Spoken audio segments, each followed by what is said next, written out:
Chapter 1: The little daughter finds her father. Southwest. The city of leisure. A rare sunny day. The sun shines on the lawn in front of the university gymnasium. College students sat on the lawn in groups of 3 or 4, sunbathing their bodies until they were almost moldy. Some of them are watching Douyin, some are playing landlord, some are talking about love, and some are taking a nap in the sun. Qin Feng, a handsome male college student, sitting on the lawn, holding a book, reviewing postgraduate entrance examination materials. Suddenly, a pair of short arms wrapped around his neck from behind. A babyish voice chuckled and said, "Ha, Dad, I found you." Suddenly, Qin Feng smelled the scent of milk spraying on his neck. I could also feel 2 chubby little hands wrapped around my neck.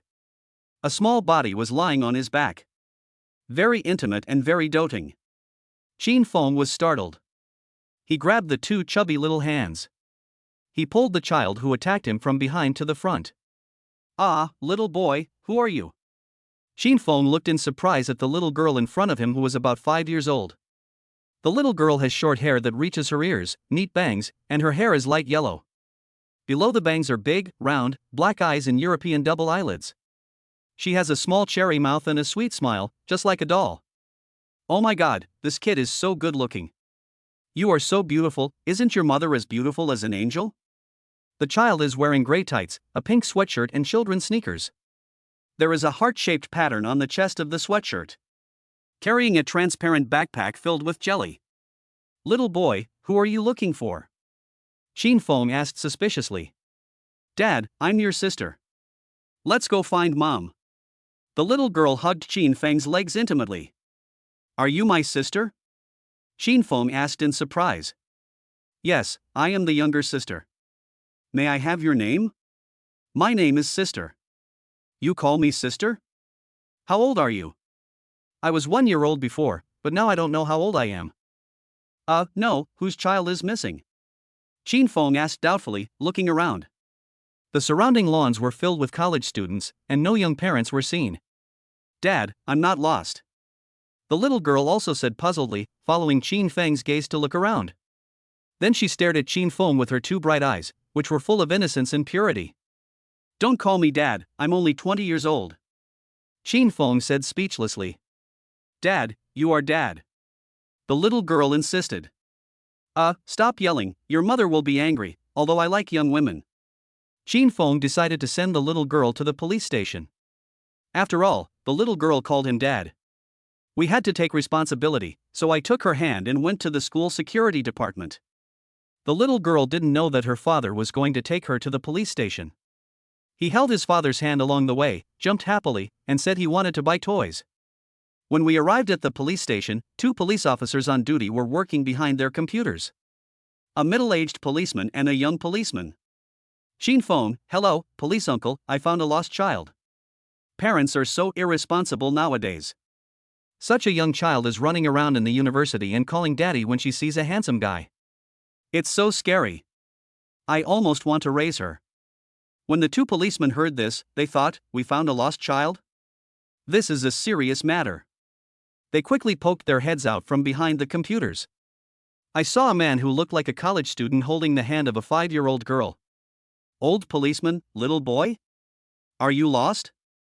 The little girl opened her big innocent eyes and said, "No, I'm not lost." "Policeman, where are your parents?" The little girl held Qin Feng's hand and said, "My dad is here."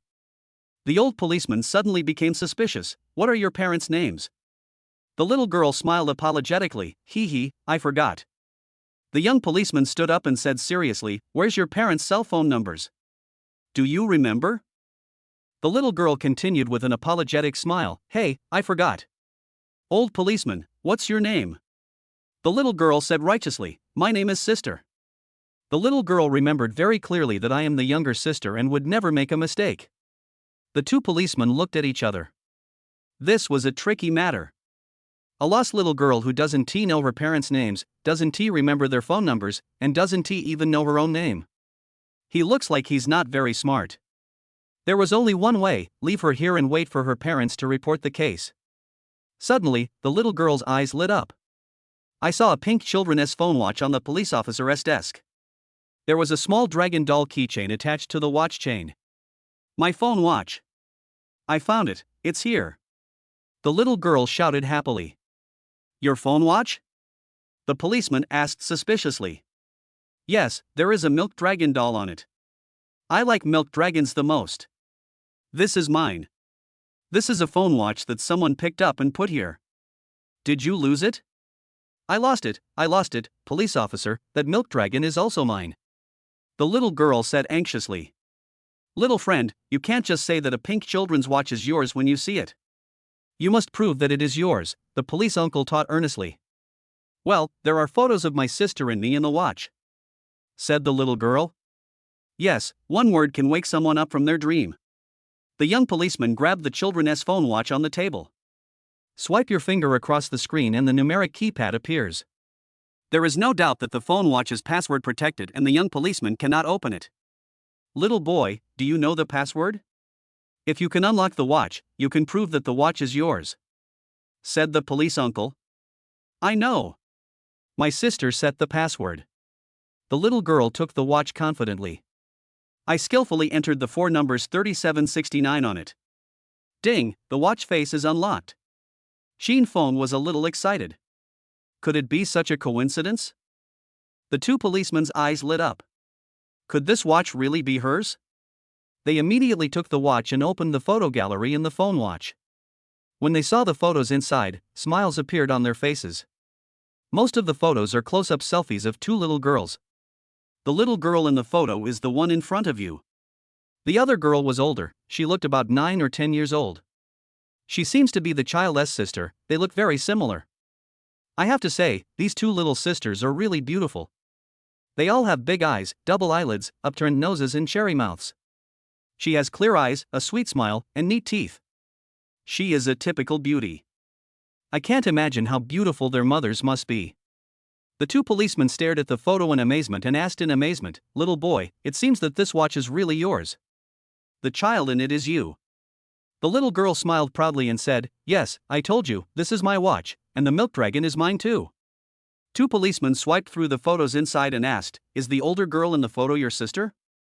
The little girl said proudly, Yes, my sister is very beautiful, I love my sister the most. Policeman, what's your sister's name? Little girl, my sister's name is Qin Xiaofan. Xin Feng's heart moved when he heard this.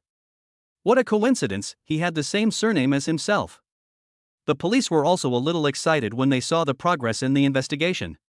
Question, your sister's name is Qin Xiaofan, so what's your name? Qin Xiao what? The little girl smiled apologetically, I seem to have a name, but I forgot it. I am called Sister at home. My parents also call me Sister. The old policeman frowned, Don't you go to kindergarten? What's your name in kindergarten? The little girl showed a worried look, I don't like going to kindergarten. The teacher also calls me Sister in kindergarten. The old policeman was speechless and continued to slide the photos.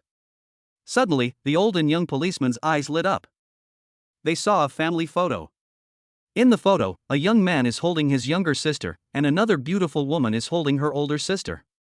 The 2 policemen looked at the photo, then looked at Qin Feng. After comparing the photo with the real person, they angrily said, Hey boy, isn't that you? Qin Feng? He leaned over to take a look. I saw myself and a beautiful woman, each holding a little girl. 4 big heads are huddled in front of the camera of the phone watch. Obviously a happy family. Qin Feng? Chapter 2 The eldest daughter found Chu Luo. Winter afternoon sun. Through the tall floor-to-ceiling windows of the library, it shines on a beautiful girl. The sunlight gave the girl's delicate profile a faint golden edge. Chu Luo, the legendary East District campus beauty, was buried in a book. The long eyelashes cast 2 light shadows under the eyelids. Her long, beautiful hair falls to her slender waist. The library is bustling with people and students. But there seemed to be an invisible barrier around Chu Luo, isolating him from all the noise. A few boys hesitated for a long time before mustering up the courage to approach and strike up a conversation. Hello, the campus beauty of Chu University. I have admired you for a long time. Can you leave me your contact information? Hello, I'm from Westside Engineering College. Can I lend you a pen? Are you the famous Chu Luo? You're so beautiful, can we be friends? Chu Luo just raised his head slightly and glanced at them with a cold gaze.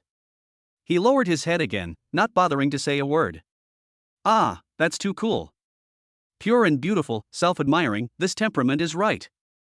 I can't learn it. No wonder she's the most beautiful girl in Binhai University.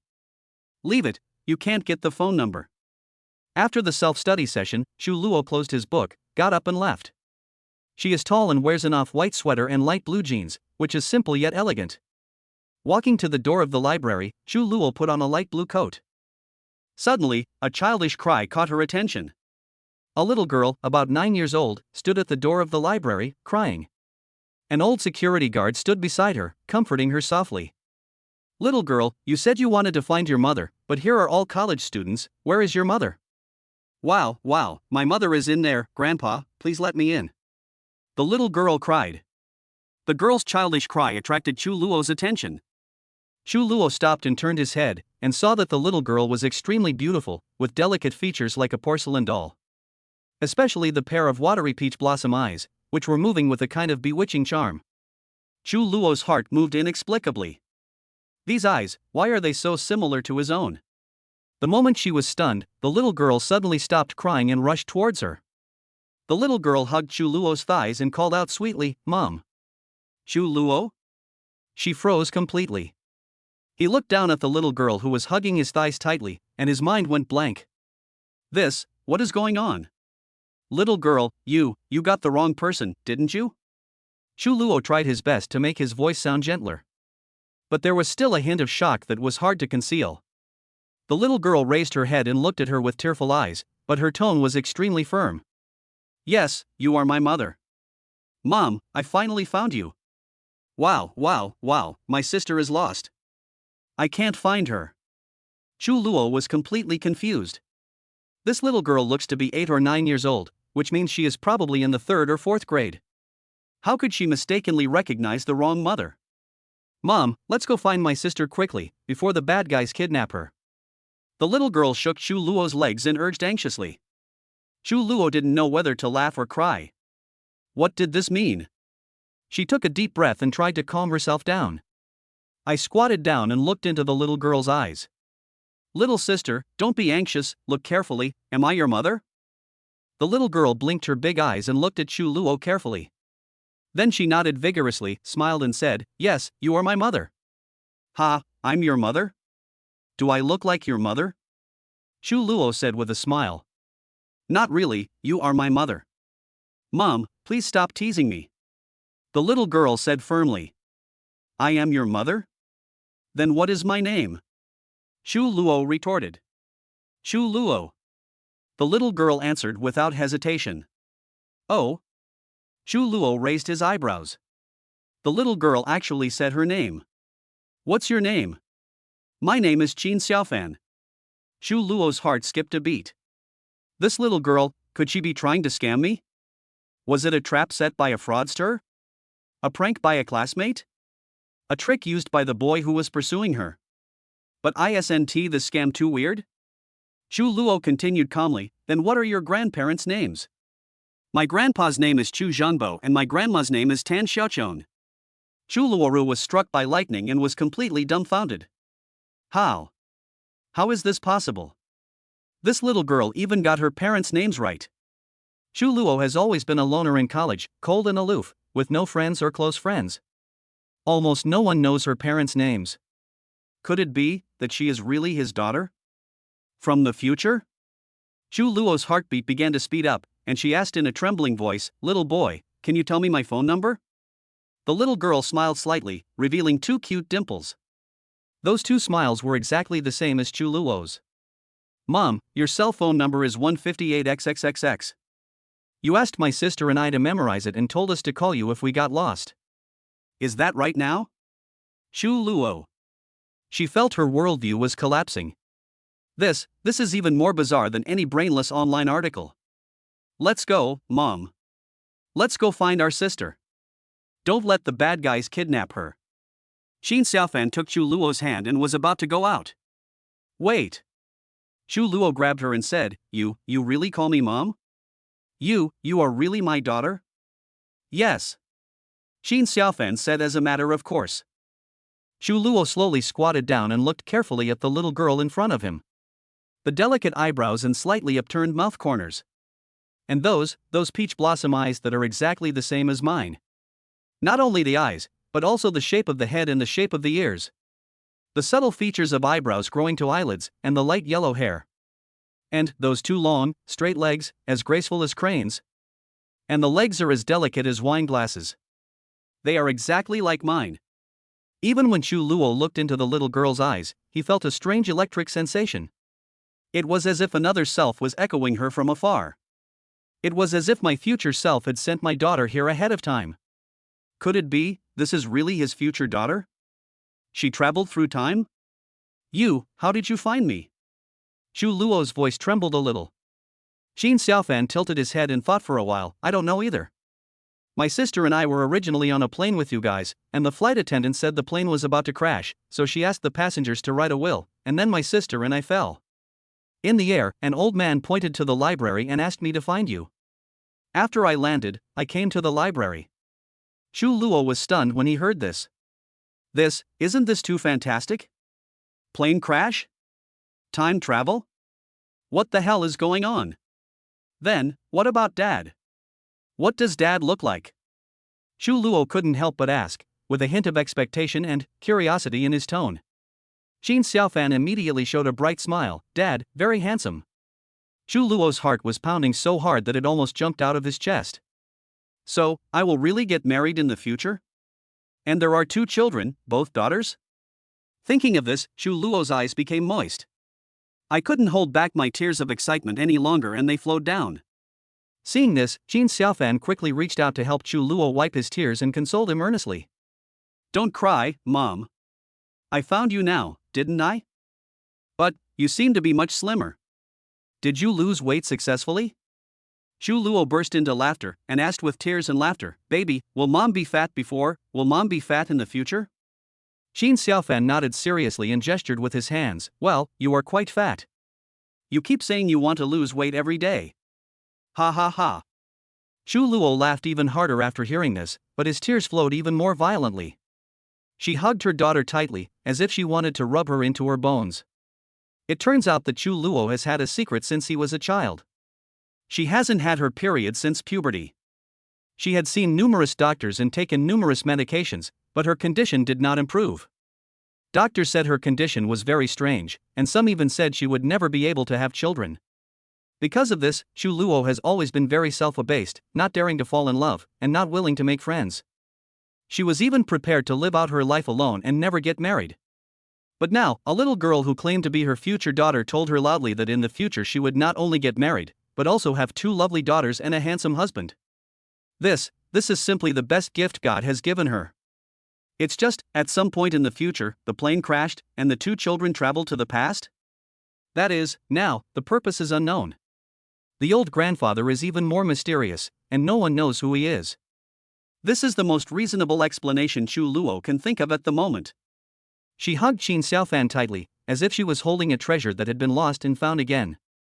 Choking with sobs, she asked, Baby, what's Daddy's name? What's his phone number? Qin Xiaofan blinked his big eyes and answered crisply. My father's name is Qin Feng, and his phone number is 136XXXX. Call Dad quickly and ask him to find your sister. Chapter 3. Dad takes care of his little daughter. Qin Feng came out of the police station in a bad mood. 2 policemen, one old and one young, said, I say, young man, stop making trouble. We police officers are very busy every day, and we never have to rest. You are obviously a family, and this is obviously your daughter. I've found your phone watch, so hurry back. Next time, keep an eye on the child and don't let her run around anymore. Although Qin Feng was full of questions, he had no words to answer. The child's phone watch clearly has his own photos, the evidence is irrefutable. He looked down at the 5-year-old girl who was holding his hand tightly. This child's 100% dependence and intimacy with me doesn't seem fake at all.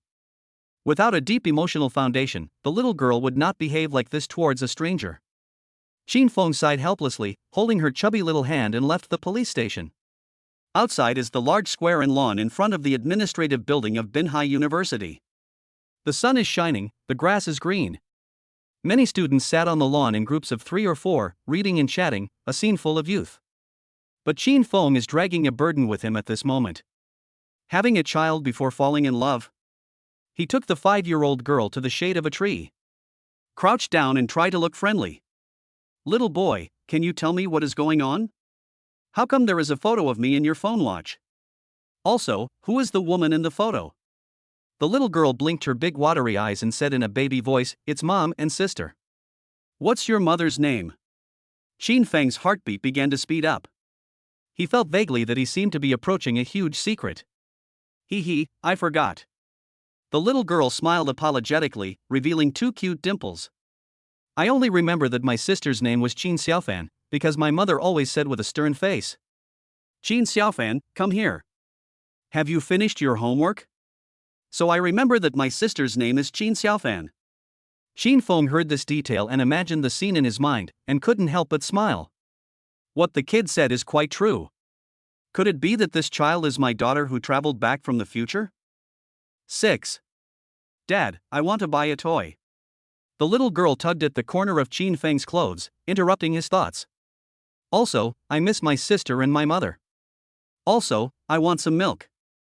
The little girl counted on her fingers, counting her requests one by one. Xin Feng looked at the delicate little person in front of him and felt mixed emotions. The little guy called him dad all the time so affectionately that made him feel satisfied. "Okay, I'll take you to buy toys and milk." Xin Feng sighed sweetly as if resigned to his fate. "It seems that you are relying on me." "Hey, Dad, we are a family and we should love each other," said the 5-year-old girl. Suddenly, Xin Feng's heart moved. He grabbed the children's phone watch on the little girl's chubby wrist and looked at it carefully. I swiped the watch face and found the IDs of Dad and Mom and the contact information. Xin Feng was overjoyed. This was an important clue. He couldn't wait to open the Dad ID. After taking a closer look, 136XXXX turned out to be my own cell phone number. Xin Feng felt that his heart was about to jump out of his throat. What kind of magical development was this? Could it be that he was really the father of this little girl? Here was another piece of evidence. He took a deep breath and forced himself to calm down. Then with trembling fingers he clicked on the ID of Mom. The phone number was 158XXXX. As he was about to dial the mysterious number, his heart beat faster and faster, as if it would jump out of his chest in the next second. However, fate seemed to play a joke on him. The phone watch screen suddenly went dark. It was out of battery. "Sister, where is the charging cable?" Xin Feng asked hurriedly. "The charging cable is in my sister's backpack," the little girl replied. "How did you and your sister separate?" Xin Feng asked again. He now urgently wanted to know everything. "My sister, my parents, and I were on a plane. Our family was going to the beach to play. Suddenly, everyone was panicking. My mother hugged me and cried. Then my sister and I were flying in the air. An old man told me to find you on the lawn, so I flew down to find you." The little girl tilted her head, recalling the scene. Xin Feng was confused. Take a plane? Panic? Fly down? What the hell is going on here? Why does what this little girl said sound like a science fiction movie? Xin Feng was completely speechless. This amount of information was a bit too much and he needed to sort it out carefully. "Dad, let's go buy toys first." The little girl didn't care about Xin Feng's inner thoughts, she only cared about her toys. "Okay." Xin Feng agreed reluctantly. He took the little girl to a convenience store in the university dormitory living area. There were a variety of snacks and drinks, as well as some toys. As the little girl entered the store, her eyes lit up and she looked here and touched there like a happy little bird. Finally, she picked a box of strawberry yogurt, a box of pure milk, and a pink quiet book. She claims that she loves pink the best and wants her sister to make handicrafts for her. Xin Feng looked at the innocent look of the little girl, and his heart couldn't help but soften. Milk and yogurt cost 7 yuan, and a quiet book cost 18 yuan. He normally wouldn't spend so much money on snacks, let alone flashy children's toys. For an ordinary college student, a one-time expenditure of 25 yuan is a considerable expense. Oh, never mind. The little girl called him dad so many times, so what's wrong with spending some money? Just take it one step at a time. Xin Feng scanned the code, paid, and walked out of the convenience store with the little girl. As soon as she walked out of the convenience store, the little girl couldn't wait to open the yogurt and drink it.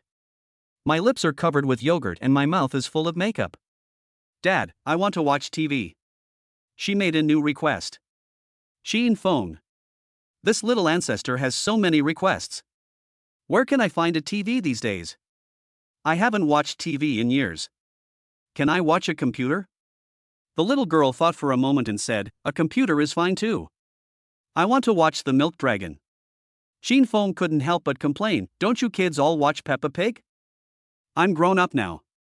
Peppa Pig is for babies. Xin Feng was shocked, do you know him? Yes, Uncle Wang Dong is Dad's best friend. The little girl answered innocently. Wang Dongliang? When the little girl met him for the first time, she actually called out his common name accurately. Yes, his classmates usually call him Wang Dong, without the word Liang. And this little girl called it so accurately the first time they met. Oh, of course, it is possible that Xin Feng informed him in advance. But Xin Feng was struck by lightning. I couldn't believe that the little girl called out her roommate's name accurately. The three of them looked at each other. Xin Feng felt that what happened today was very strange. Just at this moment, Xin Feng's cell phone rang. A gentle and pleasant female voice came from the receiver. Hello? Hello. Chapter 4, Mother Raises Daughter. Xu Luo took his 9-year-old daughter back to his off-campus rental house. Yes, Xu Luo was going to prepare for the postgraduate entrance examination, so he rented a loft apartment outside the school and focused on studying.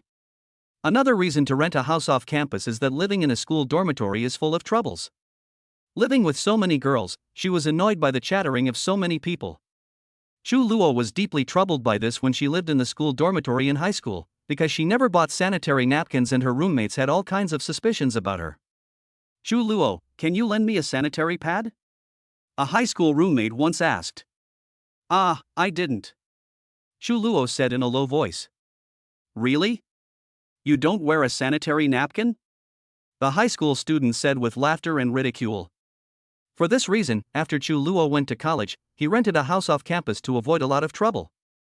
No one ever asked her about any of her periods again. The world suddenly became quiet. Now. Xu Luo took his daughter's hand with gratitude, walked out of the south gate of the university, and came to a high-end residential complex. She rents a single apartment with an elevator here for 1,500 yuan a month. 1,500 yuan is a lot of money for college students. But Xu Luo is the real campus belle of Binhai University after all, and safety comes first. It is impossible for her to live in a cheap rental house in the urban village. On the way, Xu Luo held his daughter's hand and asked a lot of questions. Baby, what grade are you in now? I'm in 4th grade, Mom. How are your grades? Hey, I'm just like my mom. I do very well in school. Mom says I'm a top student. Oh, you're so cute. Which school do you go to? It's the primary school affiliated to Binhai University. Oh? This primary school is on Wenhuo Road. Xu Luo said with emotion. Yes, I know this area very well, Mom. Xu Luo was stunned and speechless. If my daughter goes to the primary school affiliated to Binhai University, this means that she will live here in the future and have a house in the school district. Originally, Xu Luo had been determined to pass the master's degree exam and stay on campus since he entered the school. It seems that this dream has come true, as she actually sent her daughter to a key primary school. Very nice. She is even wondering now, if she takes her daughter to the affiliated primary school now, will she meet her future teacher? Baby, so Mom and Dad both live in Binhai City? Yes, my mother is a teacher at Binhai University, and my father works in a company. Then where is our home? Our house is called Portofino Waterfront, said the little girl. Portofino Pure Waterfront? Xu Luo began to search for this word in his mind. Xu Luo was very familiar with the real estate projects near the south gate of the university. Have you ever heard of Portofino Pure Waterfront? Xu Luo immediately took out his phone to search, but there was no such property in Binhai City. There is only one possibility: this Portofino Pure Waterfront real estate project has probably not been built yet. However, the name sounds very high-end, and it seems that her future self will do well. The corners of her mouth rose unconsciously. Yes, as a top student, Xu Luo has the confidence to live a good life in the future. So what kind of person is Dad? She asked curiously. Dad is very handsome and fat. The little girl blinked. Mom criticizes Dad every day, but Dad loves Mom very much and never talks back. She suddenly grabbed Chu Luo's hand. "Oh, Mom, let's go look for Dad and Sister. I'm afraid they'll get lost." Chu Luo stopped and squatted down to look the girl in the eye. "Listen, honey, you may have traveled through time." "Traveled through time?" The little girl opened a pair of peach blossom eyes that looked just like hers. "Yes, you and Mom met in advance." "Really? I've read time travel novels, I understand." "Ha ha." Xin Xiaofan yawned and rubbed his eyes. "Mom, I'm sleepy and want to take a nap." Chu Luo took his eldest daughter's hand and took her back to his rental house. This is a 2-story loft with an elevator not far from the university. The first floor is the living room and open kitchen, and the second floor is the bedroom and desk. Although the space is not large, it is decorated warmly and exquisitely. There are several watercolor paintings hanging on the wall, which are Chu Luo's works during his spare time. There are several pots of green plants on the balcony, and the sunlight casts a soft halo on the entire room. Various postgraduate entrance examination materials were neatly arranged on the desk, and next to it was a small photo frame containing a photo of Chu Luo and his parents. The little girl looked at the photo and said with a smile, "I really travel through time. My grandma and grandpa are also very young." Then she looked around, her eyes moving around the room with a tired look on her face. "Mom, I'm so tired today and want to sleep," said the daughter. "Well, go upstairs with Mom." Chu Luo quickly adapted to her role as a mother. He took his daughter upstairs, let her lie on her bed, and carefully covered her with a quilt. The girl looked at Chu Luo with her bright eyes. "Mom, you are so young. I love you." Chu Luo's heart warmed up, and he leaned over and kissed her forehead. "Mom loves you too, baby." She suddenly remembered something. "Oh, by the way, what's your dad's cell phone number? Let me give it a try." Dad's cell phone number is 136XXXX. After the little girl finished reading the numbers, her eyelids gradually became heavy and she soon fell asleep. Chu Luo sat beside the bed, quietly looking at the sleeping little girl. The 9-year-old child has grown so tall, and the outline of his face is gradually emerging. This reminded Chu Luo of herself when she was little. She reached out and gently stroked the girl's hair. Looking at her nose, which has the same curvature as mine, I feel mixed emotions. Where did this child come from? What kind of life will your future self lead? Who is that so-called father? She stood up and walked to the window, looking at the campus scenery outside. The sun was shining, students were coming and going in the distance, everything was normal, but her world had been turned upside down. Chu Luo took a deep breath, took out his cell phone, and pressed the dial button according to the number his daughter had just reported. As the phone beeped as it was connected, her heart beat faster and her palms began to sweat slightly. "Hello?" A clear male voice came from the other end of the phone, with a warm and pleasant voice. Chu Luo's heart was pounding, and she licked her dry lips. He asked tentatively, "Hello, what's your name?" "You called me and asked me what my name was?" The boy on the other end of the line was obviously stunned. Chapter 5 Dad Takes Care of the Baby. Room 415, Male Dormitory. A 5-year-old girl was sitting in front of a laptop with the colorful cartoon Milk Dragon playing on the screen. Xin Feng sat next to the child and played with his mobile phone, glancing at his sister from time to time. This little guy, sitting cross-legged on a chair. Holding the yogurt in one hand and the milk carton in the other, she sucked on them with relish. Suddenly, the ringing of a cell phone broke the silence. Xin Feng picked up the phone and saw an unfamiliar number popping up on the screen, 158 or something. He pressed the answer button. "Hello? Who is this?" "Hello, what's your name?" A female voice came from the other end of the phone. The voice was gentle, but with a hint of inexplicable nervousness. Xin Feng frowned. These days, there are more and more scam calls. "You called me and asked me what my name was?" There was a hint of impatience in his tone, and he even wanted to laugh. "Here's the thing, my daughter told me a phone number, and I want to call you and ask who you are." The girl's voice became more urgent, as if she was trying to explain something. Xin Feng was completely speechless. What is going on? Return daughter? Nowadays, scammers even write scripts to defraud money? Are you sick? Scammer. What new scam is this? Are you sick? Beep beep. Xin Feng replied unhappily and hung up the phone. He turned his head and continued watching the cartoon. My sister had finished the yogurt and milk and was taking out colorful jellies from a transparent plastic backpack.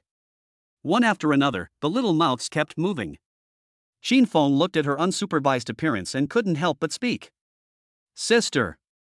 You can't eat jelly like this. It's too unhealthy. It's full of fructose syrup. You'll gain weight if you eat it. My sister raised her head, blinked her big eyes, and said incoherently with jelly in her mouth. But jelly is delicious. Xin Feng sighed helplessly. This little guy really made him worry. He leaned closer to his sister and said, "Open your mouth and let me see your teeth." The younger sister obediently opened her little mouth, and Xin Feng carefully observed her teeth. Sure enough, the edges of the two small front teeth had turned slightly black. Xin Feng frowned and said, "You don't eat well and eat so much jelly. No wonder your teeth are black." There was a hint of blame in Xin Feng's tone. When my sister heard this, her little mouth pouted, her big eyes immediately became tearful, and her tone was filled with grievance. "Daddy, please don't scold me. I'm so cute, why are you scolding me?" "I didn't scold you. I just told you that eating so much jelly is not good." Wow, I want my mother to coax me, I want to find my mother, wow. The little guy's crying gave Xin Feng a headache. I am a 20-year-old college student and really not suitable to take care of children. Xin Feng suddenly remembered that the most urgent thing was to quickly charge this little ancestor's phone watch.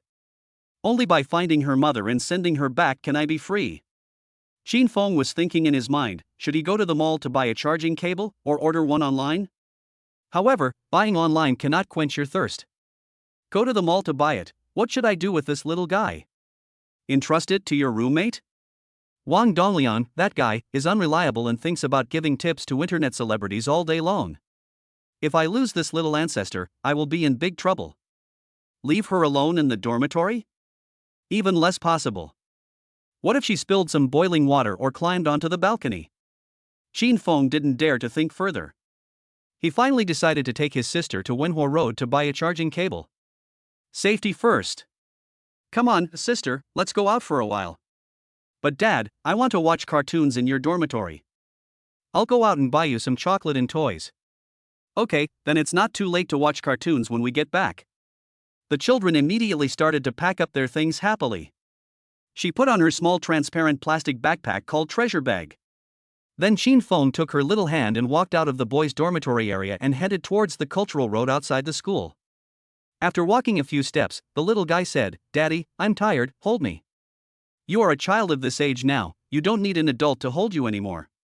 But, Dad, I'm still so young. I'm tired. You haven't even walked a few steps. Xin Feng complained. But your school is really big.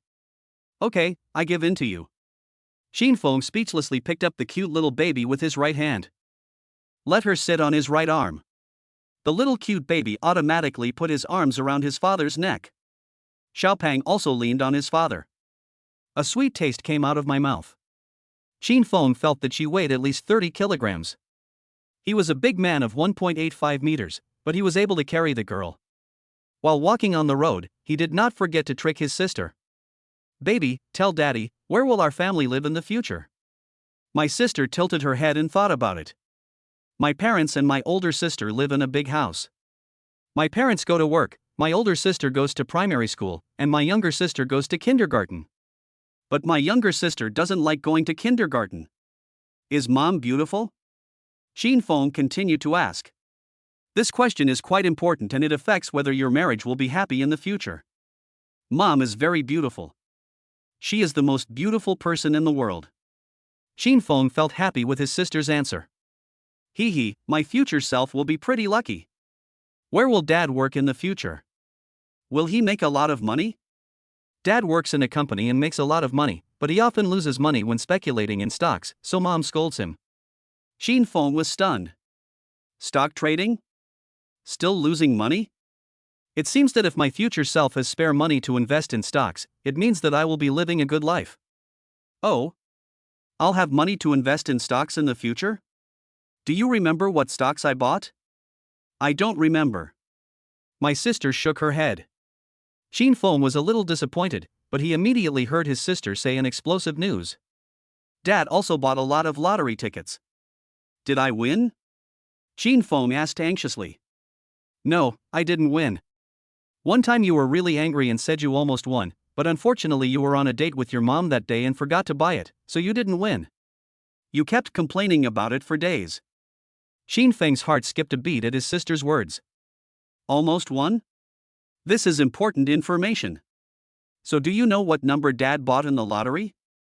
Xin Feng's voice was trembling a little. If this child traveled back from the future to find me, then she will bring with her a lot of information about getting rich in the future. I know. You've been using Mom's birthday to buy lottery tickets. Xin Feng. This news is like a bolt from the blue. If you buy lottery tickets with your child's mother's birthday and keep buying, you will win the jackpot? When is Mom's birthday? Xin Feng was so excited that his voice changed tone. But my sister gave an apologetic smile. I don't remember. Xin Feng. At that moment, he felt like he was poured with a bucket of cold water. Cold from head to toe. However, he quickly cheered up. No matter what, finding the child's mother is the most important thing at the moment.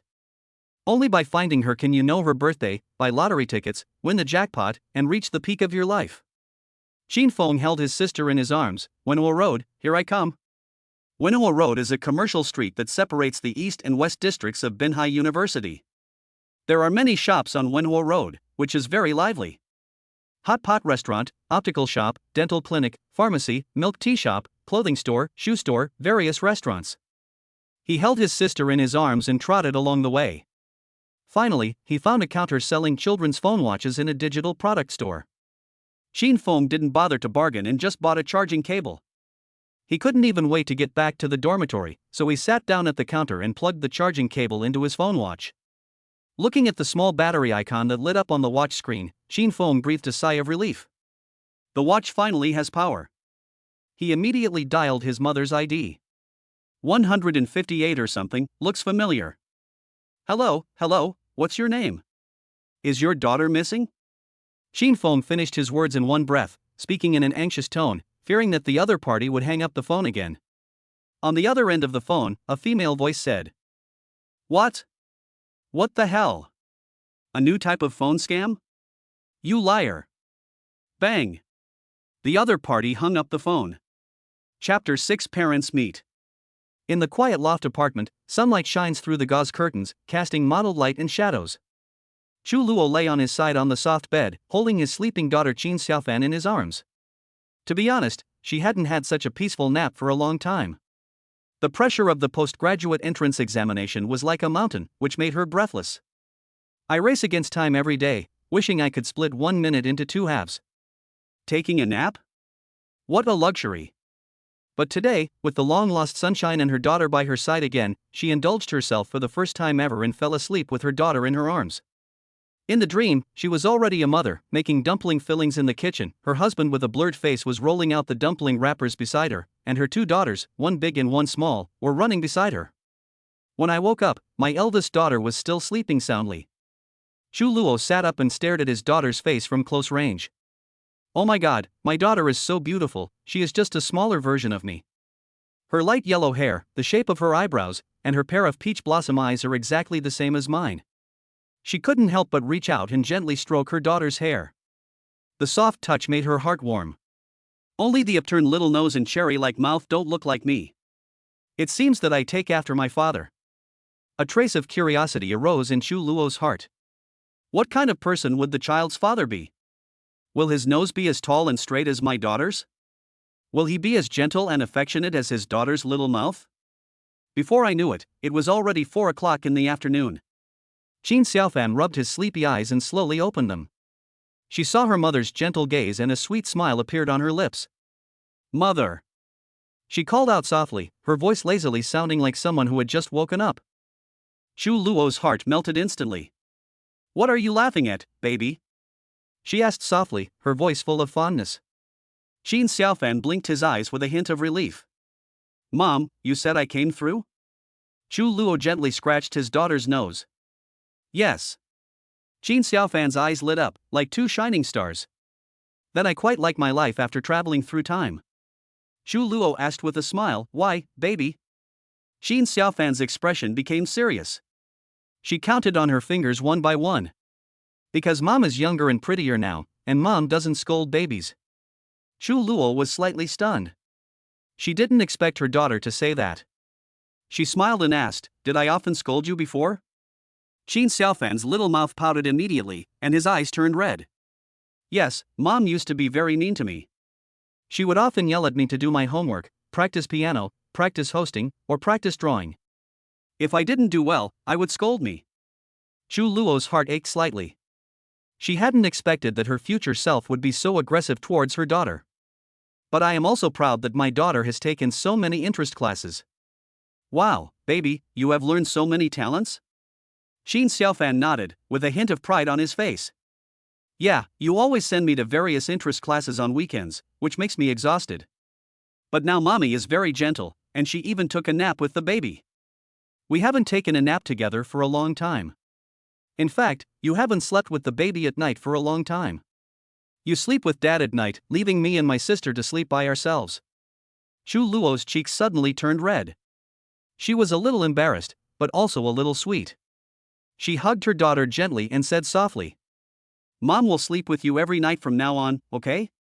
Qin Xiaofan's eyes suddenly shone with dazzling light. "Very good."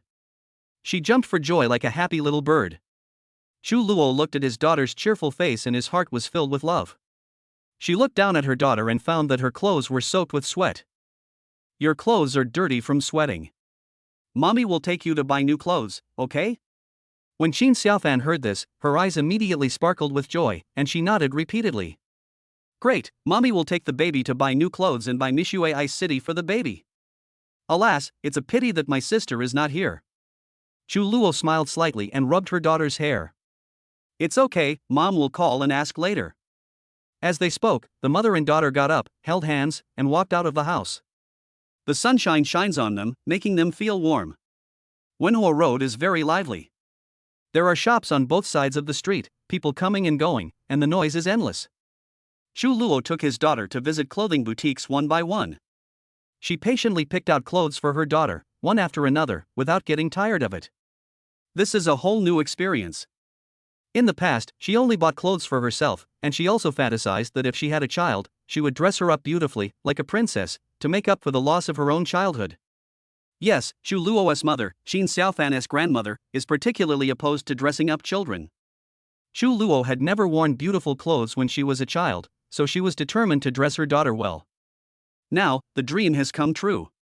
She bought her daughter several beautiful clothes and shoes and dressed her up like a little princess. My daughter was also very happy, jumping and chattering all the way.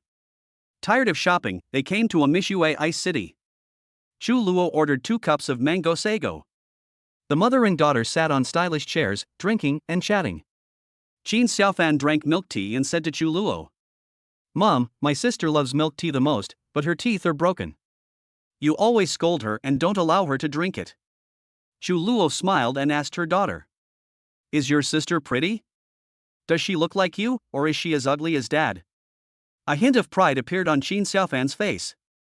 "My sister looks like a doll, so cute. Oh, I miss my sister."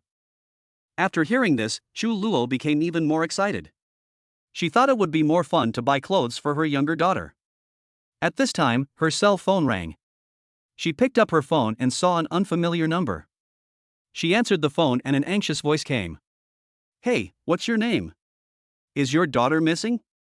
Chu Luo was stunned for a moment. She thought it was a scam call and was immediately furious. What? What the hell? A new type of phone scam? You liar. She hung up the phone angrily. However, after hanging up the phone, she felt something was wrong. That number seems familiar. She quickly opened the call record and took a closer look. 136XXXX, isn't this the number she just dialed? Chu Luo suddenly came to her senses and quickly called back.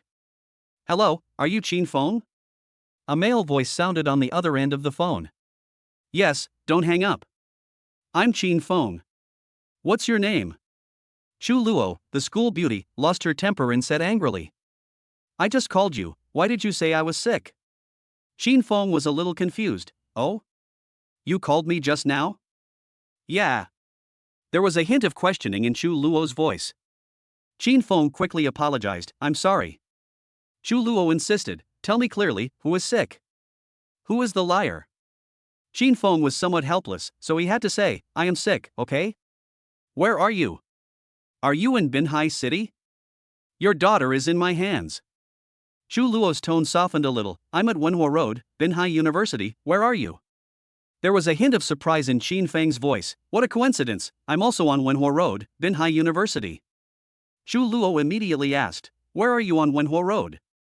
Qin Feng replied, I'm at Mishuai City next to Shuefu Cinema. Chu Luo said, what a coincidence, I am also in the digital store next to Shuefu Cinema. Qin Feng, great, let's meet at the square in front of Shuefu Cinema. I'll return your daughter to you. I'm so tired. Forehead. On the other end of the phone, Chu Luo was speechless. What does return your daughter to you mean? Does that mean that the father of the child does not have to take responsibility? Didn't you contribute to the birth of the child? She couldn't help but complain in her heart. So, Qin Feng unplugged the charging cable of his phone watch, picked up his 5-year-old sister, and walked quickly to the square in front of the Shuefu Cinema. He felt both nervous and expectant. He didn't know what kind of person the child's mother was. In the distance, he saw a figure. An extremely beautiful girl was standing at the entrance of Shuefu Cinema, holding the hand of a little girl about 9 years old. That girl, with a tall figure and outstanding temperament, stood like a shining star in the crowd. Qin Feng recognized her at a glance. Chu Luo. The campus beauty of Binhai University. The girl holding the sign at the Universiade. The promotional photo on the campus recruitment website is her. At the welcome party, she also sang a song solo, which amazed the audience. It can be said that every freshman at Binhai University knows her. Qin Feng's heart began to beat violently. He couldn't believe his eyes. The child's mother turned out to be Chu Luo. He felt like he was dreaming. Just as he was daydreaming, the sister in his arms kicked her calves, broke free from his arms, fell to the ground, and ran towards her sister excitedly. Elder sister. My sister's clear voice echoed in the square. Younger sister. The elder sister also shouted happily, and the two little girls, one taller and one shorter, hugged each other tightly. Their faces were all filled with happy smiles. The elder sister handed the half-drunk milk tea to her younger sister. The younger sister showed her elder sister the quiet book toy she had just bought. The close relationship between the two sisters makes people feel warm. Many people in the square in front of Shuefu Cinema were turning their heads to look at the two little sisters. Because the two were so good-looking, many women whispered to their male companions. Oh, so beautiful. I want to give birth to such beautiful children in the future, and give birth to 2 little cotton-padded jackets. Many boys stared at Chu Luo blankly. I sighed that only such a beautiful mother can give birth to such a beautiful child. Moreover, isn't that girl Chu Luo, the campus belle of Binhai University? What, she has kids? 2 at that?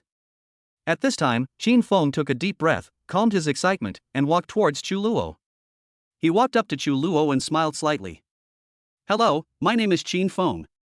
Chu Luo looked at the tall and handsome boy in front of him, expressionless, and said softly. My name is Chu Luo. Chapter 7 The hero and heroine meet. The afternoon sun shines through the branches of the trees along the road, casting mottled light and shadows on the road surface of Wenhua Road. Qin Feng's gaze was fixed on Chu Luo, and his heartbeat unconsciously quickened.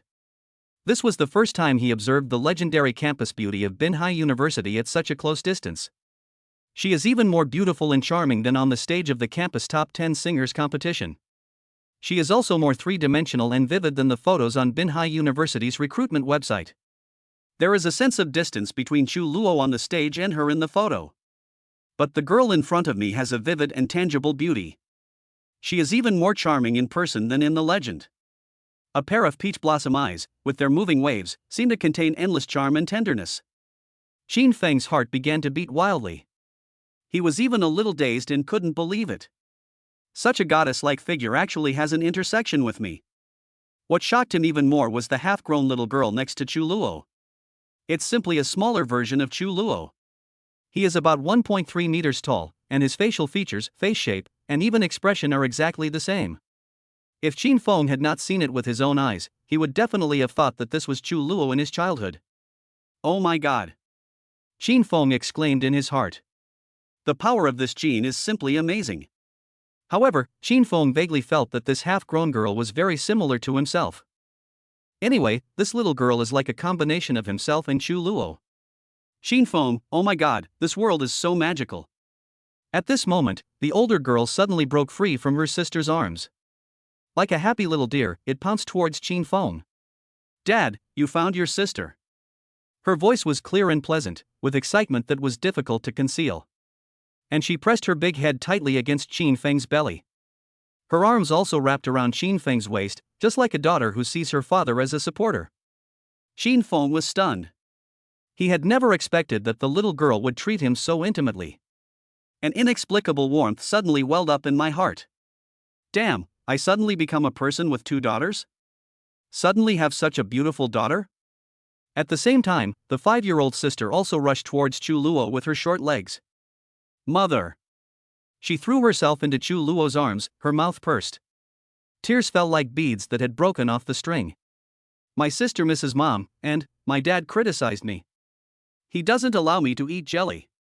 She sobbed and complained intermittently. Chu Luo's eyes suddenly became sharp. She glared at Xin Feng fiercely. That look seemed to say, "How dare you bully my precious daughter?" Xin Feng looked innocent. He swore that he had absolutely no tendency to abuse children. Chu Luo squatted down and gently stroked his little daughter's hair. She studied the little face carefully.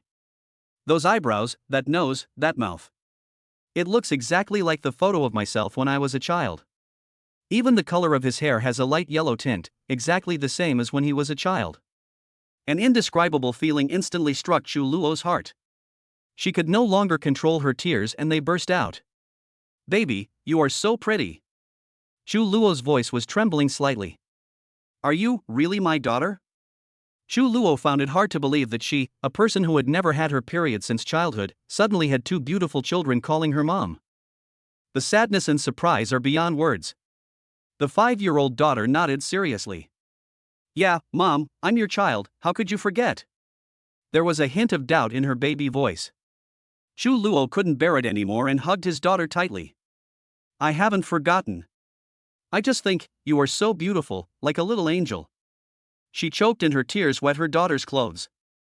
The 5-year-old girl stretched out her chubby little hands, wiped the tears from Chu Luo's face, and said with concern, Don't cry, Mom. I've become younger. Hey, you always call me little angel. She spoke in a baby voice, trying to comfort her mother.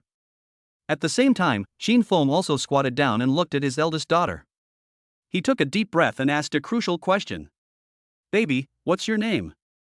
My name is Qin Xiaofan. The eldest daughter answered without hesitation. What's your sister's name? My sister's name is Qin Xiaodong. Xin Feng continued to ask some important questions. Dad, will you often buy stocks in the future? Yes, Dad lost a lot of money and Mom scolded you many times. Qin Xiaofan covered his mouth and laughed. Dad, do you buy lottery tickets? Buy it, but you never won once. You almost won once, but you went on a date with your mom and forgot to buy it. You regretted it for a long time. Qin Xiaofan's answer made Qin Feng's heart beat violently. What number did I buy? Do you remember, baby? It's Mom's birthday. Qin Xiaofan tilted his head and answered innocently. Xin Feng suddenly raised his head and looked at Chu Luo. Chu University campus beauty, when is your birthday? His tone was a little anxious. Chu Luo's face turned cold instantly. She rolled her eyes at Xin Feng, and her image of an icy school beauty who kept people at a distance returned to her. Why should I tell you? I don't know you well. She said expressionlessly. First, you should find out where these 2 little guys came from. Xin Feng scratched his head helplessly. Where did they come from? How would I know? I am so exhausted taking care of this little one. He couldn't help but complain. Chu Luo frowned slightly and whispered. All signs indicate that my 2 babies have traveled through time and are calling you daddy. Chu Luo spoke the last few words almost as quietly as a mosquito. She had never been in love before, but her life suddenly intersected with that of an older boy. So when she said these words, her voice was hesitant and her face was slightly hot. I think we should do a paternity test. Xin Feng nodded. The current situation was indeed strange. Well, that makes sense. But it's going to cost a lot of money. He was a little hesitant. After all, he was just an ordinary college student and didn't have much money. Go to the school hospital and ask. Shu Luo said lightly. Okay, let's go tomorrow. I have an appointment with my classmates to play games today. Xin Feng answered subconsciously. Tomorrow? Shu Luo's voice suddenly increased and he glared at Xin Feng. Go now. She said it firmly. Okay. Xin Feng compromised reluctantly. To be honest, this was the first time in Shu Luo's life that he had talked so much to a boy. Actually, I'm not used to it. Then, Xin Feng held Xin Xiaofan's hand, and Shu Luo held Xin Xiaodong's hand. The four of them walked towards the affiliated hospital of Binhai University. It is a Class A hospital in the province. My younger sister Qin Xiaotong thought that her parents were going to give her an injection and she cried. Wow, I'm not sick, I don't need shots. Sister Qin Xiaofan explained, Sister, I'm not giving you an injection, I'm going to do a paternity test, don't cry. Sister Qin Xiaotong asked curiously, What is paternity testing, sister? Sister Qin Xiaofan said patiently, It is a medical method to determine whether we are our parents' children. My younger sister Qin Xiaotong said in a baby voice, I was born by my mother, so I am my mother's child. Since I was not born by my father, I am not my father's child. Shu Luo chuckled at her childish words. Xin Feng said seriously, Sister, after the paternity test is done, I will buy you a toy. Sister Qin Xiaodong, okay, Dad, I'm your child too. Shu Luo. They took the two children and entered the affiliated hospital of Binhai University. In the outpatient hall, I consulted the front desk and learned that the cost of paternity testing was 1,000 yuan. For two children, it's 2,000 yuan, for each strand of hair you give us, and the results will come out in a week. Xin Feng and Shu Luo looked at each other. They are not rich people, and this fee is undoubtedly a huge sum of money for them. In the end, they decided to pay half and half. Even if you are running out of living expenses, you must find out the truth. Then do it. Well, do it now. A family of 4 did a paternity test, which took a whole afternoon. After leaving the hospital gate, the lights outside were already on and night had fallen. The bright lights illuminate the bustling and lively Binhai city. Both children were hungry and very tired. Shu Luo looked at the two children who looked so much like him, and an indescribable tenderness welled up in his heart. She decided to take her 2 children home tonight. I'm going to take them back to where I live. Shu Luo said to Xin Feng. Xin Feng nodded. Then I'll take you there. The main problem was the younger one, who was so sleepy that he couldn't stand. Xin Feng leaned over and picked up his sister Qin Xiaodong's little body. Qin Xiaodong's little head immediately burrowed into Qin Feng's neck. Shu Luo smiled and patted his 5-year-old daughter's little face, then walked in front with his eldest daughter. Xin Feng held his little daughter in one arm and followed Shu Luo. Watching her twisting her slender waist, her long hair swinging back and forth, she walked in a very charming manner.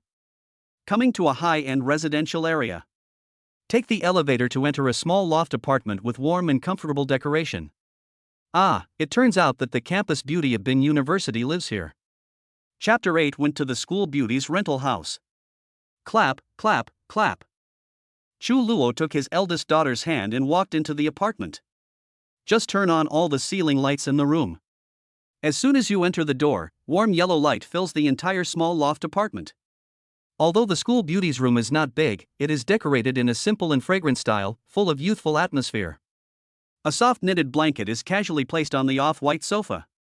There are several open postgraduate entrance examination books on the small coffee table. The air is filled with the faint scent of lavender. That was the smell of Shu Luo's favorite scented candle. Wow! Mom, your nest is so beautiful. Qin Xiaodong's babyish voice broke the warm tranquility. She had been sleeping in Qin Feng's arms. Now that the lights were on, she immediately kicked her legs and broke free from Qin Feng's arms, flying around the room like a happy little deer. He looked at every corner of the house curiously and climbed the stairs to the second floor for a visit. Wow, Mom, this place may be smaller than our home, but it's so cozy. Shu Luo was amused by her daughter's words. She squatted down and gently pinched Qin Xiaodong's chubby little face. You little kid, you're only 5 years old, and you can really talk. Qin Xiaofan pulled Shu Luo's clothes and said, Mom, I'm hungry. Can Dad make me some mapo tofu and cola chicken wings? When her younger sister Qin Xiaotong heard this, she also jumped and said, Mom, I also want to eat the cola chicken wings that Dad made, and I want to drink ice-cold cola, too. Only then did Chu Luo realize that the two children had been busy all afternoon and had not yet had dinner. She looked at the time. It was already late. She is usually busy with her studies, so if she is well fed, the whole family will not be hungry. Not realizing that she now had the responsibility of feeding two children. Chu Luo doesn't know how to make mapo tofu and cola chicken wings. She looked back at Qin Feng and smiled apologetically. My child wants to eat mapo tofu and cola chicken wings. Can you make them? Qin Feng was actually stunned just now. He did like tinkering in the kitchen since he was a child. Mapo tofu and cola chicken wings are his specialties. He often cooked for himself in the kitchen when he was in high school. But this 9-year-old daughter, whom I met for the first time, knew it so clearly. This is undoubtedly her biological daughter. Qin Feng felt excited and a little bit unbelievable. This feeling was really wonderful. I can do it. I'll do it for the children. Qin Feng came back to his senses, smiled and nodded. He walked to the refrigerator, opened the door and looked inside. It was almost empty except for a few bottles of drinks and some fast food. Does the campus beauty of Chu University usually eat such shabby food? Qin Feng couldn't help but tease. Chu Luo's cheeks flushed slightly, and he said a little embarrassedly. I can't help it. I'm busy with my postgraduate entrance exams, so I just eat casually. How can that be possible? How can I take the postgraduate entrance examination if the food is not nutritious? Qin Feng said as he closed the refrigerator door. How about I go to the market and buy some vegetables and make you a delicious meal? There is no need to go to the vegetable market, there is a large fresh food supermarket in our community. Chu Luo suggested, since you want to cook, I'll go buy some groceries. When the two children heard the word supermarket, they immediately became excited. He danced and shouted, Mom, I want to go too. I want to go too. Mom, I want to buy toys. I also want to buy milk and yogurt. Looking at the expectant eyes of the two children, Chu Luo and Qin Feng looked at each other. Chu Luo smiled slightly and had to agree. When she sees the two children now, she can't help but smile. Chu Luo, the school beauty who usually keeps strangers away, doesn't mind going to the supermarket with Qin Feng because of the bond between them. Chu Luo began to be surprised at his own transformation. She was actually willing to go shopping in the supermarket with a boy and allowed a boy to cook in her apartment. In the past, this would have been completely unimaginable. The family of 4 went downstairs in a mighty procession. As usual, Qin Feng held the younger daughter in his arms, while Chu Luo held the older daughter's hand. The 4 of them took the elevator downstairs, left the apartment building, walked through the community's internal garden, and came to the large fresh food supermarket at the entrance of the community. The supermarket is brightly lit, with a wide variety of vegetables, fruits, shrimps, and meats. Around 7 or 8 o'clock in the evening is the time when office workers go shopping after get off work. The supermarket is bustling with people. In fact, Chu Luo often comes here alone to buy vegetables. But today, it was the first time in her life that she went shopping with 3 people at once. Moreover, these 3 people have unclear family relationships with her. The 4 of them entered the supermarket and immediately attracted the attention of many passers-by. Wow, look, what a beautiful child, just like a doll. Look at her sister. She's even prettier, a little fairy. The 2 kids look exactly the same, it's so funny. Oh my god, I want to have such a beautiful child in the future. Look at the child's mother. She is a stunning beauty. Her mother's legs are so long, the legendary chopstick legs, so slender. Passers-by looked sideways and cast envious glances. Some elderly aunties couldn't help but come forward. Looking at Qin Feng and Chu Luo carefully, they whispered. These 2 children are so handsome. It's obvious that they inherited good genes from their parents. These 2 young people are also good-looking, they are a perfect match. Only parents like you can give birth to good-looking babies. Chu Luo always had a faint smile on her face. She pushed a large cart. The 2 daughters each grabbed a children's shopping cart, one red and one pink. I like pink. I want to push a pink cart. Qin Xiaotong pouted and announced her choice in a domineering manner. Qin Xiaofan chose the red shopping cart and followed closely behind his sister. The 2 children rushed to the candy section and chattered about which candy to buy. Qin Feng and Chu Luo walked side by side, following the children. The two of them couldn't help but reveal an indulgent smile on their faces as they watched the two children chattering about buying candy. This was also the first time that Qin Feng and Chu Luo were not disturbed by their children. They met face to face, so the two of them chatted briefly. "Are you a student of Binhai University?" Chu Luo asked with lowered eyelashes. "Yes, I'm majoring in computer science and technology in the West District." Qin Feng replied. "Oh, yes. Aha. Aren't you going to ask what my major is?" Chu Luo looked up at Qin Feng with a little curiosity. "Oh, you're the campus beauty of Chu University, one of the top 10 singers on campus, and the face of the recruitment website." "No need to ask. Aren't you from the East District Foreign Languages College?" "Yeah, they're all just empty names." Chu Luo did not comment. 2. "By the way, how old are you?" "I'm a senior." "Oh, I'm a senior too." "I know this too." Qin Feng smiled slightly. After all, Chu Luo is so famous that basically everyone in Binhai University knows her. Chu Luo stopped talking. She is used to boys talking to her, and she is not used to chatting with boys actively. However, Qin Feng did not ask any questions or show concern like those boys who came to chat with her. Qin Feng doesn't have that greasy feeling. Instead, a distance is maintained between boys and girls. This distance made Chu Luo feel very safe, and he secretly breathed a sigh of relief. She is actually quite afraid of dating boys. Because of physical issues, she would rather lock her heart deeply and always keep people at a distance. She has no idea when a boy will unlock her heart in the future. Looking at the two children in front of her, she just guessed silently in her heart. How did I end up with a boy named Qin Feng in the future? The more critical question is, who chases who first? One is from the computer science department, the other is from the foreign languages department. Why would their future lives intersect? Qin Feng looks quite handsome, so he should have no shortage of girlfriends, right? With these questions in mind, Chu Luo was pulled by the two children and headed straight to the candy area. There is a wide variety of colorful candies, exuding an enticing aroma. My sister Qin Xiaotong's eyes were wide open and her saliva was almost flowing. Qin Feng frowned, pointing at his youngest daughter Qin Xiaotong, and said to Chu Luo, "Chu Luo, look at Erbo, her two front teeth are black, you can't let her eat candy." "Oh, really?" Chu Luo frowned, quickly grabbed his little daughter and squatted down. Chapter 9: A family of 4 having dinner. Upon hearing this, Chu Luo squatted down, picked up Qin Xiaotong's chubby little face, and took a closer look. Sure enough, the edges of the two small front teeth had turned black, with obvious signs of tooth decay. Her heart tightened, wondering how she would be a mother in the future. She has always been strict with herself and even stricter with others. "I didn't expect that I didn't take good care of my little daughter's teeth." "Xiaotong, look, there are little bugs living in your teeth. They have made their home in your teeth and are eating your teeth. Why did you buy so many candies? From today on, you are not allowed to eat candies." Chu Luo said this in a serious tone, his eyebrows furrowed. When Qin Xiaotong heard this, tears suddenly filled her big eyes.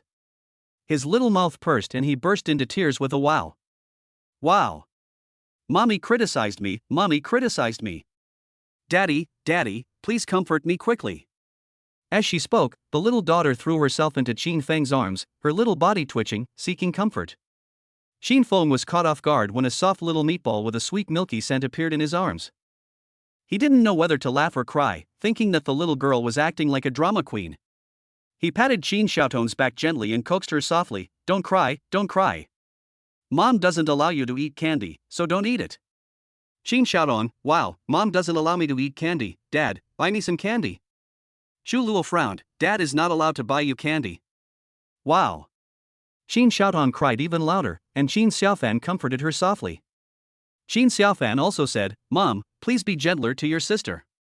Chu Luo looked at his little daughter and felt both amused and distressed. She also knew that her tone might have been a bit harsh. After all, what 5-year-old child doesn't tea like sweets? Okay, Mom won't be mean to you anymore." Chu Luo took a box of chocolate beans from the shelf and handed it to Qin Xiaotong. "You can eat this chocolate, but you can only eat one piece a day, and you must brush your teeth after eating it, okay?" Qin Xiaotong sobbed, took the chocolate beans, burst into laughter, and nodded vigorously, "Yes. Sister will remember it." Looking at his little daughter's instant change of mood, Chu Luo shook his head helplessly. This little girl is such a clever little girl. Afterwards, Xu Luo bought children's towels, children's toothbrushes, toothpaste, and other daily toiletries for his 2 daughters.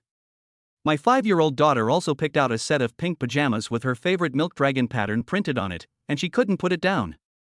Next comes the highlight: shopping for groceries. In this regard, Xin Feng took over naturally.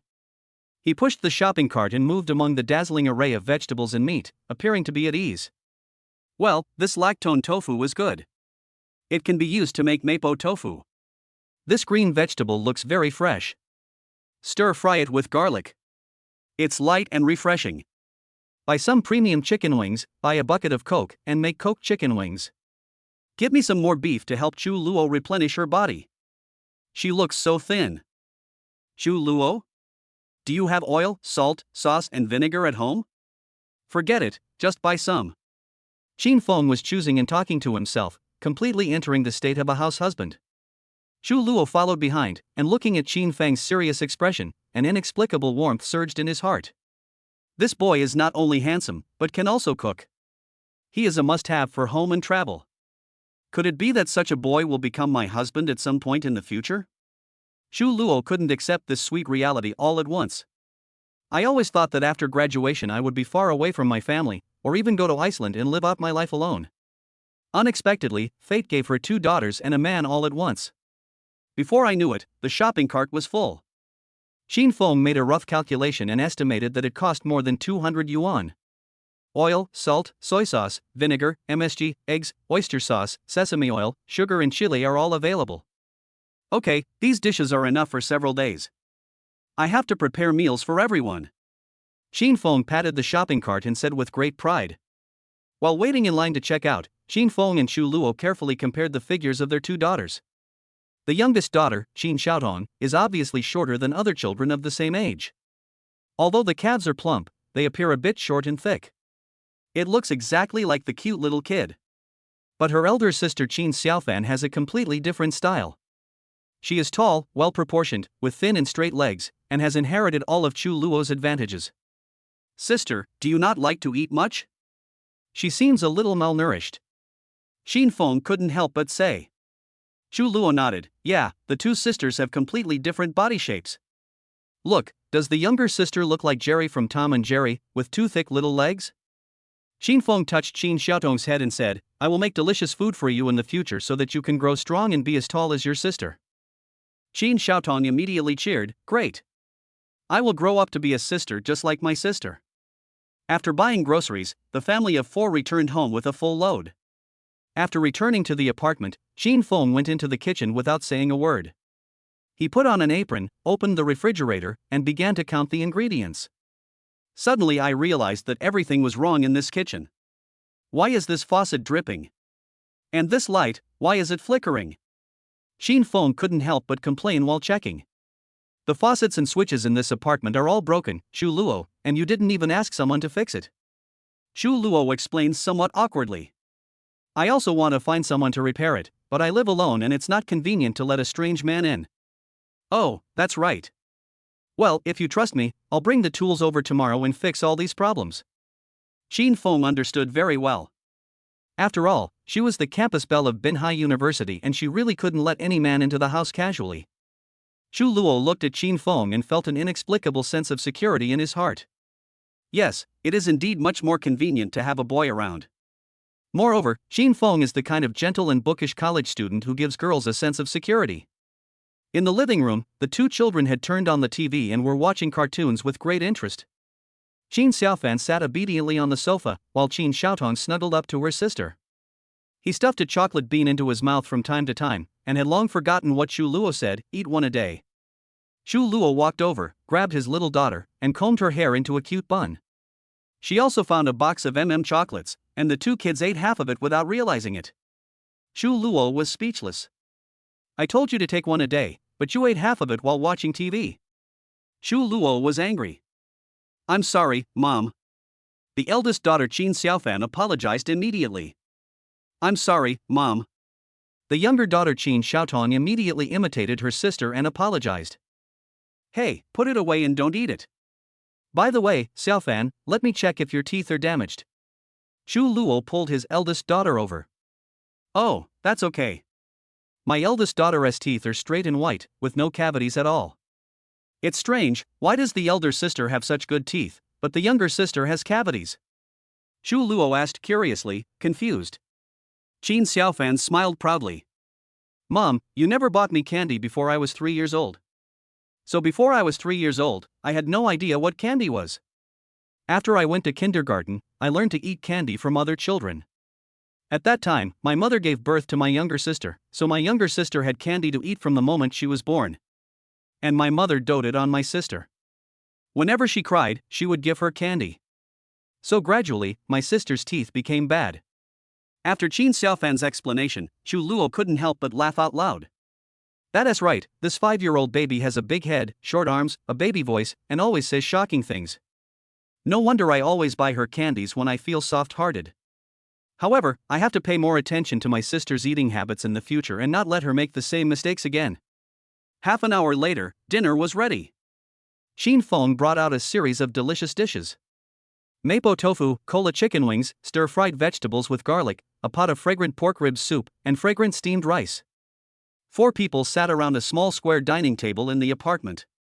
Usually, Xu Luo eats instant noodles alone at this table.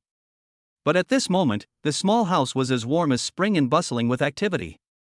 Qin Xiaofan was attracted by the fragrance and couldn't wait to pick up the chopsticks and put a piece of mapo tofu into his mouth. Wow! It's delicious. Dad's cooking skills haven't changed. Qin Xiaofan praised it highly. Xu Luo also took a bite and was immediately amazed. This taste is absolutely amazing. She hasn't tasted home for a long time. As she chewed the fragrant white rice, her eyes suddenly became a little moist. The family life that Xu Luo had once fantasized about turned out to be so easy to obtain. In just one day, she gave birth to 2 daughters. Well, I also became the father of 2 daughters. The most familiar stranger. Chapter 10. Xu Luo takes 2 children to sleep. Xu Luo and his eldest daughter ate with gusto. In comparison, the younger daughter seemed a little uninterested. She took a spoon and dug into the bowl, looking reluctant. After saying 3 sentences, I couldn't even fit a bite of food in my mouth. Seeing this, Qin Feng simply used chopsticks to remove a piece of chicken wing meat and stuffed the meat into her mouth. Sister, try this, it's delicious. Xin Xiaotong reluctantly took a bite, but still shook her head. It's not delicious, not as delicious as potato chips. Qin Feng had no choice but to coax her patiently and feed her mouthful by mouthful. Seeing this, Xu Luo frowned and said to Qin Feng, "You are not allowed to feed the child anymore. The child must learn to eat by himself."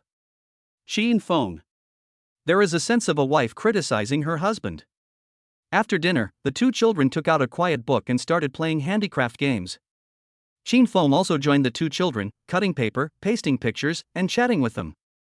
Xu Luo looked at this grown boy with satisfaction, as he actually had the patience to play handicrafts with 2 children. Her first impression of Qin Feng was actually quite good. After smiling slightly, she went into the kitchen to wash the dishes. The father and his 2 daughters were having fun when suddenly, 5-year-old Qin Xiaotong burst into tears. Qin Feng was surprised. "Sister, why are you crying?" Qin Xiaotong wiped her tears and said, "Dad, you really love me. You played with me for so long. In the past, you were always busy with work when you came home, and never did handicrafts with your sister." Woo woo woo. Qin Feng. Xu Luo came out after washing the dishes, and when he saw his sister's look, he smiled. I didn't expect this 5-year-old kid to be so melancholy. When her father suddenly played handicrafts with her, she was so moved that she cried. At the same time, both of them saw deep guilt in each other's eyes. Maybe after they start a family in the future, they will be too busy with their careers to bother playing handicrafts with their children. Xu Luo suddenly remembered what his eldest daughter Qin Xiaofan had said. "Mom, I like the way you are now. You are so gentle and never yell at the baby." Before he knew it, Qin Feng had stayed in Xu Luo's apartment until 10 o'clock in the evening. Usually he would stay in the library until 10 p.m. for his graduation project. I've never stayed so late at a girl's house. Not to mention the apartment of Xu Luo, the campus beauty. Qin Feng glanced out the French window. The night sky outside the city is still red, and the dazzling urban area illuminates the night sky. The city may not sleep, but the eyes of both children begin to glaze over. After yawning one after another, the 2 kids' eyes were filled with tears. Qin Feng was infected by the 2 children and also yawned. Xu Luo also covered his mouth with awe and then yawned. Xin Feng said, "Okay, it's late, I have to leave." Xin Xiaofan and Qin Xiaotong immediately expressed their reluctance to leave. "Daddy doesn't want it, so don't go." Qin Xiaofan looked up and said pitifully, "Dad, don't leave. Tell me a story at night." Qin Xiaotong immediately hugged Qin Feng's thighs. "Mom will tell you stories tonight, and I will come to see you tomorrow," Xin Feng said with a smile. Xu Luo also immediately gave orders to the two children. "It's time for you two to take a shower and go to bed. Follow me." "Okay," Qin Xiaofan said. "Okay." Qin Xiaotong imitated her sister. Xu Luo pushed the two children into the bathroom. Xu Luo signaled to Qin Feng with his eyes, "You can take this opportunity to leave." Qin Feng nodded and was about to leave when he suddenly said, "By the way, can you add a contact number?" Xu Luo, "Oh, yes." As he spoke, Xu Luo bent down to pick up his cell phone from the coffee table. Because a stranger named Qin Feng came to the house today. Xu Luo didn't change into home clothes after returning home. Still wearing a pair of light blue slim waist jeans and a gray top. When Xu Luo bent down, her body curves were graceful. Qin Feng's attention had been on the child just now. Now I have the chance to admire Xu Luo's back. Looking at her peach buttocks and butterfly back, Qin Feng realized that Xu Luo was still a girl. She is a mother of two children in name only. Ah, the world is so magical. With a beep, Qin Feng scanned Xu Luo's QR code and clicked verification. Only then did Xu Luo realize that she hadn't added a friend for a long time. Her WeChat contact list is pitifully short. Qin Feng sent a winking and smiling emoticon in the dialog box, and Xu Luo was slightly dazed when he saw it. "Okay, I'll go back to the dormitory," Qin Feng said. "Okay, let's contact tomorrow," Xu Luo said involuntarily. After I said it, I was surprised. She is no longer the girl who closed herself off. She longed to connect with others. This is a good thing. Qin Feng left the apartment building and walked outside under the starlight. I took a deep breath of the fresh air outside and left my warm family behind. I left the community alone late at night, entered the university gate, and walked along the tree-lined avenue back to the West District boys' dormitory at night. At 10 o'clock in the evening, the boys' dormitory area was still noisy and bustling. Some people gathered in the dormitory to play games and kill each other. Some of them went out on a date and just came back to the dormitory to brag. Some wore sportswear and went to the playground for a night run, sweating profusely. Others carry heavy school bags to take the postgraduate entrance examination and civil service examination. Qin Feng opened the door of dormitory 415 and found that his roommate Wang Dongliang was helping others to earn money by playing Genshin Impact. After Qin Feng came back, he washed and brushed his teeth, preparing to stay up late to finish his project. Taking care of children is really time-consuming, and the trajectory and daily routine of life are interrupted. Wang Dongliang saw Qin Feng coming back empty-handed and asked, "You didn't go to evening self-study? Where did you go?" Qin Feng, "I spent an entire afternoon and evening, but I didn't get anything done. I didn't have any self-study time." Wang Dongliang, "Where is your daughter? Who did you have the baby with?" Qin Feng, "If I tell you that I had a baby with Bin University's campus beauty Chu Luosheng, you won't believe it, right?" Wang Dongliang chuckled, I believe it. You wouldn't spend the whole night chatting with the school beauty, would you?" Qin Feng nodded, "Yes, I was with Chu Luo all night." Wang Dongliang, "Wow, ha, you have such a great imagination. Go to bed, you can dream about anything." Qin Feng, "Okay, I was sleepy to begin with. I was so tired from taking care of the kids. I really fell asleep." As he said that, Qin Feng climbed onto the bed. Wang Dongliang opened the anchor point, shook his head and said with a smile, "You are really hungry. You are really hungry." Qin Feng, zzz. Wang Dongliang, "Are you really asleep? Wake up, it's only 10 o'clock. In the apartment. After Chu Luo took the two children to take a shower, I wrapped the two kids in bath towels and took them to the second floor of the loft. Sleeping on a single bed that is 1.5 meters wide. To be honest, this bed is big enough for Chu Luo to sleep in on a normal day. She is 168 centimeters tall and weighs 96 kilograms. The small bed she sleeps on in her university dormitory is really too narrow. This 1.5 meter single bed is actually just enough for her to sleep on. But now the bed is completely occupied by two laughing little kids sleeping. Chu Luo had no choice but to hug the 5-year-old and curl up in a corner of the bed.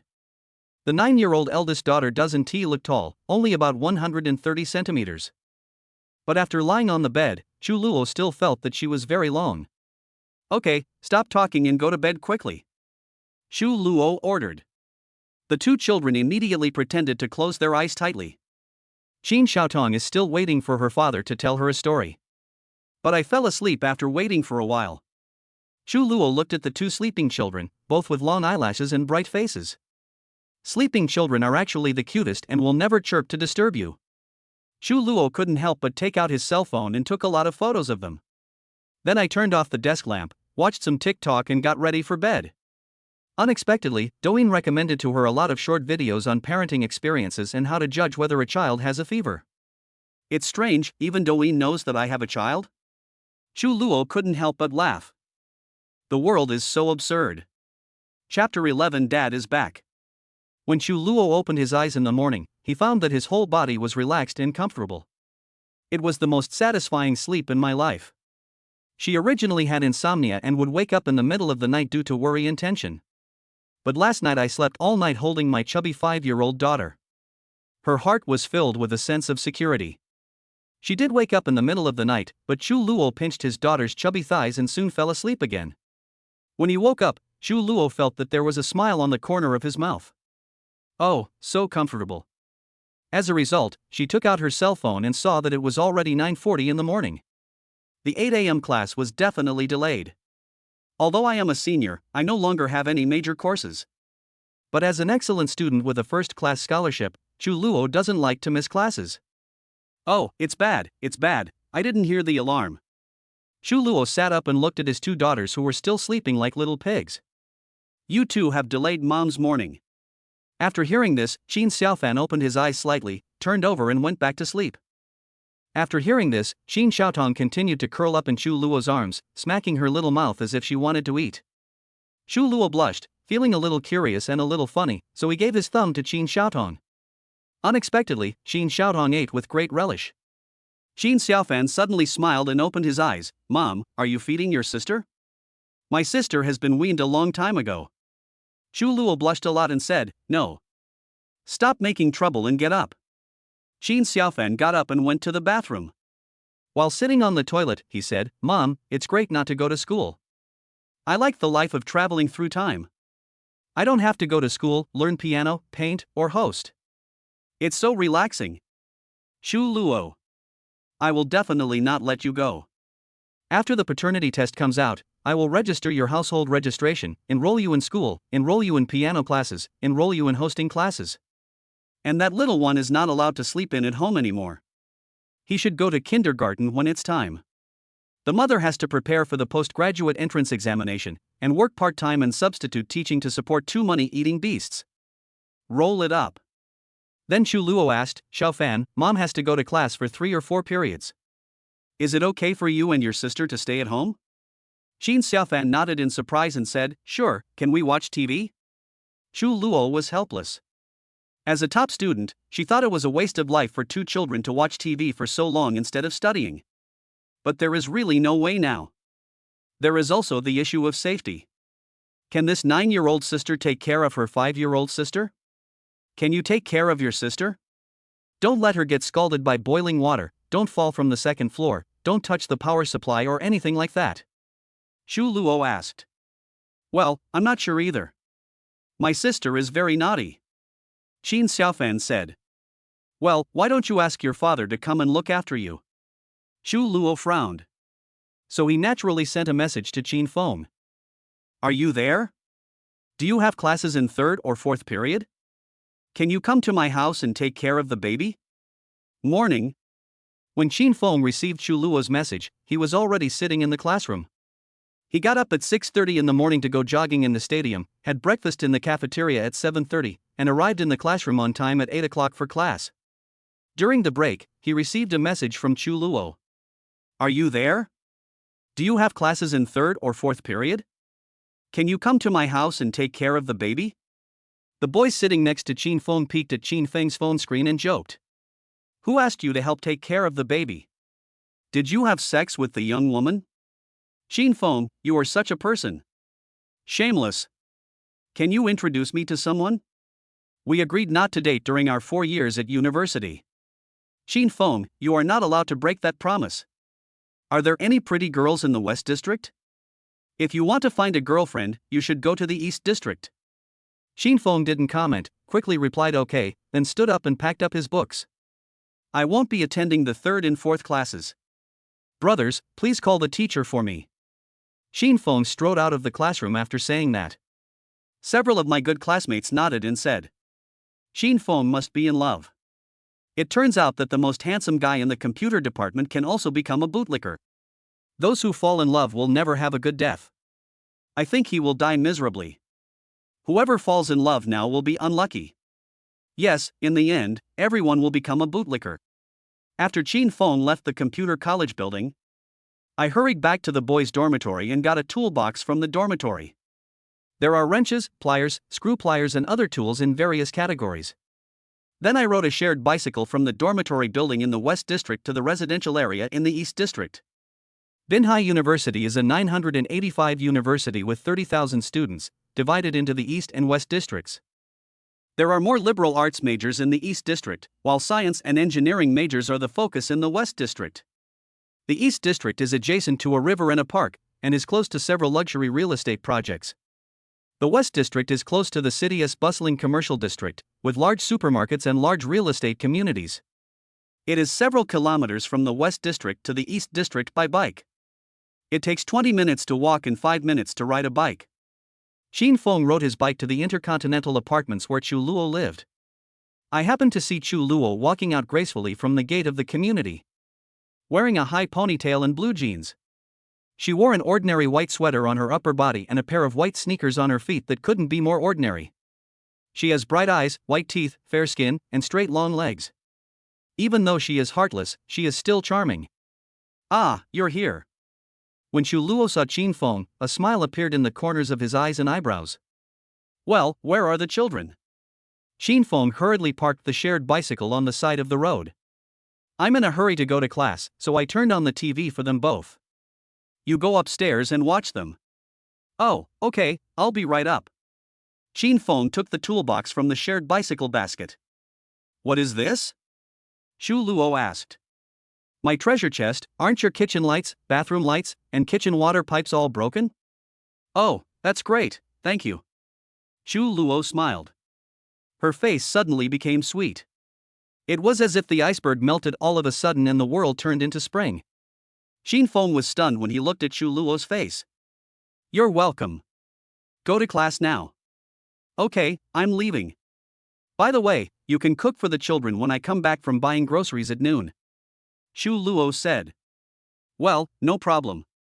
Xin Feng nodded. Okay, bye. Chu Luo also nodded, gave Xin Feng a few words, and quickly entered the West District gate. Xin Feng kept looking back until Chu Luo Qianli's figure disappeared out of the West Gate before he entered the community. To be honest, Xin Feng has always been one of the most handsome men in the School of Computer Science.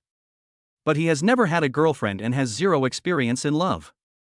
One reason is that I was busy preparing for the college entrance examination during high school. Second, there are almost no girls in the School of Computer Science, and the only 2 are brothers. The third reason is that Xin Feng has very high requirements for his girlfriend's appearance. If a girl has the slightest flaw in her appearance, Xin Feng will not like her.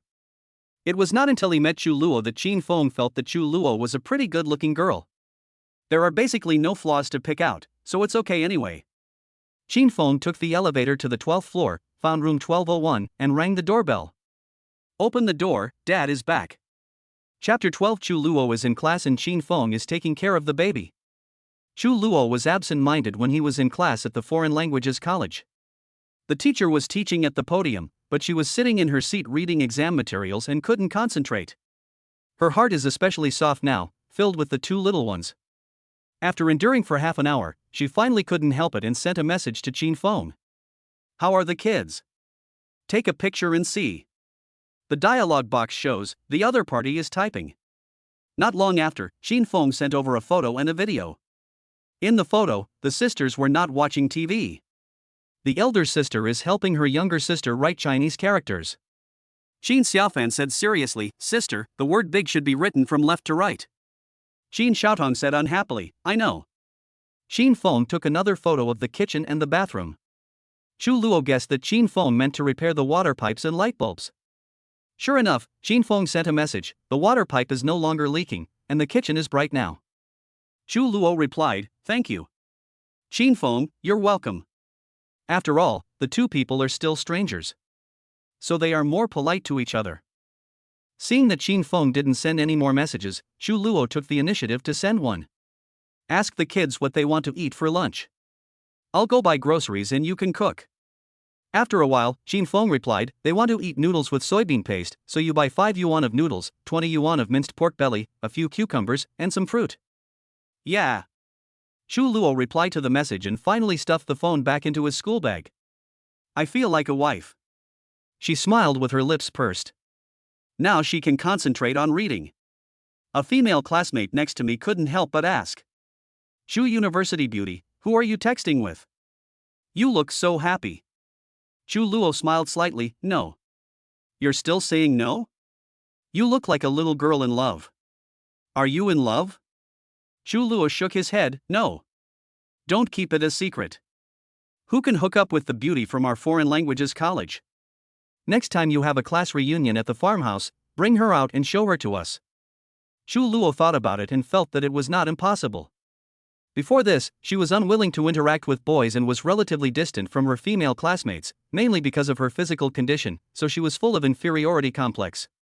But now she has 2 children and no longer has fertility problems. She has 2 babies who look like dolls, and people always stare at them whenever she goes to the supermarket. Her inferiority complex had long been mostly wiped out. "Well, maybe," Chu Luo said. "I thought that taking the children to a farm to pick cherries and cherry tomatoes would allow them to get more in touch with nature, which would be much better than watching TV, so I was a little tempted." Okay, we'll have a class farm party on National Day, and you can bring your family to join us," the female classmate said with a smile. Chu Luo responded with a smile, but said, "There is a boy named Xiao Yu in the class, who is the president of the Foreign Languages Department Student Union. Recently he is preparing to assemble a team to participate in the college debate at Binhai University." He accidentally saw Chu Luo, the campus beauty in his class, talking and laughing with the girl sitting next to her. To be honest, when Chu Luo smiled, she showed a row of white teeth and a sweet smile. Everyone knows that Chu Luo has a dimple when he smiles, but it's only seen once in a million years. It is said that one smile can conquer a city, and another smile can conquer a country. Chu Luo's smile with his deskmate during class broke the hearts of countless young boys. When the get out of class was over, Xiao Yu immediately walked to Chu Luo's desk and asked, "Shu University Campus Beauty, are you interested in joining the Foreign Languages College debate team? As you know, the Binhai University debate competition brings together the best young talents in the university. Participating in a debate competition can not only promote thinking and increase life experience. The best thing is that I can make friends with many high-quality classmates and build up a network of contacts. It provides opportunities for you to develop in society after graduation, beautiful lady." Xiao Yu enthusiastically introduced the benefits of joining the debate competition. But after Chu Luo heard it, he felt it was meaningless. She watched several debate competitions and saw more argumentative talk than logical reasoning. Those boys are also arrogant, greasy, and abstract. I always feel that girls should worship student leaders like idiots. Thinking of this, I feel that Qin Feng doesn't look greasy at all. He treated Chu Luo with great propriety, neither overly enthusiastic nor overly cold. The feeling of being close yet distant seems to be very good at controlling girls' hearts. Of course, Chu Luo doesn't think Qin Feng is greasy, maybe it's because Qin Feng is more handsome? Oh no, Chu Luo's heart skipped a beat. A boy who makes a girl feel so comfortable must be downwardly compatible with her. This shows that Qin Feng has rich experience in love and even has a ready-made girlfriend. Well, when we meet at noon, I will ask him if he has a girlfriend. Otherwise, it would be embarrassing. Chu Luo thought so much that Xiao Yu thought Chu Luo was seriously considering joining the debate team. He was ecstatic, thinking that he would have a chance to have more contact with this legendary school beauty. Who would have thought that Chu Luo thought for a long time before saying expressionlessly, "Oh, never mind. Sorry." Then he lowered his head to read. As reserved and aloof as ever. Xiao Yu sighed. It seems that Chu Luo has not changed. Get out of class ends at 12 o'clock. Chu Luo couldn't wait to pack up his books, and then hurried out of the classroom. He looked so impatient that he accidentally hit his head on the classroom doorframe when he was leaving the house. Ouch! Chu Luo held his forehead with his hand in pain. Then he ran out of the classroom. All 30 students in the English class burst into laughter after watching it. Rare, spectacular, and bizarre. The Chu University campus beauty who has always been elegant, beautiful, and steady. I was in such a hurry to leave the classroom today that my head got caught in the door. I don't know why Miss Chu is so anxious. You're not worried like me that there's no meat in the cafeteria if it's late, are you? She has such a great figure, how could she be the same as you? Is this girl in love? Is she in a hurry to go on a date? No way, which boy is so lucky to win the heart of our Chu University's campus beauty? But Chu Luo was in a hurry, mainly because he was worried that the 2 children would be hungry. Originally, the mother and her 2 daughters slept in the morning and had no time to eat breakfast. Classes are over at 12 o'clock now, and plus the time to buy groceries, the 2 kids will definitely be starving when they get home. Chu Luo quickly rode the shared bicycle back to the community and went to the fresh food supermarket to buy noodles, meat, cucumbers, yellow noodle sauce, etc. She hurriedly took the elevator home and first put her ear to the door to listen to what was going on inside. It seemed that Qin Feng was telling a story to his 2 daughters, one big and one small. It sounds like it's about Journey to the West. It just talked about the Kingdom of Daughters. Qin Feng's calm and cheerful voice came from behind the door. Tang Sang looked carefully and was like, wow, is this the queen of the kingdom of women? She is so pretty. Suddenly, Tang Sang no longer wanted to go to the West to obtain Buddhist scriptures. The king of the kingdom of daughters also sang a song called Daughter's Love. Let me sing for you, Mandarin ducks live together, butterflies fly together. Chu Luo chuckled and opened the door with the fingerprint lock. Seeing Qin Feng sitting on the wooden floor in front of the sofa. The eldest daughter sat opposite Qin Feng. The little daughter sat in Qin Feng's arms. Chapter 13 Going Home for Lunch. Chu Luo came back from shopping and just opened the door. The 2 little guys were like 2 happy little birds, running over from the living room. One hugged Chu Luo's thighs, one on the left and one on the right. The eldest daughter shouted in a clear voice, Mama's back. The little girl imitated in a baby voice, Mama's back. Chu Luo's heart melted instantly. She bent down, hugged one in each hand, and felt the heavy love. This was the first time she truly realized that the originally deserted rental house had become so lively and warm because of the presence of these 2 little ones. The feeling of home turns out to be like this. My eyes were slightly moist. She has always believed that she would be alone for the rest of her life because of her physical condition. Her original family took her to many hospitals, many Chinese medicine doctors, and she took many Chinese herbal medicines, but to no avail. Because of her missed period, her parents even gave up on her and said some unpleasant things.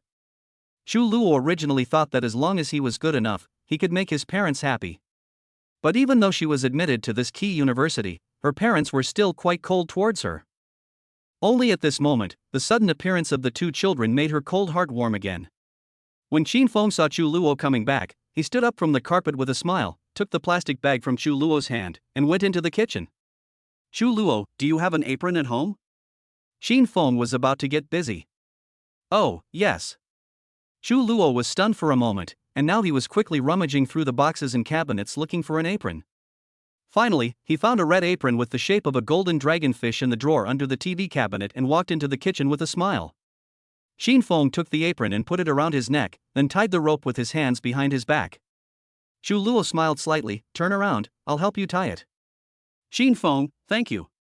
Chu Luo, you're welcome. You've been working hard telling Journey to the West to 2 children. Qin Feng, well, it should be. These 2 people are a bit unfamiliar. The 2 children stared at their parents blankly with their big blinking eyes, looking a little uncomfortable. Don't mom and dad usually beat, scold, kiss and hug? Now I feel like they are 2 hypocrites. No wonder, when men and women first meet, they are half ambiguous and half reserved. Qin Feng was busy in the kitchen. Fry the meat sauce in a pan, cut the cucumber into shreds, and cook the noodles. Soon, the air was filled with the aroma of fried noodles with soybean paste. Chu Luo took the 2 children to wash their hands and placed 4 bowls and chopsticks on the small dining table. Qin Xiaotong pestered Chu Luo again and insisted that she sing. Mom, Dad just sang daughter's love for us. Sing daughter's love for us too. The second child, Shin Xiaodong, shook Chu Luo's arm and acted coquettishly. Okay, Mom will sing for you. Chu Luo couldn't resist them, so he took out his cell phone and searched for the lyrics of Daughter's Love. She cleared her throat and sang softly. Mandarin ducks live together and butterflies fly together. The spring scenery in the garden is intoxicating. The singing is gentle and melodious, like a clear spring in the mountains or a breeze in the forest, which makes people intoxicated. The two children snuggled up to Chu Luo, listening quietly, their little faces full of happy smiles. It turns out that Chu Luo is a soprano member of the Galaxy Chamber Choir. No wonder she sings so beautifully.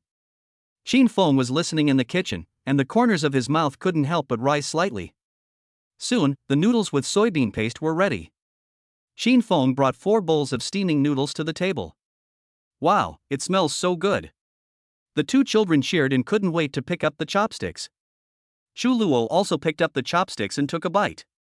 The noodles are chewy and smooth, the sauce is rich and fragrant, and the taste is simply amazing. She couldn't help but exclaim, "It's delicious. If it tastes good, eat more and gain some weight." Xin Feng said with a smile. I have a physique that won't make me fat, you know that? You're awesome if you can make me fat. Chu Luo said unconvinced. The two children were eating with their heads down, their little mouths stuffed full. Xin Xiaofan smiled and said, Mom, you became very fat after you gave birth to me and my sister, so you did yoga in the living room every night to lose weight. Chu Luo pinched Xin Xiaofan's cheek and said, Hey, this kid always makes fun of me for being fat. The second baby, Xin Xiaotong, is usually picky about food, but today he ate particularly happily, and his chubby little mouth was covered with meat residue. Chu Luo couldn't help laughing when he saw her cute appearance. She picked up a wet tissue and gently wiped the oil stains from the corners of Erbao's mouth. After dinner, Chu Luo cleaned up the dishes as usual and prepared to go to the kitchen to wash them. The two children turned on the TV, and Xin Feng tuned them to the newly updated version of Peppa Pig. Student Xin Feng, please come in for a moment. I want to discuss something with you. Chu Luo shouted from the kitchen. Oh well. Xin Feng walked into the kitchen and looked at Chu Luo's tall and slender figure. A pair of jeans outlined her straight and long legs. She was wearing a thin white sweater, which made the cartoon pattern on her chest stand out. I think we can't let children stay at home all the time. They must go to school and kindergarten. Chu Luo said seriously. This will allow them to learn knowledge and also give us time to do our own things. Xin Feng nodded in agreement. Chu Luo has always wanted to take the postgraduate entrance examination, and Xin Feng is also busy with graduation design and job hunting. They really can't spend all their time with their children. Yeah, that's what I thought. Once the paternity test is done and we get a household registration, I'll take them to the nearby schools and kindergartens. Xin Feng responded. Chu Luo paused and asked another question that she had just thought of this morning. By the way, Xin Feng, let me ask you something. Do you have a girlfriend? Will my relationship with my two children affect your relationship with your girlfriend? Xin Feng was stunned for a moment, then smiled and shook his head. I don't have a girlfriend. I'm single. Oh. Chu Luo kept a straight face, but he felt happy in his heart and breathed a sigh of relief. Xin Feng looked at her and asked. What about you?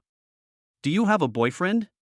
Chu Luo's heart skipped a beat and a proud look appeared on his face. Humph, don't you know that I'm the most difficult campus belle to win in Binhai University? I certainly don't have a boyfriend. But Chu Luo asked back, what do you think? Xin Feng touched his nose and said with a smile. That's not necessarily true. Nowadays, some girls seem to have no boyfriends and their friend circles are clean, but in fact, who knows how many boyfriends they have secretly, and they may even have many backups. Chu Luo smiled slightly and thought, this boy really understands girls. Could it be that he also has a lot of experience? She smiled and said, well, in our foreign languages department, there are quite a lot of goddesses like you mentioned. They have a lot of fish in their fish ponds. Xin Feng also laughed, yes, there are many bootlickers in our school of computer science. Well, how about this, introduce the girls from your foreign languages department to the bachelors in our computer science department, 2 negatives equal a positive, and digest the memory, what do you say? Chu Luo smiled and shook his head. Forget it. I don't want the fairies in our academy to harm you innocent boys. I'm afraid you won't be able to handle it. Xin Feng said unconvincedly, all the people in our computer department are idol level guys. The two chatted and laughed, and the atmosphere was relaxed and happy. Then they talked about a more realistic issue: earning money to support the family. After all, with two more money-eating beasts, the expenses doubled. The money spent on buying toys and snacks for them every day is not a small amount. Both of them realized that they had to either ask their families for more living expenses or work hard to earn money on their own. I have contacted a training institution before, and they have been wanting me to substitute for a class. I originally had a first-class scholarship and was going to take the postgraduate entrance examination, so I didn't agree because the time was too tight and the money was enough. Now it seems that I can take on this job. Xu Luo expressed his plan. Xin Feng also said, I can also do network maintenance for a company in an office building, and they will pay me some money every month. Well, it seems that we have to work hard on our own. After all, whether parents believe what we say is also a question. Xu Luo said. Yes, don't let my dad have a heart attack. Xin Feng said. Ha ha. Xu Luo laughed so hard that he shook with laughter. Xin Feng was stunned when he saw the dimple that appeared when Xu Luo smiled. Chapter 14. Each of us takes a child to class. After lunch, the eldest daughter Qin Xiaofan said to Xu Luo with sleepy eyes, Mom, have you forgotten that I have to take a 10-minute nap every day at noon? Xu Luo, oh, Mom will take you to the second floor to sleep. Xu Luo pulled Qin Xiaofan up to the single bed on the second floor and quickly coaxed her to sleep. Xin Feng and Erbao were on the first floor. He asked Qin Xiaodong, who was concentrating on watching TV on the sofa. Sister, don't you want to take a nap? Qin Xiaodong chuckled, No, my sister never takes a nap, and my sister never sleeps at night. You and Mom always say that I am a night owl. Xin Feng. Well, adults are most afraid of energetic children. After a while, Xu Luo called Xin Feng from the second floor of the loft. Xin Feng, come up here for a moment. Xin Feng? The second floor is your bedroom, can I go up there? Xu Luo smiled, Well, it's nothing, come up and see. Xin Feng didn't know what Xu Luo wanted to see on the second floor. She wouldn't be waiting for me in sexy pajamas, would she? I wonder what the boudoir of the campus beauty of Bing University looks like. Xin Feng climbed up the stairs and found that he had overthought. Qin Xiaofan was already fast asleep on the 1.5-meter tall single bed. Xu Luo lay gracefully beside his eldest daughter, staring at her face carefully. She has long legs, her hair spread out on the bed, a curvaceous figure and an invincible profile. She is indeed worthy of being the campus belle of Bin University. Ha, come on. Xu Luo smiled and waved to Qin Feng to come over. It's like I discovered the most fun thing in the world. So I couldn't wait to share it with Qin Feng. And this matter can only be shared with Qin Feng. Qin Feng, look, this guy is sleeping with his eyes open. Qin Feng? So he leaned over to the bed to look at his eldest daughter who was sleeping soundly. Sure enough, although the girl Qin Xiaofan was fast asleep, her eyes were half open. When Qin Feng moved closer, Qin Xiaofan's eyes seemed to move along with him. Qin Feng exclaimed, Oh my god, this kid really sleeps with his eyes open, and his eyeballs are still moving. Xu Luo smiled and said, She is just like me when I was a kid. My parents also said that I sleep with my eyes open. Qin Feng sighed, Are you Zhang Fei? You sleep with your eyes open because you are afraid of being assassinated in your dreams? Xu Luo glared at Qin Feng and said, No. It's because she inherited my big eyes. Qin Feng, big eyes are actually not good, they attract dust. Xu Luo. She pursed her lips and looked at Qin Feng speechlessly. In the afternoon, Qin Feng and Xu Luo both have classes. The two decided that each would take one child to class. Xu Luo calls this divide and conquer. Qin Feng said this is called long separation will eventually lead to reunion, and long reunion will eventually lead to separation. After playing rock paper scissors, Qin Feng took his 5-year-old sister to class, and Xu Luo took his 9-year-old sister to class. At 13:50, Xu Luo took his eldest daughter Qin Xiaofan to the third teaching building. Sitting in the third row of a tiered classroom that can accommodate 200 people. The whole classroom was in an uproar, and many female classmates gathered around. Xu Luo and Qin Xiaofan were surrounded tightly. Wow, Xu Luo, this little girl is so beautiful. Yes, he looks just like you. Is she your sister? Her eyebrows and eyes are exactly the same as yours, peach blossom eyes. Look, your sister also has a dimple when she smiles. Oh my god, so cute. Your parents gave you such a little sister? They are still strong and healthy. Stop talking about it. My parents also had a child to relieve their empty nest syndrome, but my sister is so ugly. She is not as pretty as Chu Luo's sister. I really want to change her. Nonsense, Chu Luo is the school beauty, how can Chu Luo's sister be ugly? Chu Luo usually doesn't like to attract too much attention in class. But today she brought her daughter to class. It's quite a show-off. As for classmates saying that Qin Xiaofan is their sister, well, let them say whatever they want. Fortunately, Qin Xiaofan was warned in advance not to call her mother but sister when she entered the classroom. Qin Xiaofan also understood that he was a time traveler, so he strictly kept the secret for his mother. When she heard her brothers and sisters loudly praising her good looks, she just kept smiling. A few of the dozen or so English major boys came over to watch the fun. The student union president Xiaoyu said with a smile, "Chu Luo, your sister loves to laugh more than you do." Another boy whispered, "Her sister is not aloof." Another boy whispered, "Actually, I have a hunch that this is Chu Luoxing's child. The little girl's nose obviously doesn't look like hers." Chu Luo overheard this sentence and glanced at the boy. "Wow, you have a pretty good eye." Qin Xiaofan's nose is indeed very similar to Qin Feng's, unlike his own low nose bridge. Qin Xiaofan has a very straight nose, so from a certain perspective, Qin Xiaofan looks better than his mother. Hey, Chu Luo thought, how does this child look like? Just inherited the good qualities of my parents. I inherited my mother's eyes and my father's nose. I inherited my mother's hair and my father's face shape. I inherited my mom's dimples and my dad's teeth. No wonder people say mixed-race children are good-looking. In fact, if a couple is far apart, their children will complement each other's strengths and weaknesses and grab the good genes. Qin Feng is from the 4 provinces of Shanha, and Chu Luo is a girl from Jiangnan. The 2 children born are like dolls. Chu Luo felt that if she were not a highly educated girl, she could make money with her own abilities. She was willing to take Qin Xiaofan and Qin Xiaoton to Zhujiang Garment City to be advertising models. I heard that you can make a lot of money. For Qin Feng, taking care of the baby is no easier than for Chu Luo. Qin Xiaotong is only 5 years old, just the right age to learn to speak. No matter what she does, she has to speak it out. This fully demonstrates a theory: humans think in language. Qin Feng took her hand and went to the School of Computer Science. Along the way she kept ordering Qin Feng to buy her toys and milk. Qin Xiaotong, "Dad, buy me a toy." Qin Feng said, "Sister, you can't buy a toy every day, it's such a waste of money."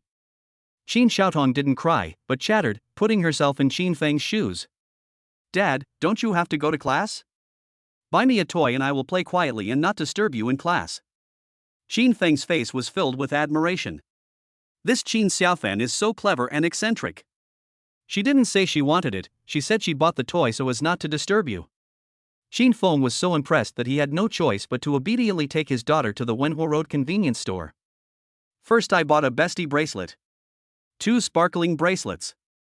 There is a small magnet on it that can attract 2 people's wrists together. Qin Feng said speechlessly, "Sister, do you have a best friend? Why did you buy a best friend bracelet?" Qin Xiaotong, "My sister and I are best friends." Qin Feng. Qin Xiaotong also bought a beaded gift box that can be used to make necklaces and bracelets. Qin Feng was quite satisfied with this toy. You go and string plastic beads for the afternoon, and your old father will finally have some peace and quiet for the afternoon. Otherwise, this 5-year-old kid could chatter all day long. Qin Xiaotong received 2 gifts and happily followed Qin Feng to the computer college building. Because she was too young, she didn't understand what time travel was, nor could she comprehend why she had to call Guan Qin Feng brother. So Qin Xiaotong always called Qin Feng dad. Qin Feng said, okay, call me whatever you want. My classmates heard me and there was nothing I could do." Qin Xiaotong looked at Qin Feng with her eyes wide open and said, "Dad, you are so old, you are the dad." Qin Feng. Am I old? Am I old? Am I old? Am I handsome? Qin Feng brought a 5-year-old girl to the classroom for class. The boys in the class were all furious. "Fuck, Qin Feng, when did you give birth to the cub?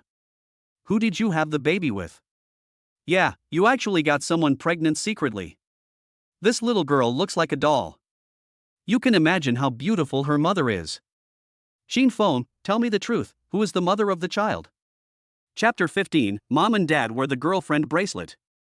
After class, Chu Luo took Qin Xiaofan to Wenhuo Road. Qin Xiaofan thought her mother brought her out to drink milk tea. But in fact, Chu Luo took his daughter to Wulio bookstore. Boss, all the textbooks for 4th grade in elementary school are in one set. Okay. Chu Luo watched the bookstore owner take out the Chinese, math, and English textbooks and workbooks for the first half of 4th grade. An expression of horror appeared on Qin Xiaofan's face.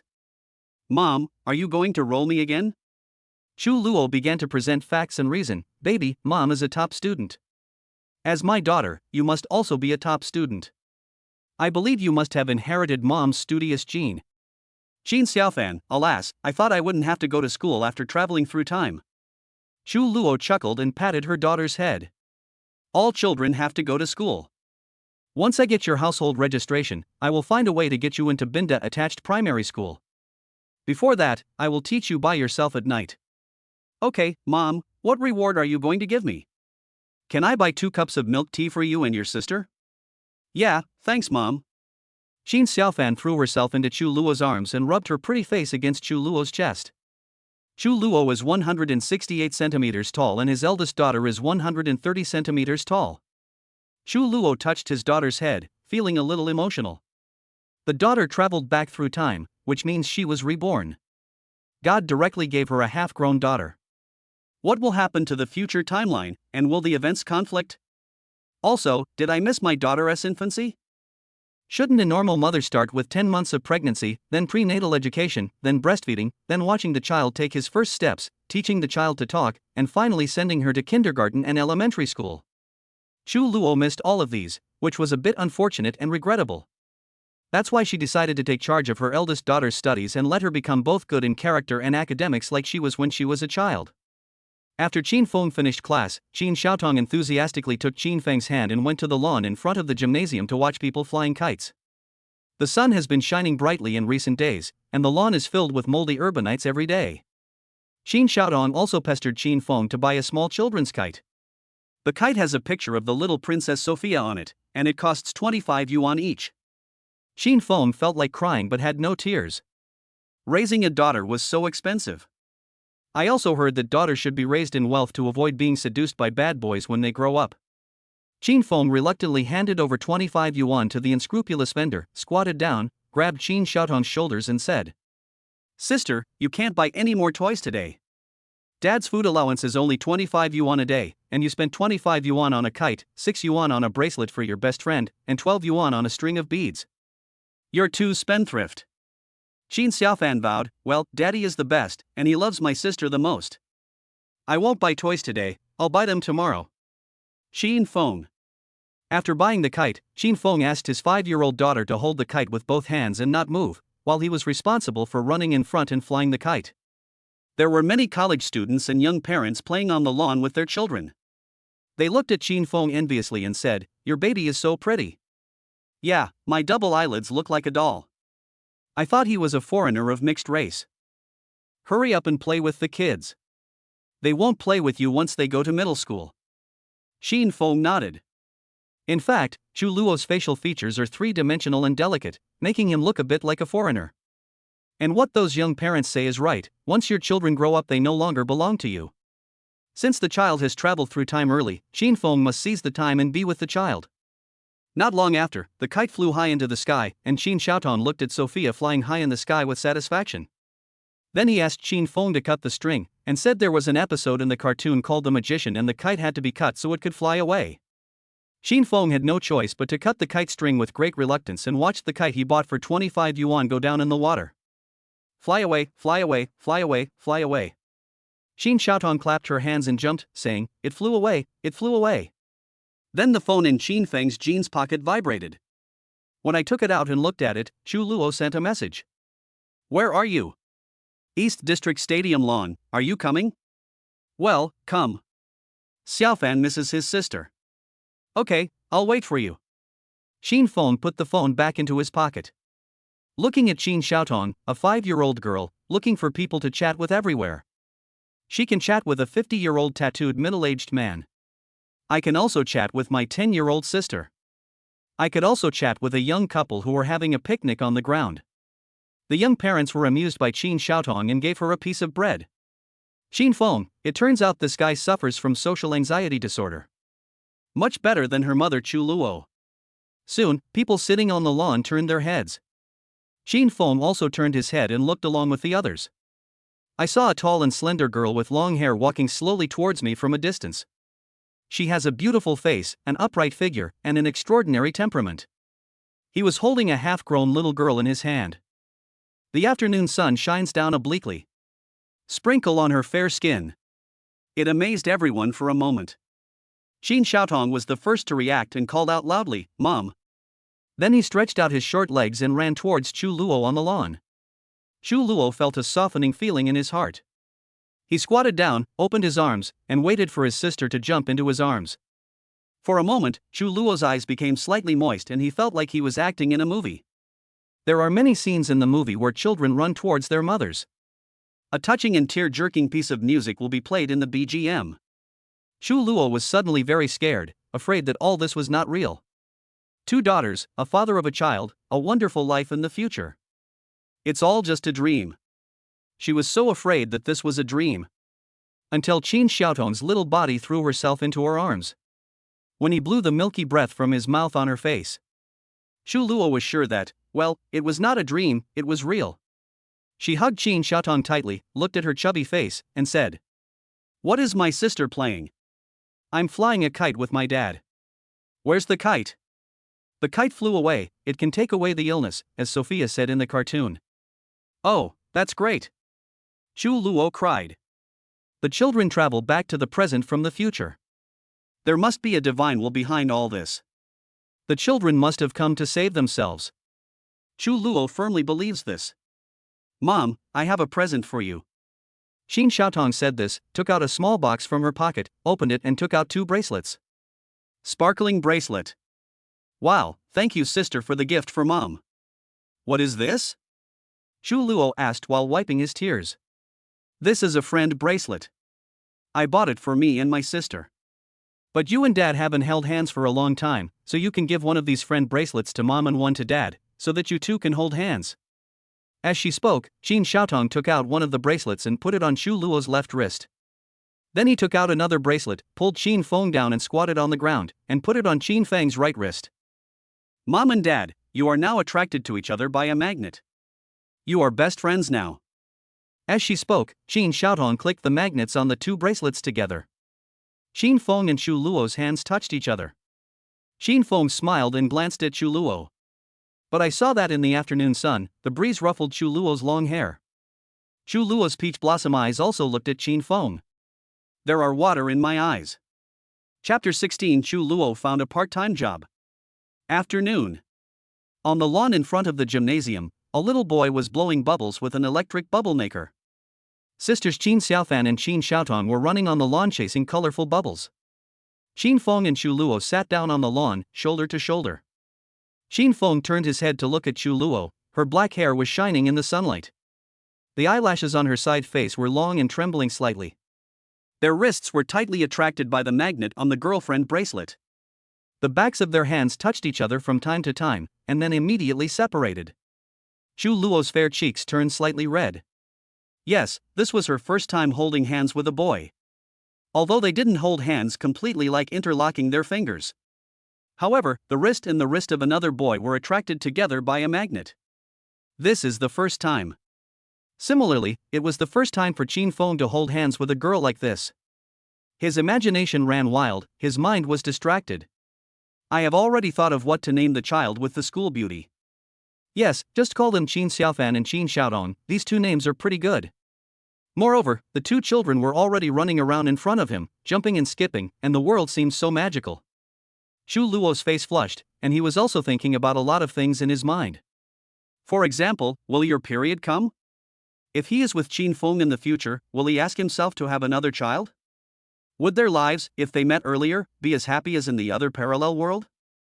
Chu Luo couldn't guarantee any of these, so he was sometimes happy, sometimes sad, full of thoughts, and mixed feelings of sorrow and joy. Suddenly, the cell phone in Chu Luo's jeans pocket rang. Her cell phone ringtone is a chorus song of "I Know Two of You." Chu Luo stretched out his legs and took out his cell phone from his jeans pocket. "Hello, who are you?" "Oh, great, thank you." "Yeah, I see. I'll report in tomorrow." Chu Luo hung up the phone with a surprised expression on his face. Moreover, she didn't care about the restraint of the best friend bracelet and jumped up from the grass. Wow, that's great. I received an offer from the training center. They asked me to report tomorrow. The fee is 300 yuan per class, and 600 yuan per class. They teach college entrance examination reading comprehension. Xin Xiaofan and Xin Xiaotong heard their mother's joyful shouts and hurried back. Mom, what did you say? Xin Xiaofan asked. My mom found a part-time job with a very high salary. She can earn 600 yuan for teaching a 2-hour class. Wow, Mom is so great. Xin Xiaofan jumped up. Wow, Mom is so great. Xin Xiaotong jumped up imitating her sister. Mom can earn money to buy me toys. Xin Xiaofan continued to dance on the spot. Mom can earn money to buy me toys. Well, Mom, I want Princess Simple toys, I also want a cute machine box, and I also want a princess gift box. Xin Xiaotong began to count on her fingers. Mom will buy it for you. Chu Luo squatted down, smiled and pinched her 5-year-old daughter's face with both hands. Looking at her daughter's dark eyes, she felt that earning money for her daughter to spend was the happiest thing in the world. Congratulations, the campus belle of Chu University. Xin Feng smiled slightly beside him. Well, you're welcome. You've worked hard cooking these past 2 days. How about we not cook at home tonight? I'll treat you to a meal. What do you want to eat? Chu Luo asked. Bear Miao is coming. Xin Xiaofan was the first to jump up. Bear Miao is coming. I love Bear Miao is coming because there are free desserts and a giant panda that can give out snacks. Xin Xiaotong danced along with her sister. Chu Luo didn't know what Bear Miao is coming was, so he asked his eldest daughter, what is Bear Miao is coming? Xin Xiaofan, it's the Xiong Miao Lai hot pot in Wanda Plaza. Chu Luo smiled and said, oh, I see. Okay, I'll take you 2 kids to Wanda Plaza to have some fun. Yeah, let's go to Wanda. The eldest daughter jumped. Yeah, let's go to Wanda. The little daughter jumped. So, Xin Feng and Chu Luo, each holding a child's hand, walked out of the West District gate and stood on the roadside to hail a taxi. My younger sister Xin Xiaotong asked in confusion, why doesn't Dad drive? Dad always drives us to Wanda Plaza.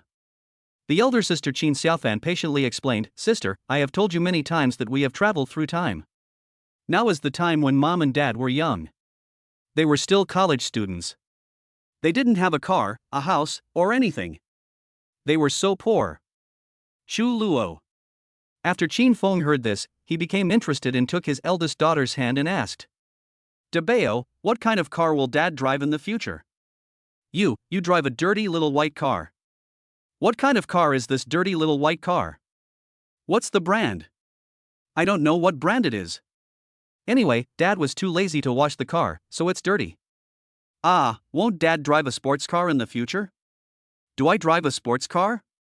Ferrari, Lamborghini, Porsche? No. Xin Xiaofan shook his head. Well. However, Dad bought Mom a very expensive car, a Mercedes-Benz. My sister and I both like to ride in Mom's Mercedes-Benz and don't like to ride in Dad's dirty little white car. Chu Luo couldn't help but laugh after hearing that. Qin Feng glanced at Chu Luo and said, What are you laughing at? I bought you a Mercedes-Benz. I treated you well, but you let me drive a dirty white car that I don't even know the brand of. Sigh. Ha ha ha. Chu Luo laughed even louder. Fortunately, a taxi arrived. Qin Feng took the 2 children to sit in the back seat and let Chu Luo sit in the front passenger seat. Dear owner of the Mercedes, you are treating us today and you also pay for the taxi fare, so you can sit in the front. Qin Feng said bluntly. I'll pay. Chu Luo smiled, opened the door and sat in the passenger seat of the taxi. Master, let's go to Wanda Plaza. Okay, a family of 4 taking the kids out to play? Yes. You 2 look so young. You already have 2 kids? Yes, we got married early. Chu Luo smiled. It's right to get married early. It contributes to the country's fertility rate, and your parents can help take care of the children. Oh, yes, yes. The taxi driver was expressing his opinions all the way. The pure electric blue taxi left Binhai University and sped along the road. Chu Luo casually responded to the taxi driver's conversation and looked at the scenery in the city with a smile. Her head leaned lightly against the seat pillow, thinking about Qin Xiaofan's words. Dad drives a small white dirty car, and Mom drives a Mercedes. Dad bought the Mercedes for Mom.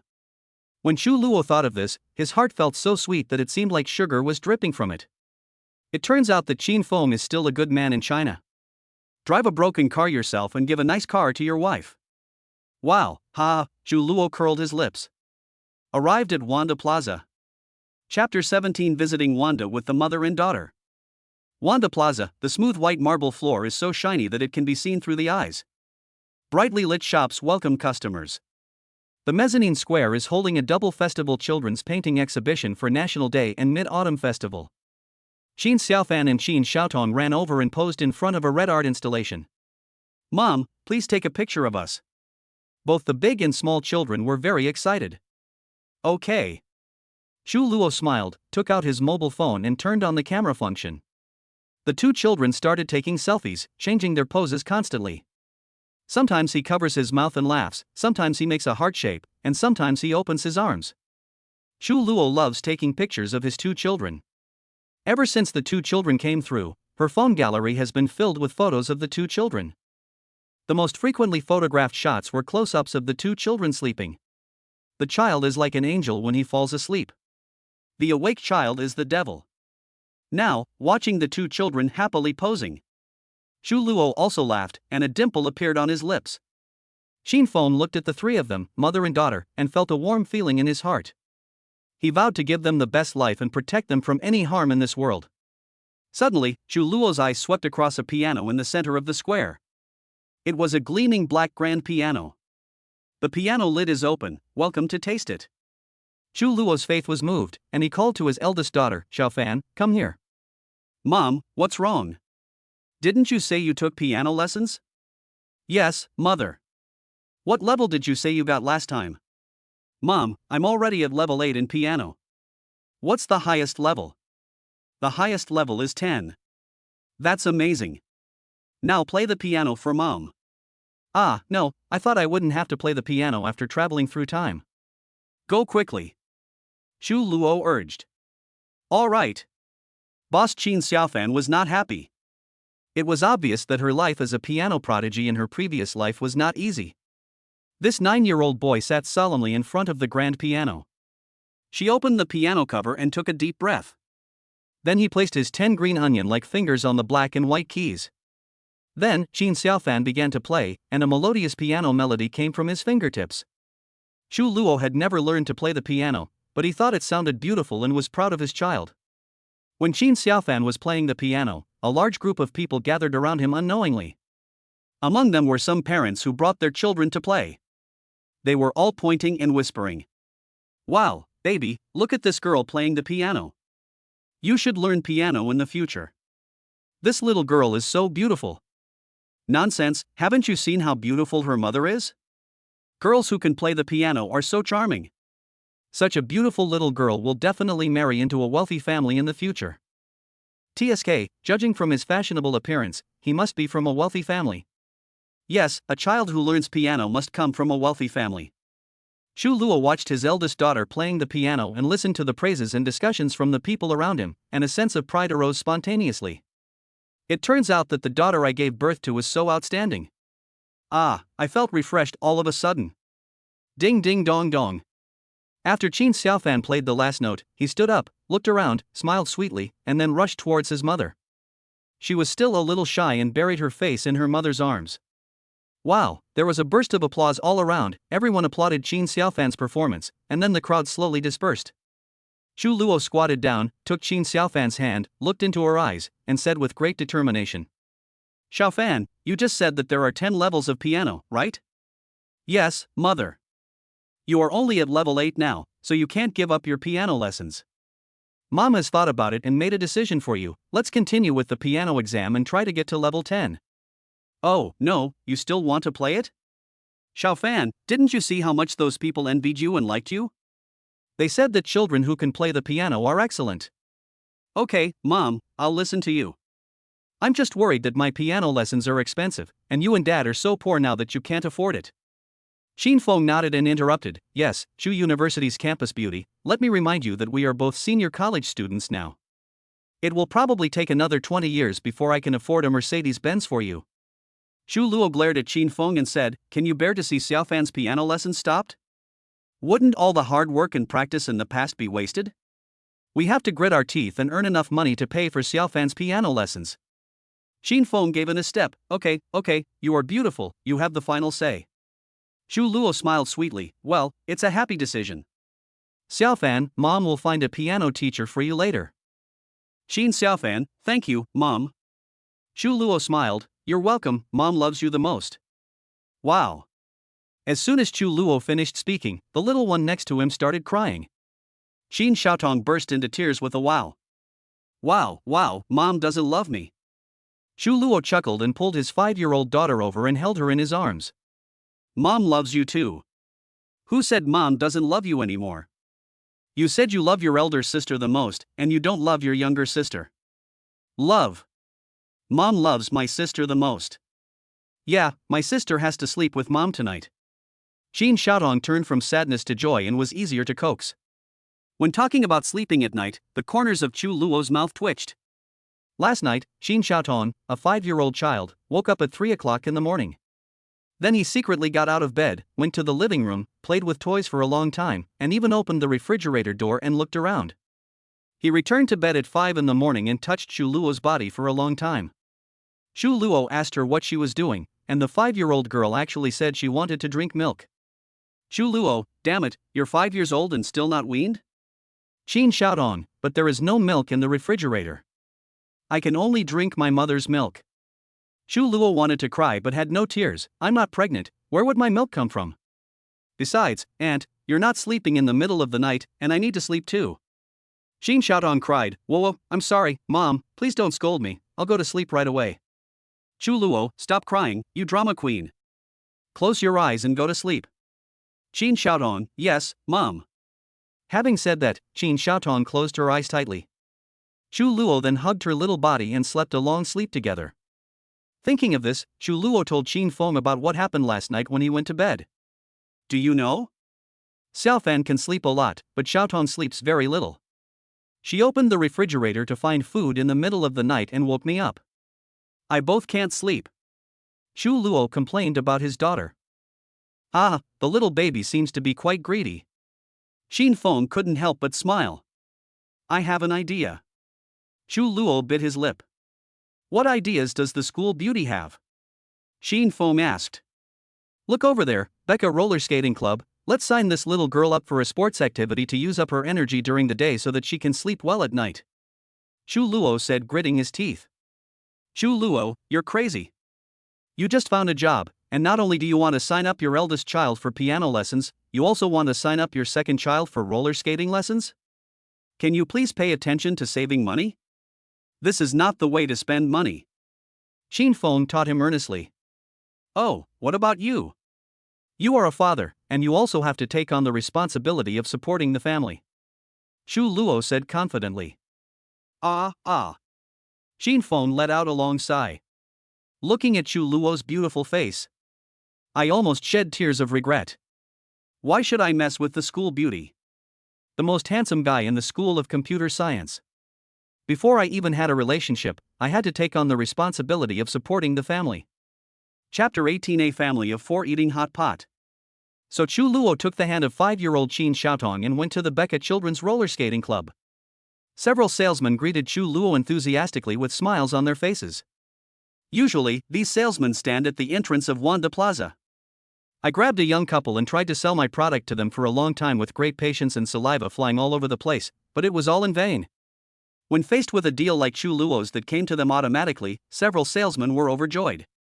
Oh, mother, you are so young.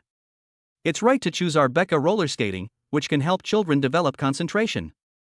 38 yuan for 3 lessons, 1,400 yuan for 24 lessons. Join our mom chat group for 24/7 parenting tips. Wow, your child is so cute, he looks like a doll. Beauty, you are really good at giving birth. I hope I can give birth to such a beautiful baby in the future. Baby, how old are you? You are so beautiful, like a doll. Xu Luo couldn't resist the praise from these salesmen. Especially praised her for her beautiful children. Even mothers can't resist this flattery. although Chu Luo did not give birth to Qin Xiaotong himself. But the ironclad fact is that Qin Xiaotong is his baby. Chu Luo smiled brightly, pointed at Qin Feng and Qin Xiaofan standing in the distance, and proudly declared, "There is also an older daughter, so there are 2 children in total." The salesman looked in the direction Chu Luo pointed. Qin Feng was seen holding Qin Xiaofan's hand and looking at a domestically produced pure electric car. The older child, who had the same facial features and body shape as Chu Luo, was also stunned. "Wow, beautiful lady, you look so young, have you already given birth to 2 children? You're still so slim after giving birth? Oh my god, you are naturally slim, right? Beautiful lady, scan the QR code to join the mother's chat group and teach us how to lose weight. Also, this 1,400 yuan course is limited in time, and the price will go up after the National Day holiday." Chu Luo was praised by the salesman and scanned the code to pay without hesitation. Her bank account was actually in a state of emergency, with only over 2,000 yuan left. She could only hope that the job at the training center would help her make ends meet. Ding, your QR code received a payment of 1,400 yuan. After successfully registering, Qin Xiaodong also received a set of pink roller skates, a large pink handbag, a set of pink helmets and wrist and knee pads, a large doll gift box, a box of beaded toys, and a set of children's nail art toys. Wow, thanks mom for buying me the toy. Qin Xiaotong was so happy that she pulled Chu Luo down and squatted on the ground, kissing Chu Luo on the cheek dozens of times. "Moi, moi, moi, moi, moi, moi, thank you, mom." Chu Luo was fainted by the sweet kisses from these dozen daughters. Full of happiness, Chu Luo smiled at his precious little daughter. "I thought to myself that mom must work hard to make money and give you the best life. Not only can we enroll you in roller skating classes, we can also enroll you in ballet classes, dance classes, Go classes, public speaking classes, painting classes, and programming classes, so that you can be knowledgeable and talented.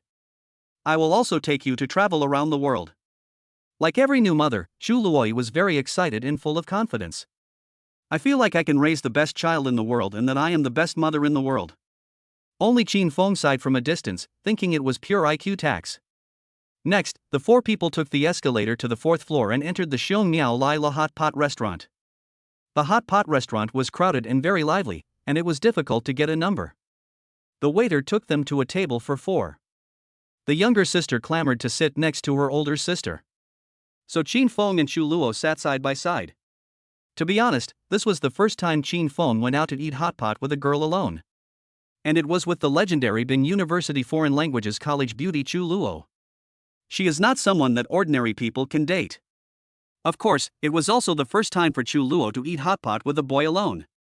She usually keeps herself very quiet and does nothing but study, with almost no social interaction. Chu Luo took out his mobile phone and scanned the QR code on the table. Then she tilted her head to look at Qin Feng, her long hair cascading down. "Handsome guy, what do you like to eat? Do you have any dietary restrictions? Do you like spicy food?" Qin Feng turned his head and looked at Chu Luo, who was looking at him in such a cute manner for the first time. "Thinking of myself driving a little white dirty car in my future married life." He loved his wife so much that he bought her a big Mercedes. "When I think of this, I feel the unfairness of fate. Dear Mercedes owner, I have no dietary restrictions. I just love hot pot. I want to eat my fill today." "Eat enough? What do you mean by eat enough?" Chu Luo asked with a raised eyebrow. "At least 4 large plates of beef and mutton." Qin Feng stretched out 4 fingers. "Ha, that's normal. You look like a strong man of 1.80 meters. Anyway, I have found a job and I can earn money. I will definitely feed you well today." Chu Luo smiled. "Then I'll have another beer." "Okay, then I'll drink bottle of wine too." Chu Luo's eyes moved. "Oh? You like drinking too?" "I don't like drinking, but I found a part-time job today, so it's worth celebrating." Chu Luo smiled and began to slide his fingers across the screen of his mobile phone, ordering 4 large plates of hot pot for Qin Feng. "I ordered some vegetables, shrimp, duck blood, tripe, goose intestines, mushrooms and small fried dough sticks for myself and the kids." Since the drinks and snacks were self-service, Chu Luo took the 2 children to get drinks and snacks. Qin Feng sat in his seat waiting for them to come back. There were also diners sitting at the 2 tables next to me. One table was occupied by a middle-aged couple with a primary school child. At the other table were young couples on a date, and the girls were dressed very elegantly. After Chu Luo came back, he gave Qin Feng a portion of the prepared condiments and also gave him an apron. After the waiter brought 2 bottles of beer, Chu Luo also filled Qin Feng's glass. The amber beer overflows with white foam in the transparent glass, which immediately arouses people's appetite. Chu Luo smiled and said, "I made you a dish with garlic and oyster sauce. I wonder if you like it. If not, I'll make you a dish with sesame sauce and chives." Chu Luo's voice was very gentle, which was out of place with the loud chattering of married women in the restaurant. Qin Feng nodded and said, "Okay, I want both." Chu Luo raised his eyebrows. "You want both? You want 2 side dishes?" Qin Feng nodded confidently, "Yes, I'll eat 2 small dishes." Chu Luo, okay. Having said that, Chu Luo stood up again and went to prepare another side dish for Qin Feng. Very obedient. The dating couple at the next table were stunned. The handsome guy said, "Look, the man is sitting there while his wife is preparing some side dishes for him. Why can't you serve me for once?" The pretty girl said, "I want to serve you? You wish. National Day and Mid-Autumn Festival are coming soon. What gift will you give me? I like a 20,000 yuan gold bracelet. If you buy it for me, I can consider mixing some small ingredients for you." The handsome guy, "Fuck, you are really hungry." After a while, Chu Luo came back with a plate of sesame paste and chives and gave it to Qin Feng. The waiters also brought the hot pot meat they ordered one after another. Chu Luo held a pair of long chopsticks and took care of the 2 children while they were eating. Occasionally, he would pick up a piece of hot pot beef for Qin Feng and raise his beer glass to clink glasses with Qin Feng. Ding, the 2 glass wine glasses intersected, making a crisp tinkling sound. "Come, let's toast to Mom and congratulate her on finding a job to support us," Qin Feng said, raising his glass. "Yeah, Mom is so great," Qin Xiaofan said. "Yeah, Mom is so great."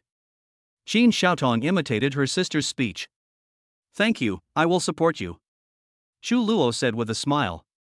This day may be the happiest day of her life in the past 20 years. The middle-aged couple at the next table were stunned. The middle-aged man took a look at Chu Luo's slender waist. Then he looked at his wife's barrel waist and belly. He sighed and said nothing. His wife was very self-aware and said to her husband, "Hubby, look at how I've grown.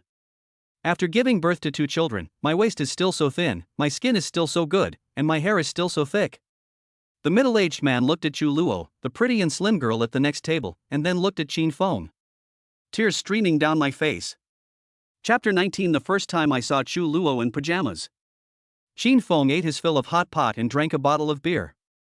Chu Luo only drank 1 glass of beer and his face turned red, so he refused to drink anymore. She poured the remaining beer in the bottle into Qin Feng's glass. Yanran smiled and said, "Student Qin Feng, 2 bottles of beer won't make you drunk, right?" Qin Feng, "TSK, I can drink a lot." The 2 children ate half of the food and then started playing with the children's nail sticker crafts. They didn't eat too much and had a lot of fun. Then I strolled around Wanda Plaza, and when I got a taxi home, it was already 9:30 in the evening. As a result, on the way home in the taxi, the second child Qin Xiaotong fell asleep on the seat. This is normal. Children who are usually sleep deprived will fall asleep when they sit in the car. Qin Xiaofan wanted to wake up his sister and said, "Sister, don't sleep anymore. Go home and sleep." Chu Luo quickly stopped them and said, "Let your sister sleep, don't wake her up, she didn't sleep last night." Under the cover of night, the taxi stopped at the entrance of the Intercontinental Apartments community. Qin Feng had no choice but to pick up the sleeping Qin Xiaotong, carry her on his shoulders, and send her back to Chu Luo's apartment. After all, he was a baby weighing more than 30 kilograms, and Chu Luo had thin arms and legs, so he couldn't hold him. 4 people walked into the community, took the elevator, and opened the door with their fingerprints. Click, click, click. Chu Luo turned on all the lights in the loft. "Ah, I'm back. I'm so tired," Chu Luo said after coming back. "Mom, I'm sleepy and I want to sleep," Qin Xiaofan said, yawning. "Ah, look at you, your whole body is covered with nail paint, it's a mess, take a shower," Chu Luo ordered. "Oh, I want to take a bath with my mother," Qin Xiaofan said. "What? You're such a big kid, and you still take a bath with your mother?" Chu Luo was surprised. "My future self will not educate my children like this, right?" "But Mom, you have to wash my hair," Qin Xiaofan said. "Okay, I'll wash your hair." Your hair is as thick as your mother's. I'll wash it for you. As he said that, Chu Luo pulled Qin Xiaofan into the bathroom. Qin Feng held Qin Xiaotong in his arms, walked up the stairs to the second floor, and gently placed the chubby little baby on the bed. The 5-year-old girl rolled over on the bed, crawled a little, and continued to sleep with her eyes closed. Qin Feng smiled and touched the child's face. It seemed that the younger the child, the cuter he was. A 9-year-old child like Qin Xiaofan is not cute at all. She is only suitable for being urged to study hard. At the same time, the sound of water splashing was heard coming from the bathroom downstairs. It should be Chu Luo taking his eldest daughter to take a bath. Qin Feng was a little tipsy because he drank 2 bottles of beer. He actually lay on Chu Luo's bed and fell asleep next to Erbao. I don't know how long it took, but I heard the crisp chuckle of a girl next to my ear. Haha, Dad got drunk and fell asleep next to my sister. Qin Xiaofan's voice came from my ear. Qin Feng forced himself to open his eyes and found that his eldest daughter, Qin Xiaofan, was wearing a pink nightgown and her face was very close to him. Just like a little Chu Luo. Ah, I fell asleep? Qin Feng sighed. Yes, Dad, are you drunk? Qin Xiaofan said with a smile. Qin Feng climbed up from the fragrant bed covered with pink sheets and looked. Chu Luo had already finished his bath and came back with his eldest daughter. Yes, classmate Qin Feng, you have occupied all our beds by yourself. Chu Luo said resentfully. Sorry, you guys go to sleep, I'm going back. Qin Feng climbed up from the bed and rubbed his eyes. Are you drunk? Why don't you sleep on the sofa on the first floor? Chu Luo said in a low voice. If Qin Feng really stayed to sleep. That was the first time in Chu Luo's life that a boy stayed overnight with her. Oh, I'm a little sorry. Especially since I was still wearing pajamas. Although he is the father of the children. Qin Feng said, no, I'm not drunk. Qin Feng stood up from the bed and stared blankly at Chu Luo in front of him. Oh, no. It is said that Chu Luo is the top campus beauty of Binhai University. But after a few days of contact, Qin Feng felt a little tired of Chu Luo. The main reason is that Chu Luo usually dresses very casually, with light blue jeans, a white t-shirt and a high ponytail. So in Binhai University where all flowers bloom and compete for beauty, she cannot compete with those slutty green tea bitches. But now, after Chu Luo took a bath, her long black hair was still slightly wet and stuck to her smooth and sparkling shoulders. She was only wearing a round-necked pure white silk pajamas. 2 white arms like lotus roots were exposed. A pair of long, straight, white legs without any clothes on. The whole body exudes a faint scent of shower gel or girlish fragrance. Qin Feng was drunk and suddenly became distracted and eager to make a move. His eyes moved around Chu Luo several times. Chu Luo saw Qin Feng's fiery gaze. A pretty face turned red in an instant. He whispered, I thought you were gone, but I didn't know you were sleeping in our bed. What Chu Luo implied was, if I knew you were still at home, I won't come out in my pajamas. Now, you can see it all, huh? Qin Feng smiled and said, sorry, I really have to leave. Qin Xiaofan reluctantly pulled Qin Feng's arm and said, Dad, don't leave. This bed can't accommodate you. Just sleep on the sofa on the first floor. Mom often punishes you by making you sleep on the sofa anyway. Qin Feng. Chu Luo.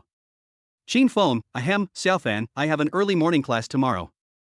This place is too far from our West District. Dad will come to see you tomorrow. Good night. Qin Xiaofan was reluctant to leave. Okay, Dad, good night. Qin Feng, well, good night. Chu Luo, then be careful on the road. You've been drinking. Don't ride the shared bike. Send me a message when you get back to the dormitory. Qin Feng, yeah, okay. So Qin Feng left Chu Luo's loft. After going downstairs, I breathed in the fresh air late at night. I unlocked a shared bike and rode back to the West District boys' dormitory. It wasn't that he didn't want to stay.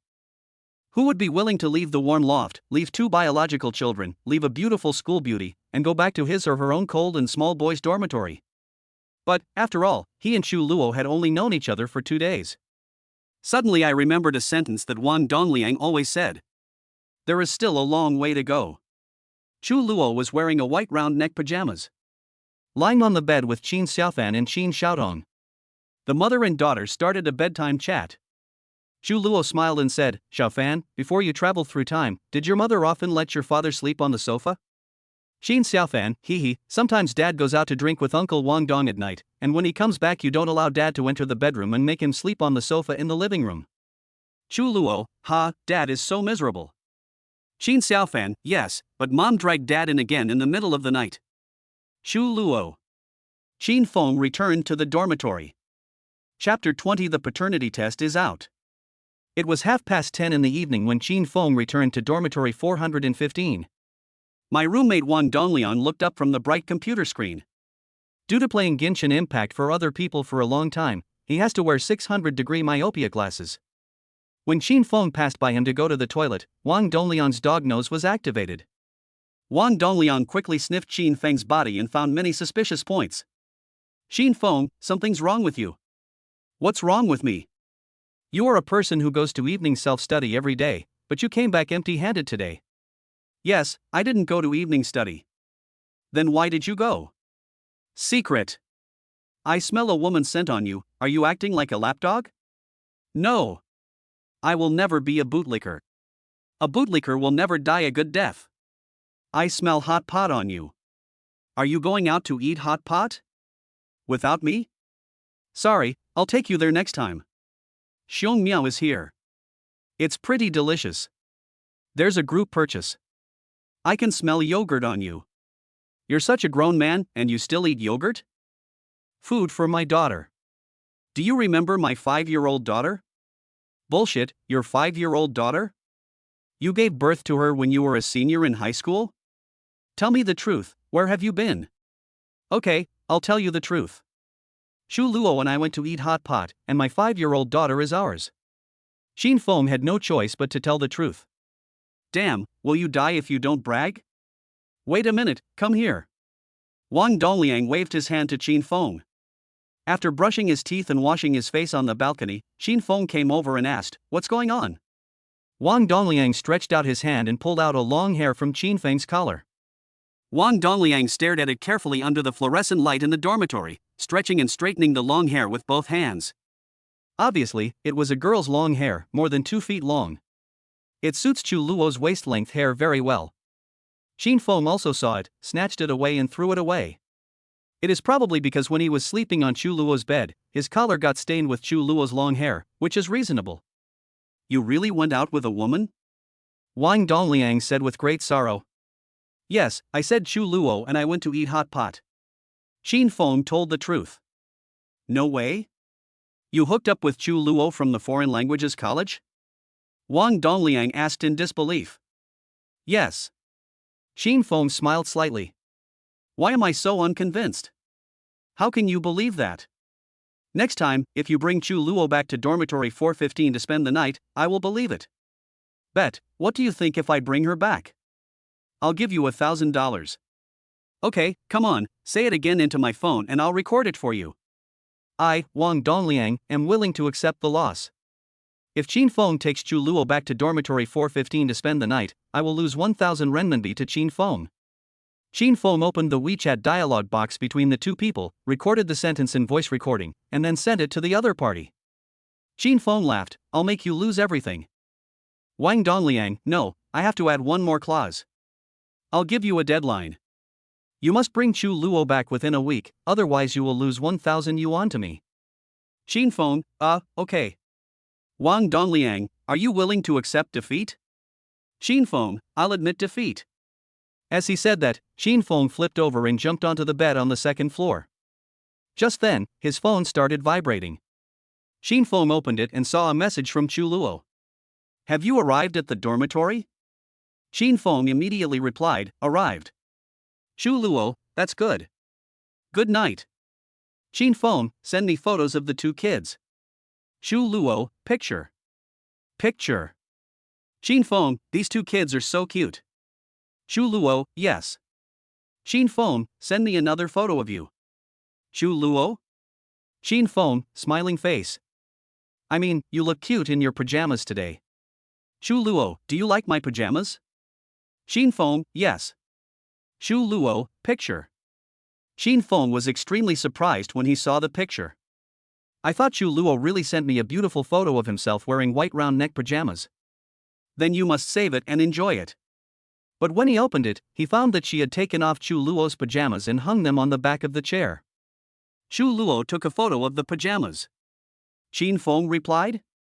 Chu Luo, smile and wink good night. Qin Feng, good night. There is no class the next day. When Chu Luo woke up, he found that his eldest daughter and youngest daughter were sleeping in the same bed. She was squeezed into a corner of the bed by the two children, like a small country that had lost its sovereignty and was humiliated. She smiled slightly and got ready to prepare lessons for the training center. Not long after I sat down, I received a call from the hospital. Hello, the results of the paternity test are out. Please come and pick them up within 3 days. Okay, thanks. Chu Luo's heart began to beat fast. She is now very sure that these two babies are hers. It just needs a scientific basis to confirm it in the end. If this is true, then this world is amazing. Of course, when she was a child, she read folk tales and legends such as the story of the reborn man. It can be said that there is nothing strange in the world. Chu Luo immediately called Qin Feng. Hello?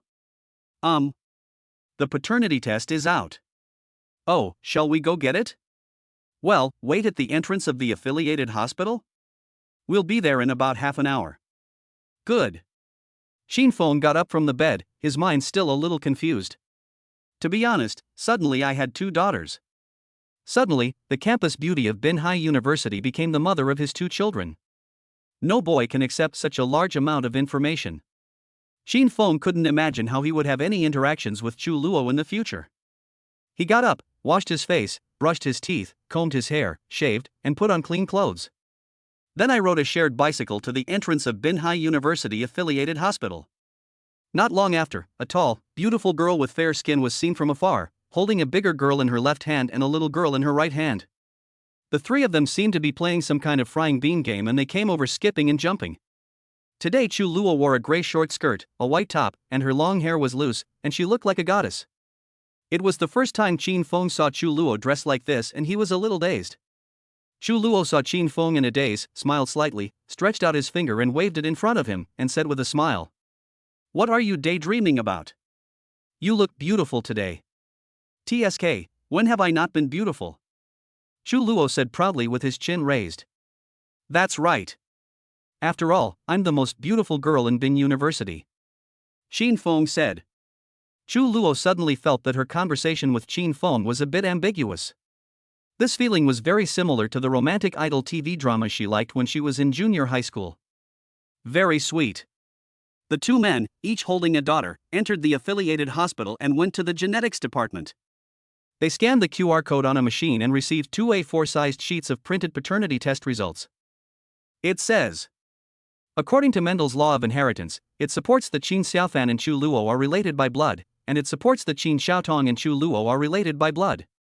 Another A4 paper fully supports the blood relationship between Qin Xiaofan, Qin Xiaodong, and Qin Feng. Qin Feng and Chu Luo looked at each other. It makes no difference. They are the biological parents of these two children. Qin Feng, Chu University campus bell, what do you think? Chu Luo, I only have one idea. Qin Feng, what? Chu Luo, why did you have so many different lovers in your previous life? Chapter 21, Love? Not even dogs talk. Qin Feng asked, what about you, Chu Luo? You suddenly have two children, what do you think? The beautiful Chu Luo stood in the busy hospital corridor. Look at the doctors rushing around, the sleep-deprived nurses, the patients staggering, and the family members carrying lunchboxes. Chu Luo's eyes were fixed, his mind was filled with thoughts, his heart was surging, and he couldn't control himself. Yeah, suddenly having two kids, what does she think? As a girl who has not had her period since puberty. As an unworthy descendant who has always been considered a jinx by his parents. Chu Luo thought this was a wonderful thing and a complete gift from God to her. Her biggest dream in life is to fall in love, get married, and have children like ordinary people. Now fate suddenly played a joke on her and sent two children to her early. The great task of having a child has been accomplished and will no longer be a burden to her. How could she not be overjoyed? After Chu Luo thought about it, he felt that he had no problem at all, so he asked Qin Feng a question seriously. Student Qin Feng, I'm going to ask you a question now. You must think carefully and give me a true answer. It must be your true feelings. Xin Feng saw Chu Luo's serious expression, nodded and said, well, no problem, go ahead and ask. Chu Luo, think about it, 2 children came early, you have never been in a relationship, your emotional life is blank, you have not entered into marriage, you are not even a senior in college, you don't have a job yet, and you have to bear the burden of raising 2 children. Of course, I will share this burden with you. But, Xin Feng, will you regret it? After all, these 2 kids have deprived you of the opportunity to date other girls. Before you have touched the whole forest, a leaf blocks your view. Of course you can choose to give up. I can immediately disappear from your world with my 2 daughters. Xin Feng listened, and without thinking, he said angrily, Chu Luo, what nonsense are you talking about? I don't regret it. Xin Xiaofan and Xin Xiaotong are my babies, so of course I have to live with them. I won't date other girls either. What's the point of dating? Even dogs don't even date. Chu Luo smiled slightly after hearing this. Dating is like being a dog? Xin Feng nodded, yes, dating is bullshit. As the most handsome guy in the computer school, I don't even bother to date. But you've also lost the chance to date other boys, so don't regret it. Chu Luo imitated Xin Feng's tone and said arrogantly, TSK, who's in love? Even dogs don't. Xin Feng, okay, then everything is simple. I will not date other girls. I want to be with my babies, so there is no regret at all. After listening to Xin Feng's words, Chu Luo felt that there was ambiguity in his words. He said he wanted to be with his babies. I don't know if these babies include me. Chu Luo also swore, okay, then the problem becomes simple. I won't date other boys. I will spend all my time taking care of my 2 children. Xin Feng, well, that's no problem. He didn't know why, but after the paternity test came out, what they had just said seemed like a confession of love to each other. Swearing to each other not to date others can also be considered a confession of love. After the conversation just now, Chu Luo almost curled his lips, but fortunately he suppressed it. Next, they took the paternity test to the director of the genetics department and got a bright red official seal. Then this piece of paper will have legal effect, and the household registration police station will recognize its legality. Then Xin Feng asked DeepSeek a question, can children with illegal household registration apply for household registration? DeepSeek, yes. Bring your parents' household registration ID card and marriage certificate, and your child's paternity test, and you can go to the police station to apply for household registration. If your parents do not have a marriage certificate, you need to get a certificate of singleness and an explanation of non-marital birth, and go to the police station to fill out the Record Population Information Review form. Xin Feng and Chu Luo took a look and found the procedures too complicated. Chu Luo encouraged him, don't be discouraged. Just do it one by one. You will eventually get it done. Then your 2 babies can go to school and they will no longer be unregistered. Xin Feng, well, the most troublesome thing is to ask my parents for the household registration booklet. Chu Luo nodded, yes, the household registration book is the most troublesome. Think of a way to trick them into sending it over. You can't just say that you are registering a household registration for their grandson. Aren't you afraid that your parents will have a heart attack? Xin Feng, yes, I have an idea. I will trick them into sending the household registration booklet to me. Chu Luo, yeah. Xin Feng, Chu University campus beauty, you are worse than me. Chu Luo. Xin Feng found a quiet place and called his mother, Zhao Siyui. Xin Feng picked up the phone and called out, Mom. Xin Xiaotong, who was standing next to her, shouted in a baby voice, Grandma. Chu Luo and Xin Xiaofan quickly covered Xin Xiaotong's mouth. Zhao Chuiyi, well, son, how are you doing recently? Who's calling me grandma? Xin Feng, no one. Mom, quickly transfer 10,000 yuan to me. Urgent as ordered. Zhao Chuiyi? Are you crazy? What do you want 10,000 yuan for? Xin Feng, Mom, this is it. Isn't Australia going to return to the motherland soon? Our school can apply to build Australia. I have to sign up for an IELTS test first. I can go if I get a score of 5. Also, send your household registration booklet to me so that I can apply for Australian household registration. I will go there first, and then move you 2 here. From now on, we will be Australians, not Shanha 4 provinces. Zhao Chuiyi, son, what are you talking about? Australia or Macau? Xin Feng, Mom, don't you know? Our warships have already arrived in Australia. Australia is planning to merge with our country, so it has opened up its immigration policy. Please send me the household registration book first, and then transfer me 10,000 yuan for the household registration fee. The police station needs it. Zhao Chui, oh my god, if you need living expenses, just tell mom and I'll transfer 2,000 yuan to you. Don't you need to spend a lot of money after graduation? Xin Feng, yes, 2,000 is too little, how about 5,000? Zhao Chui, 3,000 at most, no more. If you have a girlfriend, I can give you an extra 1,000 at my discretion. Xin Feng said quickly, yes, I have a girlfriend, please give me another 1,000. Mom, it's very expensive to chase girls now. It costs 1,000 yuan to go out on a date. Come on, Mom, give me some money, and I will bring you a daughter-in-law during the Chinese New Year. Xu Luo rolled his eyes after hearing this. The last time you went to Wanda Plaza, did you spend a penny? Besides, who wants to go to your house during the New Year? Didn't I say that? Dating? Even dogs don't talk about it. Chapter 22, if there are conditions, go ahead. If there are no conditions, create them. Zhao Chui, do you really have a girlfriend? Xin Feng, he really has a girlfriend. Zhao Chui, you are kidding. What's the girl's name?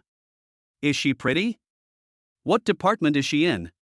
Where is she from? How long have you known each other? Do you get along well? What does her family do? Your father and I are both in the labor union. We like girls from scholarly families who know a little about music, chess, calligraphy, and painting. Xin Feng, she is the campus beauty of the foreign languages department, a girl from the south. She is very pretty, gentle and quiet, beautiful and intelligent, and she sings beautifully. Please transfer the money quickly.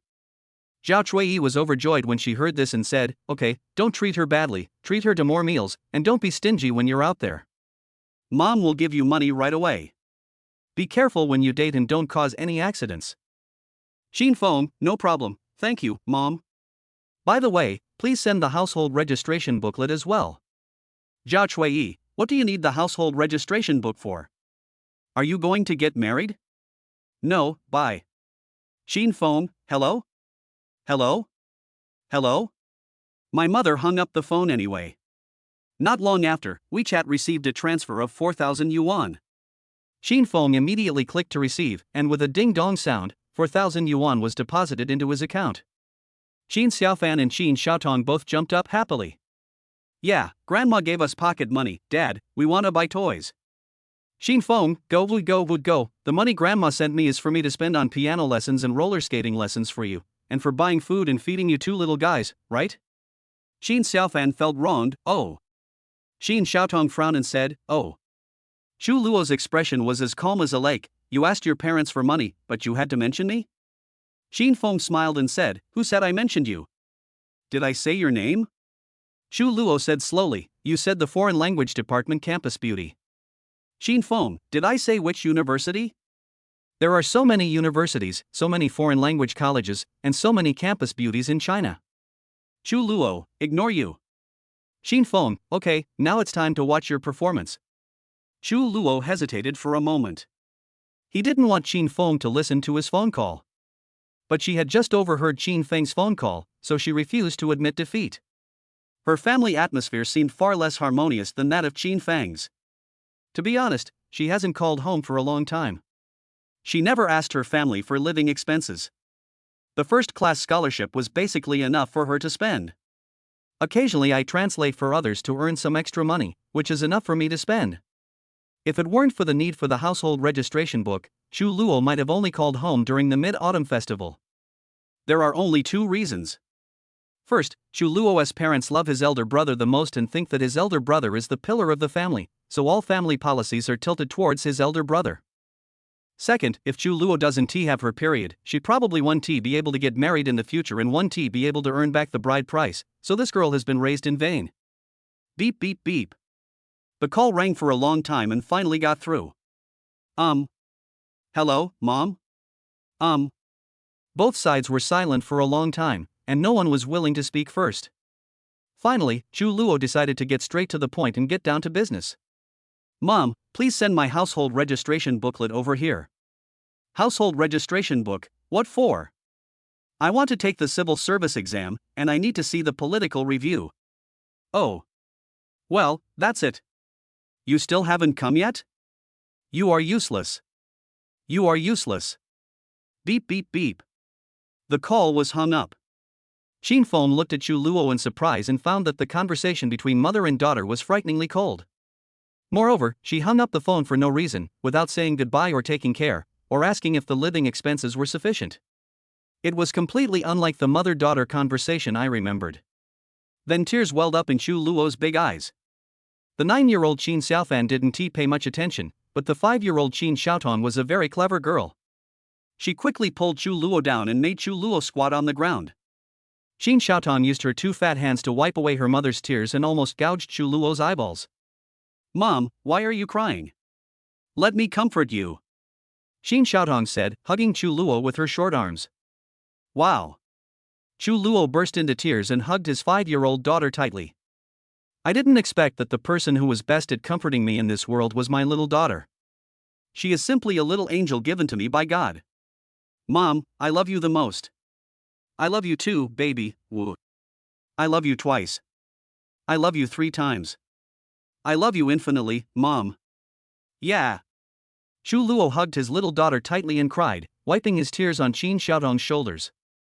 She didn't know that this conversation would be a common one they would have one day in the future after watching the cartoon Tangled. Seeing this, the eldest daughter also hugged her mother's neck and cried, Mom, have you been wronged? Mom, don't cry. The mother, her 2 daughters, squatted on the ground and cried together. Chu Luo cried for a while and suddenly thought to himself, damn it, why am I crying? If your period doesn't come, then don't come. I already gave birth to 2 babies. Ha ha ha ha ha ha ha. Chu Luo suddenly wanted to laugh again, and he laughed out loud. Hearing this, Qin Xiaofan and Qin Xiaotong also started laughing. Xin Feng had no idea what was going on and was completely confused. What is going on? Xin Feng wanted to ask for details, but saw that Chu Luo didn't seem to want to share. It seemed like she was hiding a secret and hadn't planned to tell him yet. Just then, Xin Feng's cell phone rang again. Xin Feng's father, Qin Dianwei, called and spoke in a serious tone. Hello, Dad? Your mother said that your principal has inside information that our country is going to occupy Australia, and you want to immigrate there? Is that what my mother told you? Listen carefully, kid. China is a country of etiquette and will never take the initiative to invade other countries. We are peace lovers. Dad, we need to change our old ideas. Now, Australian fighter jets are harassing the South China Sea, the United States is trying to swallow up the Maple Leaf Country, and the Bear Country is trying to swallow up its neighbor. Our warships are going to Sydney for live-fire military exercises. The next step is to immigrate 500 million people there to build the country. We will turn the overabundant rabbits into spicy rabbit heads, the overabundant kangaroos into red oil kangaroos, and we will mine the iron ore in Australia to build our motherland. You are isolated from the news in your hometown and don't know anything. Is there such a thing? Yes. Then you don't need your household registration booklet? Oh, isn't this a political review? Xin Feng remembered Chu Luo's rhetoric and put it into practice. Oh, okay, I'll send it to you right away. Thank you, Dad. Oh, son, I have one more thing to say. What? You got a girlfriend? Yes. Father has only one word. What? Have a baby soon. Your grandmother is 80 years old and wants to have a great-grandson. So, if you have the conditions, you should have it. If you don't have the conditions, you should create them and have it. Xin Feng. Chapter 23 Family Outfits. Xin Feng and Chu Luo left Binhai University-affiliated hospital with their 2 children. The sun is shining and the breeze is not dry. When passing by a children's clothing store, Chu Luo's attention was immediately attracted by some exquisite children's clothes in the window. Those little skirts were brightly colored and cute in style, and they seemed to have magic that made her unable to move away.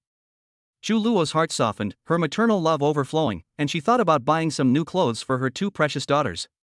So, she held the hands of one child each. The 2 kids jumped and followed their mother into the children's clothing store. This is a children's clothing store with high-end decoration, bright lighting, neatly displayed items, and a faint fragrance in the air. The 2 middle-aged female salespeople smiled warmly, welcome, take your pick. Suddenly, they saw a beautiful young girl with a graceful figure, coming in with 2 children. The 2 saleswomen's eyes widened. Wow, the two girls look like dolls. They look just like their mother. They are just like two peas in a pod. The two sisters look alike too. How big is their age difference?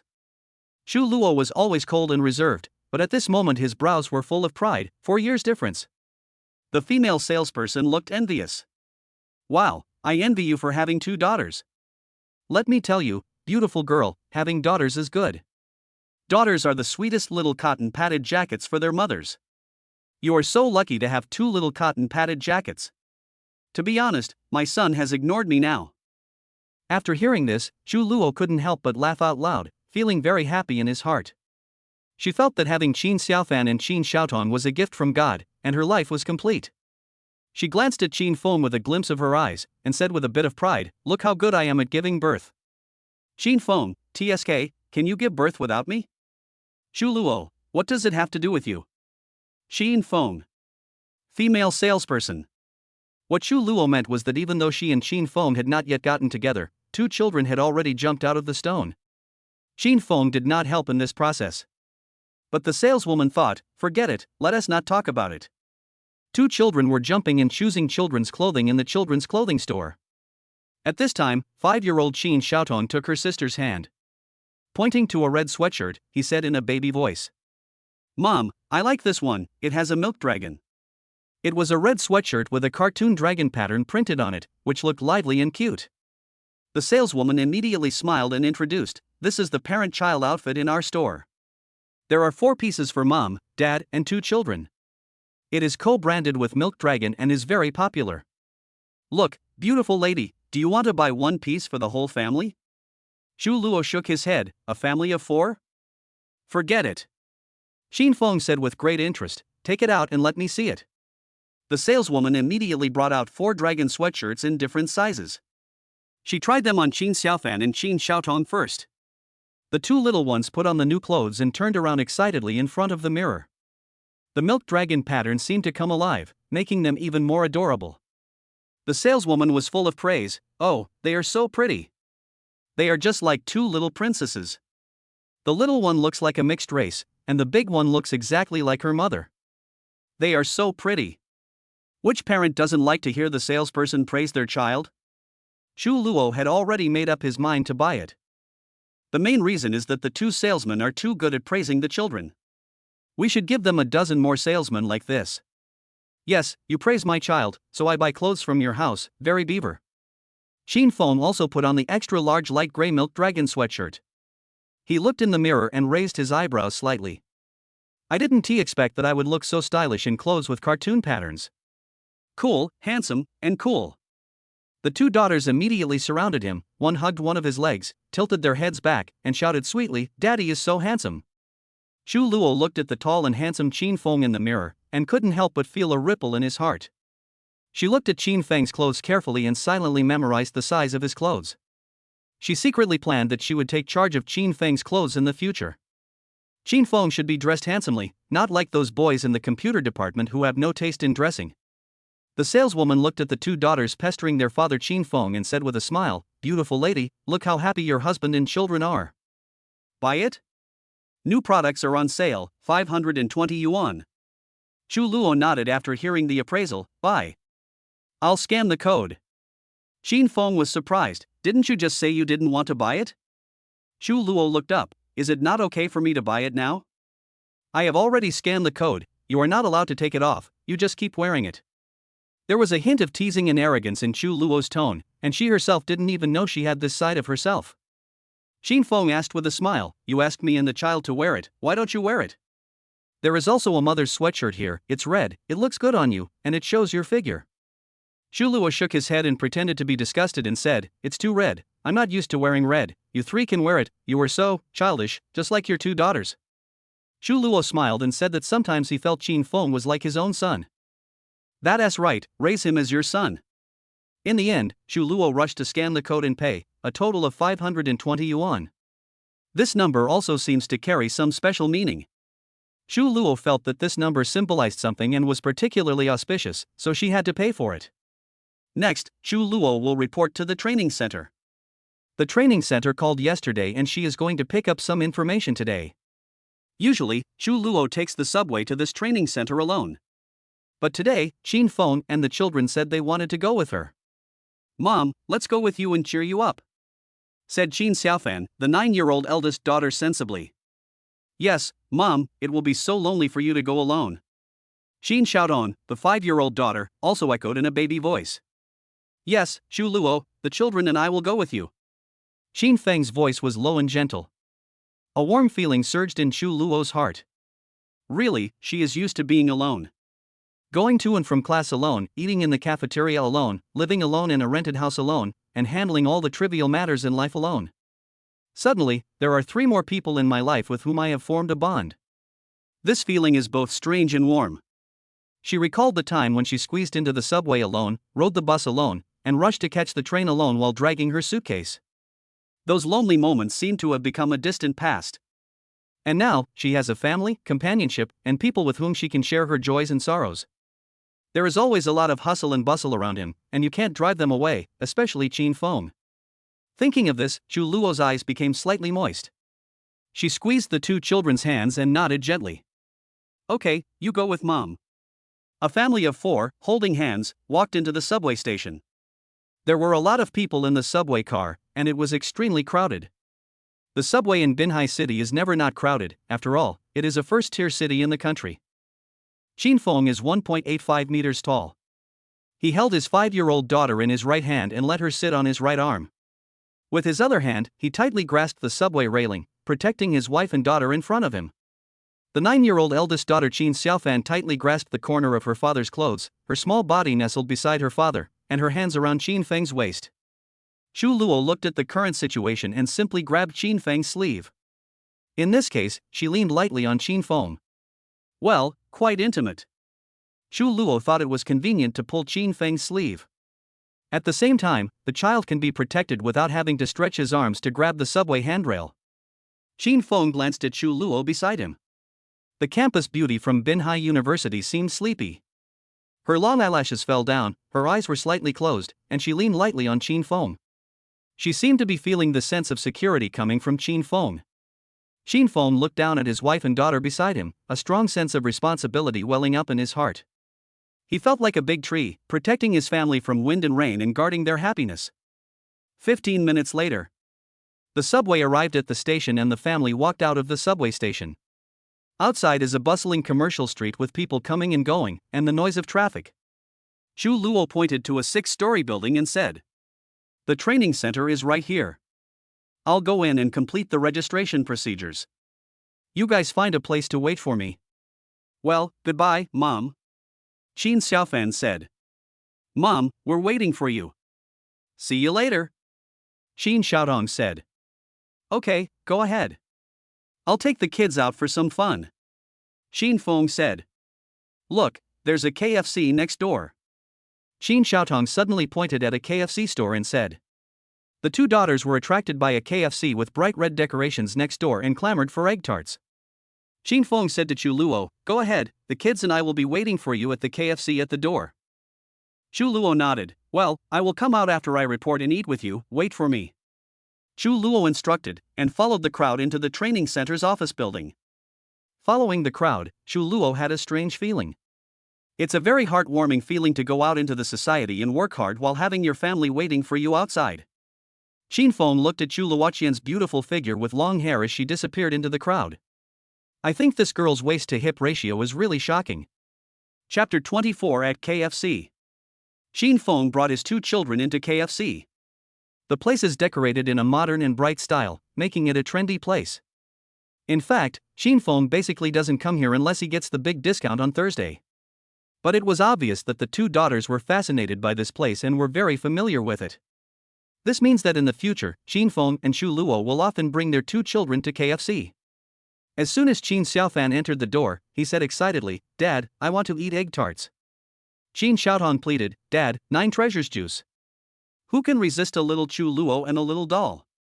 Qin Feng pinched Qin Xiaofan's face and broke it, thinking that this half-grown child was Chu Luo when he was a child. I have a vision of being Chu Luo's father. Qin Feng patted Qin Xiaodong's head lovingly again and said, okay, you are the little ancestor, whatever you say is fine." The two daughters sat on the high stools with their legs swinging, smiling. Xin Feng used his mobile phone to search for the KFC app and ordered 6 egg tarts, 2 cups of Jojin juice, and a plate of French fries. In one corner of KFC is a children's play area with a small slide and a 5-year-old boy playing in it. Xin Xiaotong, who is also 5 years old, asked, "Dad, can I go in and play with the kids?" Xin Feng nodded. "Well, be careful." Xin Xiaofan volunteered, "Dad, I'll go take care of my sister." Xin Feng, you are so good. As they spoke, the two daughters walked hand in hand into the children's play area and chatted with the little boy. The little boy pointed at the Super Wings cartoon character on the slide and introduced it to Xin Xiaofan. "This is Letty, this is Duo Duo, this is Kofi, and this is Xiao. A young woman dressed elegantly was sitting on a seat next to the children's play area. She was playing with her phone and said with a smile, "Son, the little girl doesn't like Super Wings." Xin Xiaotong said to the exquisite young woman, "I like it. I watched the cartoon Super Wings when I was a child, and I like Xiao AI in it." The exquisite young woman looked at Xin Xiaotong and couldn't help but smile. Women are like this, they will smile when they see a beautiful child. Men usually don't react when they see beautiful children. "Oh, little boy, you are so cute, like a doll," the exquisite young woman said with a smile. "Yeah, I look like my mother," Xin Xiaotong said seriously with her big eyes open. "Haha, really? Then your mother must be very beautiful." The exquisite young woman smiled. "Yes, my father is handsome, my mother is beautiful, but my sister is the prettiest," Xin Xiaotong said seriously. In her heart, her sister is the most beautiful person in the world and the person she admires the most. "Customer at 0239, please pick up your meal," someone at the KFC counter shouted. Xin Feng went to the counter to get his food and came back, and sat down in the children's play area. "Fan, sister, come and eat the egg tarts, stop playing." "Oh." The two daughters came out wearing shoes. The exquisite young woman talked to Xin Feng and said, "How old are your two daughters?" Xin Feng, "Yes. One is 5 years old, and the other is 9 years old."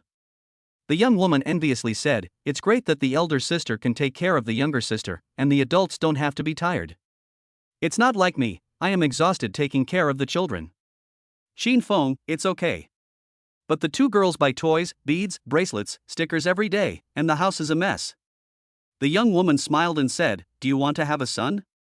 The house is full of airplanes, cannons, tanks, and cars." Xin Feng thought about it and realized that he actually wanted to have a son.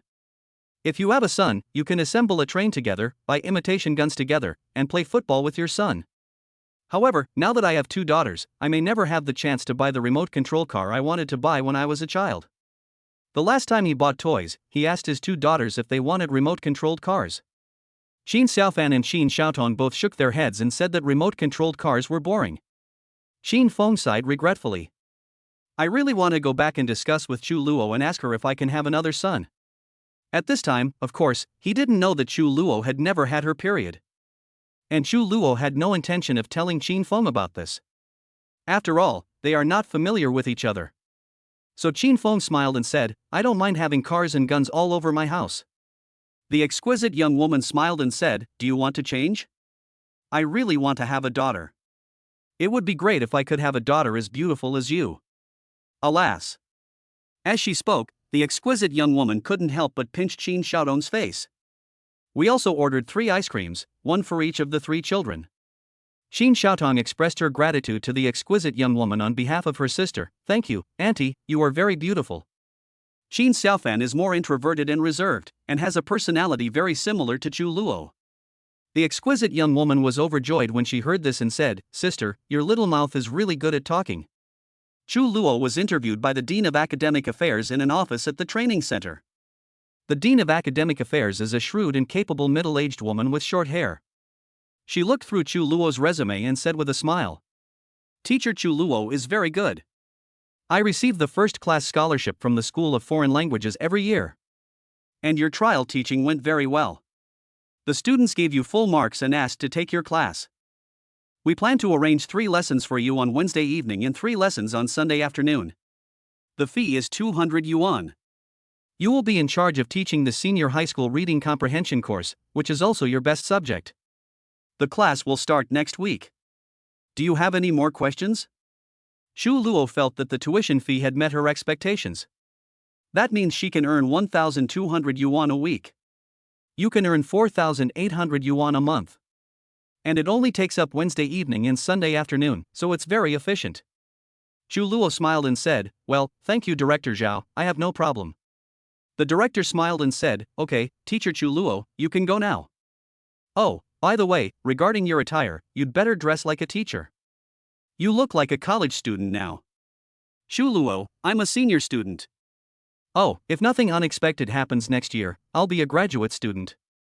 "Director, so, now that you are halfway into society, you need to dress like a professional." Chu Luo nodded. "Yeah, I understand, I will prepare it now, thank you Director." "Director, well, bye." Chu Luo left the director's office. Go to the front desk of the training center to get teaching materials and teaching materials. I met another boy named Zhao Mingxian, who was responsible for teaching composition. The boy greeted Chu Luo and said, "Hi, beautiful girl, we'll be colleagues from now on." Chu Luo nodded without commenting, and his cold and aloof temperament that kept people at a distance returned. The girl at the front desk of the company wearing black frames laughed and said, "You two are the new teachers in this batch. Please help each other and communicate more in the future." Zhao Mingxian and Chu Luo had an interview together a few days ago. At that time, I was shocked by Chu Luo's beauty. I hope that Chu Luo and I can succeed in getting the job. Increase the chances of contact, or even have a relationship or something. I didn't expect my dream to come true today. Zhao Mingxian took out his phone and smiled at Chu Luo. "Yes, Teacher Chu, please add a contact number."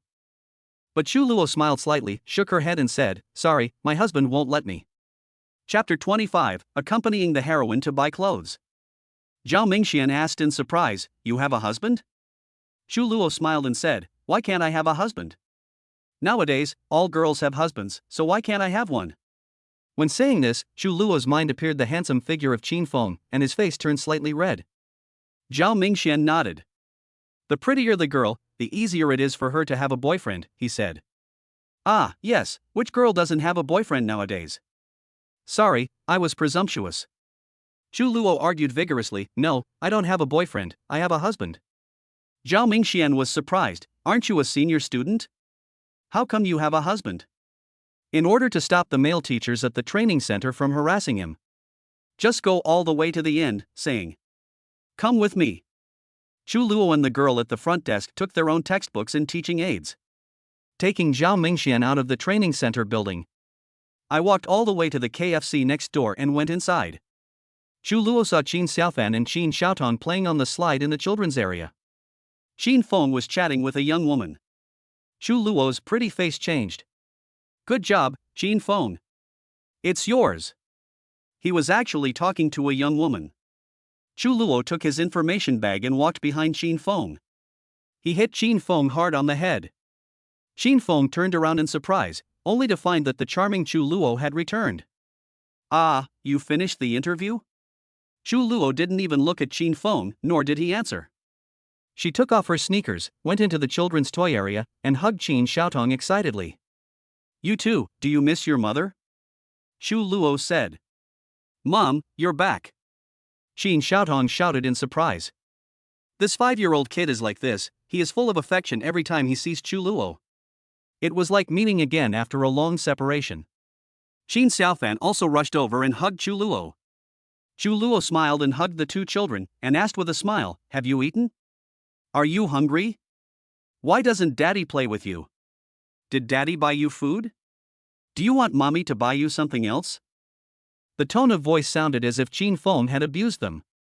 Qin Xiaofan jumped and said, "Dad bought us egg tarts and drinks." Qin Xiaotong also jumped and said, "Dad bought me Jiaozhen juice." "Chu Luo, would you like to have a hamburger?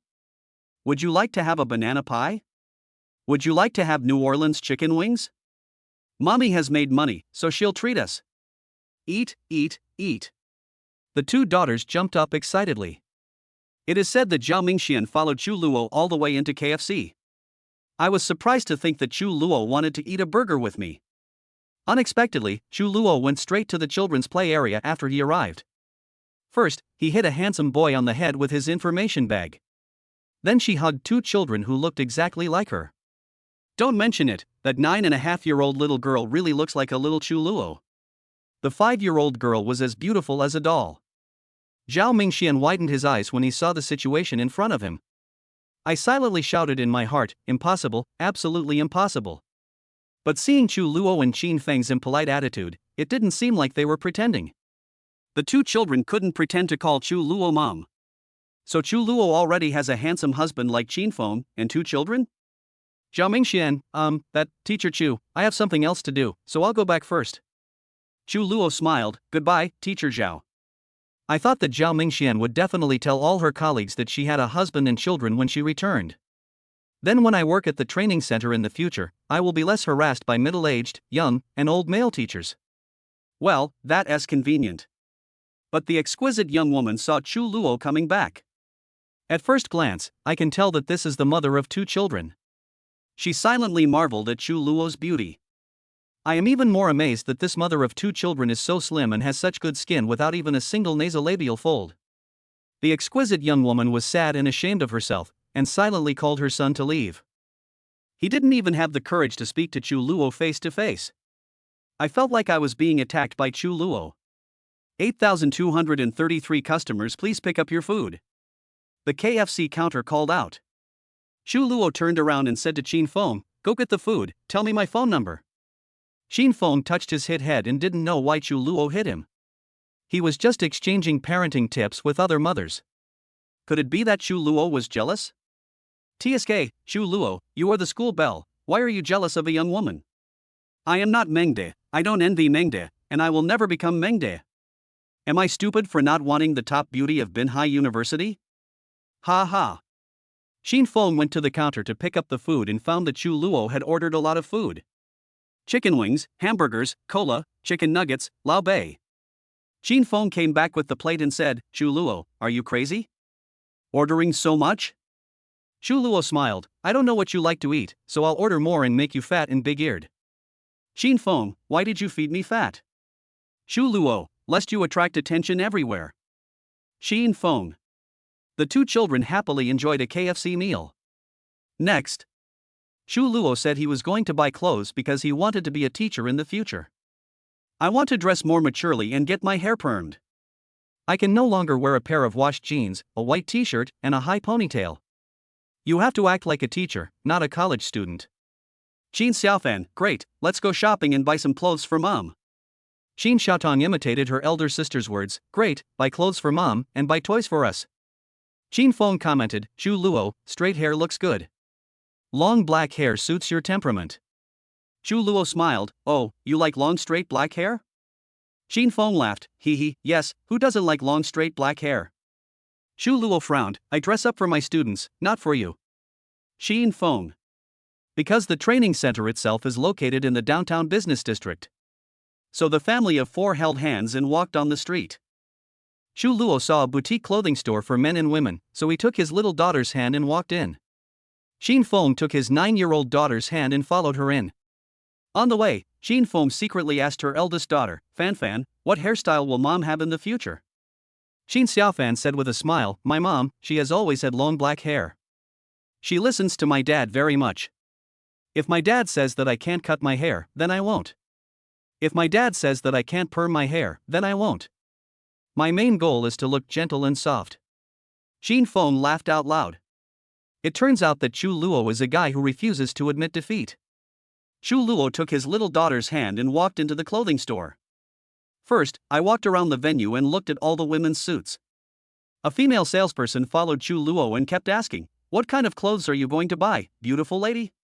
Chu Luo didn't say anything. He took Qin Xiaotong's hand and went to the men's clothing area again to look at men's clothes. Suddenly, she pointed to a few men's casual suits and said, hello, let the handsome guy over there try these on. I'll pay for them. The female salesperson looked back at Qin Feng, who was holding her daughter's hand, and said in surprise, good lady, you have good taste, these clothes are suitable for your husband. Chu Luo blushed when he heard this, who said he is my husband. Chapter 26 From now on, I will buy all your clothes. Qin Feng held his eldest daughter's hand and posed in front of a mirror. Suddenly, a middle-aged female salesperson smiled and brought 3 or 4 casual suits and jackets. There are black, gray, dark red, and dark green ones. Hello handsome guy, these coats were sent by a beautiful lady over there, try them on, she said she will pay for them. The saleswoman placed all the men's coats in front of Qin Feng. Qin Feng thought, which beautiful lady is so polite? Looking back, Chu Luo was walking over with his little daughter. A smile is very charming. She is indeed a beauty. Chu Luo smiled. Classmate Qin Feng, try it on. I helped you choose it. Qin Feng was puzzled. Chu University campus beauty, aren't you here to buy clothes for you this time? Why are you picking clothes for me? Besides, I'm not used to wearing this style.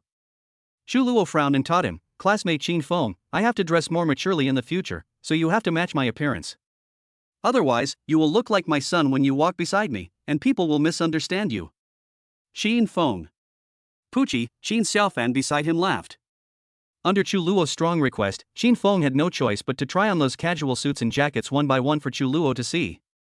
Turn around, walk over, walk back. Chu Luo said. Do you think you are a model instructor? Qin Feng said.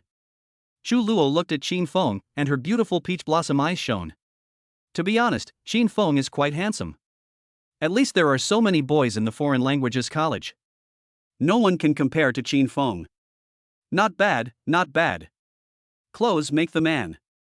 Qin Feng, after you dress up like this, you look much more handsome than before. Chu Luo looked at Qin Feng with admiration, as if he was her masterpiece. I'm very handsome, okay? I don't need clothes to set off me. Qin Feng protested. Okay, you're handsome. You're the most handsome man in the School of Computer Science. Hello, salesperson. Pack up these clothes.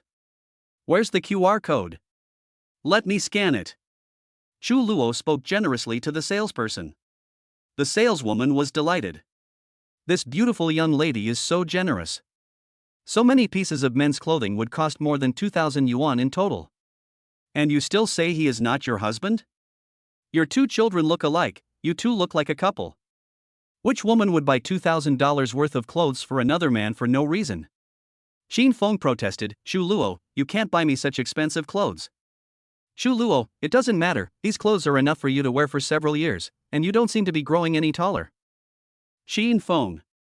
Qin Xiaofan added, but dad will get fatter and fatter, just like Daddy Pig, with a bigger and bigger belly. Qin Xiaodong added, silly pig daddy, ha ha ha. Chu Luo couldn't help but smile when she heard this, although she couldn't imagine Qin Feng gaining weight in middle age. But she still laughed happily along with the two children. Qin Feng looked at the three women in front of him speechlessly. Next, Chu Luo finally started to choose his clothes. She plans to buy some suits, dresses and other items to wear to class, preferably ones that look more mature. So I picked out a gray suit, a dark blue suit, and a pair of high heels. Since Chu Luo never wears high heels, she almost sprained her ankle while walking. Fortunately, she helped Qin Feng, otherwise he would have fallen to the ground. Qin Feng advised, forget it, you can't go for the queen style, so just go for the pure desire style. Chu Luo said proudly, humph, I will get used to wearing these stiletto high heels in the future. The female salesperson watched Chu Luo trying on clothes and said enviously, Beauty, you have a great figure. You look so tall, but you can just buy a smaller size for your clothes. Chu Luo nodded, yes, the clothes I buy online are all small sizes, so they can all fit me. Salesperson, Beauty, your feet are also relatively thin. The high heels on your feet are too fat for us to wear. But although you are tall, your feet are very small. I envy you so much. 5-year-old Qin Xiaotong immediately cheered when she heard this. Wow, Mom is so beautiful, Mom is so great, Mom is the most beautiful person in the world. Chu Luo tried on several sets of clothes, and every time Qin Xiaodong screamed. Wow, Mom is so pretty, Mom is so slim, Mom is so beautiful. This caused a middle-aged woman nearby to cry and say, Beauty, can you lend me your child for 2 days? She is so good at providing emotional value. Chu Luo smiled and squatted down to hug his little daughter. Looking at Qin Xiaotong's chubby face and double-lidded eyes, he said with a smile, Sister is really good at talking. Does she love Mom very much? Qin Xiaotong, yes, I love my mother the most. My mother is the most beautiful. Chu Luo's eyes turned red when he heard this.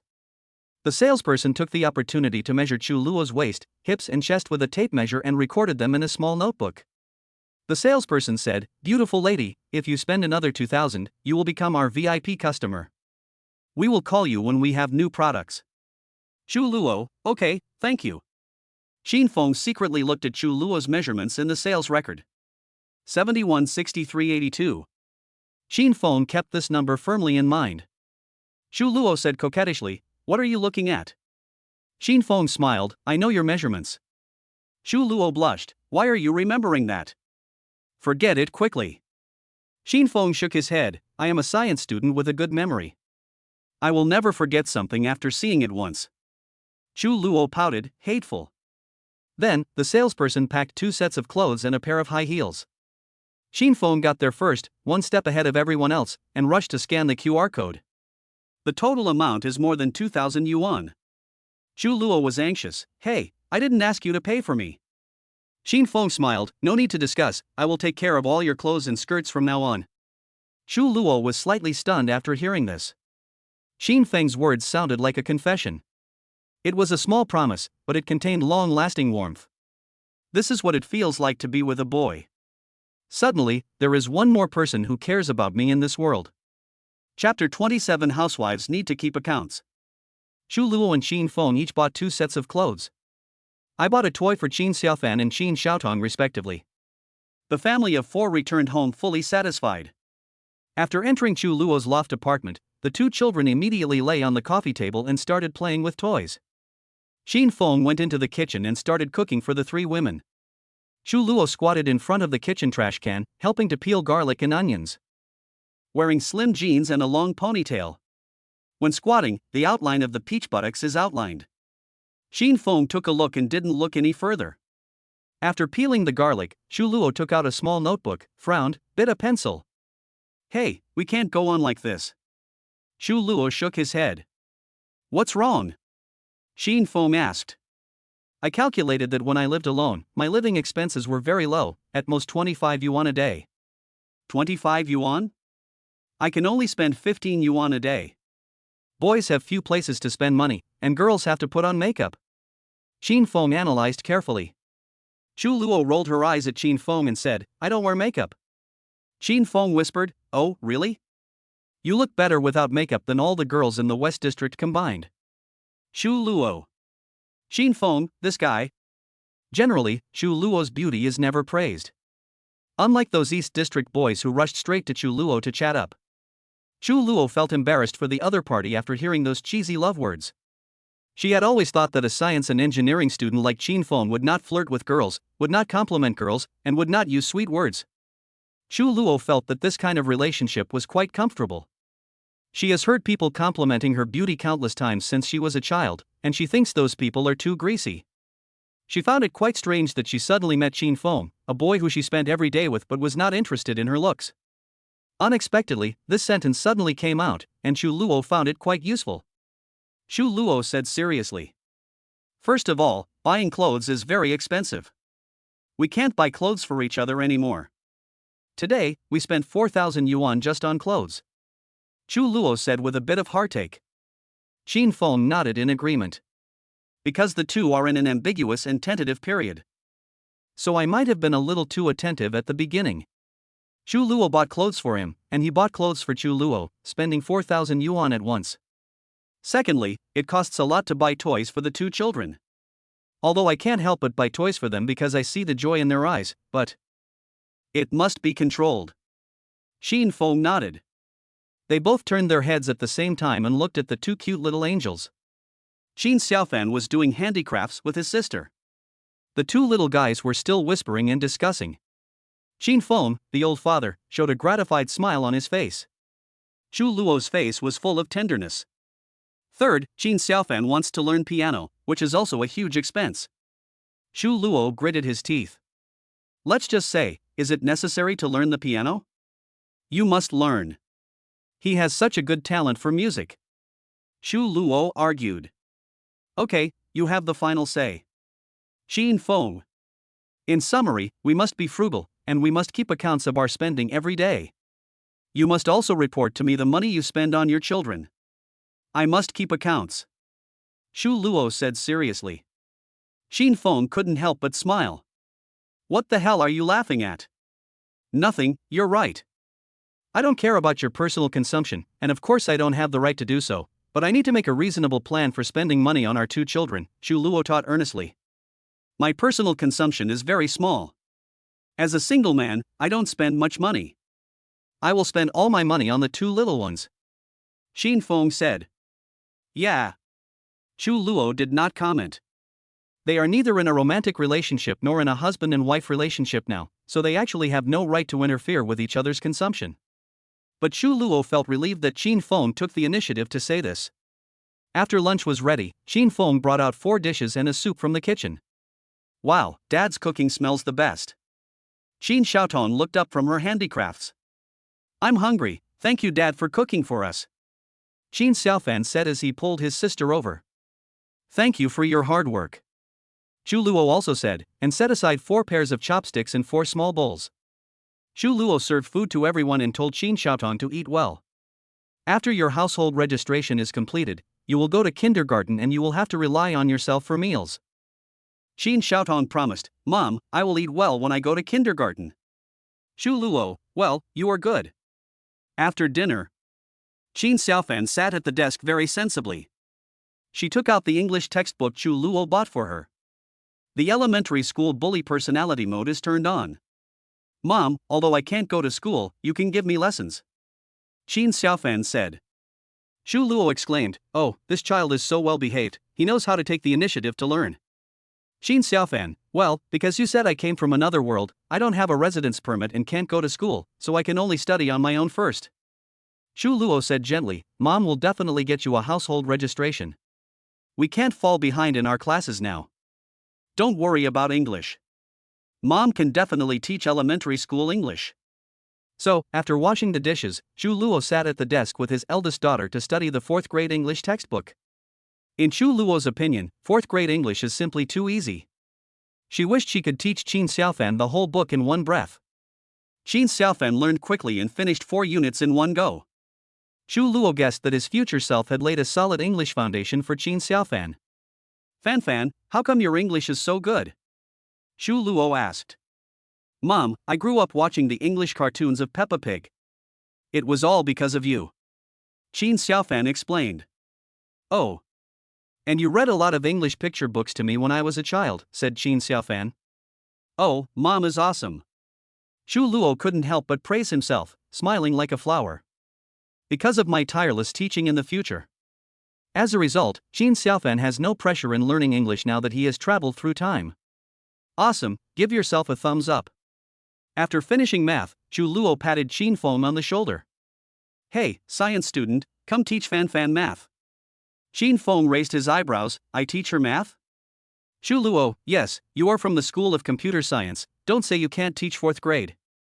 Xin Feng, TSK, just wait and see, I will definitely make Fan the first in math at the end of the semester. Chu Luo, don't brag. Xin Feng, let's compete. You let Fan get first place in English at the end of the semester, and I'll let Fan get first place in math at the end of the semester. Chu Luo, you are on. Xin Feng, don't speak English to me. What do you mean? Chu Luo, let's compete. Xin Feng, what's the bet? We have to bet on something. Chu Luo, the loser will treat you to hot pot. Xin Feng, okay. Chu Luo, don't speak English to me. Xin Feng. A few days later, they finally received the express delivery, which contained the household registration booklet. According to DeepSeek, you can register your household registration with a household registration booklet, a paternity test, an ID card, and a certificate of legality. Xin Feng and Chu Luo, each holding a child and taking the above materials, went to the Binhai University Wenhuo Road police station. Xin Feng explained his purpose and handed over a certificate of non-marriage and childbearing printed on A4 paper. This is to certify that. Party, Xin Feng, male, ID number. Party, Chu Luo, female, ID number. Both of them are students from Binhai University. Many years ago, she gave birth to 2 children out of wedlock. Xin Xiaofan is 9 years old, Xin Xiaotong is 5 years old. My 2 children have not been registered yet, so I am applying here to prevent them from going to school because they are unregistered. A young policeman and an old policeman were confused when they saw the certificate of unmarried birth. Did you 2 have a child many years ago? Asked the police uncle. Yes. You 2 are minors, and you gave birth to 2 children? Yes, we were engaged as children. We were ignorant when we were little, so. Xin Feng explained. Chu Luo's nose was crooked with anger. Chapter 28 Household Registration. That is not right, you are now a senior, 22 years old, and your eldest child is already 9 years old? What? You're a mother who gave birth to your first child at the age of 13? Classmate, you are forcing a young girl to death. You will be punished. The police uncle threatened. Xin Feng was shocked after hearing this and had forgotten about it. Chu Luo's cheeks turned red with shame. What little girl? Where did this come from? The national birth rate is declining, with only 9 million births a year. Binhai City does have a preferential policy to uniformly register children with illegal household registration, the old policeman explained.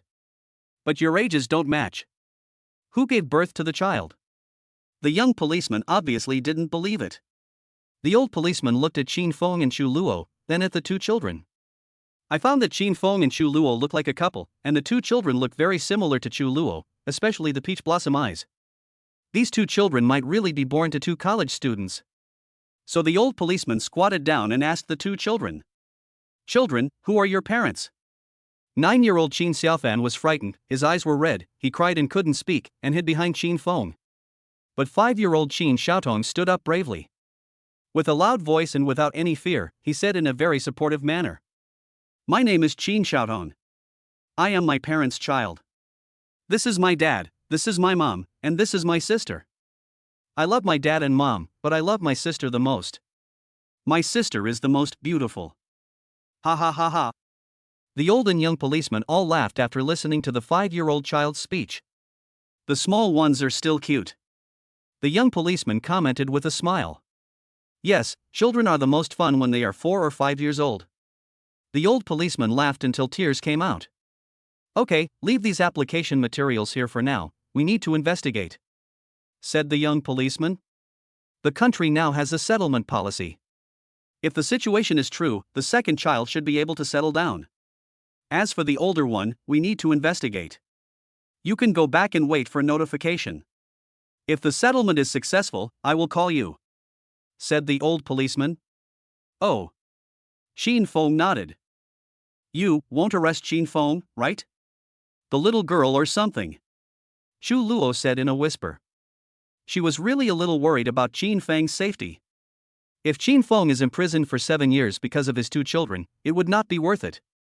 In that case, I would rather my two children not go to school. Police, don't worry about it, just go back and wait for news. Oh. Qin Feng and Chu Luo had no choice but to pull the two children out. Qin Feng walked to Wenhuo Road, took a deep breath of the fresh air outside, and sighed. If the procuratorate prosecutes him for assaulting a young girl named Changjian Chu Luo 9 years ago, how should he defend himself?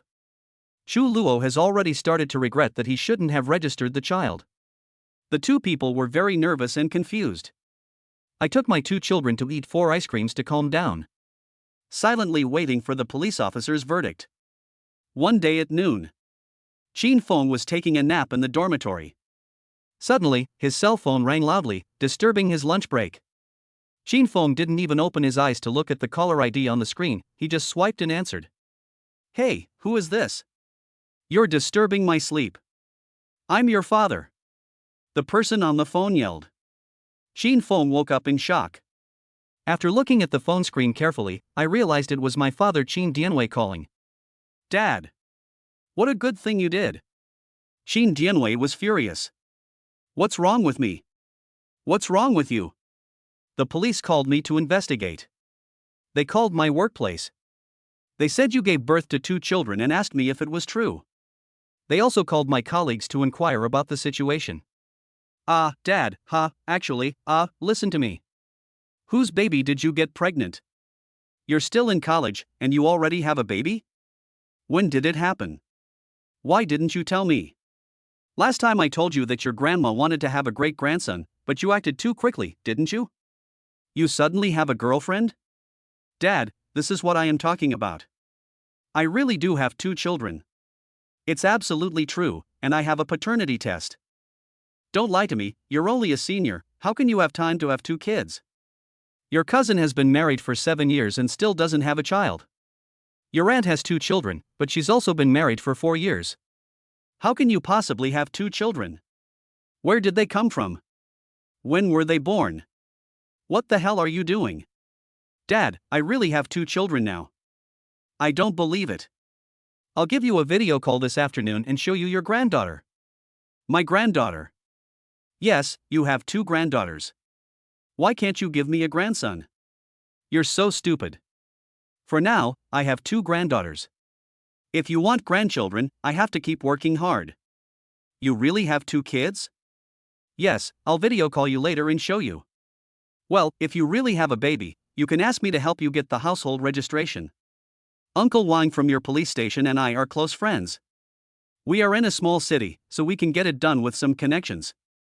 Why do you want to get the household registration in a big city? That's too much trouble. Got it, Dad. Your mother and I will wait for your video call this afternoon.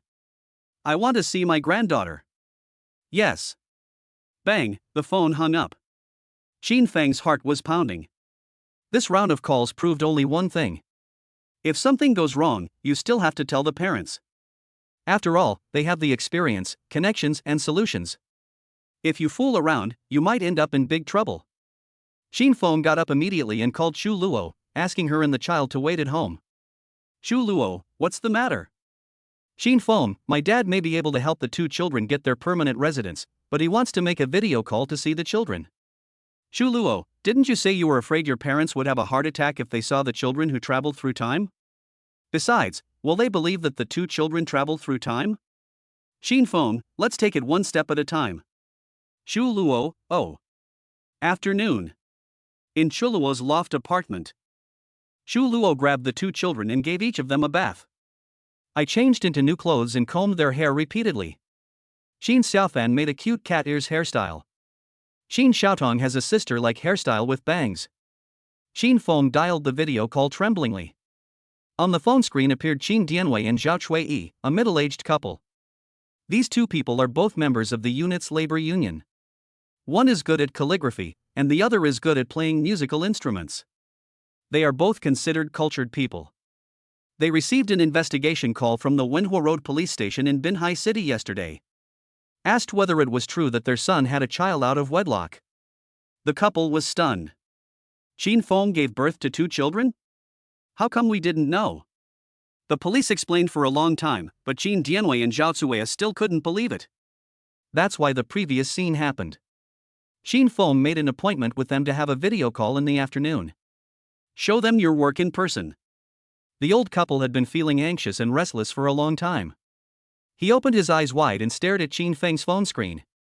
Mom and Dad, it's time to witness a miracle. Qin Feng spoke loudly and pointed the camera at Qin Xiaofan and Qin Xiaodong. Xu Luo hit Qin Feng hard on the back. What a time it is, and you are still making such jokes. Qin Dianwei and Zhao Chuiyi widened their eyes. I saw 2 beautiful little girls appear on the screen. They are obviously sisters because they look so alike.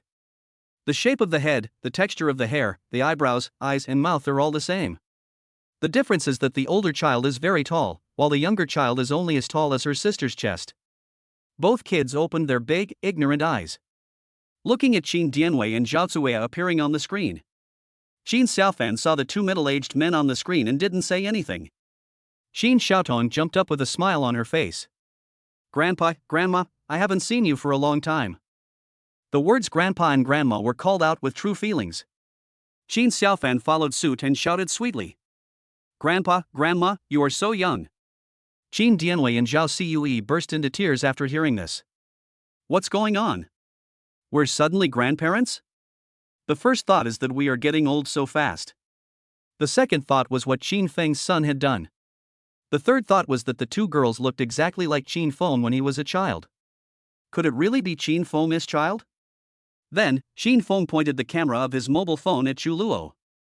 Xu Luo was caught off guard and startled, and immediately smiled at the camera. This smile melted the hearts of Qin Dianwei and Zhao Cuiyi. Is this girl your son's girlfriend? This is so beautiful. Chapter 29. The old couple is shocked. Qin Dianwei and Zhao Cuiyi were so shocked today that they could not be more shocked. First I saw 2 little kids, the older one was okay. The smaller one looked exactly like Qin Feng when he was a child. They almost felt like they had traveled through time and space and saw Qin Feng's appearance when he was 5 years old. Then, he was shocked after seeing Chu Luo. The girl looked gentle, beautiful, and clean, and gave the old couple a gentle smile. The old couple's hearts melted instantly. This girl is so beautiful, could she be my son's girlfriend? He is so lucky. Hello, uncle and auntie, I am the mother of Qin Xiaofan and Qin Xiaotong. Then Chu Luo smiled shyly and pushed the camera away. Chu Luo was really not mentally prepared to meet his parents. So my heart beat faster to 150. Qin Feng turned the camera to the two children again. Qin Feng said, Dad, Mom, look. The older one is called Qin Xiaofan, and the younger one is Qin Xiaotong. The older one is 9 years old, and the younger one is 5 years old. They are genuine and fair. Qin Dianwei widened his eyes in horror and hurried to find his reading glasses. Zhao Cuiya looked at the screen in disbelief, watching the two little girls jumping around and calling her grandma. Qin Xiaofan, wow, grandma looks so young. Qin Xiaotong, wow, grandma looks so young. Qin Xiaofan, grandma, I miss you. Qin Xiaotong seemed to suddenly remember something important, and urged in a childish voice. By the way, grandma, you said you would knit me a pink hat. Have you finished it? My sister loves pink things the most. Where is my pink scarf? Zhao Cui? Zhao Cuiya thought to herself, this 5-year-old kid actually knows that I can knit sweaters? This world is not normal. It turns out that Zhao Cui loved knitting sweaters when she was young. During her first love with Qin Dianwei. I have knitted hats, scarves, wool vests, etc. for the old man. But since giving birth to Qin Feng, Zhao Cuiya has never picked up wool again. First, because online shopping is well developed, there is no need to knit sweaters by yourself. Second, mobile phones became popular, and she fell in love with playing with them, and no longer took knitting as a hobby. And this 5-year-old kid actually accurately described his hobby 20 years ago. Zhao Cui even believed that her son Qin Feng might not know that she was knitting a sweater. Her shock was unparalleled. Then, Qin Dianwei came over wearing reading glasses. He snatched the phone and looked carefully at the two girls on the screen. The older one is very pretty, and looks a lot like the female college student just now. The little one is very cute, and looks a lot like Qin Feng when he was a child. The hairstyle is the same, and the eyebrows and nose bridge are the same. The 9-year-old Qin Xiaofan was very happy to see his grandfather. At this moment, she suddenly curled her lips and started crying. Woo woo woo, Grandpa, Grandpa. My parents said I was a time traveler. Grandpa, you had stomach cancer when I was 9 years old. You had surgery to remove 3/4 of your stomach. It was so painful. Grandpa, are you okay now? Do you have a stomachache now? Why don't you go to the hospital now? The earlier the diagnosis is, the earlier the treatment can be. Qin Feng, Chu Luo, Qin Dianwei, Zhao Cui. Qin Feng and Chu Luo looked at each other. Unexpectedly, Qin Xiaofan, who came back from the future world, and the ability to transmit information. It's a superpower. After hearing this, Qin Feng strongly suggested that his father go to the hospital for a checkup. He was at Binhai University and knew several classmates from the medical school. Knowing that stomach cancer is not considered cancer, the sooner you have it removed, the better. Don't wait until the last minute to cut it, or you'll end up cutting it all off. Qin Dianwei and Zhao Cuiya on the other side of the screen were even more shocked. Seriously, no child would curse someone for cancer when they meet. When it comes to children's words, it is better to believe them than not to believe them. Besides, they are both intellectuals, have read a lot and have a wide range of knowledge. I know that the end of science is metaphysics, and I also know that children can see ghosts. Besides, they both read Jia Pinghua's novels, which contained many anecdotes. After hearing what Qin Xiaofan said, they couldn't help but question him. Child, tell me exactly what happened. Qin Xiaofan said with red eyes, Grandpa, you had stomach pain every day, but you refused to go to the hospital. Grandma finally dragged you to the hospital. After the examination, it was found to be stomach cancer. The doctor removed 3/4 of it. Dad took leave to go back and take care of you. Mom took care of your sister alone. I won't make a mistake about this matter. Qin Dianwei. In fact, it is well known that he has a poor diet. He has had stomachache since he was young. But I didn't expect that it would eventually develop into stomach cancer. He had an impulse and immediately called a friend in the hospital to get a checkup. Child, has Grandpa recovered after the operation? Qin Dianwei asked tremblingly, afraid to hear Qin Xiaofan say that he was dead. Qin Xiaofan wiped her tears and said, I'm well again. Everyone says stomach cancer isn't really cancer. It will be fine if it's removed. Grandpa, please go to the hospital and have a look. After hearing this, Qin Dianwei felt relieved and hung up the phone. Zhao Chuiyi glared at him anxiously. I haven't even gotten a good look at the two kids yet. Why don't you say a few more words? Qin Dianwei, no need to look anymore, no need to say anything more. I will arrange a physical examination immediately. If what the child said is true, then it means that they are reborn and are really my granddaughters. If I am fine, then it means that Qin Feng encountered a trap and was taken over by someone else. He was deceived by that beautiful girl. God knows where these two children came from. Zhao Chuiyi, you are just talking nonsense. I think those two girls are my granddaughters. The younger one is so cute. She asked me to knit her a pink scarf. I'm going to buy some wool now. When Zhao Cuiyi said this, she was so moved that tears came to her eyes, and she immediately started buying wool online using her mobile phone. Qin Dianwei called his friend at the city hospital to arrange a physical examination. On Qin Feng's side, Yi and Chu Luo looked at each other. Suddenly, the two people had the same idea.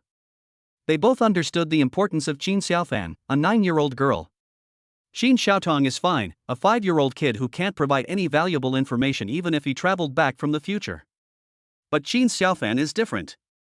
A 9-year-old child already understands a lot of things. She holds the secrets to the future.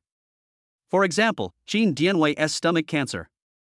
If the disease is checked and diagnosed earlier, it will not be so painful in the later stages. Qin Feng and Chu Luo grabbed Qin Xiaofan's shoulders at the same time. Fan, if you know what it is, tell Daddy quickly so he can take precautions in advance. Yes, Fan, if you know anything else about Grandma and Grandpa, tell Mom. Qin Xiaofan was shocked by Qin Feng and Chu Luo's actions. He said confusedly, I don't remember. Qin Feng, Dad, what pitfalls have you encountered in your career that you need to avoid? Chu Luo, did Mom give birth to another child later? Qin Xiaofan. Chapter 30 Grandpa, you are sick. Everyone focuses on different things. Qin Feng hopes that his eldest daughter will bring back some news about getting rich in the future. Chu Luo just wanted to know whether his future aunt's hidden disease had been cured. Unfortunately, Qin Xiaofan is only 9 years old after all. I can't remember any of the stock names. I don't remember what mistakes my father made. I just remember that my father bought lottery tickets on my mother's birthday every year. Qin Feng, okay, Chu Luo, if you don't tell me your birthday, I'm going to get mad at you. Chu Luo, October 18th, the same year of birth as you, go ahead and buy it. If you win the lottery, remember to buy me a big Mercedes. Qin Feng. However, after Qin Feng's father, Qin Dianwei, hung up the video call, he immediately contacted his friend in the city hospital. Friend, Lao Qin, I told you to have a comprehensive checkup a long time ago but you didn't listen. Okay, I'll arrange it tomorrow morning. The next morning, Qin Dianwei took a shower, changed into new clothes, and prepared to be hospitalized for surgery immediately. Zhao Chuiyi accompanied Lao Qin and went directly to the oncology department. In fact, the test results didn't come out that quickly, so how could I be hospitalized on the same day? Blood test, urine test, fart test, CT scan, pathological biopsy. The results came out 3 days later. A doctor friend in the city hospital said, Old Qin, it's a good thing we found it early. There is only a small amount of lesion. If it is too late, won't it require a large-scale removal? But Lao Qin, don't panic. Stomach cancer is not cancer. Just cut out the damaged part and it will be fine. Well, you take a week to recuperate and replenish your nutrition, then we'll prepare for the surgery. After Qin Dianwei and Zhao Cui received the call, the reason for their shock was not because of the illness, but the two little cuties far away in Binhai City. While calling him Grandpa, he predicted that he would have stomach cancer. This is like a cheat in life, you can predict the future. Qin Dianwei is 48 years old now. He really wants to capture Qin Xiaofan, his future granddaughter, and interrogate her to find out how long he will live and whether she has any other information about the future. Qin Dianwei said seriously, Chuiyi, I think the most urgent thing is to go to Binhai City first. Zhao Chuiyi? Are you sick? The doctor told you to rest, replenish your nutrition, and prepare for surgery. Why are you going to Binhai City? There's no rush for a day or two. Qin Dianwei, yes, I am sick, right? Xin Feng suddenly has two more little guys. Shouldn't this problem be solved? Besides, the doctor told me to supplement my nutrition. I went to Binhai City, which is the capital of food. I went there to have a good meal, which is just right for supplementing my nutrition. Zhao Chui, I see you just want to see your granddaughter. Qin Dianwei nodded. Yes, to be honest, the 5-year-old boy looks exactly like Qin Feng when he was a child. Zhao Chui suddenly became excited, as if a ray of light suddenly appeared in her life. Yes, I really like the little one, she is so well behaved.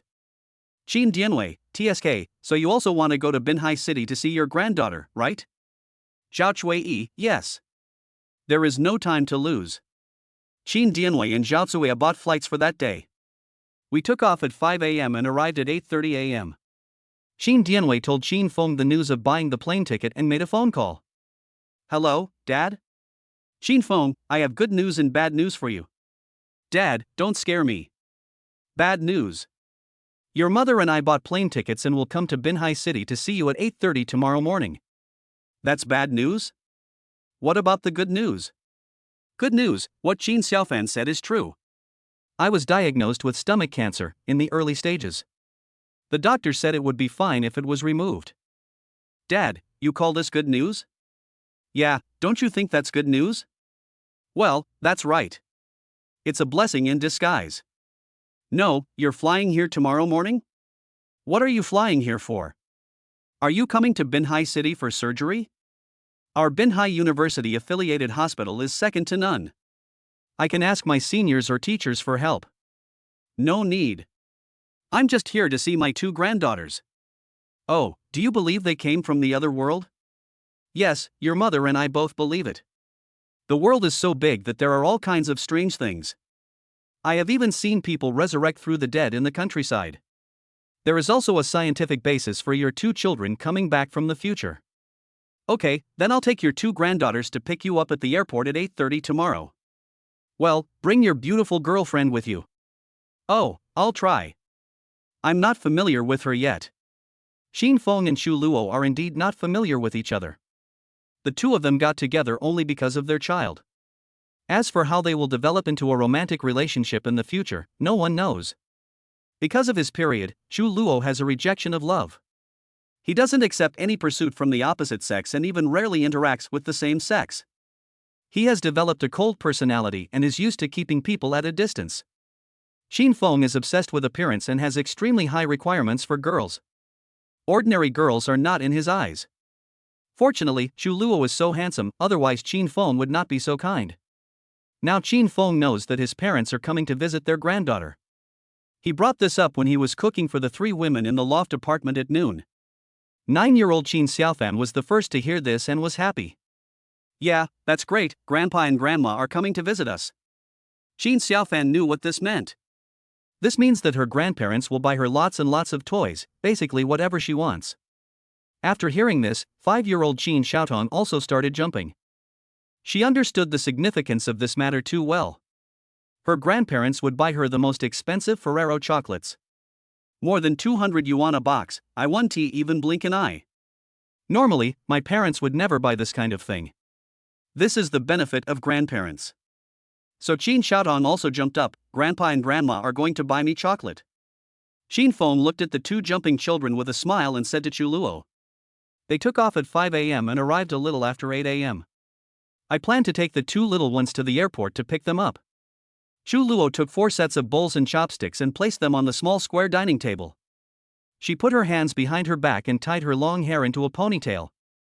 Her alluring swan neck accentuates the position of her hands.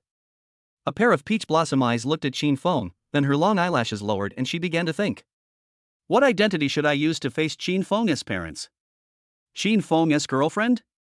Qin Feng's fiancée? Their daughter-in-law? Their granddaughter's mother? Oh, what a mess. Moreover, she was afraid of meeting strangers and didn't know how to chat with them. I don't want to meet my parents-in-law as an ugly daughter-in-law. So Xu Luo sighed. Xin Feng smiled and said, if you don't want to go to the airport to pick me up, you don't have to go. It's okay. After all, the situation is special. Xu Luo was surprised. Really? Can I not go? Xin Feng smiled. Yes, no one is forcing you, just do whatever you feel comfortable with. Xu Luo opened his eyes. If I don't go, will you be angry? Xin Feng laughed. No, my parents didn't ask you to pick me up at the airport. No one in the world asked you to do anything. Just be yourself. You don't need to be responsible for anyone. Your identity is yourself, Xu Luo. Xu Luo felt a little touched. Xin Feng did not use morals to blackmail himself. I didn't force myself to do things I didn't like. There is no condescending attitude, bossing, rules and regulations, or the 3 obediences and 4 virtues. That's great. In that case, she would go to the airport to pick him up as a good friend. Yes, she and Xin Feng are good friends and there is no pressure at all. In that case, I'll go to the airport as well, as your good friend. Xu Luo smiled slightly. Chapter 31 The ugly daughter-in-law meets her parents-in-law? The next morning, around 7 o'clock, Xin Feng and Xu Luo took their 2 children and boarded the airport shuttle bus. Xin Xiaofan is 130 centimeters tall and must buy a ticket, which costs 20 yuan. Xin Xiaotong is 110 centimeters tall, it's free, and she has to sit next to her sister. So the 2 daughters sat in a double seat next to each other, and the 2 sisters chatted happily.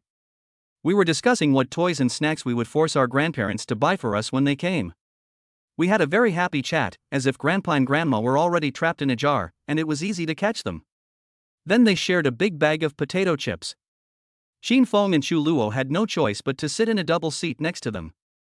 The seats on the airport bus were not spacious, and it was the first time that the 2 of them sat close to each other. Xin Feng could smell Xu Luo's body fragrance. Xu Luo sat by the window and turned his head to look at the scenery outside the window. The shuttle bus started slowly, and the scenery of the city's skyscrapers kept passing by. Xu Luo seemed to be thinking about something, her beautiful eyes staring outside, as if thinking about something. Xin Feng handed Xu Luo a cup of soy milk, breakfast. Yes, thank you. Xin Feng looked at Xu Luo who was so close to him. I found that this girl had fair skin and a swan neck. A head of beautiful straight black hair fell down to her waist. The sunlight slanted down from the car window, shining on Xu Luo's fair skin. Because the distance was too close, Xin Feng could see a layer of girlish fuzz on Xu Luo's fair face and couldn't help but laugh. What are you laughing at? Xu Luo turned around and looked at Xin Feng. When I smile, it's the same as you in Showerbao, with a layer of hair on my face. Xin Feng smiled. Don't peek at me. Xu Luo covered his face with his hands. Yes, Xu Luo is the same as Xin Xiaofan and Xin Xiaotong's 2 daughters. There is a fine layer of fuzz on the face. Xu Luo had already seen this. She nicknamed Xin Xiaotong Mao Tao. Because 5-year-old Xin Xiaotong has a layer of fine fuzz on her face, just like a peach. Especially when taking a bath, Tongtong's face is covered with a layer of small water droplets, which is very cute. By the way, are your parents fierce? Xu Luo couldn't help but ask. He's not fierce. He's very friendly and approachable. Xin Feng replied with a smile. What do they do for a living? They're not big bosses or something, right? Xu Luo asked a little anxiously. No, they are just ordinary workers. They are all members of the union. My father is in charge of calligraphy, and my mother manages the library. They are all ordinary people. Well, your parents are both cultured people, right? I just like literature and art. An hour later, the airport bus arrived at the airport for domestic arrivals. Binhai International Airport is one of the largest airports in China. A plane takes off and lands every 5 minutes. It's very busy. The domestic arrival exit is also bustling with people coming and going. Xu Luo held Xin Xiaofan tightly for fear that he would get lost. Xin Feng held Xin Xiaotong in his right arm, and they both looked at the exit passage. Soon, Xu Luo saw an amiable middle-aged couple with graying hair coming out pulling a suitcase. The middle-aged man was very similar to Xin Feng in build and appearance, and overall he looked very imposing. The middle-aged woman wore a pair of glasses and had curly hair. She looked like a gentle and elegant middle-aged woman. Dad, Mom, this way. Xin Feng waved his arms vigorously. Grandpa, Grandma. Xin Xiaotong shouted excitedly. Although she is 5 years old, she has a very loud voice and is not afraid to make loud noises in public. Xin Xiaotong's babyish voice made many people who were waiting to greet her at the exit look at her with smiles on their faces. Qin Dianwei and Zhao Chui saw the cute baby in Qin Feng's arms. They walked out excitedly, taking 2 steps at a time. Grandpa, Grandma. Qin Xiaotong broke free from Qin Feng's embrace. He ran towards Qin Dianwei and Zhao Ciyue, not at all shy. After all, they are their biological grandparents. The ones who were shy were Qin Dianwei and Zhao Cuiya. They have no experience of contacting the third generation. Suddenly, such a soft, silly and cute 5-year-old girl pounced on them and spit a mouthful of milk on their faces. It was really hard for them to resist. Let me see. Qin Dianwei squatted down and stared at Qin Xiaotong carefully. Big eyes, upper eyelids, bangs, high nose bridge, like a mixed-race child. This child is so beautiful. Zhao Cui exclaimed. Grandma, if I kiss you, you buy me some chocolate. Qin Xiaodong said, hugging Zhao Ciyue's face and kissing her more than a dozen times. He, kiss me too and I will buy you some chocolate. Qin Dianwei laughed happily. He had forgotten about stomach cancer a long time ago. Grandpa, if I kiss you 10 times, you buy me some chocolate. Qin Xiaotong threatened. Okay. Qin Dianwei laughed at the little baby with white skin and big eyes. Ah. Qin Xiaotong was pecking at rice on her grandfather's face like a chicken. Chu Luo walked over with her eldest daughter Qin Xiaofan and said with a smile. Hello, uncle and aunt, my name is Chu Luo, and I am Qin Feng's good friend. Oh, hello, girl. Qin Dianwei stood up with a smile. Oh, child, you are so pretty. Qin Feng is so lucky. Zhao Cui smiled. The old couple looked at the college girl in front of them. Long black hair, clear eyes, tall and slim figure, no makeup. It was exactly the same as the standard of what they imagined a daughter-in-law to be. Well, they like girls who are clean like this. Chu Luo pulled Qin Xiaofan over and said with a smile, call me grandpa and grandma, haven't you been telling me to do that all the way? Qin Xiaofan then came over, looked at Qin Dianwei and Zhao Cui and said obediently, Grandpa, Grandma. Oh, is this the big one? Qin Dianwei bent down and looked at Qin Xiaofan. Oh my god, this little girl is so pretty. Zhao Cuiya didn't even dare to blink. Qin Xiaofan is different from Qin Xiaotong. Qin Xiaotong still looks like a baby. Qin Xiaofan is already a grown-up girl. She is a smaller version of Chu Luo and has the same peach blossom eyes as Chu Luo. However, upon closer inspection, Qin Xiaofan's nose, Qin Xiaofan's lips, Qin Xiaofan's forehead, and Qin Xiaofan's hair are exactly the same as Qin Feng's. Needless to say, there is no doubt that this Qin Xiaofan is a combination of Qin Feng and Chu Luo. What can be seen with the naked eye is the fruit of their love.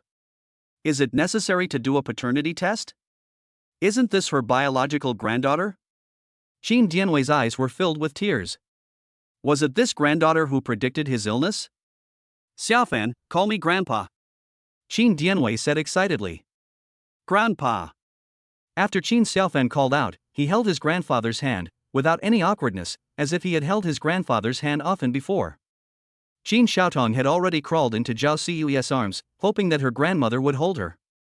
The old couple suddenly had 2 more granddaughters. Qin Feng smiled and said, see, they know you, but you are not familiar with them. Chu Luo, uncle and aunt, let's go. I called a business online taxi that can accommodate everyone. Qin Feng carried the old couple's suitcases, and Chu Luo led the way in front. Qin Dianwei held Qin Xiaofan, and Zhao Ciyue held Qin Xiaodong. A family of 6 left the airport and got into a dark blue business car. Chu Luo took the initiative to sit in the passenger seat, which not only saved the time of talking on the road, but also gave Qin Feng's family a chance to talk to each other. Business car starts. Along the way, the business car drove on the airport highway and entered the coastal city area.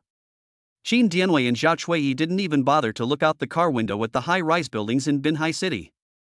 They also had no time to discuss with Qin Feng the urban development of Binhai City in recent years. He just kept chatting and laughing with his 2 granddaughters in his arms. In less than 5 minutes, they already felt that these 2 were their own granddaughters. There was no feeling of strangeness, as if we had known each other in our previous life, as if we were naturally a family. Grandpa, you look so young. Qin Xiaofan said with a smile. Grandpa is young anyway. Qin Dianwei laughed. You used to be very old.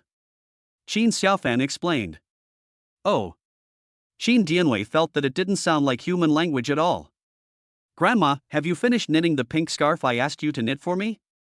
Qin Xiaotong asked as she threw herself into her grandmother's arms. Grandma has already bought the wool and will knit it for you right away. Well, Grandma, please knit me a pink bag and a pink hat. I love pink the most. Okay, Xiaotong Tong. Grandma, you have to call me sister. I am your sister. Okay, sister. Chu Luo was sitting in the passenger seat, listening to the laughter in the car, and couldn't help but smile knowingly. The online taxi driver, a middle-aged man, said to Chu Luo enviously. Beautiful lady, I really envy your family, you are such a harmonious family. Yes. Your parents-in-law are really young, and you are young too. Are you the mother of 2 children? You are so slim, and my wife has a big waist. Ha ha. Chu Luo laughed happily. Then I realized that I hadn't laughed happily for a long time. Noon. Chu Luo hosted Qin Feng and his family for lunch at a restaurant. Chapter 32 Lunch with Grandpa and Grandma. Noon. Chu Luo hosted a family dinner in the private room of Chuanfu Renjia. Chu Luo thought, Qin Feng's parents are here, so she is the host and should treat them. Qin Dianwei and Zhao Zuya, the parents-in-law, immediately felt that Chu Luo was a well-behaved and sensible girl. During the banquet, Qin Dianwei and Zhao Siyue were pushed by Chu Luo to sit in the main seats. Qin Xiaofan and Qin Xiaotong refused to sit next to their mother, but instead asked to sit with their grandparents. Chu Luo was also convinced. To be honest, she has been with her 2 daughters for some time. They spend every day together and sleep in the same bed at night. They are very close. There is no closer relationship than that between mother and daughter. But after grandparents came, the 2 kids actually wanted to sit with them. Is this the legendary grandparents' relationship? So Qin Feng and Chu Luo sat at the lower table. The 2 men put their heads together, holding a large menu, discussing what to order. Because Qin Dianwei has been diagnosed with early-stage gastric cancer, the discussion focused on what he can and cannot eat. Qin Feng, Dad, since you've been diagnosed, you can't eat spicy food, right? Qin Dianwei, don't worry about me, just order whatever you want to eat, I'll pay for lunch today. Chu Luo shook his head and said, no discussion, uncle, I will treat you and aunt to lunch today. Qin Dianwei and Zhao Siyue looked at each other and smiled warmly. This girl is so nice. Finally, Qin Feng and Chu Luo discussed and ordered some classic dishes that both the elderly and children could eat. Mapo tofu, kung pao chicken, boiled meat, fried mushrooms, sweet and sour pork tenderloin, corn soup. We finished off the meal with a small bowl of dandan noodles for each person and ordered drinks for the child. Chu Luo suddenly remembered, oh, Uncle Qin, you can't drink, right? There are the famous 6 golden flowers here. Qin Dianwei sighed and said, Uncle used to love drinking, but now he has to quit. 9-year-old Qin Xiaofan immediately said, Grandpa, don't drink.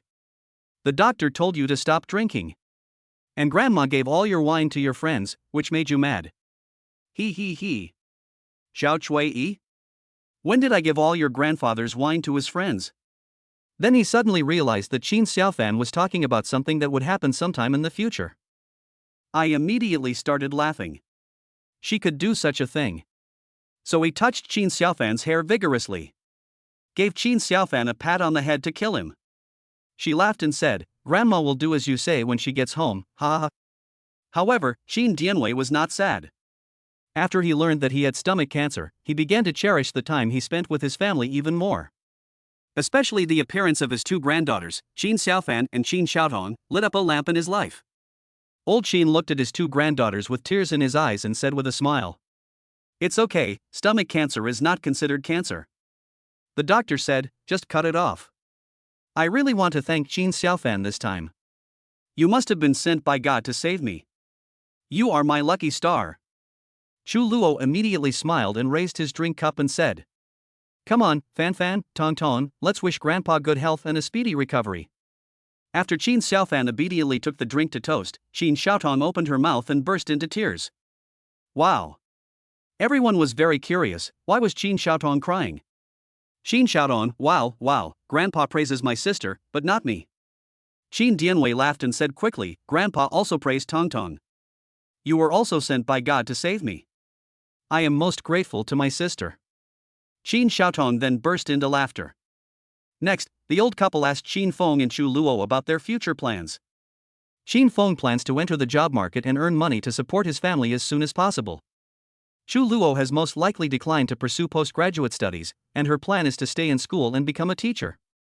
Qin Dianwei praised, recommend a graduate student of our school? Chu Luo is such an excellent child. Your parents must be proud of you. I will meet them when I have the chance. Chu Luo smiled bitterly after hearing this. It would be a miracle if her parents were proud of her. First, you cannot get married and cannot earn a dowry for your family. Second, continue to go to school for further studies, don't get a job, and don't send money home. Third, he has a weird temper and is withdrawn, and cannot provide emotional value to his family. Chu Luo is not the pride of her parents at all. Then they talked about why the two children inexplicably traveled back from the future. Qin Xiaofan and Qin Xiaodong's confessions are the same. We were on a plane with my parents to go to the beach for a trip. Suddenly the plane got bumpy and the flight attendant asked the adults to write a suicide note. I fell from the clouds and an old man asked me to find my mother. I took a plane with my father, mother and sister to travel to the beach. The adults were all crying. I was flying in the sky. An old man pushed me and told me to go to the lawn to find my father. That's how I traveled through time. Qin Dianwei and Zhao Ciyue looked at each other in surprise. It seems that this old man is God. According to the child's description, it was probably God who told the two of them to travel through time and not board that flight. Not only that, Qin Xiaofan even warned his grandfather in advance to go to the hospital to treat his stomach problems early. Oh my God, these two kids came back from the future to save themselves. Qin Dianwei burst into tears when he heard this. He kept stroking Qin Xiaofan's head and praising her and her sister for being good children. I understand. When I get back, I will immediately register their household registration so that they can go to school. It's a must. These are my granddaughters. Qin Dianwei wiped his tears with a tissue as he spoke. After dinner, Zhao Ciyue took out a thick red envelope from her bag and handed it to Chu Luo personally. Chu Luo quickly declined, Auntie, I can't have it. Zhao Cui smiled and said, Child, this is the rule. You have to give a red envelope when you meet someone for the first time. Chu Luo blushed and said, I know, but Qin Feng and I are not the husband and wife relationship you think. We are, in the final analysis, just the father and mother of the child. We just met in advance now. Qin Feng nodded beside him. It's a bit unreasonable to hold Chu Luo to the standards of a daughter-in-law now. They've only known each other for 2 weeks? Qin Dianwei and Zhao Cui understood what their son and Chu Luo meant. Of course, the old couple had already discussed this matter on the plane. Zhao Cui said, Chu Luo, you look like a good kid. No matter whether you and Qin Feng are together in the future. Qin Xiaofan and Qin Xiaodong, both born to you, are our grandchildren. Then you are our daughter. We treat you as a family member. Don't feel any pressure. If you have financial pressure, please tell us. We will raise Fan Fan and Tong Tong together. Qin Feng is such a silly kid. If you have anything to say, just criticize him directly. Chu Luo chuckled when he heard this. Qin Feng is actually a very warm-hearted man. She repaired the water pipes and light bulbs in the house, cooked for the three of them, and provided them with meticulous care. Chu Luo then accepted the big red envelope handed over by Zhao Cui.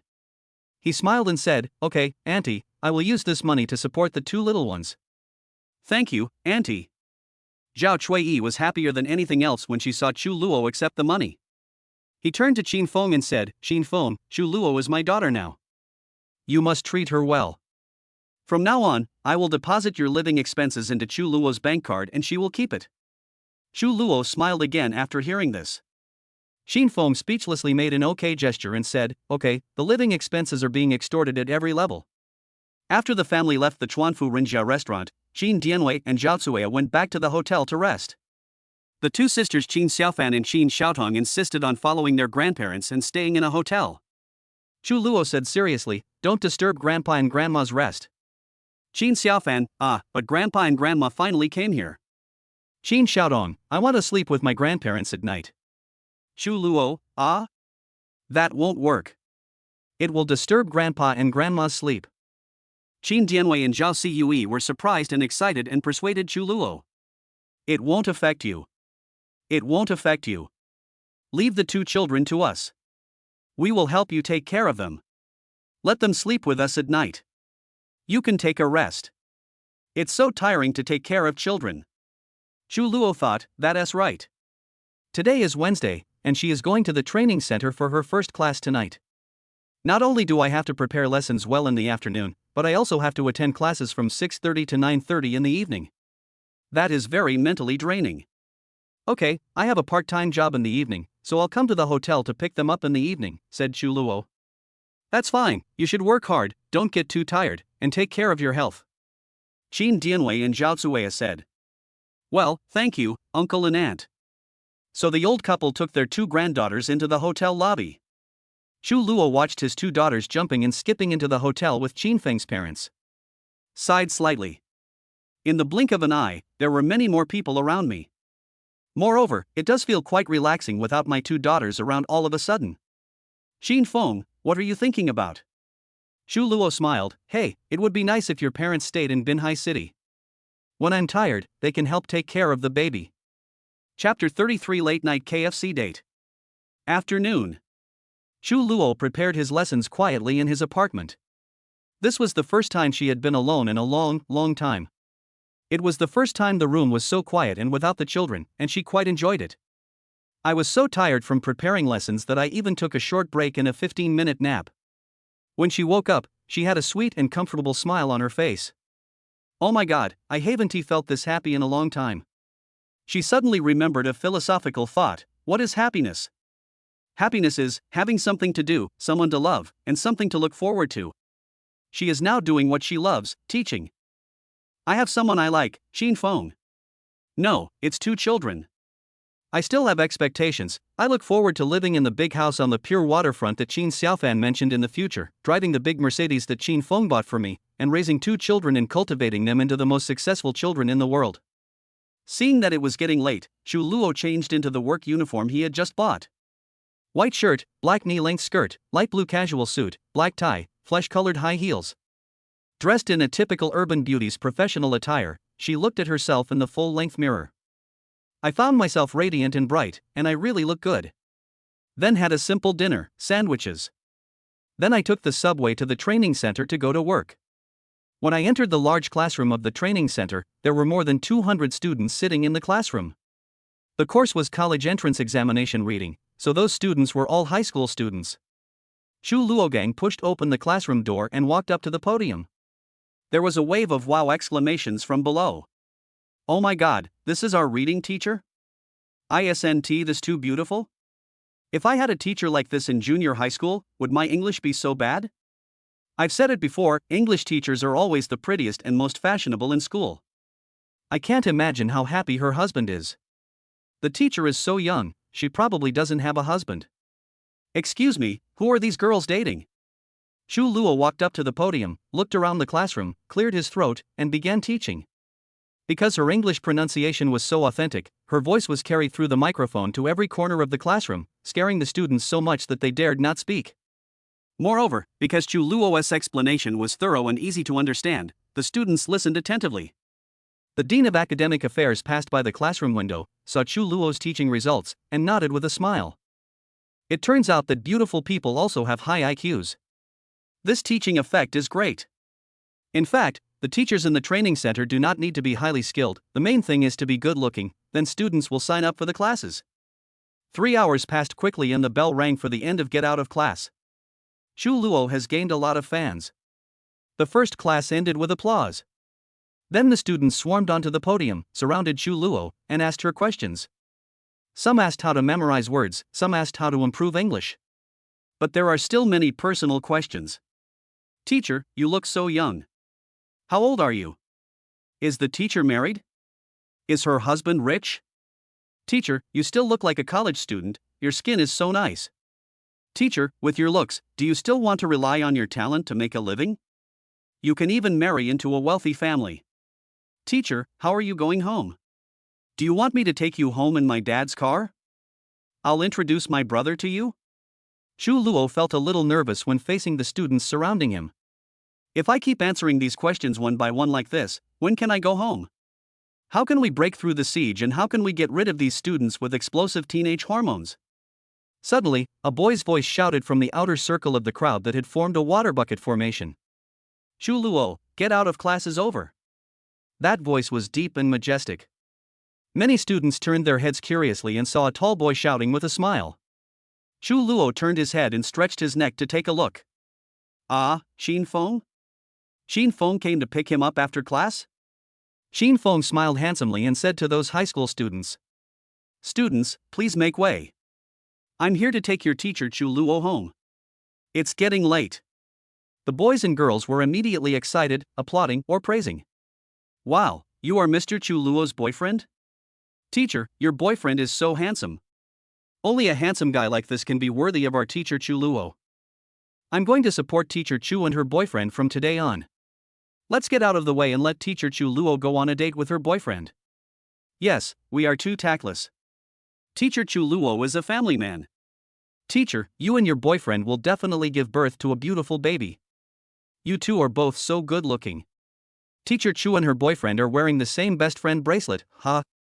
said a sharp-eyed student. These students' words made Chu Luo blush. Fortunately, Xin Feng grabbed her wrist and pulled her out of the classroom, broke through the siege, and left the training center building. The two walked out onto the street, and Chu Luo glanced up at the sky. Ah, the sky has turned dark blue, and the hazy yellow moon is hanging on the treetops. There were stars in Chu Luo's eyes. He looked up at Xin Feng and said with a smile, "Why are you here? You didn't even tell me." Xin Feng smiled, "I'll pick you up from get off work." Chu Luo felt sweet in his heart after hearing this. It does feel good to have someone take over the job. She smiled and said, "Who asked you to pick me up from get off work? I will get off work by myself." Xin Feng, you are bragging, you were surrounded by students, luckily I was able to save you from the water and fire. Chu Luo, well, I'm so tired from the class. I'm starving. I finished the water in the kettle and I can't get any more water. My mouth is dry. Xin Feng pointed at the bright KFC restaurant next to the training center. Really? Are you hungry? How about I treat you to KFC? Chu Luo tilted her head and thought for a while, her hair hanging down, and said, "What about the two more kids?" Xin Feng, at my parents' hotel. They've already finished a box of Ferrero chocolates. You don't have to worry about them. Chu Luo laughed out loud when he heard this. He could imagine the scene of the two kids pestering Xin Feng's parents to buy chocolates and toys. Chu Luo, alas, these two are really naughty. They made your parents spend a lot of money. Xin Feng smiled, who told them to be close to each other. Although my dad was diagnosed with stomach problems, he regarded this as good news. He felt that Qin Xiaofan saved his life. He loves these two little guys. Chu Luo nodded, "Yes, I can see that. Your father is really lucky in misfortune." Xin Feng raised his eyebrows, "So, I'll treat you to KFC?" Chu Luo smiled happily, "Okay, at least the children are taken care of, it feels so relaxing." Xin Feng, let's go, I'll make you full. As they talked, the two of them walked into the KFC restaurant side by side. Sitting face to face at a small dining table, Xin Feng took out his mobile phone to scan the code and order food. Although it was 10 o'clock in the evening, there were still many people sitting in this KFC restaurant in Binhai City. Would you like some chicken wings? Would you like a burger? What would you like to drink? Coke or juice? Would you like some French fries? Would you like some banana pie? Chu Luo, eat. I want. Some. I'm hungry. Don't ask, I want them all. Chu Luo thought to himself, "Oh no, I felt like I was acting like a spoiled child." After Qin Feng ordered the food, he looked at the girl sitting opposite him with a smile. A head of shiny, straight black hair. A beautiful face smiling excitedly because of the excitement of class. Double eyelids, big eyes, a dimple, exactly the same as the two babies. Qin Feng couldn't help but say, "Chu Luo, you are quite good looking." Chu Luo curled his lips, "You just found out?" Qin Feng, by the way, let me tell you a secret, this is the first time I treat a girl to KFC alone. Chu Luo rolled his eyes, "Who isn't?" Chapter 34. Do you want to come up and sit for a while? After eating KFC, it was already 10:30 at night. Xin Feng and Chu Luo took the subway back to school as usual. The Binhai City subway is most crowded at 10 o'clock at night. Many 996 office workers have just finished overtime and are taking the subway home. Many young men and women who enjoy a nightlife also take the subway home after shopping. There were also many young men and women who had just gone out for a night out, crowded in the subway and discussing loudly. Xin Feng and Chu Luo entered the subway one after another and could only stand in the crowded crowd. This was Chu Luo's second time taking the subway with Xin Feng. Last time. Last time they brought their 2 children with them, protecting them like all parents would. But now there were only the 2 of them. Xin Feng pulled Chu Luo to his side like a calf, locked her in a corner of the carriage, and used his body to withstand the surging flow of people in the carriage behind him. Chu Luo blushed slightly, lowered her head, her eyelashes drooped, and her eyes only dared to stare at the milk dragon pattern on Xin Feng's chest. I felt that Xin Feng's hot eyes were always examining me. Chu Luo felt as if he was curled up in Xin Feng's arms and felt very safe. Then she looked at the pattern on Xin Feng's sweatshirt on his chest and couldn't help laughing, with a dimpled smile. The milk dragon sweatshirt Xin Feng is wearing is the parent-child outfit that Chu Luo bought for him. Chu Luo smiled and said, "Do you like wearing the clothes I bought for you?" Xin Feng supported the carriage with his arms and protected Chu Luo on both sides. "Oh, it's what is commonly known as the Waldong." Xin Feng smiled and said, "It's okay, the fabric is quite comfortable." Chu Luo smiled, "By the way, do you know what Tonton suddenly said to me when I was doing aerobics last night?" Xin Feng, "What?" Chu Luo wanted to laugh when he thought of that little guy. Besides, things about children are most interesting only when they are shared with their fathers. Tonton said, "Mom, I'll spin in the air and my belly will get smaller." Xin Feng, "Ha ha ha, what do you mean?" Chu Luo, "This is Neilong's catchphrase. She learned it from TV. Because I was doing weight loss exercises, Tonton encouraged me like this." Xin Feng, "You're still losing weight? You're so slim." Chu Luo frowned, "But I'm still fat. When I'm fat, I look fatter when I wear clothes." What Chu Luo meant was that she had made Xin Feng fatter recently. Xin Feng comes to cook every day at noon and evening. Not only did Chu Luo gain 5 pounds, but Debao and Erbao also gained weight. Chu Luo found that her bra size was not big enough. Did she have to buy a D size? There is also the 5-year-old little Erbao, with a chubby little butt, who is much fatter than when he first came through. It has to be said that Xin Feng's cooking skills are second to none. Xin Feng didn't understand and said, "I don't know where you got fat, you're so thin." Chu Luo smiled, "You really don't understand." After the subway arrived at the station, the 2 went to a hotel opposite Binhai University. Xin Dianwei and Zhao Chuiyi were inside with their 2 children. After ringing the doorbell, Chu Luo entered the room. I laughed as soon as I entered. This is a standard hotel room with a large TV hanging on the wall, playing cartoons. 2 kids sat on a bed, each holding a bag of potato chips. An empty chocolate box has been thrown into the trash. There were also several large toys on the bed, such as a simple princess play box and a large princess makeup bag, which were all expensive toys that Chu Luo usually refused to buy for them. "Oh my god, you 2 little guys, you ate a whole box of chocolates? You don't want your teeth anymore? And you let your grandparents buy such expensive toys?" Chu Luo criticized. Xin Dianwei and Zhao Chuiyi had already put on their pajamas and said with a smile, "Let the child eat. Only this once. After we go back, you keep them under control. It's natural for children to like chocolate." Chu Luo could only smile bitterly. There was really nothing he could do about it. Grandpa and Grandma dote on their granddaughter, and even the King of Heaven can't do anything about it. Chu Luo, "Okay, no more eating, go home with Mom." Xin Xiaofan pleaded, "Mom, we want to sleep with Grandpa and Grandma at night." Xin Xiaotong begged, "Mom, we want to stay in this hotel these days, please." Chu Luo. Xin Dianwei said with a smile, "Chu Luo, why don't you let us take care of them for a few days?" Zhao Chui, "Don't worry, Chu Luo, you should brush your teeth when necessary. Don't damage their teeth. I see that Erbao's front teeth are already black." Chu Luo, "Yes, Tongtong's front teeth were black when she first crossed over. We must be careful about tooth decay." Xin Xiaofan and Xin Xiaotong immediately made a solemn promise. "Mom, we don't want to eat candy anymore, but we want to live with Grandpa and Grandma. Please, Mom, I love Grandpa the most in the world." After Chu Luo heard this, his heart melted. She felt a warm feeling when she thought that there were other people in the world who loved these 2 children as much as she did. Chu Luo patted the 2 children's heads and said, "Okay, just stay for tonight. Also, don't let Grandpa and Grandma buy toys for you." Xin Xiaofan, "Thank you, Mom." Xin Xiaodong, "Thank you, Mom." Chu Luo smiled and said, "Uncle and Aunt, I'll leave the 2 children to you to play with. I'm going back first. I'm tired from class today. Thank you for helping me take care of the children. Shin Feng, yes, this is the first time I know that the subway in Binhai City is also overcrowded in the middle of the night. It's almost crowded. Shin Dianwei was obviously stunned when he heard this. He had seen how crowded the subways in first-tier cities were by watching Douyin. At some subway stations during rush hour, you have to wait for 5 subway trains before you can get on. It seems that Shin Feng has finally found a beautiful girlfriend. And she gave birth to 2 such cute babies.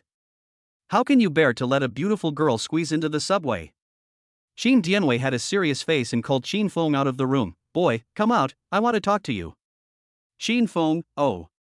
The father and son opened the door, walked out of the room, walked to the end of the corridor, stood in front of a floor-to-ceiling window, and looked at the bright lights of Binhai City at night. Shin Feng, you are a man, you have to protect your wife. Of course. You let such a beautiful girlfriend squeeze into the subway? What should I do? Should I buy an electric car to take her to and from get off work? Well, let me help you find a solution. After leaving the hotel that night, Shin Feng sent Xu Luo back to the apartment. Xu Luo walked all the way to the gate of the community, turned around and smiled and said, "You should go back. It's so late. Just send it here. Don't make sure you can't get back to the boys' dormitory." Shin Feng, don't worry, the iron chain of the dormitory door is not locked tightly, and thinner boys can get through. Xu Luo, oh, no wonder they said that many boys went home after having midnight snacks. You guys are so happy. Shin Feng, yeah, unlike girls, they have to spend the night outside if the dormitory door is locked. Xu Luo lowered his head and whispered, "So you want to come upstairs and sit down?" Chapter 35, Making dumplings with the heroine late at night. Late at night. At the entrance of the community. Shin Feng, yes, it's so late, it's not safe for you to go back alone, I'll take you upstairs. Xu Luo said with a smile, "Hey, are you kidding? China is the safest country in the world." Shin Feng, then find a reason to invite me upstairs. Xu Luo smiled and said, "In the middle of the night, you want to go to a girl's house who lives alone, and you want her to find a reason herself?" Shin Feng said with a shameless smile, "Yes." Xu Luo smiled, "I really can't find a reason. And the 2 kids are not at home, and they don't need you to tell them stories, so I really can't find a reason. Shin Feng, since the 2 kids are not here, I can do something else. For example, you can invite me upstairs for a cup of tea or a cup of coffee." Xu Luo smiled, thought for a moment and said, "Drinking tea or coffee? Aren't you afraid of insomnia?" "Oh, yes, I got it." Shin Feng, yes? Xu Luo, well, there is no tea or coffee at home, but there are green onions, pork, and a bag of noodles in the refrigerator. Can we make dumplings for your parents at noon tomorrow? Shin Feng, making dumplings for my parents. Xu Luo nodded, "Yes, your parents are from the north, how about coming to my house to eat dumplings at noon tomorrow? It's too expensive to eat out for every meal. But I don't know how to knead the dough, and I don't know how to roll out the dumpling skins. I only know how to wrap them." Shin Feng, what a coincidence. As a northerner, I happen to know how to knead dough, stir stuffing, and roll out dough. Xu Luo, well, then it's a happy decision. Is this a good reason? Shin Feng, that's a good reason, but making dumplings in the middle of the night? Aren't you going to sleep? Xu Luo smiled and said, "To be honest, I just had a 3-hour class. I'm not sleepy at all. On the contrary, I'm a little excited. I probably won't be able to sleep. It's just right that you teach me how to make dumplings." Shin Feng, okay, let's go. So, Shin Feng and Xu Luo entered the community. Xu Luo's newly bought high heels made a clacking sound as she walked on the brick road in the community. Xu Luo's long hair was also swinging back and forth under the streetlights. Xu Luo's small buttocks and twisting waist as she walked made her walk very charming. This was the first time that Shin Feng went to Xu Luo's house without his 2 children. In the elevator car, the lights were a little bright, and Shin Feng and Xu Luo stood side by side. There were only the 2 of them in the cramped space, and Xu Luo could hear each other's breathing, which made him feel a little embarrassed.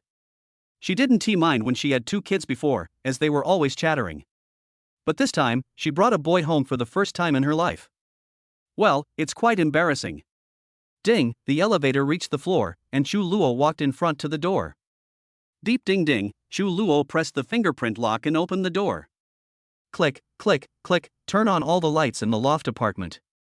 Xu Luo went upstairs while talking, go to the refrigerator and see if there are enough ingredients. I'll change my clothes and come down. I'm exhausted wearing this formal suit for class today. Xin Feng, yeah.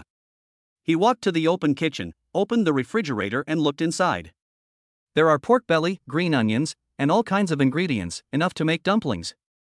Xin Feng found an aluminum basin, poured a few spoonfuls of flour, added some water, and started kneading the dough. Then I heard the sound of water splashing upstairs.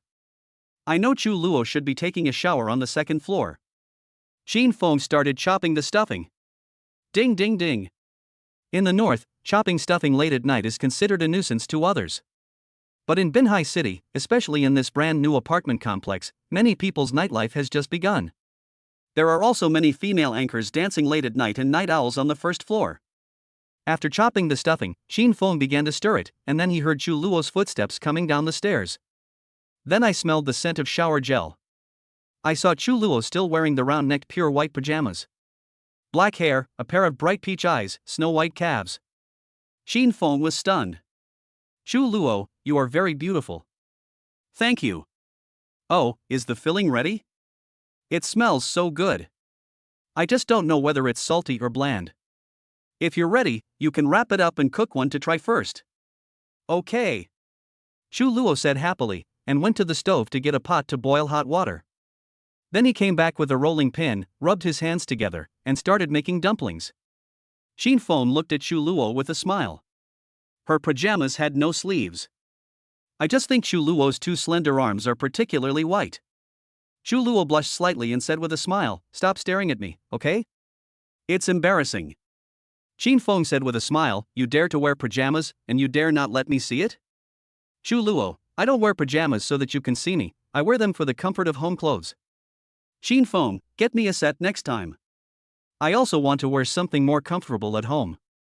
Chu Luo blushed and smiled and said, "Actually, I have already bought a set for you online, but I don't know if you like it." Xin Feng was surprised. You have already bought me a set of home clothes? Chu Luo, yeah, if you stay and sleep on the sofa next time, you can wear this pajamas. Xin Feng, take it out and let me see it. Chu Luo, let's talk about it after we finish making the dumplings. As he spoke, Chu Luo had already made the first dumpling. It's crooked and will fall down when you put it on the chopping board. It's actually nothing special. Chu Luo said with a smile, "The dumplings I make are ugly, you northerners please don't despise them." Xin Feng smiled and said, "Okay, it's already very good.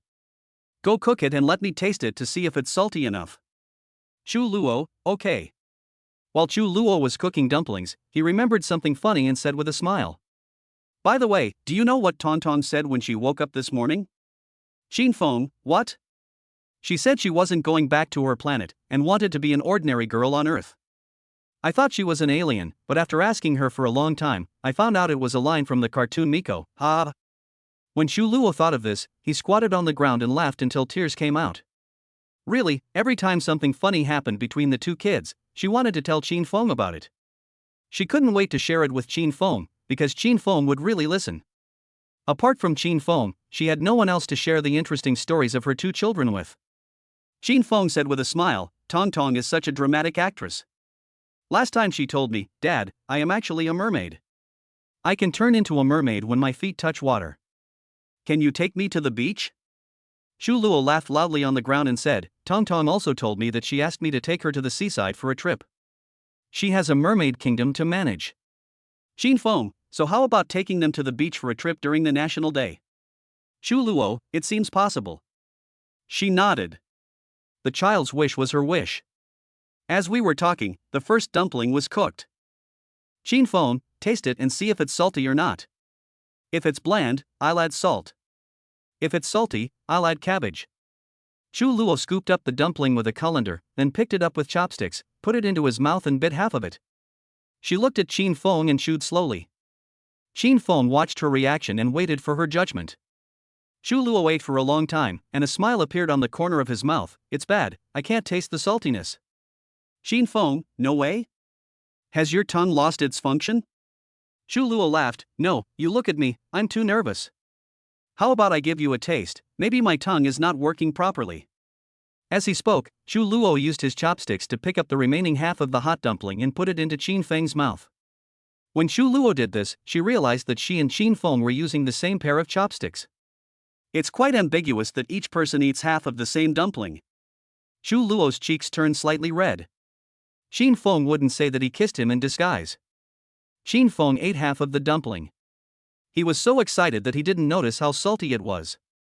I just think that Chu Luo is quite good at flirting. Chapter 36 Xiaobai's Dirty Car. The two of them were making dumplings, and before they knew it, it was already 1 o'clock in the morning. Xin Feng rolled out the last piece of dumpling wrapper and handed it to Chu Luo. Chu Luo wrapped the last dumpling and froze them all in the refrigerator. Xin Feng went to the kitchen faucet to wash his hands that were covered with flour, then took out his cell phone and looked at it. Oh, it's 1 o'clock? I should go back. Should a campus beauty, you should go to bed early. As he said that, Xin Feng went to the door to change his shoes.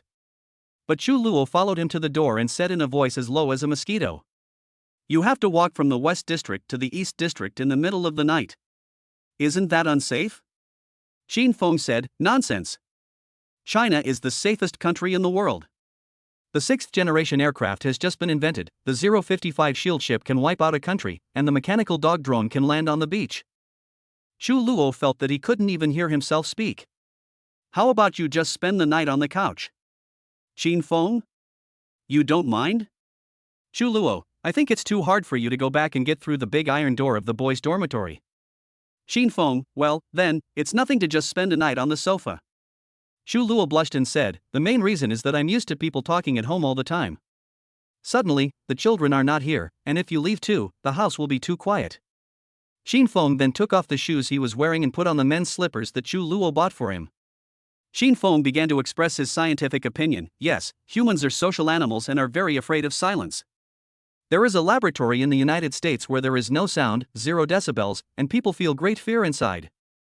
In fact, astronauts cannot hear any sound in space, and they are also very scared. "Chu Luo, stop talking nonsense, go to the 2nd floor to take a shower, I'll find you pajamas and a toothbrush." Xin Feng, "Oh. Actually, Chu Luo has become a person who is afraid of loneliness. I am very afraid of being isolated, abandoned, and excluded by the whole world." It was the sudden appearance of the two children in Xin Feng that connected her to this world. It made her passionate about life again and made her willing to work part-time to support her children. Willing to work hard for Qin Xiaofan's piano lessons and willing to earn money for Qin Xiaotong's roller skating lessons. I also like to have a small quarrel and argument with Xin Feng occasionally, which I find much more interesting. It's not because the house is too quiet, it has nothing to do with 0 decibels. What does it have to do with me if there is a laboratory in the United States? Xin Feng went up to the 2nd floor of the loft and entered Chu Luo's bathroom. It smells delicious inside, and is warm and cozy everywhere. There were a lot of bottles and jars of shower gel, shampoo, body lotion, and conditioner. Xin Feng asked, "Chu University Campus Beauty, you have so many bottles, which shampoo should I use?" Chu Luo came in with her long hair lifted up, pointed at 1 or 2 bottles and said, "Oh, use whatever you want, it's good for your skin, you should take care of your skin too." Xin Feng, "Okay." Then Chu Luo handed Xin Feng a new toothbrush and a new towel and said, "Then I'm going to sleep first. When you come out, go downstairs and sleep on the sofa. Turn off all the lights." "Thank you, good night." Xin Feng, "Good night." Xin Feng closed the door, turned on the hot water tap and started taking a shower. It took only 10 minutes to wash. He didn't understand why Chu Luo took half an hour to take a shower. Do girls have more surface area? After coming out of the shower, he put on the men's home clothes that Chu Luo had already purchased online. The lights in the bedrooms on the 2nd floor were turned off and it was pitch dark. Xin Feng looked at Chu Luo lying on the bed in the bedroom on the 2nd floor under the light of the bathroom. Of course, it was pitch black and I couldn't see anything. I just saw the girl on the bed curled up into a beautiful curve. There was the sound of her gentle breathing in the middle of the night. This girl turned out to be the mother of his future child. Thinking of this, Xin Feng found it incredible. He turned off the bathroom light and quietly went down the stairs. When they arrived on the 1st floor, Chu Luo had already made a comfortable bed for him on the simple sofa. A cotton pillow, a fragrant quilt. After Xin Feng got into bed, he watched a short video of Port Pilot on Douyin. Then I fell into a deep sleep and had a sweet dream. No words were spoken that night. Morning. Xin Feng was awakened by the sound of pots and pans colliding in the kitchen. He slowly opened his eyes and saw a beautiful girl wearing round neck white pajamas. The thick long hair was tied into a bun. The girl was busy making breakfast in the kitchen. Xin Feng looked over from a low angle while lying on the sofa. All I saw was a pair of very white and plump legs. There are also very white feet, wearing a pair of light green slippers. There was a scent wafting from the kitchen. It seemed like Xu Luo was frying bacon, eggs, toast, fruit, etc. Xin Feng smelled the fragrance and sat up. Xu Luo smiled and said, "You're awake. Get up and try the energizing breakfast I made." Xin Feng, why is it a breakfast full of energy? Xu Luo, this is also what Qin Xiaodong said. She always eats the energetic breakfast I make in the morning, which is fried bacon, fried eggs, toast, and oranges. And the oranges must be arranged in the shape of a smiley face, you see. Xin Feng got up and looked. Xu Luo really put breakfast on a big plate and cut the orange slices into the shape of a smiling face. 6. Xin Feng said. Yes, your Qin Xiaotong has a lot of tricks every day. It's so fun. Xu Luo sighed and smiled. How can there be such a cute 5-year-old child in the world? Xin Feng and Xu Luo had breakfast together. Then they went downstairs and out of the community, and each rode a shared bicycle to class. Xu Luo went to East District Foreign Languages College. Xin Feng went to the West District Computer College. The class is 4 hours in the morning and ends at noon. Xin Feng called Qin Dianwei and said, "Hey, Dad, bring my mom and the kids to Joji apartment at noon. I've sent you the address. Xu Luo wants to give you a surprise." Qin Dianwei, really? I want to give you a surprise too. Intercontinental Apartments, right? I'll be there soon. Xin Feng, what surprise do you have for us? Qin Dianwei, you'll know when you see it. Noon. Xin Feng and Xu Luo each rode a shared bicycle back to the Intercontinental Apartments community. The two locked their car on the roadside at the entrance of the community when they suddenly saw a strange scene. So they both opened their eyes wide and looked at it in disbelief. I saw Grandma Zhao Cuya holding two children, Qin Xiaofan and Qin Xiaodong.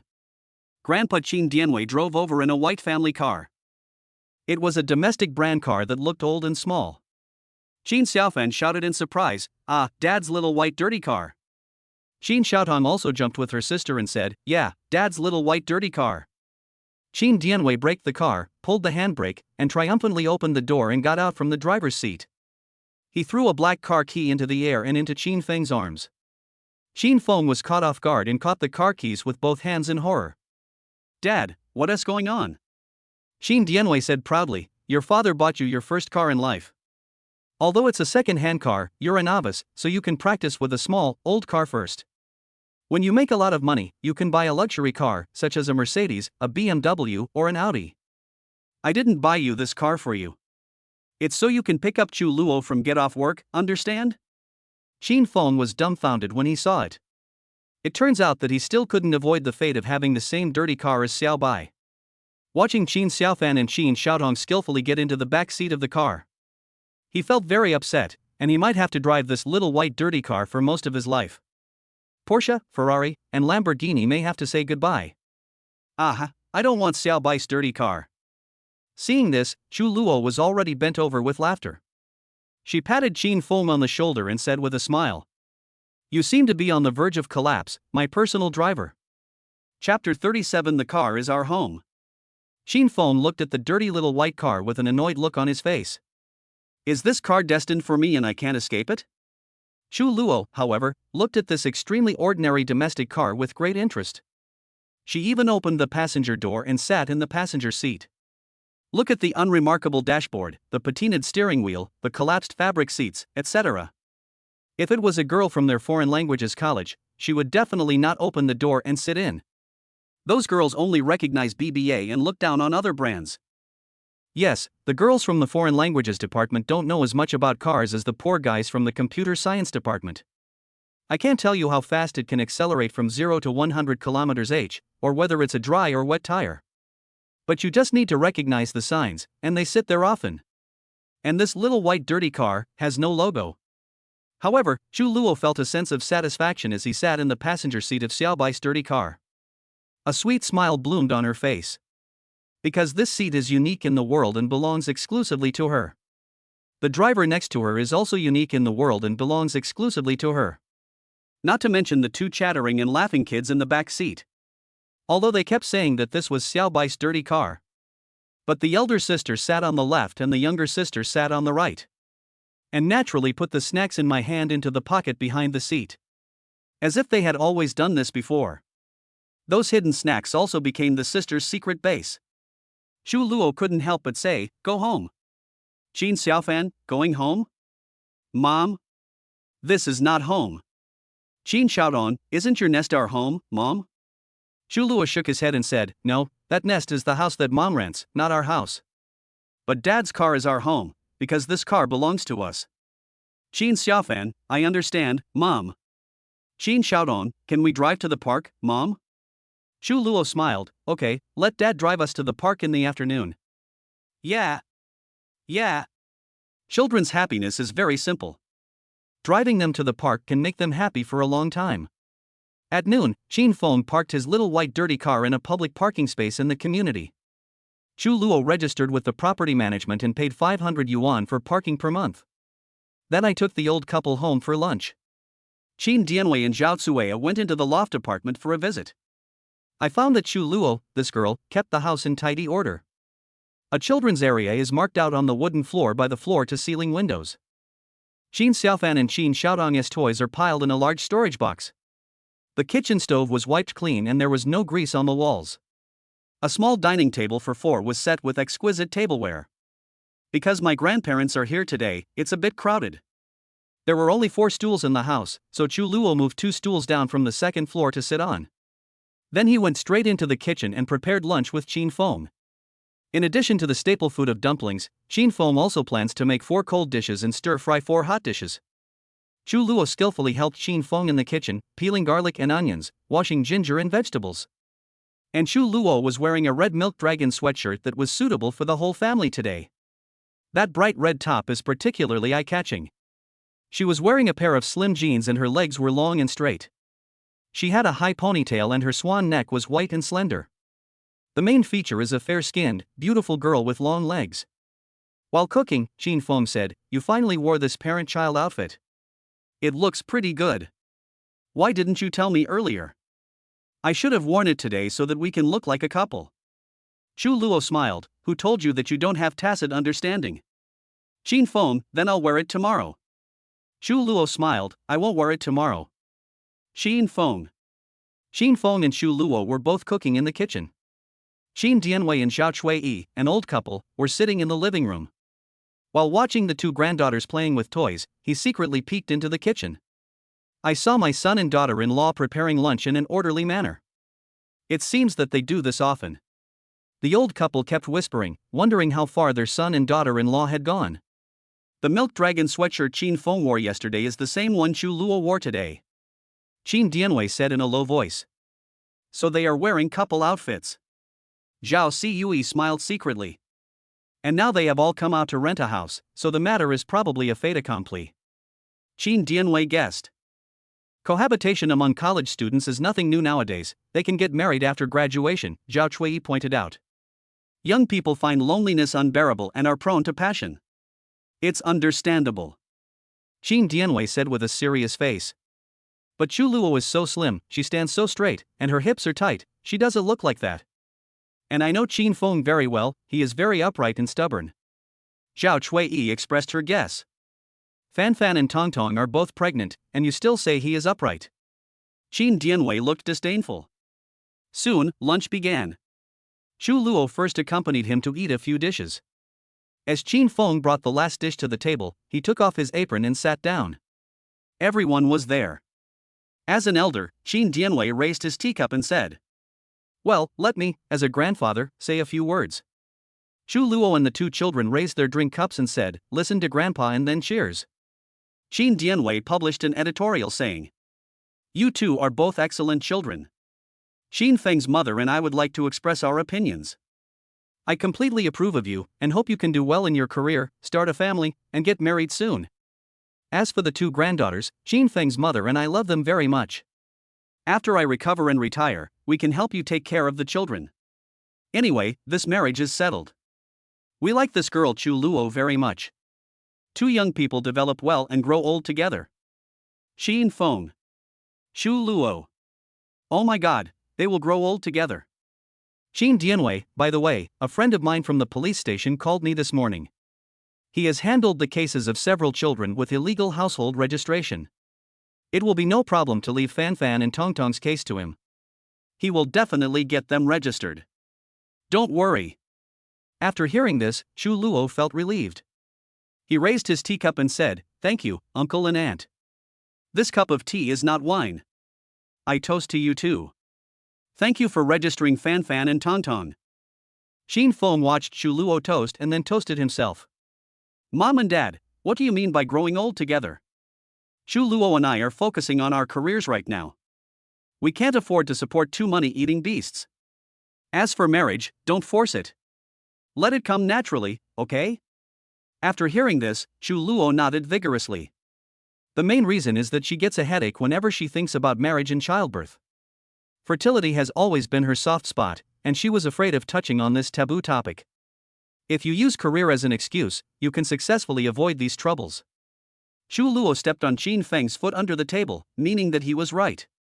Anyway, if her period didn't come, Chu Luo really didn't know how to further her relationship with Qin Feng. What if Qin Feng asks for a premarital physical examination? What if Qin Feng still wants to have a son after marriage? Chu Luo has always been a strong-willed girl. Since she is good at study and career, she must be good in all aspects of life. So Chu Luo looked at Qin Feng in agreement, grateful for his wording. Only the old man looked at Qin Feng with contempt. "You little bastards, you both have Fan Fan and Tong Tong. Still pretending to be innocent in front of me."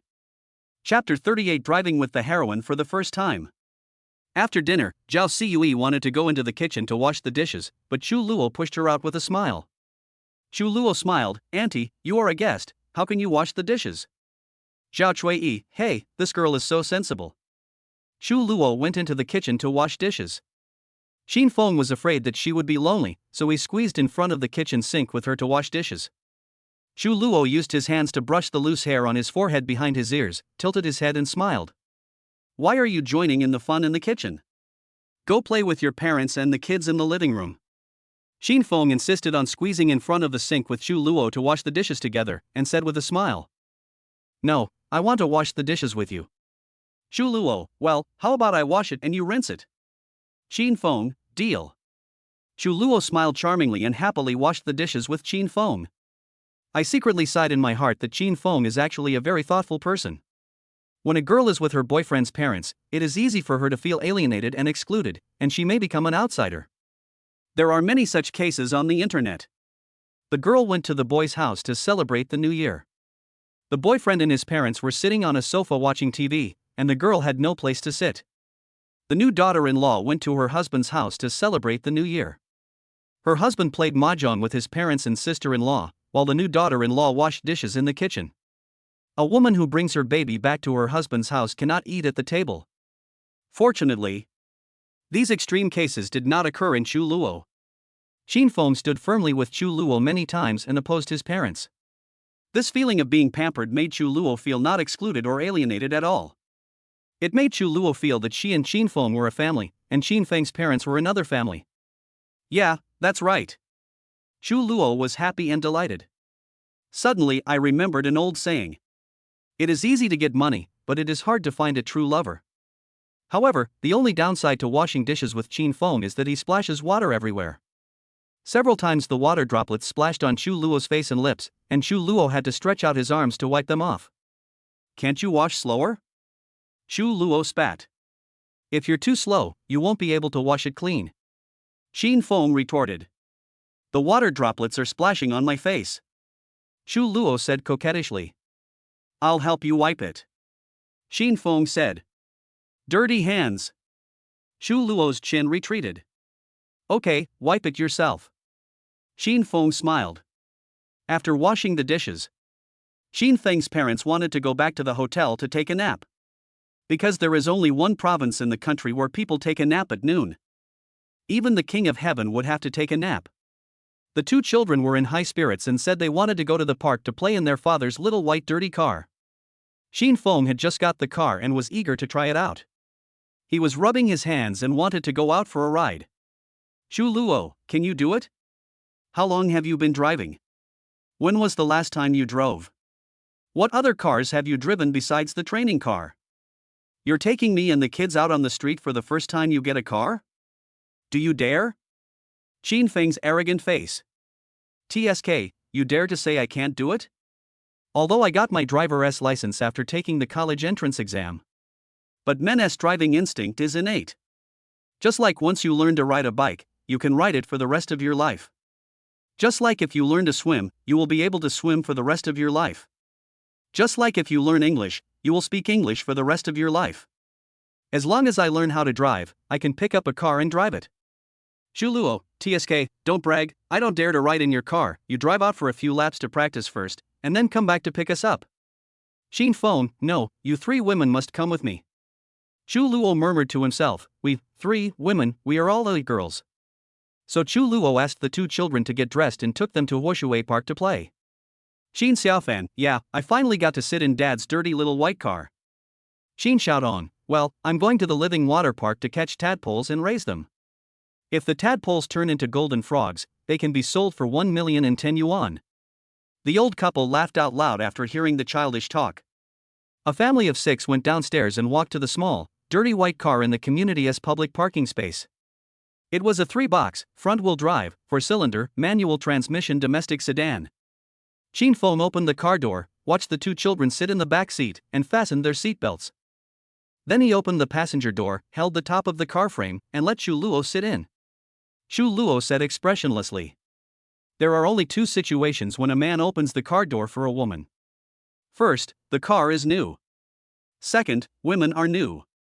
Qin Feng, stop talking nonsense. Then Qin Feng walked around the car and sat in the driver's seat. I poked around on the dashboard with the car key and finally found the keyhole. Xu Luo, can't find the place? Qin Feng, oh, this car is different from the training car.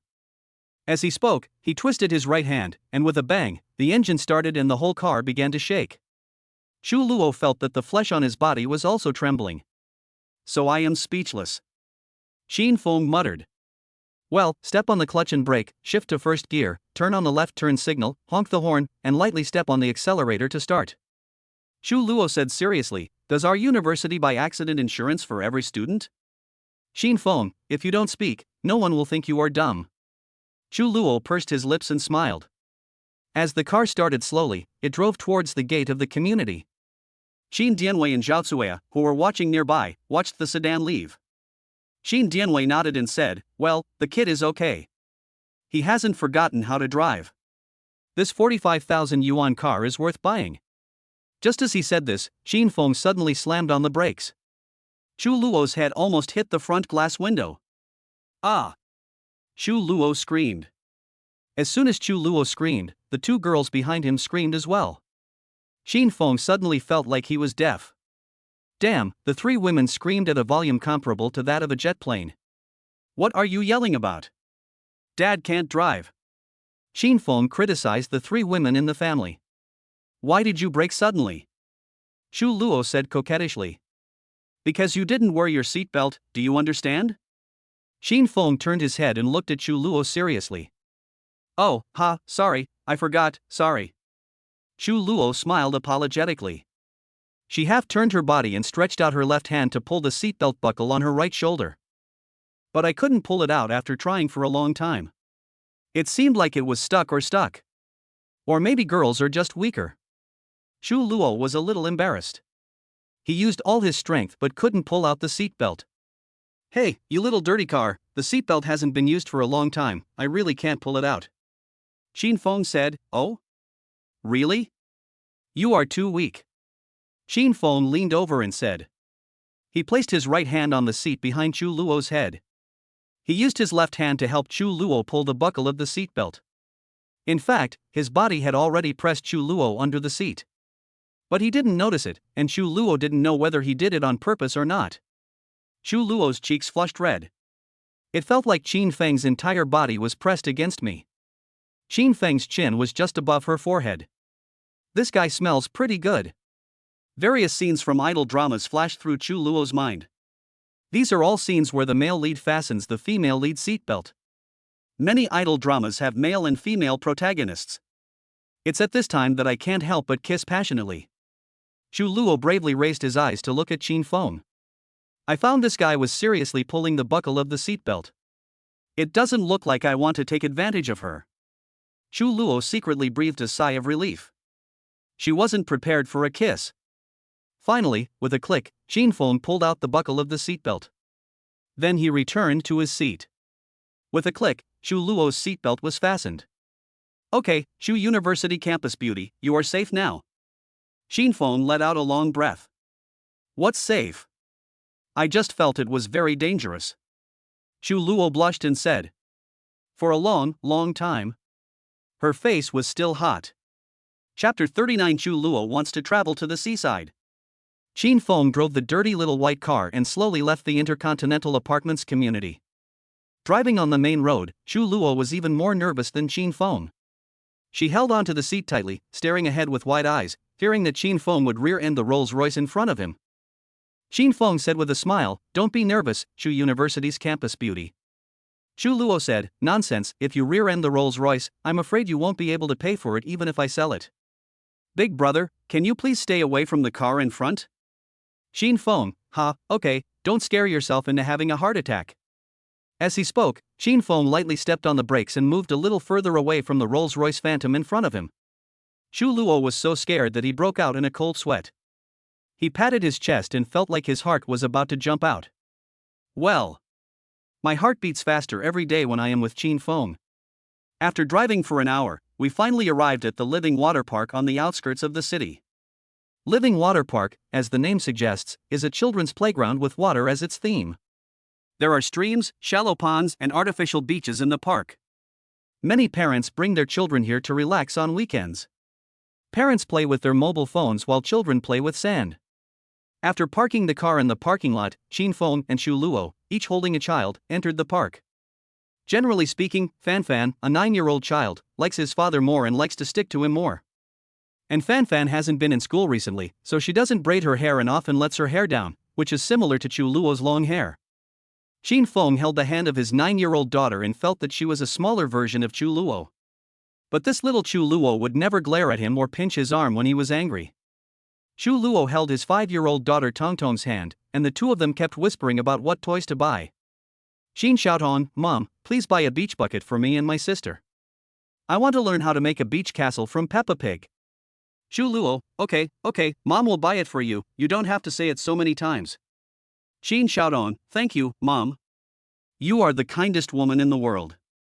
Xu Luo chuckled when he heard this. He was often amused by Tongtong's daughter's childish words. As a result, in front of a convenience store where various children's toys were hung, Qin Feng bought beach buckets, beach shovels, children's fishing nets, etc. for Fanfan and Tongtong, spending more than 50 yuan in one go. Qin Feng felt the pain the most. He was a college student and usually only spent 15 yuan on a meal in the cafeteria. Now I have suddenly become a slave to my daughter. I have to spend $50 to buy her a toy every time. Oh, I am so sad. After buying the toys, Fanfan and Tongtong ran to the artificial beach to play happily. Qin Feng and Xu Luo sat on a park bench next to the beach, shoulder to shoulder. The sun is warm and the breeze is gentle. Beauty is like a flower, time is like flowing water. Sitting next to him was the campus beauty from Binhai University, and he could also smell the faint fragrance of Xu Luo's hair. Qin Feng did what every boy in the world would do in this situation. I took out my phone, opened TikTok, and started watching short videos of repairing horseshoes. Qin Feng was watching with great interest and didn't notice Xu Luo blaring at him at all. In the end, Xu Luo was speechless and couldn't help but pinch Qin Feng's arm. Ouch! Qin Feng shouted, "What are you doing? The children are playing there, and you're playing with your phone instead of appreciating them?" Xu Luo was angry. "They play theirs, and I play mine. No, we've already missed their infancy, do you want to miss their childhood?" Xu Luo looked at Qin Feng seriously. Qin Feng put down his phone and looked at Xu Luo's long eyelashes and double eyelids carefully. I even saw my own reflection in Xu Luo's clear eyes. Well, quite handsome. Xu Luo blushed. I wonder if Qin Feng was too focused when he was staring at me. Are you looking at me or are you daydreaming? Xu Luo said coquettishly. Okay, don't be angry when I tell you. Qin Feng said. Explain. Look in your eyes to see if my hair is messy. You. Chu Luo stretched out his right hand again and pinched Qin Feng's arm. Ouch! They were flirting on the bench. The two daughters made a new friend while playing on the artificial beach. A naughty little boy, wearing a mat and big shorts, with a chubby face and a bulging belly, was also digging sand with a beach bucket and a beach shovel. He was building a tunnel fortification and looked very serious. After the little boy got familiar with Qin Xiaodong, he said, "Little friend, have you ever seen the sea? The real sea is very big and boundless. On the real beach, you can pick up shells and catch hermit crabs. Little friend, have you ever seen a real sea? I have seen the sea. My parents took me to the seaside. It was so much fun there." Qin Feng and Chu Luo both smiled after listening to the little boy's lyrical speech. After hearing what the little boy said, Fan Fan and Tong Tong both had lost expressions on their faces. Yes, they have never seen the sea so far. Actually, I was going to take a plane with my parents to go to Sanya for a beach vacation. Then didn't he travel through time? After traveling through time, I went back to when my parents were young and in college. So, I haven't seen. However, the two sisters worked together and cooperated perfectly, and began to fight back. That's nothing great. Qin Xiaotong was the first to retort.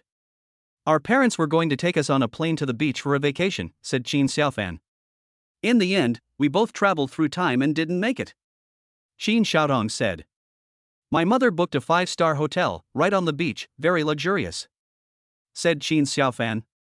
Yes, we are also going to visit the huge aquarium, play on the real beach, catch hermit crabs, pick up shells, and make friends with the mermaid Una. Sophia has a magic necklace that can turn her into a mermaid. Qin Xiaodong said. Our parents are very powerful and very rich. We are going to go on vacation to the beach during the National Day Golden Week. It will be a luxurious trip. Said Qin Xiaofan. Little boy. Qin Feng and Chu Luo were at a loss whether to laugh or cry after hearing this. Your parents may be very rich in 20 years. But now I am a complete pauper. If it weren't for sponsorship from my parents and a part-time job, I would soon be starving. After Qin Feng laughed, he just ignored what Fan Fan and Tong Tong said.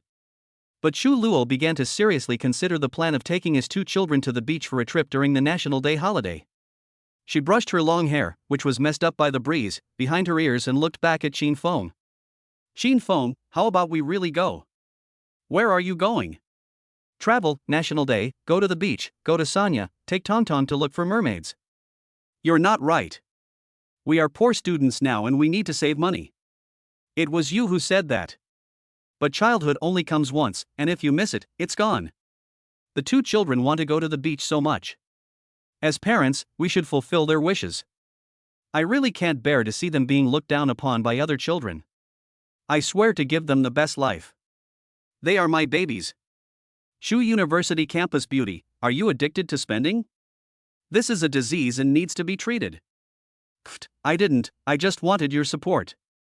Okay, you mean, the four of us go on vacation to Sanya together? Yes, you have time during the National Day holiday, don't you want to go? Chu Luo opened his eyes wide and asked Qin Feng. A pair of peach blossom eyes are charming and touching. Thick long hair covers half of her pretty face. The charming eyes looked at Qin Feng coldly. Because she is so beautiful that you want to laugh when you see her, but you forget to laugh. Qin Feng looked at the beauty in front of him. Okay.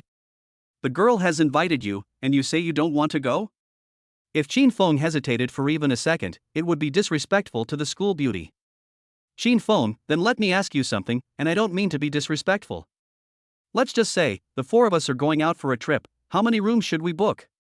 Chu Luo. Chapter 40, Book a Double Room. Chu Luo, how about this, I'll make a travel guide and calculate the budget first.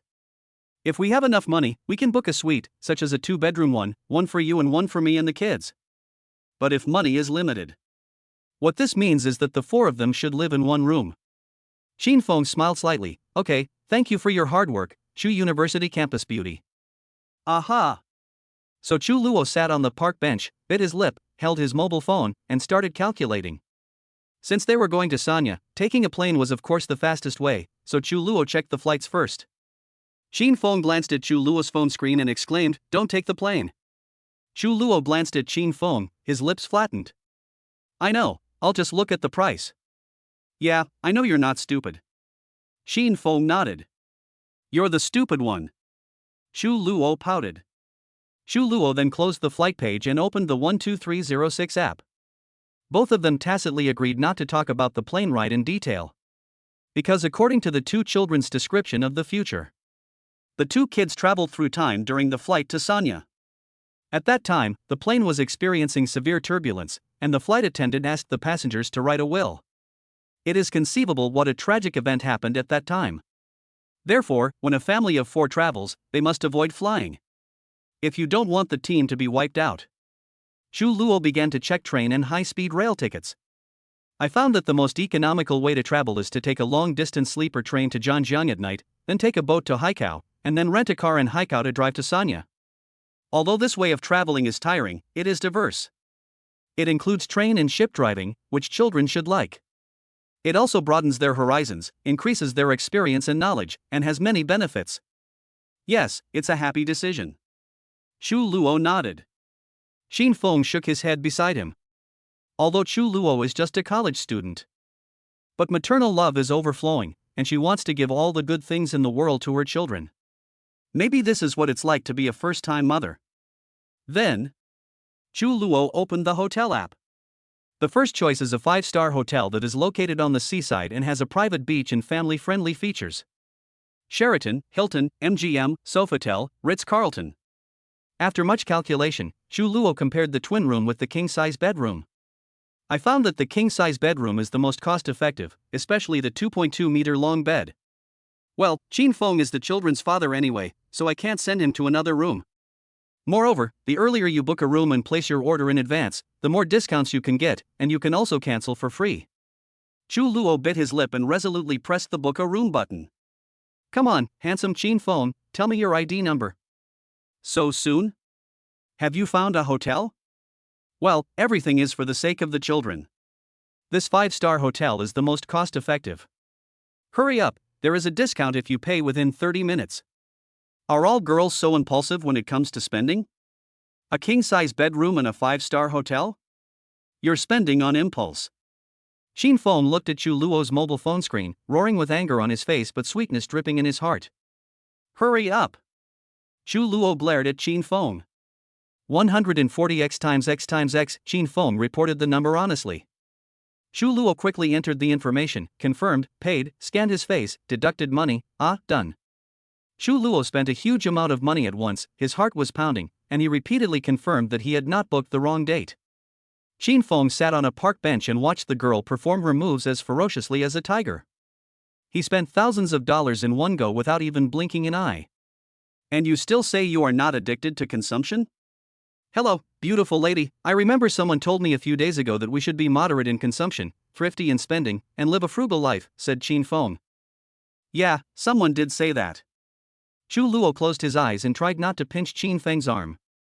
Now, someone is openly tearing up the agreement between the two parties, overturning their previous statements, and slapping them in the face. If you can't talk, just be quiet, okay? Be a quiet, handsome man. I'm just reminding you that we are all still college students, young people should be restrained. I know, but I'm doing all this for the children. Besides, don't you want to travel to the beach with the children? Xu Luo turned back and looked at Qin Feng, glancing at him with a pair of twinkling eyes. Today she is wearing a big white shirt and dark blue jeans. Under the triangle neckline shirt, Xu Luo's delicate collarbone can be seen. Of course, there is also the snow-white skin at the neckline. Qin Feng swallowed a mouthful of saliva. This girl is quite white. So to be honest. Think. Yes, and this is actually our graduation trip, so we have a good reason to do so. You're such a good excuse. You can make up whatever you want about me. Besides, I will work hard to make money. Doesn't the training center pay me 4,800 yuan a month? One of my senior schoolmates even said that she would take me to learn how to do conference interpretation. It costs several thousand yuan per session. I will make the money back. Xu Luo said with a solemn oath. A pair of bright eyes looked at the two children in the distance. I decided to take my two children on a good trip. As if he was afraid that the two children who traveled back through time would suddenly disappear. Qin Feng watched closely as the sunlight fell on Xu Luo's fair and flawless face.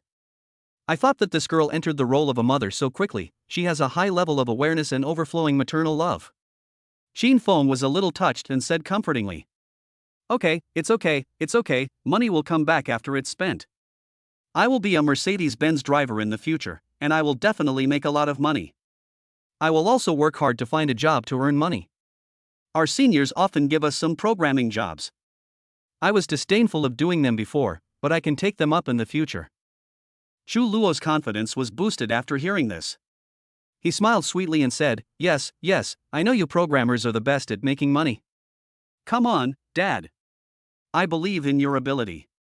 Chu Luo's "come on, Dad" is a child's way of saying "come on, Dad" to Xin Feng. In a family, parents often speak through their children's voice. In fact, it was not Chu Luo himself who called Xin Feng Dad. But Xin Feng felt as if Chu Luo was calling him Dad. Xin Feng immediately smiled and patted Chu Luo on the head. "My daughter is so good." Chu Luo's peach blossom eyes pierced Xin Feng and said speechlessly, "I am not."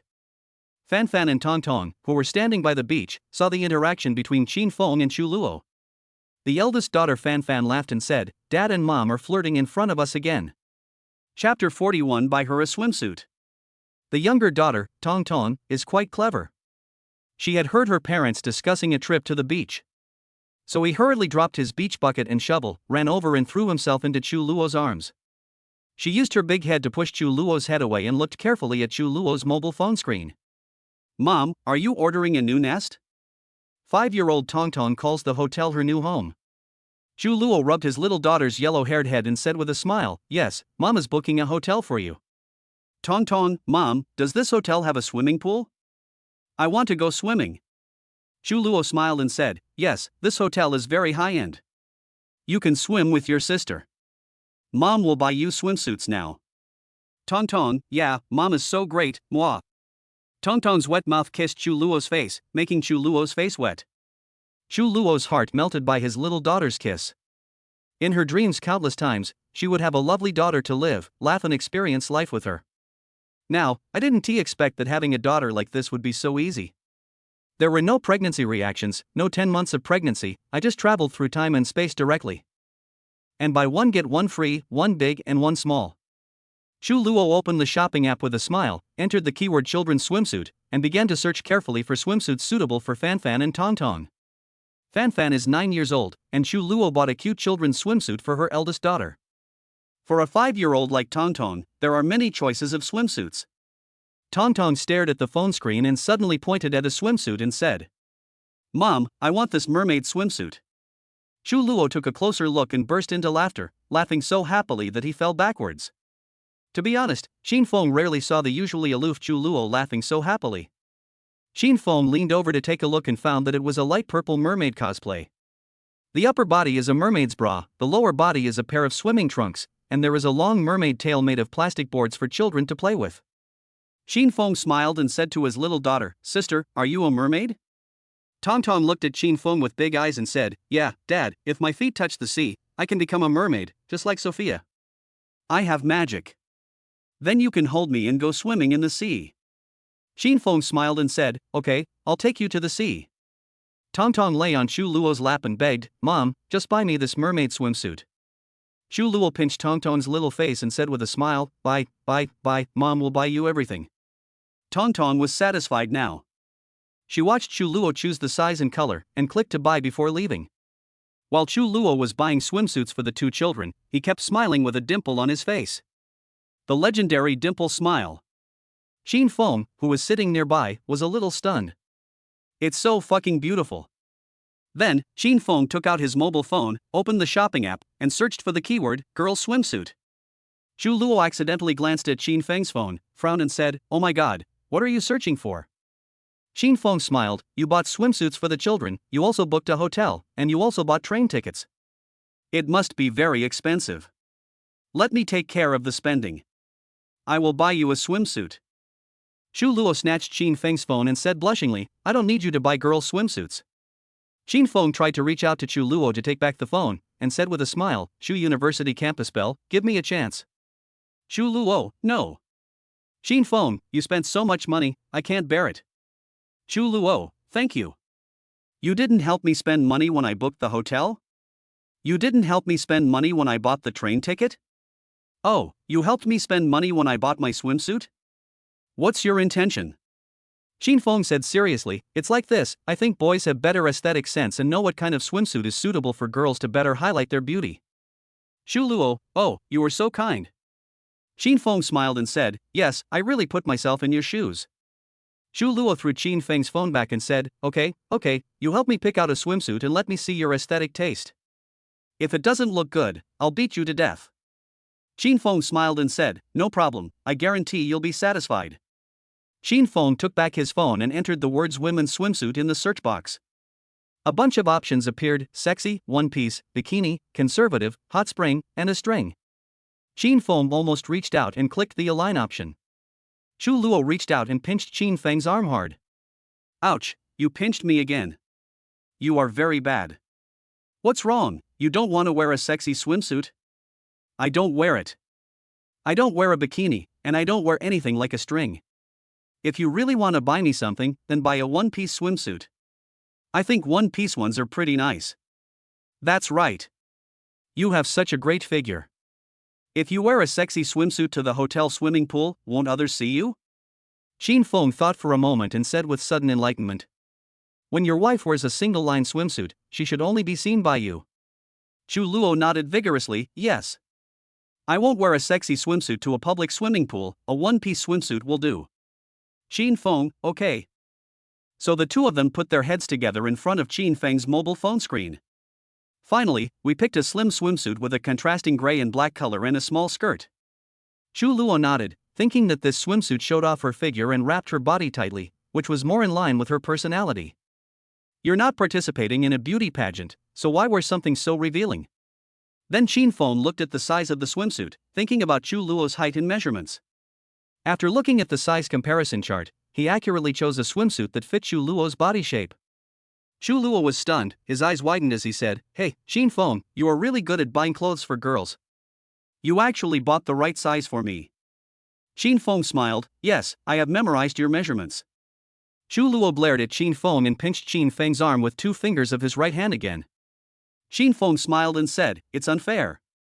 I remember your measurements for your own good, right? When I buy clothes for you in the future, I can always buy the right size.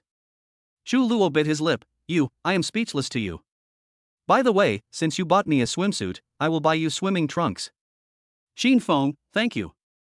Xu Luo smiled and opened his screen, planning to buy Qin Feng the ugliest pair of men's swimming trunks. It would be best if the swimming trunks have a lot of patterns on them, or a Peppa Pig picture on it. Xu Luo swiped his fingers across the screen of his mobile phone and saw a lot of men's swimming trunks. Finally, he couldn't help but burst out laughing. Because she finally chose a pair of crayon Shin-chan's bear but swimming trunks and clicked to buy. Qin Feng was speechless and said, well, if I go out wearing swimming trunks like this, how can I still face people? Xu Luo suppressed his smile and said, very cute. You are so big, so you should wear such cute swimming trunks. Do you understand? Qin Feng. The family of 4 played in the living water park until 5 p.m. Then Qin Feng drove Xu Luo and his 2 daughters home. After the 2 children got in the car and sat in the back seat, 5-year-old Tong Tong soon began to doze off with her mouth open and tears in her eyes. Then he rocked and fell asleep. 9-year-old Fan Fan said seriously, sister, don't sleep, why do you fall asleep as soon as you get on the car? Xu Luo stopped her and said, don't bother your sister. Let her sleep. She always gets up in the middle of the night to play for a while. Your sister doesn't need enough sleep. Fan Fan pouted, okay. But not long after, as Qin Feng drove back to the city, the dirty little white car was shaking all the way, and the car was very warm, so Fan Fan soon fell asleep. Xu Luo looked back and saw the 2 sisters' big heads leaning against each other, sleeping intimately together. Xu Luo suddenly felt infinite warmth. Really, these 2 sisters are so close. Moreover, sleeping children are angels. Awake children are always little devils, nagging non-stop. As a result, Xu Luo sat in the passenger seat and sighed for a long time. She had originally planned to chat with Qin Feng to prevent him from falling asleep while driving. As a result, Xu Luo's eyelids became heavier and heavier, and she tilted her head and fell asleep in her seat. When Qin Feng was driving and waiting for the red light, he turned his head and saw. All 3 women in the car were asleep. The 2 little kids at the back are asleep. Xu Luo, who was sitting in the passenger seat and had said he would chat with her, was also sleeping soundly. I only saw Xu Luo's long eyelashes covering her fair cheeks. Even in dreams it's so beautiful. Chapter 42 Chu Luo's Dream. Chu Luo's profile was coated with a faint golden edge in the afterglow of the setting sun. Her long eyelashes fluttered slightly, casting a small shadow under her eyelids. She was sleeping soundly, her breathing was even and slow, her chest rising and falling slightly. Xin Feng's gaze was fixed on Chu Luo's face. She was wearing a loose white shirt today with the collar slightly open, revealing her delicate collarbone and a small piece of snow-white skin. She wore a pair of washed-out jeans that tightly wrapped her long, straight legs. He was wearing a pair of white canvas shoes, and his whole body exuded a clean and refreshing youthful aura. Her long, thick black hair cascaded down like a waterfall, with a few strands falling playfully on her cheeks. Her skin looks whiter than snow and her facial features look as delicate as a painting. Xin Feng's heart seemed to be gently touched by a gentle hand. On a sunny afternoon, he looked at Chu Luo and felt an inexplicable sense of familiarity. It seemed as if they had known each other for a very long time, so long that he had forgotten the passage of time. In his mind, some fragmented images flashed inexplicably, blurry and unclear. It was as if he and Chu Luo had known each other for thousands of years, and they would meet and fall in love across every time and space. What is going on? Xin Feng was a little confused. He shook his head vigorously, trying to dispel those illusory images. Could it be that we have really known each other for a long time? Xin Feng muttered to himself in an inaudible voice. He thought he must be crazy. How could he have such strong feelings for a girl he had only known for 2 weeks? Moreover, it is a feeling between lovers of life and death? This feeling was so strong and so real, as if there was some kind of bond between them that transcended time and space. At this moment, in this quiet car, he felt that he was willing to do anything for her, even at the cost of his life. This is a kind of unwavering obsession that you are the only one, as if the love between them. It has gone through 1,000 years of sedimentation, but it is still as solid as a rock and remains fresh over time. Xin Feng couldn't take his eyes off Chu Luo's face. It seems that I fell deeply in love with her at this moment. He was eager to kiss her to prove his fantasy. She's asleep anyway, so I can just kiss her secretly. She won't notice. Xin Feng slowly approached Chu Luo. But Chu Luo's brows were slightly furrowed, and a look of pain appeared on his face. She seemed to be having a nightmare, mumbling incoherently. Xin Feng's movements suddenly froze. He looked at Chu Luo's furrowed brows, and suddenly a strong feeling of pity surged in his heart. He thought, she must have encountered something terrible in her dream? Turn out to be. While Chu Luo was driving in the car, he unknowingly entered a dream. She dreamed that she returned to her old house in her hometown and she seemed to be a middle school student. The images in the dream were black and white, the BGM was ethereal, and the physical sensation was cold. She pushed open the door of the hearth room in her old home and found her parents and elder brother sitting on a bench at home, expressionless. The family atmosphere was unusually cold.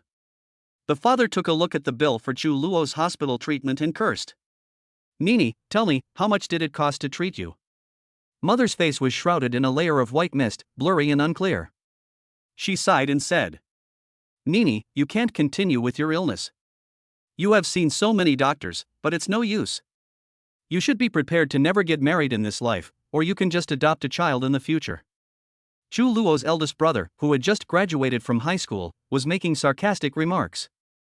I was waiting for you to get married and earn a dowry so that I could find a wife. Now I can't count on you anymore. What use are you to me? Chu Luo felt that this dream was extremely uncomfortable, and his body felt extremely cold, as if he had fallen into an ice cave. Every family member is as cold, sinister, and weird as a ghost. After hearing what his parents and brother said, Chu Luo burst into tears and said sadly and aggrievedly, Dad, am I wrong that I can't have a baby? Mom, I can't have a baby, are you scolding me like this? Chu Luo covered her face and cried, feeling very wronged. The whole world was full of hostility towards her. She felt that even in her sleep, tears were flowing out like a spring and could not be stopped. Suddenly, Chu Luo thought, Don't I have a child? I have 2 children, where are my children? Chu Luo was thinking about this when 2 children appeared. 2 girls with glowing figures appeared in the darkness, one was Fanfan and the other was Tongtong. Fanfan looks exactly like her, just like a little Chu Luo. Tongtong has chubby legs, a short body, and 2 dark eyes. Chu Luo was so happy that his mouth curled up, his eyes filled with tears, he rushed to the 2 children and hugged them in his arms. Then he smiled and took the hands of his eldest and youngest daughters, returned to his parents and brother, and said with tears and pride, "Dad, Mom, and brother, look, I have children." "Who said I can't have children? My 2 children are so cute. Don't spit blood on me. I can get married, and I can marry well. Brother, can't I earn back the betrothal money for you? Please don't scold me."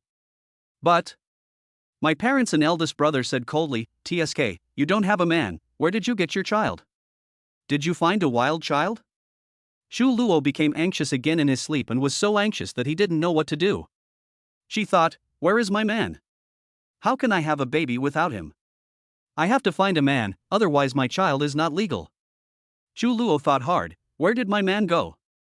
In the next dream, she was wandering on the streets of the county town, dragging her 2 children around frantically looking for a man.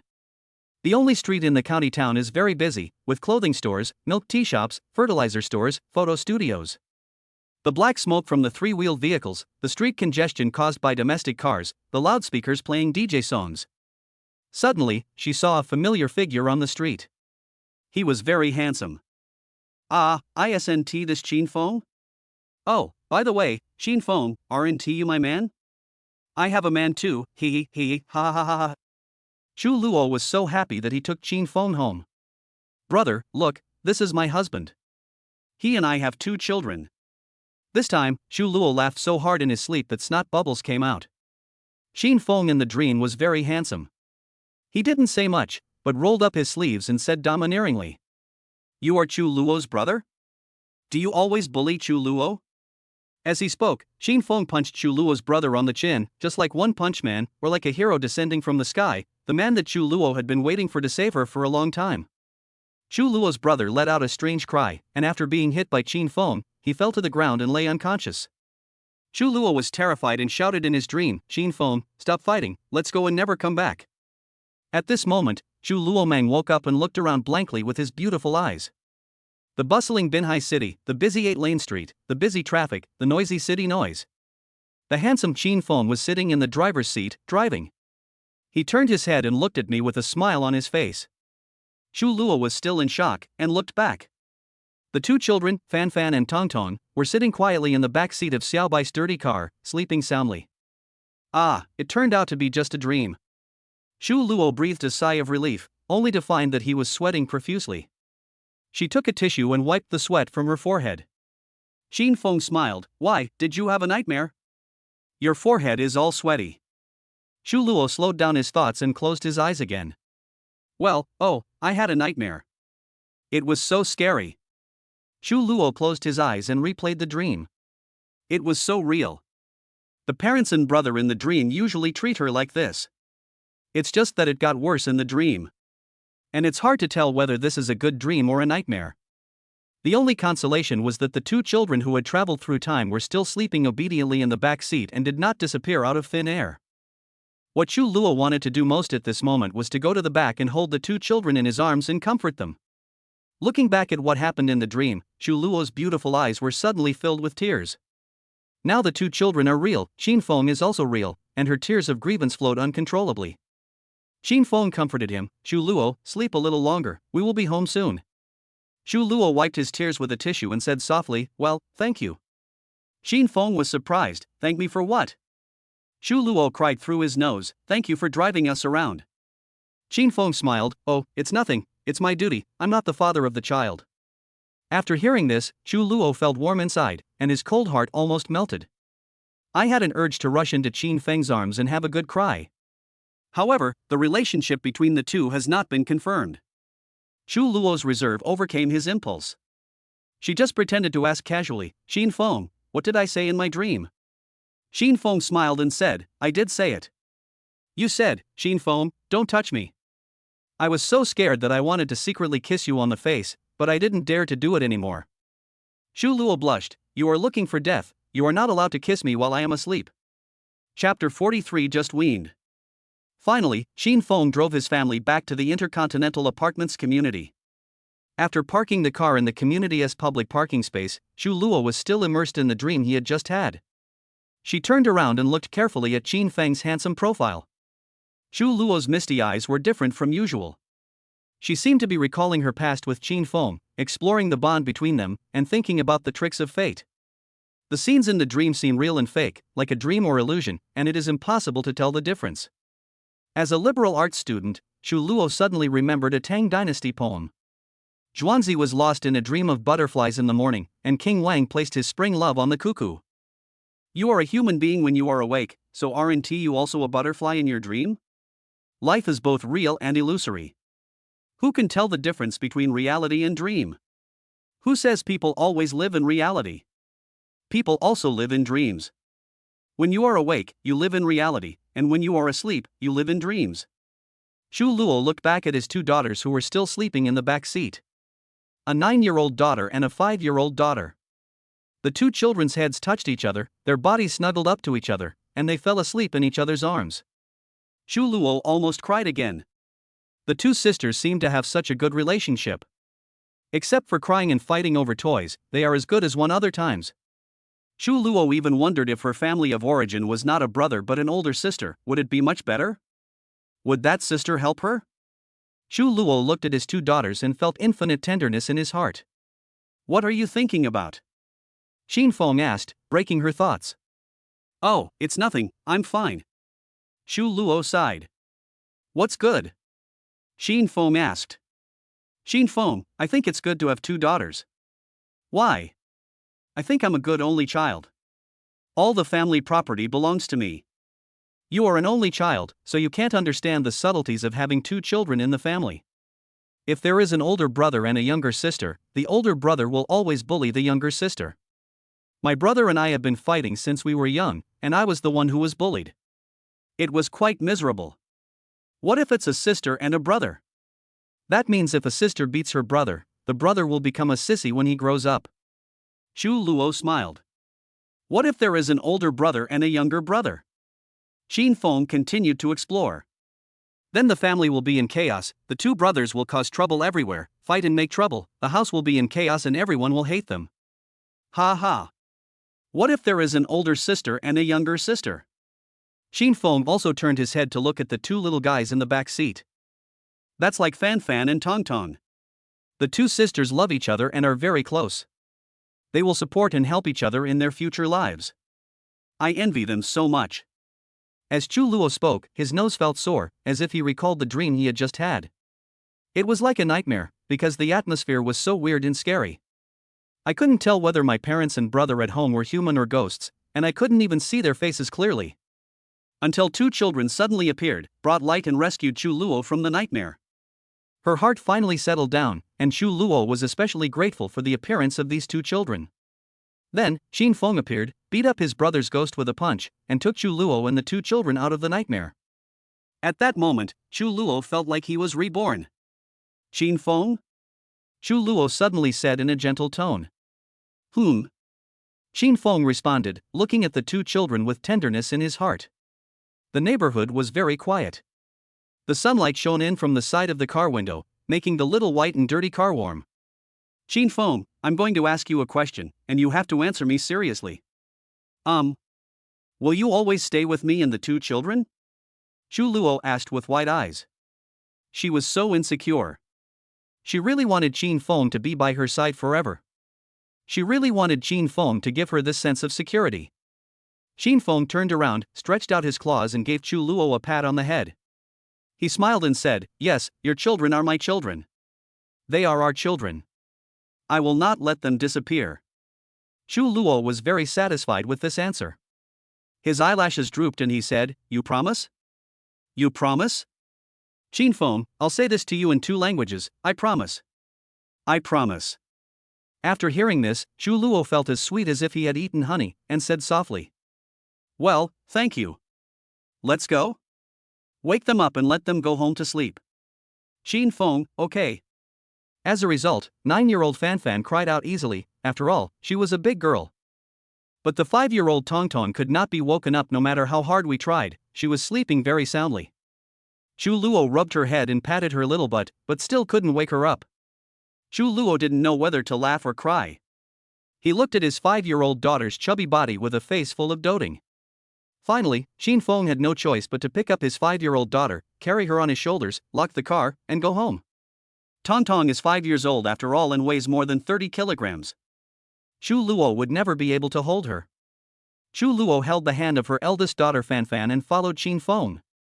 Watching Qin Feng holding his 30-pound daughter in his arms with ease, she felt even more the importance of having such a sunny boy by her side. The feeling Qin Feng gave to girls was like a big tree, a harbor, and a sun. Chu Luo felt like he was a moon, constantly circling around the sun. Perhaps it was at this moment that she fell in love with Qin Feng.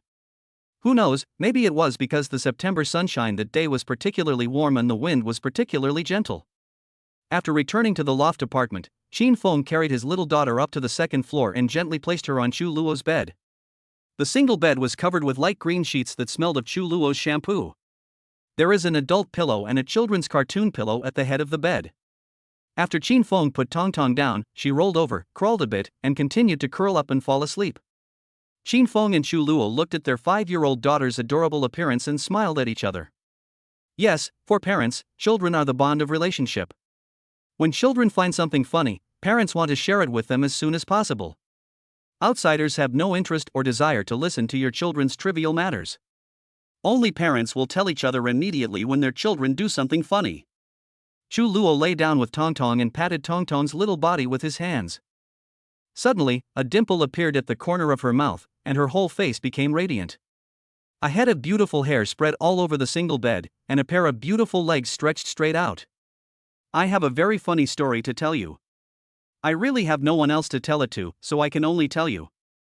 An embarrassed smile appeared on Chu Luo's face, and his cheeks suddenly turned red. Don't be fooled by this school beauty's aloof appearance, she actually likes blushing a lot in private. What's the matter? You're smiling like a flower. Qin Feng asked with a smile while sitting on the bed. I'm telling you, last night when I was sleeping with them, my sister wanted to drink milk, and I could smell milk on her body. Normally, a 5-year-old shouldn't have the smell of milk on her body. So I asked her, when did my sister stop breastfeeding?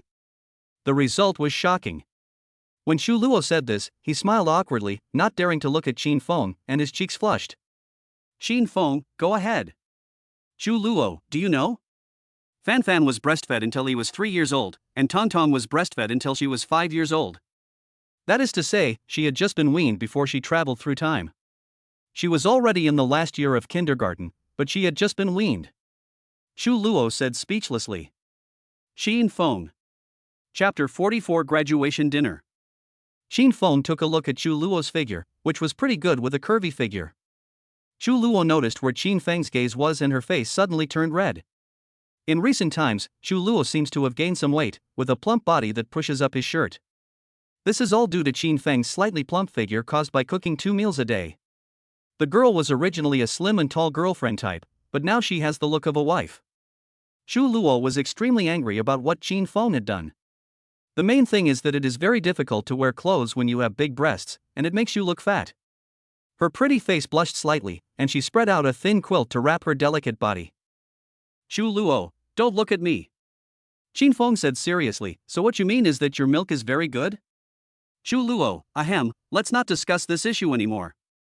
Qin Feng said seriously, so both babies grew up with breast milk?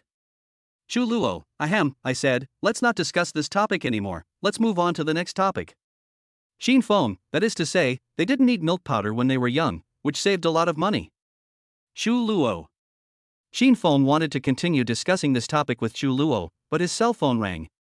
Xin Dianwei and Zhao Tsue called and said that they were bored in the hotel and wanted to take their 2 granddaughters for a walk. They also hoped that the 2 children would continue to sleep with them in the hotel at night. Qin Feng and Chu Luo told their parents what they meant.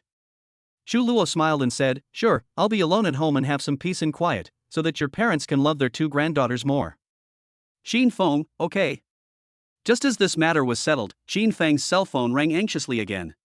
This time, 3 roommates from 415 called. It means the season of farewell dinner has begun. Starting from the senior year, we have to have a farewell dinner for the whole year. As long as the mood is right, arrange a farewell dinner immediately. Wang Dongliang, brother Feng, you didn't come home last night. You've become a bad person. Who did you sleep with? Li Shuchuan, which little bitch kidnapped you? We didn't even hear about it? Wei Yining, originally we planned to have a farewell dinner last night, but since you weren't here, we changed it to today.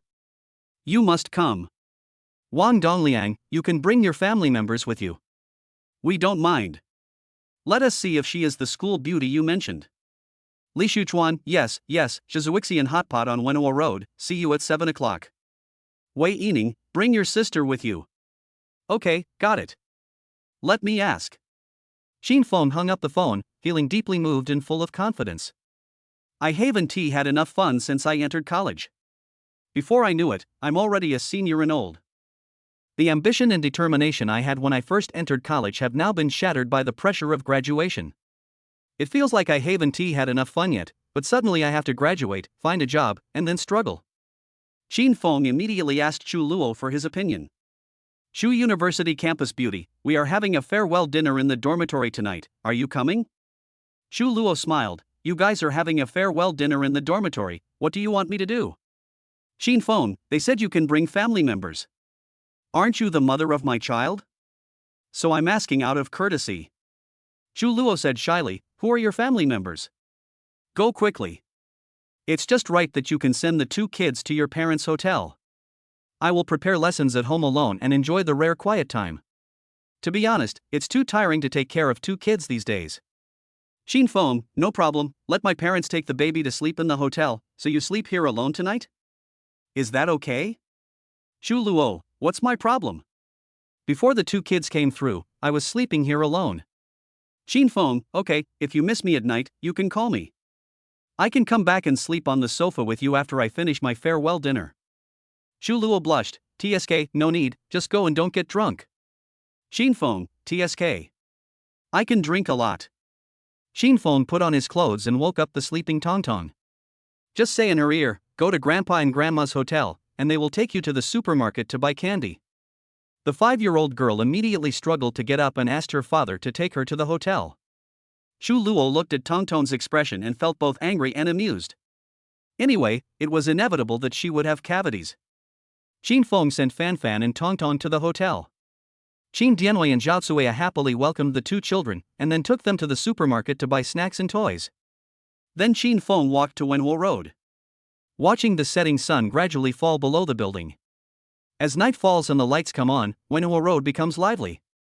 The neon lights of restaurants, milk tea shops, clothing stores, hot pot restaurants, mahjong halls, pubs, small bars, and large nightclubs lit up one after another. Yes, there are several large nightclubs on the street at the east gate of Binhai University. Next to the nightclubs is a famous bar street that is open exclusively to students. There are more and more college students on the Cultural Road, couples, friends, classmates, coming out in groups of 3 or 4. Xin Feng walked into the brightly lit Shizuishan Hot Pot City. There was a lot of noise and steam inside. Foodies were drinking, chatting and eating hot pot. It was very lively. Every table was eating enthusiastically, and the hot pot was a mess. Xin Feng saw a square table in the middle of the lobby. 3 boys wearing glasses were ordering food and beer. Xin Feng went over and punched each of them on the back. Sons, here I come. When the 3 roommates saw Xin Feng coming, they immediately looked behind him. I was very disappointed to find that Xin Feng went to the meeting alone and did not bring any pretty girls with him. Where is your girlfriend? Wang Dongliang asked. Yeah, didn't you hook up with a school beauty? Li Shuchuan looked around in confusion. Didn't I tell you to bring your family members? Do you have any? You can't lie to your brothers. Wei Yining said. Xin Feng, I called him, but he didn't come. I can't do anything about it. Come on, today is the farewell dinner for the brothers. Let's not leave until we are drunk. Let's go first with white wine and then beer. Wang Dongliang was very disappointed. The school beauty isn't coming? I thought you were going to bring your girlfriend here today, so I changed into a new set of clothes. But you said there's no school beauty? Are you lying to me? In fact, everything is just your goblin's fantasy? Xin Feng smiled, yes, it's all my fantasy. Come on, stop talking nonsense and fill the cup. Li Shuchuan was also very disappointed and said, Brother, 4 years have passed in the university, and you are the most handsome guy in our school of planning, and you can't even get a girlfriend? We have no hope, this is very shameful. Xin Feng smiled, who said it's shameful not to have a girlfriend? Besides, nowadays boys become lickers when they fall in love. Anyone who chases a girl is an idiot. Wei Yining nodded in agreement. Very insightful, very insightful. Anyone who falls in love is a dog. Being single is always good. Besides, although Qin Feng is handsome, he is not a rich second generation. He can't seduce Chu Luo. Who is Chu Luo? She is the most beautiful girl in Binhai University. She held up a sign on the day of the sports meeting and amazed everyone. Qin Feng has no chance. Qin Feng also nodded and said with a smile, yes, who is Chu Luo? I don't stand a chance at all. The three roommates accepted the fact that Qin Feng could not seduce Chu Luo. After all, Chu Luo was a prominent figure who appeared on the campus recruitment website. Many college entrance examination candidates immediately apply for Binhai University after seeing Chu Luo's photo, thinking that they could date such a senior. Chulyuoi was the first girl from the athlete team to hold up a sign and lead the opening ceremony of the Universiade held by Binhai University. At that time, the local TV stations all wrote about Chu Luo. With her fair skin, beautiful face and long legs, ordinary people couldn't resist. Chu Luo also won the first place in the campus top 10 singer Grand Prix. When she showed off her singing skills, she sang an English version of I Will Always Love You. Her voice was comparable to Whitney Houston's, and she amazed everyone. Chu Luo is so popular in Binhai University that he has received pursuit from many second-generation rich people, second-generation official people, second-generation demolition people and all kinds of second-generation people, as well as invitations from TV station directors and corporate advertisers to appear on TV shows and shoot commercials. But Chu Luo disappeared afterwards, quietly becoming a top student, being admitted to graduate school, receiving a first-class scholarship, without any scandals, and his life was uneventful. Many fairies in the foreign languages department hated Chu Luo for not being able to catch the traffic. If it were them, they would have been successful long ago. But Chu Luo is willing to remain unknown and be an ordinary person. Can Qin Feng pick up a girl like this? Qin Feng is just an ordinary college student, and being handsome can't make a living. After the four people confirmed this fact, they started to eat hot pot and tripe, clinking glasses and drinking a large glass of white wine first, and then rinsed their mouths with a box of beer. When Qin Feng's eyes turned red and his ears became hot, he was using chopsticks to pick up some fat beef and shuffle it.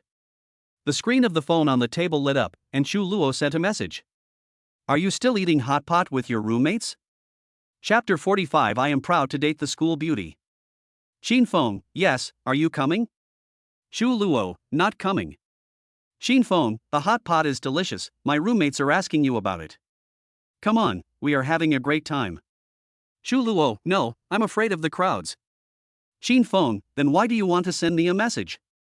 Chu Luo, okay, I actually miss Fan Fan and Tong Tong. I want to know what these two kids are doing. Are they causing trouble for your parents? Can you ask your uncle and aunt to send you their photos and then forward them to me?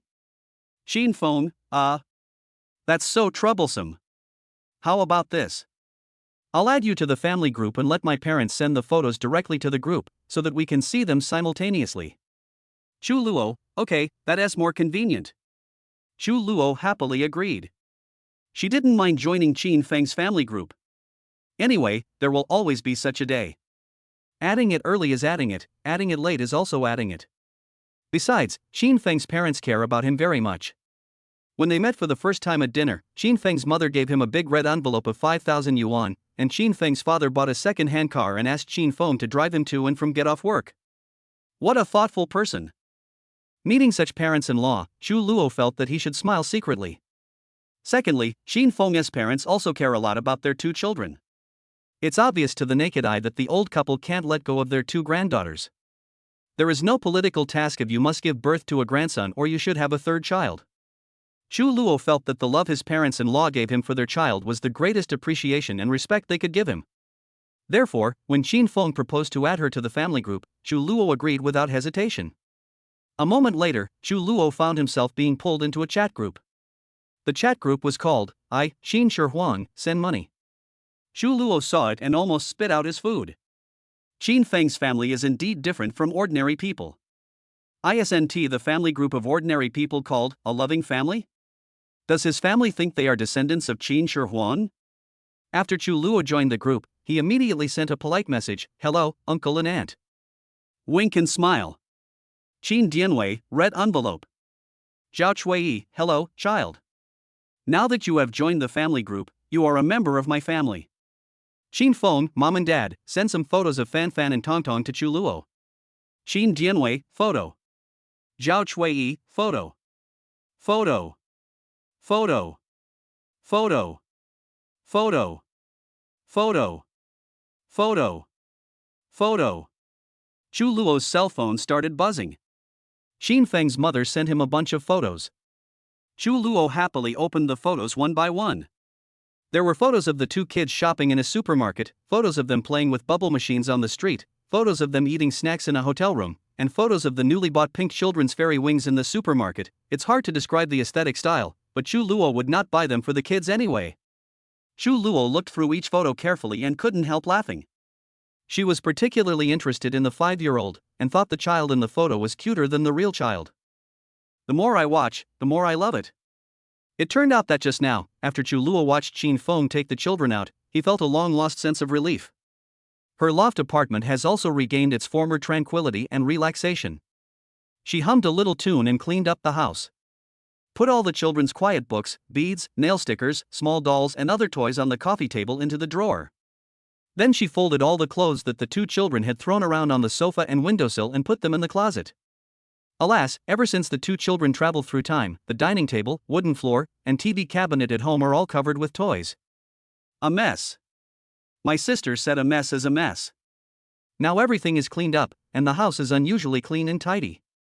Then, Chu Luo took a comfortable bath, washed his hair, sat at the desk, opened his laptop and read English, and planned to prepare for class. In less than half an hour, she found that she couldn't concentrate. The room was so quiet that she felt like she was the only one left in the world. She was no longer used to the house being so quiet. She suddenly felt lonely and crazy. She missed her two children madly and hoped that Xin Feng would harass her even more. This Xin Feng, he was having hot pot with his roommates outside and he didn't even invite me to join him. Chu Luo thought with gritted teeth. If he wanted me to go, why didn't he call me more often? As long as you speak a little more firmly, I will definitely go with you. If you just say it one more time, I might change my clothes and go with you. What's there to be afraid of about meeting your roommate? I'm not shy about meeting people, huh? Chu Luo thought angrily that Xin Feng was a heartless person. Finally, she couldn't bear it anymore and couldn't stand living alone anymore. 3 people suddenly broke into my life, but now these 3 people are no longer around. Chu Luo suddenly felt that she couldn't live alone like this anymore and she needed to be with her family. That's why I sent a message to Xin Feng. Are you still eating hot pot with your roommates?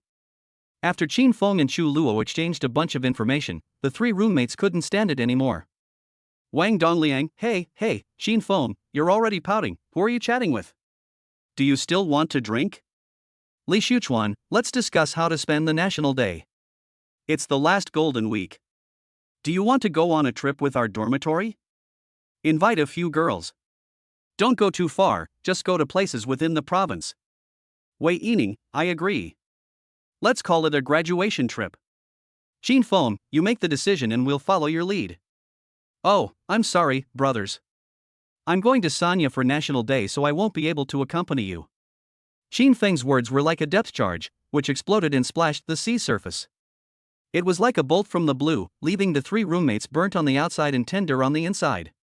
It was like a firework, rising into the sky with a bang sound, attracting everyone to look up.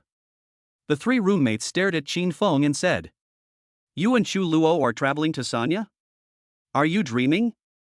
Yeah, go to bed, dreams can hold anything. You are indeed drunk, very drunk, Chu Luo, how dare you think about it? Xin Feng had drunk half a caddy of liquor and 3 bottles of beer, and was drunk, so he didn't plan to hide it anymore. I am proud to date the school beauty. TSK, why would I lie to you? Chu Luo personally booked the train and boat tickets for me online, and also booked a hotel in Sanya. The 3 roommates obviously didn't believe it. Even if they were drunk, they still didn't believe it. They all pointed at Xin Feng and laughed. It was as if I heard the funniest joke in the world. Wang Dongliang laughed so hard that tears came out of his eyes. Brother Feng, let's make a bet? If Chu Luo goes to Sanya with you, I will immediately run naked 3 times in this hot pot restaurant with my 240-pound body.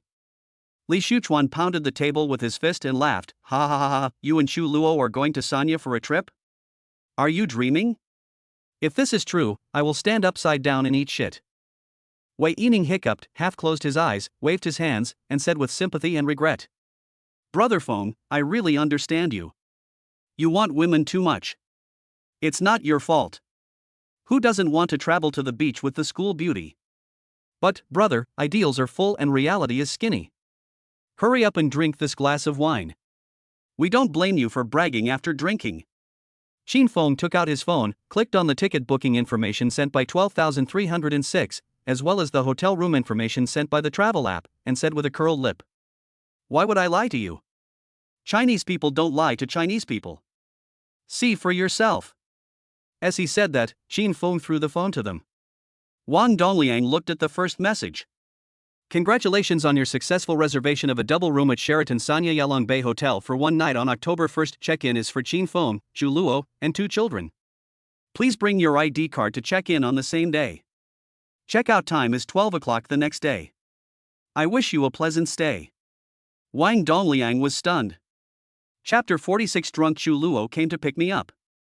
The 3 roommates still didn't quite believe that Zhu Luo and Shin Fong would go on a cross-provincial trip to Sanya during the National Day holiday. It's not that Shin Fong is not handsome, it's just that Zhu Luo is so stunningly beautiful. It is true that Zhu Luo has a first love face and is the white moonlight in many people's hearts.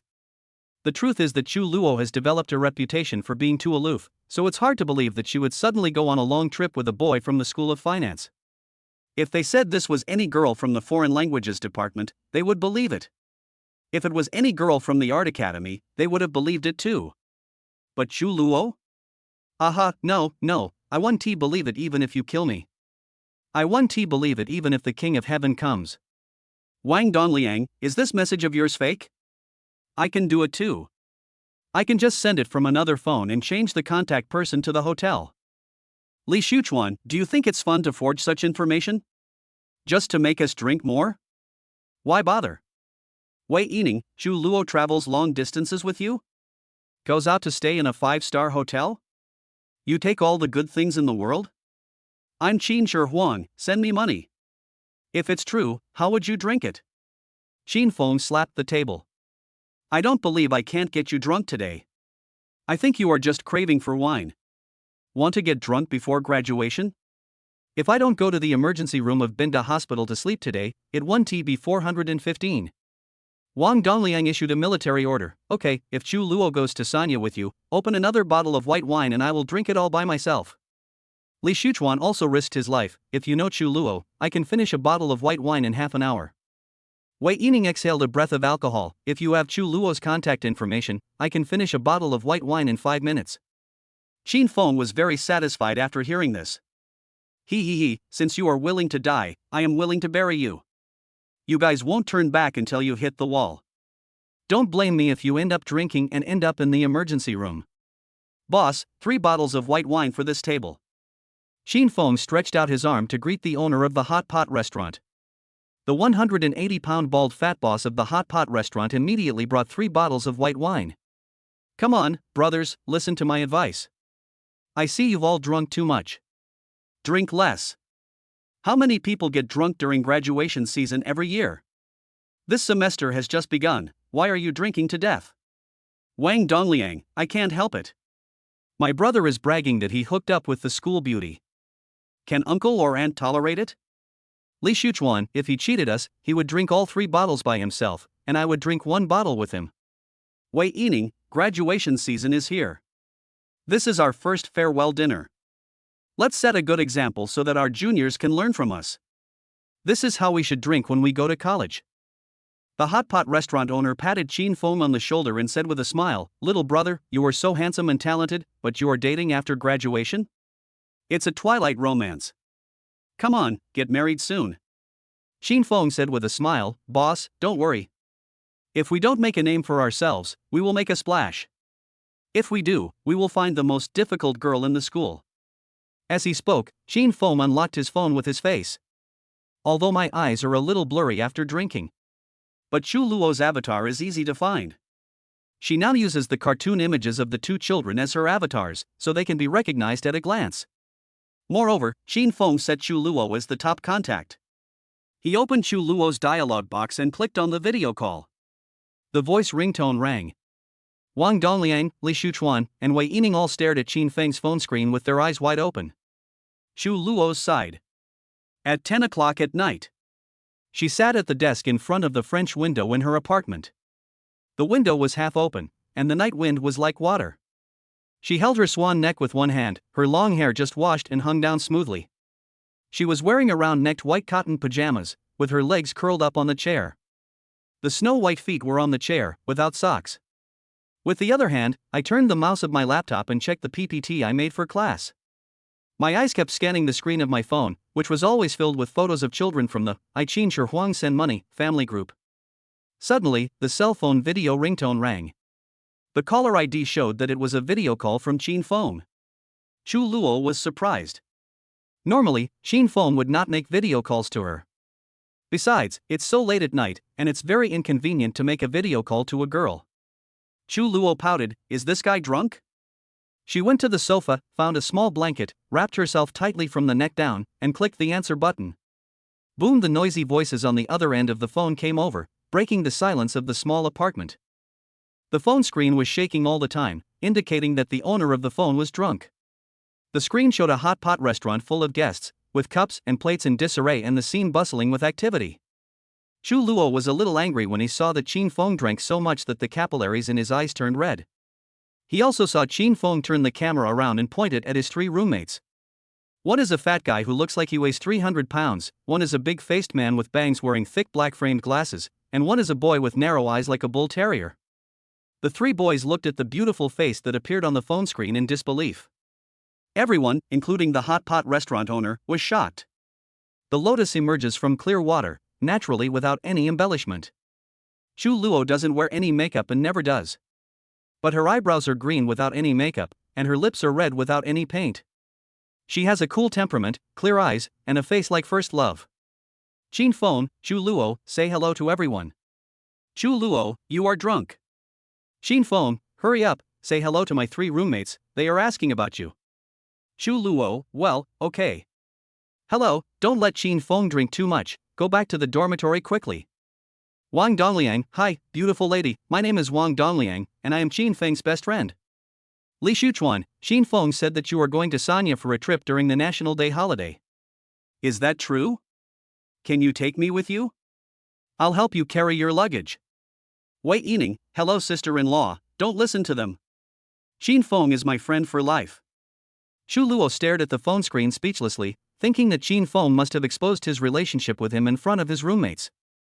Alas, I don't know if this idiot mentioned the two children's time travel after getting drunk. I really can't do anything about him. Chu Luo had no choice but to say, yes, I am going to Sanya for a trip with Chin Fong during the National Day holiday. Is that okay? Are you satisfied? Stop drinking and go home immediately. Do you hear me? Wang Dongliang, okay, you are beautiful and everything you said is right. Li Shuchuan, yes, sister-in-law, we will stop drinking after we finish this bottle. Wei Yining, as an old father, I feel relieved that Chin Fong is with you. He is a good child. I wish you a happy marriage and a long-lasting love. Chu Luo. What is this and what is that? How much did these people drink? Finally, Chin Fong finally turned the camera on himself and smiled foolishly at Chu Luo on the screen.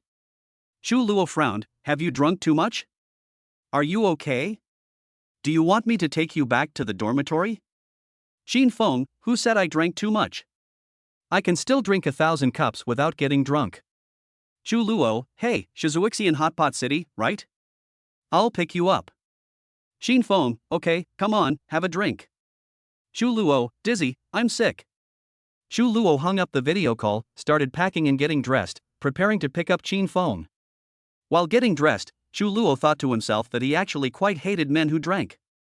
In her memory, after her father and brother drank a glass of white wine, they began to curse the world, complain about the injustice of society, complain about their lack of resources and connections, or accuse others of corruption.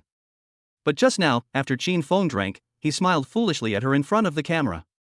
However, ripples appeared in Chu Luo's heart. When this boy looked at her and smiled, his eyes were full of affection.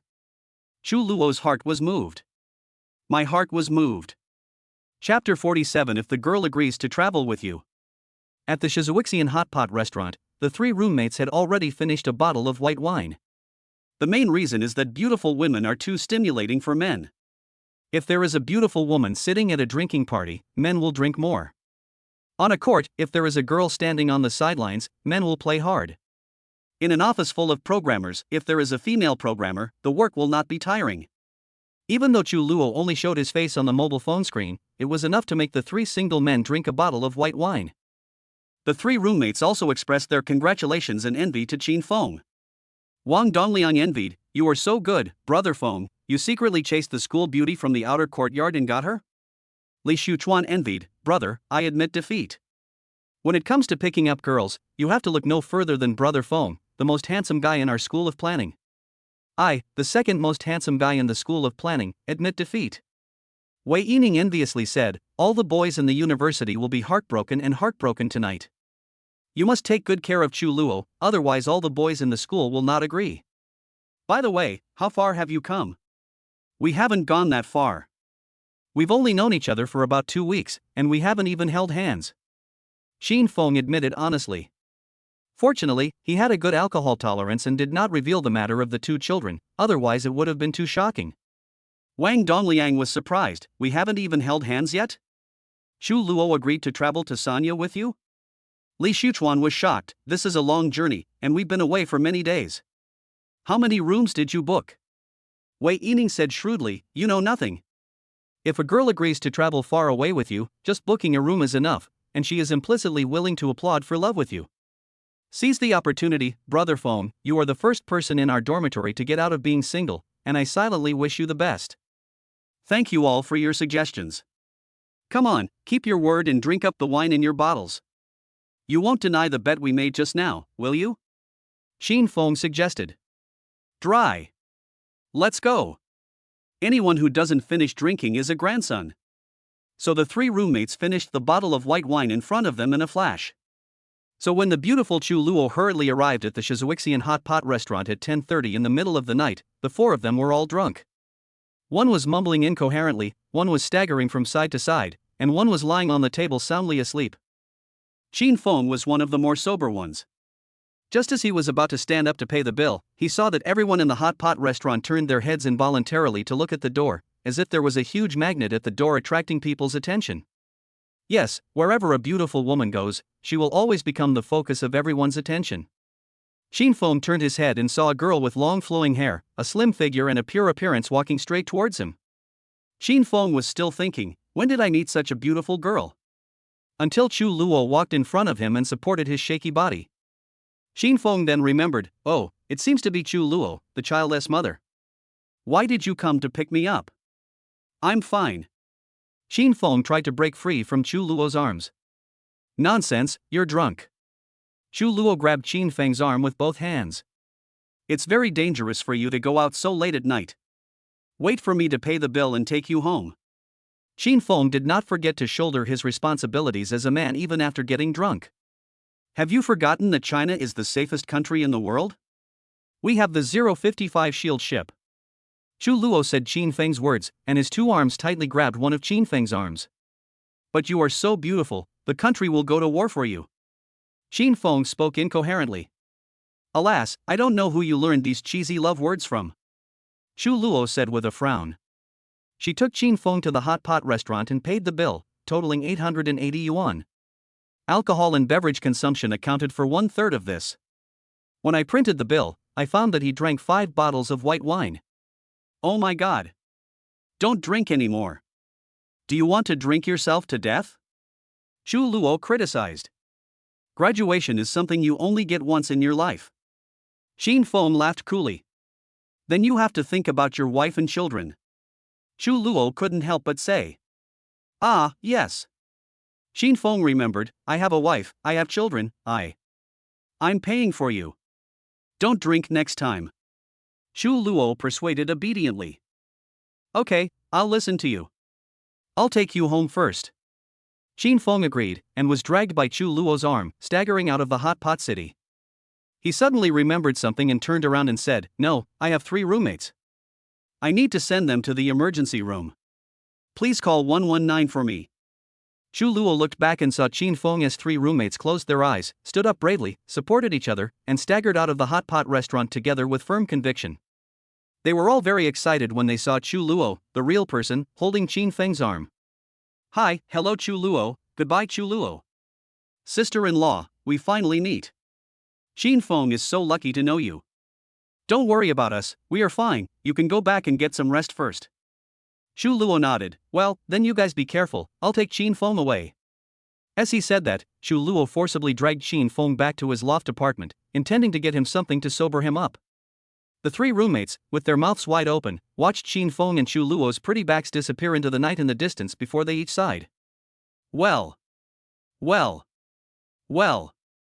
I'm not afraid of my brother's hardship, I'm just afraid of my brother's driving a Land Rover. I'm not afraid of my brother having a girlfriend, I'm just afraid of his girlfriend being the school beauty. I'm not afraid of my brothers dating the school beauty, I'm just afraid of the school beauty being a top student. After sighing, they supported each other and decided not to go back to the dormitory tonight. Since my dream of college romance has been shattered, I might as well go to Peony Pavilion and have a relaxing night. They stand on the street waiting for taxis because taxi drivers know the market best. As a result, Wang Dongliang fell drunk, and under his 240-pound weight, Li Shuchuan and Wei Yining were also knocked down. The three of them fell asleep comfortably in the flowers by the roadside, snoring enthusiastically. Fortunately, a kind-hearted person passed by and saw the three drunk college students and immediately called 110. When Uncle in the Hat arrived in a police car, he showed his helpfulness and sent them to the emergency room of Binda Hospital. After midnight is the busiest peak time for the emergency room of Binda Hospital. There were people in car accidents, children with broken arms, and adults bitten by dogs. The emergency room was in chaos. When the three drunks arrived, there were no beds available and no one was there to help them, so they could only lie on the floor in the corridor and receive intravenous drips. One word, miserable. The next morning, when the counselor from the School of Computer Science came to pick them up, the three roommates were still lying on the floor of the emergency room corridor, groaning in sleep.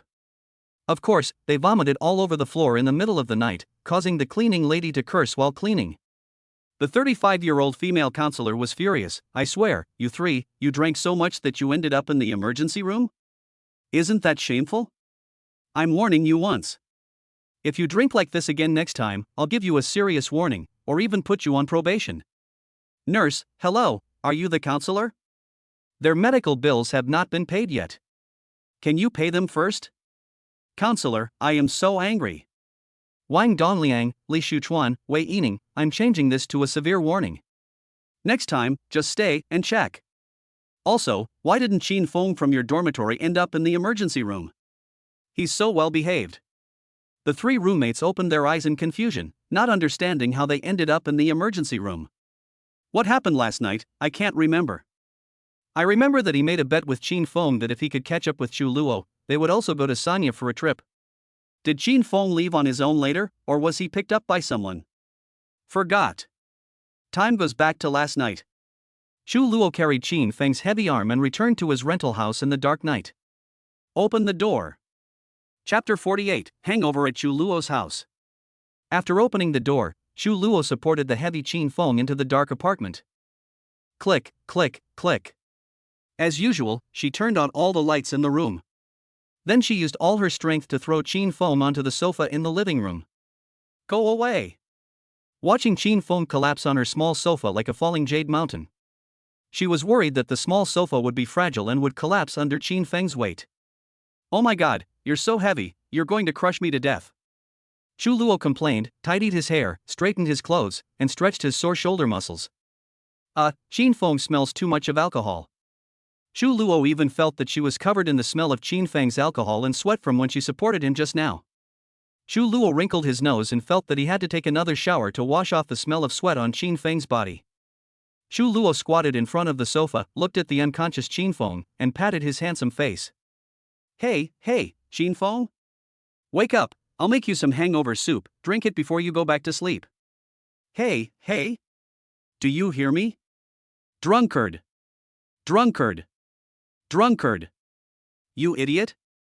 Don't sleep anymore. I'll make you some sobering soup. Qin Feng finally opened his eyes, looked at Xu Luo blankly, and said him. Xu Luo nodded. Fortunately, he was not dead. So Xu Luo went to the open kitchen and searched for a hangover soup using DeepSeek. White radish, ginger, salt. Slice a thick white radish and a piece of ginger, throw them into the pot, add salt and cook for 15 minutes. Shu Luo used these 15 minutes to go to the bathroom on the second floor and take another shower, which smelled so good. I took 2 showers tonight. Because the 2 kids went to stay at Qin Feng's parents' hotel, there were still only the 2 of them in the apartment tonight. Shu Luo had gotten used to it and felt that it was quite cozy to have someone at home, so he still wore that round-necked white cotton nightgown. The ends of her hair were dripping with water, her legs were long and straight, her waist and hip curves were particularly perfect, and her hips were particularly round. The round-necked nightgown made her swan neck look even more slender.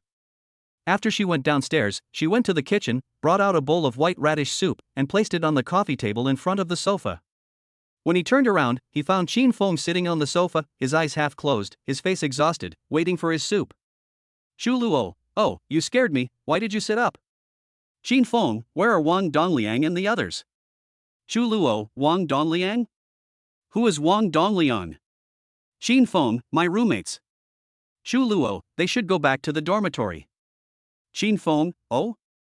This isn't my dormitory? Qin Feng looked around in confusion before he realized that this was not dormitory 415 at all. Shu Luo chuckled. I took you back to my apartment. Oh, I was wondering why there wasn't any garbage on the floor. I see we're at your house. Yes, you are drunk. You are not allowed to drink like this in the future. It is so scary. This is the hangover soup I made for you. Drink it quickly and lie down to sleep. Okay, thank you, Shu Luo, you are so nice to me. You're welcome, drink it, don't waste it. Qin Feng opened his eyes hard, steadied his hands, picked up the soup bowl, took a big gulp, and a strange expression appeared on his face. Is it delicious? Shu Luo looked at Qin Feng with an expectant expression on his face. It doesn't taste good. The radish is a bit hard and the soup is too salty. Qin Feng had a painful expression on his face. Student Qin Feng, I'll give you one more chance. Tell me again, is this hangover soup delicious? I made it for you. It was 11 o'clock in the middle of the night and I was still making soup for you. I even went to the restaurant to get you back. So think carefully, is this soup delicious? Shu Luo looked at Qin Feng very calmly, his double-lidded eyes staring at Qin Feng. It's delicious, delicious, it's definitely the best soup in the world. Qin Feng suddenly had an idea, his emotional intelligence awakened, and he answered the life-threatening question correctly. Yeah, that's good. If it tastes good, just drink it all. This is the hangover soup from Deep Seek. It says that white radish contains a lot of vitamin C, which can dilute alcohol. Thank you, you put in a lot of effort. Qin Feng picked up the bowl and drank the whole bowl in one gulp. Shu Luo served him another bowl. Qin Feng picked it up and drank it in one breath. Shu Luo had to go to the kitchen to get another bowl. Qin Feng begged, please, I'm sober now. Pfft, Shu Luo laughed, then go to sleep. Qin Feng, well, thank you for not killing me. Then Qin Feng fell headfirst onto the sofa and soon began to snore. Shu Luo was stunned for a moment, then went upstairs to find his pillow and took out a thick quilt. After going downstairs, he stuffed the pillow under Qin Feng's head, and then covered Qin Feng with the thick quilt. Snoring, Qin Feng continued to snore. Shu Luo thought about it, stood up and turned off all the lights in the living room, leaving only a nightlight. Then he placed a wash basin in front of the sofa to prevent Qin Feng from getting up and vomiting in the middle of the night. Then I looked at the time. It was already 12:03 in the morning. It was late at night. She was also planning to go upstairs to sleep. At this moment, Qin Feng suddenly talked in his sleep, snoring loudly, and she couldn't hear clearly. Shu Luo's mind moved, and he remembered a saying of a philosopher, truth comes out after drinking. So she asked loudly, Qin Feng, are you drunk? I have a few questions for you. Qin Feng at #% indistinct. Shu Luo, how many girlfriends have you had before? Qin Feng at #% vague. Shu Luo, what's your bank card password? Qin Feng at #% vague. Shu Luo, do you like Shu Luo? Qin Feng, I like it. This time it was made very clear. Shu Luo. The next morning, Qin Feng first heard the clanging sound in the kitchen. Then he slowly opened his eyes and saw the ceiling. I smelled the fragrance of the quilt and the smell of milk on the pillow. On the light green quilt, there is Shu Luo's scent and Shu Luo's long hair. The pillow smelled like milk, probably because she spilled some milk on it in the middle of the night. Then Chin Feng began to recall what happened last night, wondering why he woke up in Chu Luo's apartment. Finally, I remembered that he had a farewell dinner with 3 roommates last night and drank too much. Did he get drunk and break into Chu Luo's rental house? Did you do anything that crossed the line? Did you bully her? Oh, I really don't remember. I drank too much and lost my memory. I really don't remember how I got to Chu Luo's house. Then, he lay on the sofa and looked towards the kitchen. From a low angle, I could see Chu Luo's long legs busy in the kitchen. The girl no longer avoided him by wearing pajamas at home. Ah, Mashiro. Chu Luo. Chin Feng called out. Are you awake? Chu Luo heard the voice and brought over a cup of cereal and 2 homemade sandwiches she had made with a smile. The sandwich contains luncheon meat, fried egg, lettuce, tomato, etc. Get up and have breakfast, you'll be full of energy. Chu Luo smiled sweetly. Let me ask you a question. How did I come to your house last night? I remember my roommate and I were eating hot pot and drinking. Chin Feng asked rather embarrassedly, really wanting to know what happened after he blacked out last night. As we all know, every man who blacks out after drinking will, like a detective, find every witness to question them the next day and analyze what stupid things he did after he blacked out. Chu Luo smiled slightly. Don't you remember what happened last night? Chin Feng shook his head. Well, I don't remember. I was drunk. Chu Luo, well, last night, after you got drunk, you told me a big secret of yours. Chin Feng, big secret? What big secret? I don't have any big secret. Chu Luo pretended to be mysterious. You did, and you told me solemnly. Chin Feng was curious. What big secret do I have? Tell me. Chu Luo smiled slightly. Keep it a secret. Chapter 49, A Hangover Morning at the School Beauty's House. Chin Feng decided to get up. As soon as I stood up from the sofa, I staggered and almost fell. His head was still fuzzy from the alcohol and he was still hungover. Fortunately, Chu Luo was standing nearby and helped him up. Chin Feng's right arm suddenly wrapped around Chu Luo's delicate shoulders. Oh, I'm sorry, Chu Luo. You. Chu Luo was suddenly hugged by Chin Feng, and it was early in the morning when the sun was rising. His face suddenly felt hot and he felt the roots of his ears were red. Last night, she also let Chin Feng put his arm around her shoulders and came back in the same way. However, Chin Feng was drunk at the time and unconscious. Besides, he was wearing a coat, so she didn't think too much about it.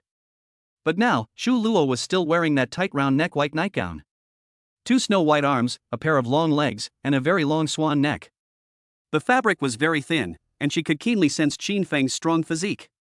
She placed her hands on his lower back. I found that Chin Feng's lower back muscles were stiff. I thought, no wonder scientists say boys have more muscles than girls. It is said that no matter how much girls practice taekwondo, they will be vulnerable in the face of absolute strength. She thought, Chin Feng's muscles are so strong.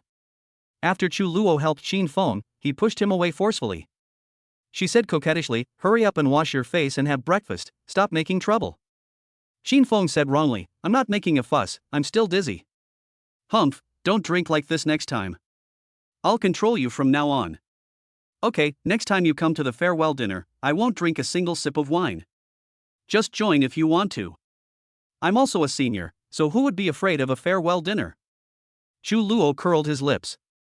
Okay, they all wanted you to come with them yesterday. Your roommates all wanted to see you. Chin Feng said. Chu Luo, nonsense, I've already seen him, has he forgotten? The legendary blackout? 6. After Chin Feng let go of Chu Luo's shoulders, he went to the bathroom to wash his face. I recalled the moment when I hugged Chu Luo just now. Girls' bodies are really soft. Girls also smell good. Other girls may not know, but Chu Luo gives people a soft and gentle feeling that is incomparable. After washing his face, Chin Feng saw Chu Luo waiting for him at the dining table with breakfast. The two sat on the kitchen counter on high stools and ate breakfast face to face. When Chin Feng sat down, Chu Luo smiled at him. This smile contains shyness, gentleness, kindness, warmth, and a little family affection. Chin Feng was mesmerized by this smile. Who said this is for a cool schoolgirl? Isn't this quite funny? When she smiles, her eyes are curved like crescent moons. She smiles sweetly, revealing 8 white teeth. A thick head of black hair falls on her snow-white and crystal shoulders. A few strands of hair stick up on the forehead, adding a bit of playfulness. You would feel embarrassed if you didn't say she was beautiful. The two sat opposite each other and started eating cereal and sandwiches. Usually when Chu Luo eats breakfast, he would look at his phone with one hand. But now she was having breakfast with Qin Feng, and she just wanted to eat and chat with him quietly. Chu Luo recently felt that if he didn't chat with Qin Feng every day, something seemed to be missing in his life. Do you remember what happened last night? Chu Luo said with a smile. I don't remember. I have lost all memory. How did I get here? Qin Feng asked. Hey, I picked you up here. Chu Luo smiled. You picked me up? You went to the hot pot restaurant to pick me up? Qin Feng was surprised.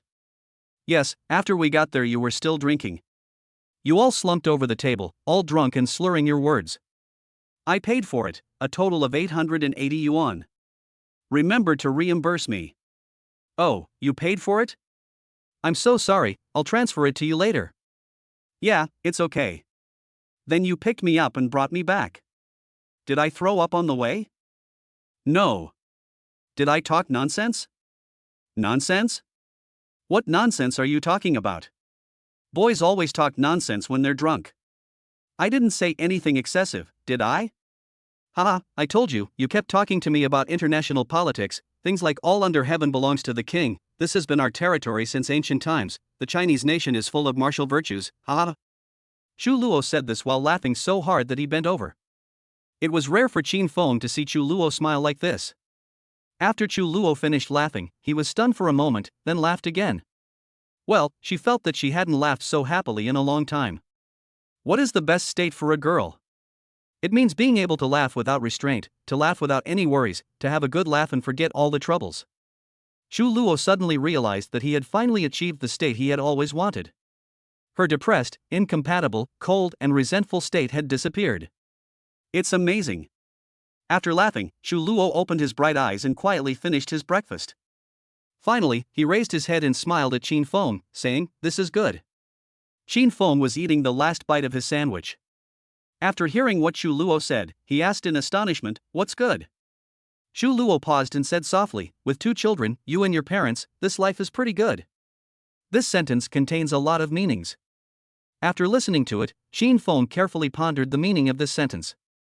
Well, it's really good, in every aspect. After breakfast, they made a video call to Qin Dianwei and Zhao Tsuwei. I saw the 2 kids still in the hotel eating ice cream and watching cartoons on TV. Chu Luo felt that without their parents, the 2 children would be as lawless as sheep. Chu Luo smiled and said to the screen, "Just eat, both of you. Be careful not to break your teeth." Qin Xiaofan, "Mom, we won't eat it after Grandpa and Grandma are gone." Qin Xiaodong, "Yes, if we eat ice cream, Grandpa and Grandma will be happy. We work hard to eat for their own good." Chu Luo. Qin Feng, "Listen to your grandparents and don't make trouble." Okay, Dad. Okay, Dad. After hanging up the video call, Chu Luo's mind was still lingering with the cute voices of the 2 children calling Qin Feng Dad. Qin Feng, "Then I'll go back to the dormitory to take a shower and see how my roommates are doing. I have classes in the afternoon, and my parents are watching the 2 kids anyway, so you can take this opportunity to do your own things and we'll contact each other in the evening." Chu Luo, "Well, I'll go to the college as well. I have to report to the counselor every day." Qin Feng understood that Chu Luo, a top student who was going to be admitted to graduate school, often helped the teachers, so he had to show up in front of the teachers every day. The 2 left the intercontinental apartments and went to their respective departments. Qin Feng rode a shared bicycle, walked along the Riverside Road for a while, and entered the quaint East District Gate. I rode my bike through a long stretch of Campus Boulevard, passing groups of college students. On the left side of the boulevard is the Faculty of Literature building, and on the right side is the Library building. Passing by a lotus pond, passing by the Foreign Languages College building and the School of Economics and Management building. Passing the East District Boys Dormitory building and basketball court, crossing Wenhua Road, we entered the West District Gate. Once again, we crossed a long tree-lined road. After passing the ancient administrative building, we entered the West District Boys Dormitory area. I entered Building 5, went upstairs to Dormitory 415, took out my key and opened the door. Boom! A burst of hot air blew towards me, mixed with the stench of spit-out alcohol. Damn, how much did you drink yesterday? Qin Feng cursed. After entering the dormitory, I found that everyone was there today. But everyone was asleep in bed, some still groaning in pain. Damn, brother Feng, you hurt me so much yesterday. Wang Dongliang said. We each drank a bottle and a half of white wine, how about you? Li Shuchuan said. I swear I will never drink again in my life. Wei Yining said. I haven't even entered society yet, but my stomach is about to get damaged from drinking too much. Wang Dongliang felt uncomfortable. It's all your fault.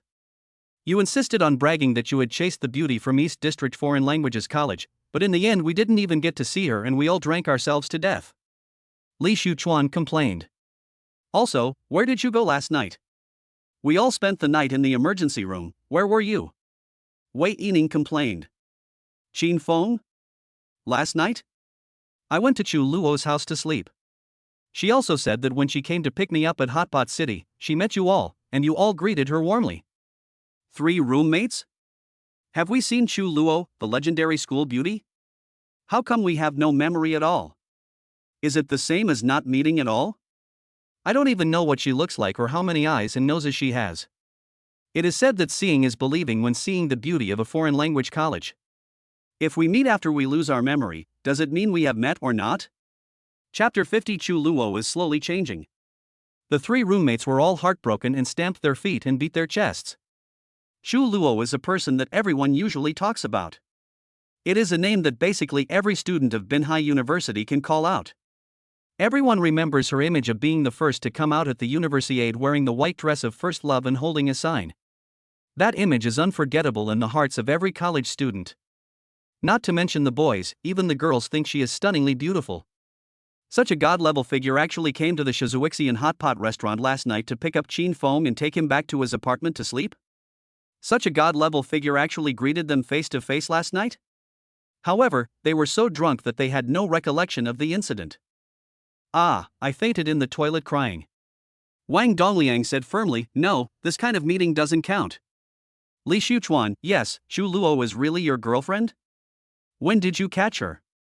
You must treat us to a meal to apologize. Wei Yining, yes, let's go to the 2nd floor for some stir-fried dishes. We'll have them for lunch today. I can't let you get away with it. The 3 roommates used threats and inducements to demand that Qin Feng must treat everyone to a stir-fried lunch on the 2nd floor of a cafeteria. There are 3 reasons. First, the 3 of them drank so much that they went to the emergency room, but Qin Feng went to the school beauty's house to sleep. There is no harm without comparison. This comparison broke their defenses.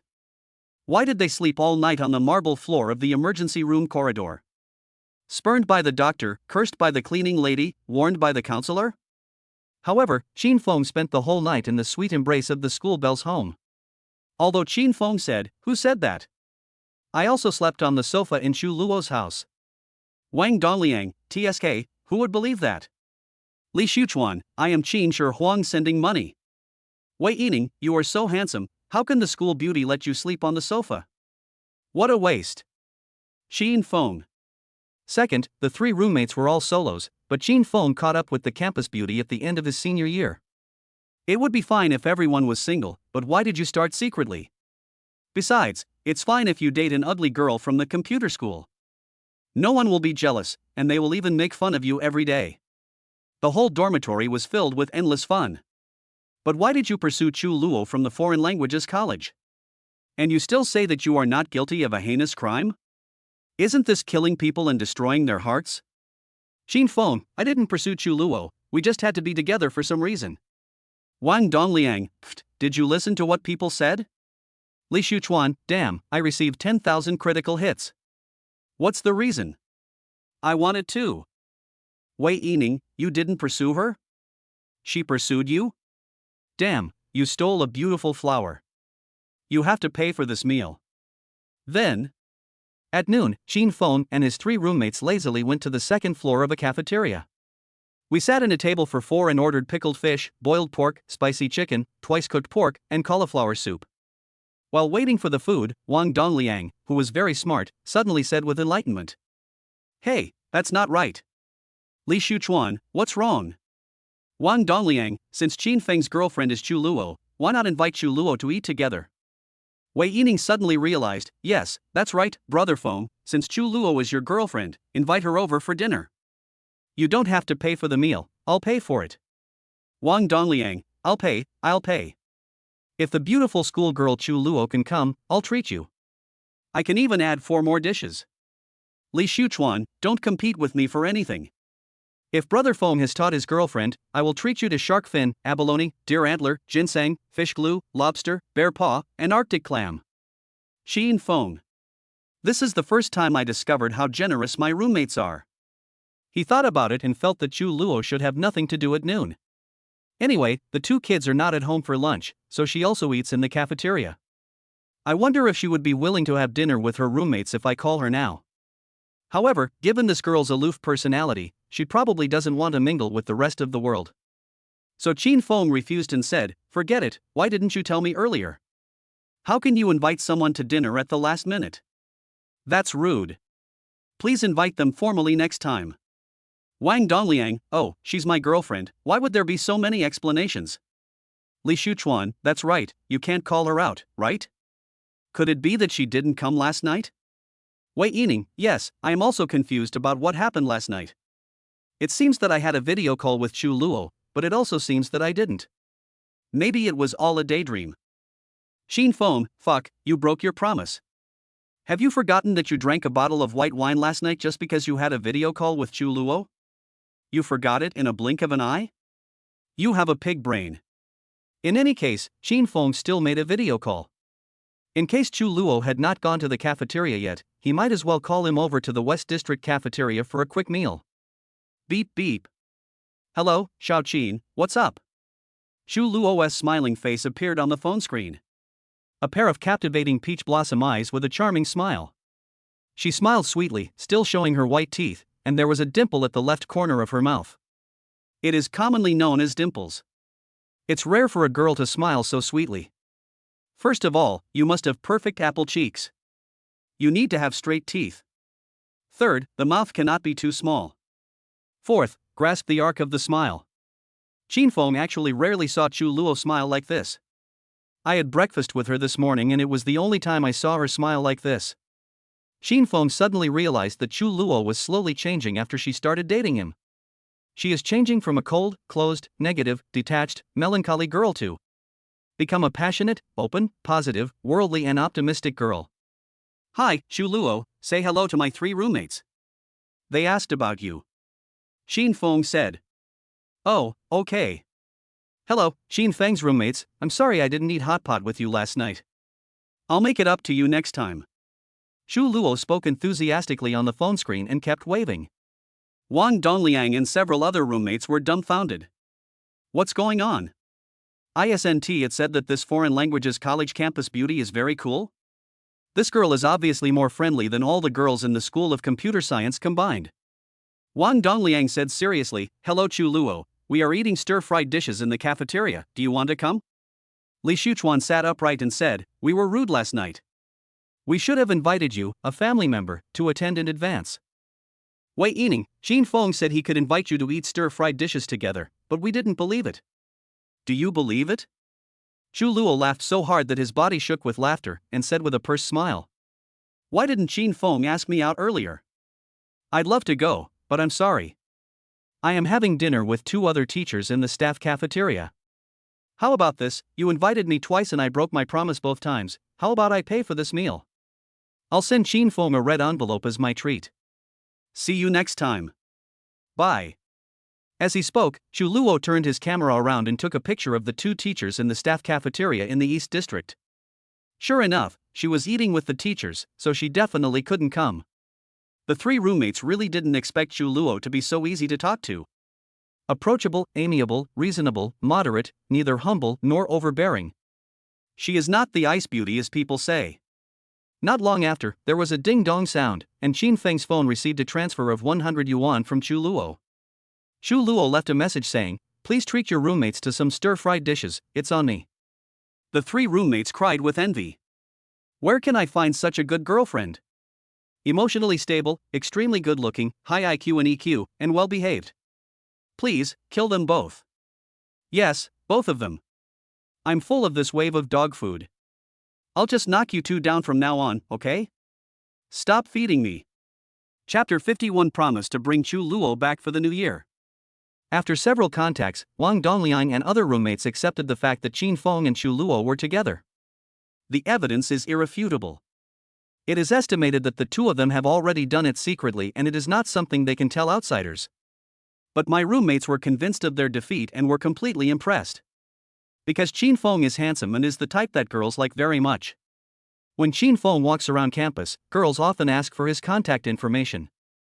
However, Qin Feng has extremely high requirements for girls' looks, so he would rather have nothing than something bad. So the love affair was delayed. Now that Qin Feng and Chu Luo are together, their roommates all smile, thinking it is a good ending.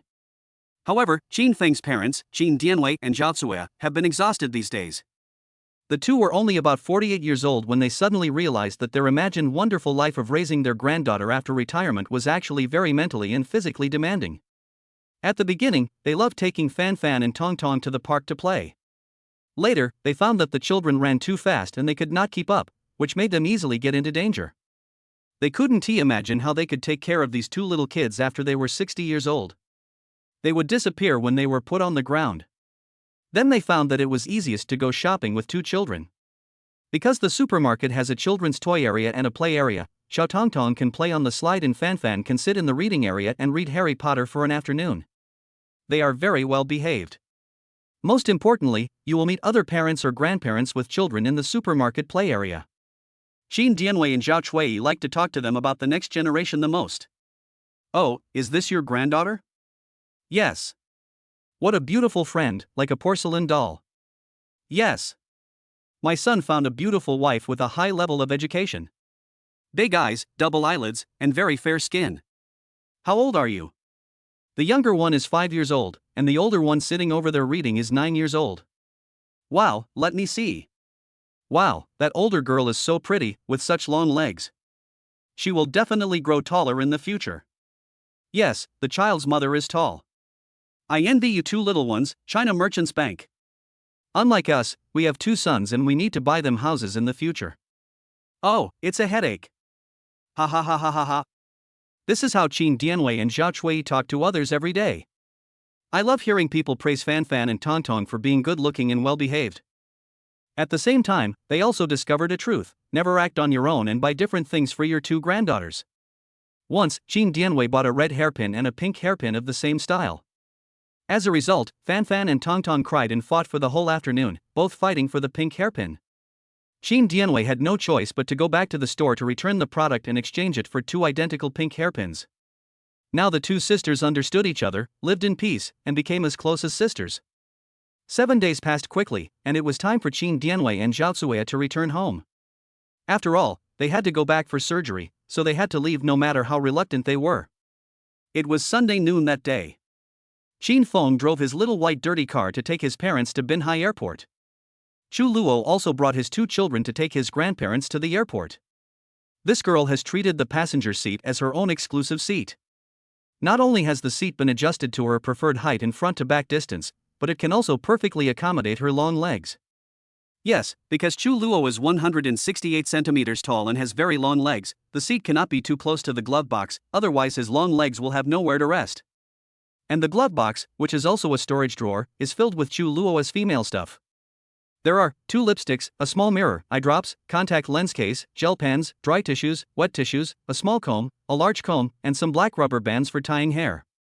Originally, Qin Feng had put the sunglasses he wore when driving in the storage box. Later, he found out that it was full of Chu Luo's girl stuff. He thought it was too messy. I just put my sunglasses, gloves, and driver's license in the driver's door. However, Qin Feng discovered that Chu Luo, this ambitious guy, was gradually swallowing up and occupying the dashboard of Xiaobai's dirty car, which was originally exclusive to the driver. She gradually learned how to use the car's air conditioning, heating, defogger, water spray, and other functions. Well, Chu Luo loves to play with the water spray function the most, and he often sprays the windshield clean. Then she found that although this little white dirty car was an old model, it was not like the current domestic electric cars with dashboards full of technology, sofas, refrigerators, and large screens. However, once you insert a USB drive into this car, you can play your favorite songs, and the sound effect is great. She immediately took control of the music playing in the car. Play love songs day and night. Loving you is not just for 2 or 3 days. 1 to 1 to 1. Black and White. Xin Feng felt that these songs were all lascivious and made him drowsy. He still likes to listen to old Cantonese songs from the 1990s, such as Jackie Chung, Alan Tam, and Grasshopper. Chu Luo complained, "Oh my god, is there a generation gap between you and me? Your songs are what my uncle likes to listen to." Xin Feng, there is really a generation gap between you and me. Your songs are what my niece loves to listen to. Chu Luo. That morning, the small white dirty car sped along the airport highway and arrived at its destination an hour later, stopping on the roadside at the domestic airport. Xin Feng pulled the handbrake of the car, opened the trunk, and took out his parents' large suitcases. Chu Luo also took out a box of gift tea, 2 bottles of high-end liquor, and a box of some nutritional supplements. Chu Luo, uncle and aunt, I didn't treat you well when you came to Binhai. Next time, stay a little longer and I'll take you on a trip. When you go back, take good care of the surgery and get well soon. I'll let Fan Fan and Tong Tong video call you every day. Qin Dianwei and Zhao Chui took the gift from Chu Luo and instantly felt that this child was very sensible. For a girl who was just in her senior year, about 21 or 22 years old, who was well educated, impeccable in etiquette, flawless in speech, and not shy in social interactions, then this is already a rare achievement as a human being. Zhao Chui was particularly touched. One of her nieces just gave birth to a daughter in the hospital last year. Qin Dianwei, as her uncle, helped to contact the doctor. Zhao Chui, as her aunt, went to the hospital every day to bring her lunch and dinner, and also gave her a gift of 1,000 yuan. However, the niece had not given them any gifts in return until this year, and had never come to see them with gifts during the New Year or other festivals. She seemed to be extremely ignorant of etiquette. Qin Dianwei and Zhao Cui had always felt that they had raised a niece who was ungrateful. But look at this girl Chu Luo, she is so mature and generous in dealing with people. Qin Dianwei and Zhao Cui looked at each other and immediately determined that Chu Luo was their own child. Chu Luo, this spring festival, you must bring Fan Fan and Tong Tong to Shaanxi to celebrate the new year. Xin Feng, do you hear me? Bring Chu Luo back to celebrate the new year. Zhao Chui was moved and held Chu Luo's hand, and gave Xin Feng instructions. When Chu Luo heard this, tears suddenly welled up in his eyes. Chapter 52. Chu Luo is taking off her high heels. The old couple reluctantly entered the airport security check. Xin Feng and Chu Luo held the 2 children and stood outside the fence, watching them go in. 9-year-old Fan Fan is a very emotional person.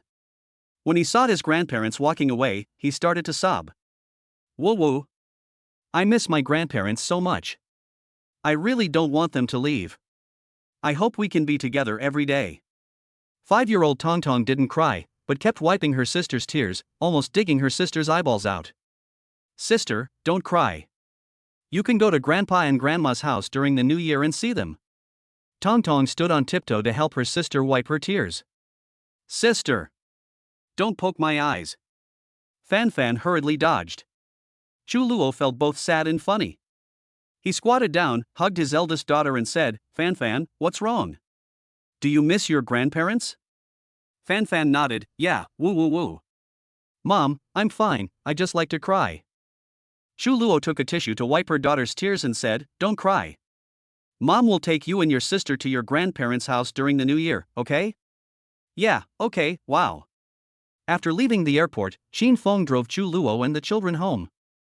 For the first time, Chu Luo did not sit in her exclusive passenger seat, but sat in the back seat with the 2 children. She put one arm around her eldest daughter on her left and rested her chin on top of her head. With his other hand, he held his little daughter and sat her on his lap, pinching her plump thighs. Holding 2 cute babies in his arms, Chu Luo felt much more at ease. She is a sentimental person herself. When she saw Fan Fan crying just now, she almost cried too. It was not because of the sadness of separation, but because Qin Feng's mother invited her to spend the new year in the north. Every spring festival turned into a spring disaster, tormenting her like a nightmare. Every time I go home for the new year, the atmosphere at home is always gloomy and cold, and I feel indescribably depressed. My parents scolded my brother for not being able to get married at his age, and scolded me as a girl for not helping to support the family. She really wanted to run away to a place where no one knew her. Now, she decided to go to Qin Feng's house to celebrate the new year from now on.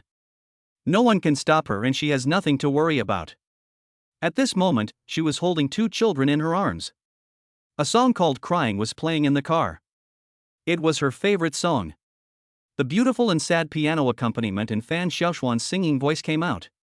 The rain is falling again. What is loneliness? What is waking up? To know that you are still in love with us. I don't know why, but when Chu Luo listened to this song before, he felt lonely and wanted to cry.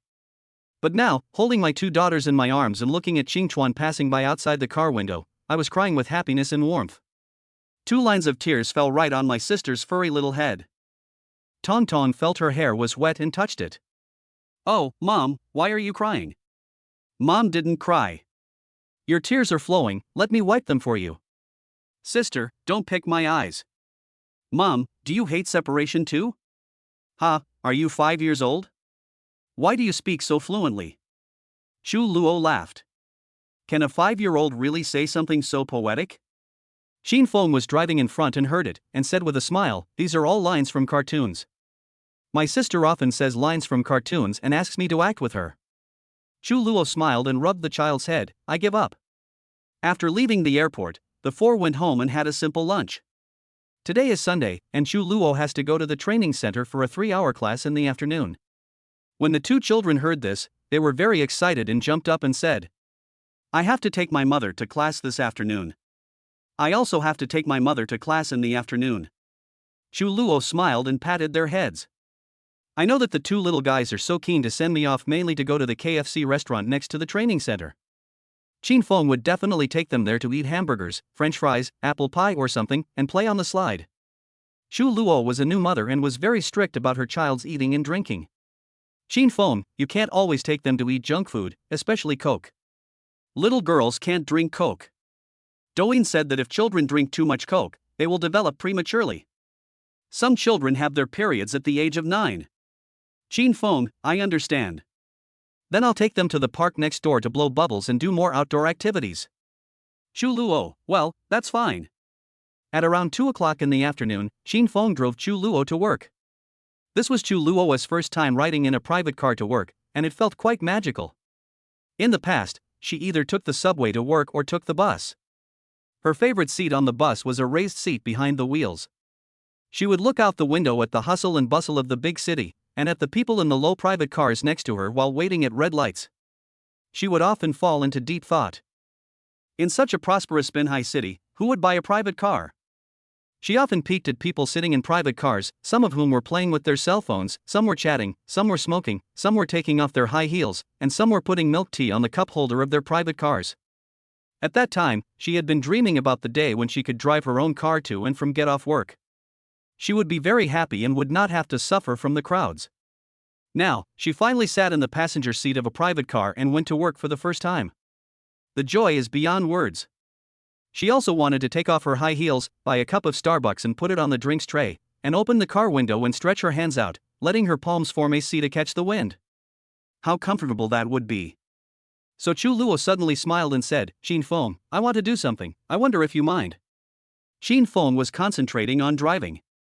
Although he got his driver's license after the college entrance examination and started driving officially in his senior year, after getting familiar with the car conditions for a few days, he was able to maneuver through the traffic like an experienced driver, constantly avoiding buses and taxis.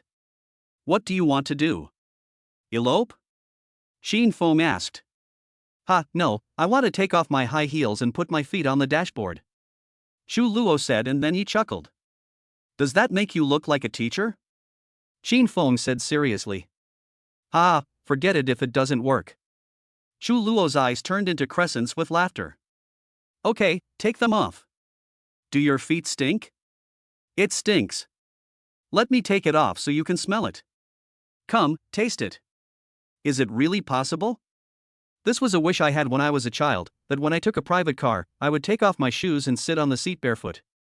This is our own car, you can sit however you want. But you must fasten your seat belts. If you take photos, you will be fined 50 yuan. Tisk, I'll pay for you. As he spoke, Chu Luo took off his 2-pointed high heels. She placed her feet, wearing flesh-colored stockings, on the dashboard of the passenger seat. She also showed off her long legs and deliberately glanced at an off-road vehicle passing by on the right. The middle-aged driver over there was stunned. Chu Luo smiled slightly, so beautiful that she could captivate the whole country. When Qin Feng looked at the right rearview mirror, he stole a glance at Chu Luo.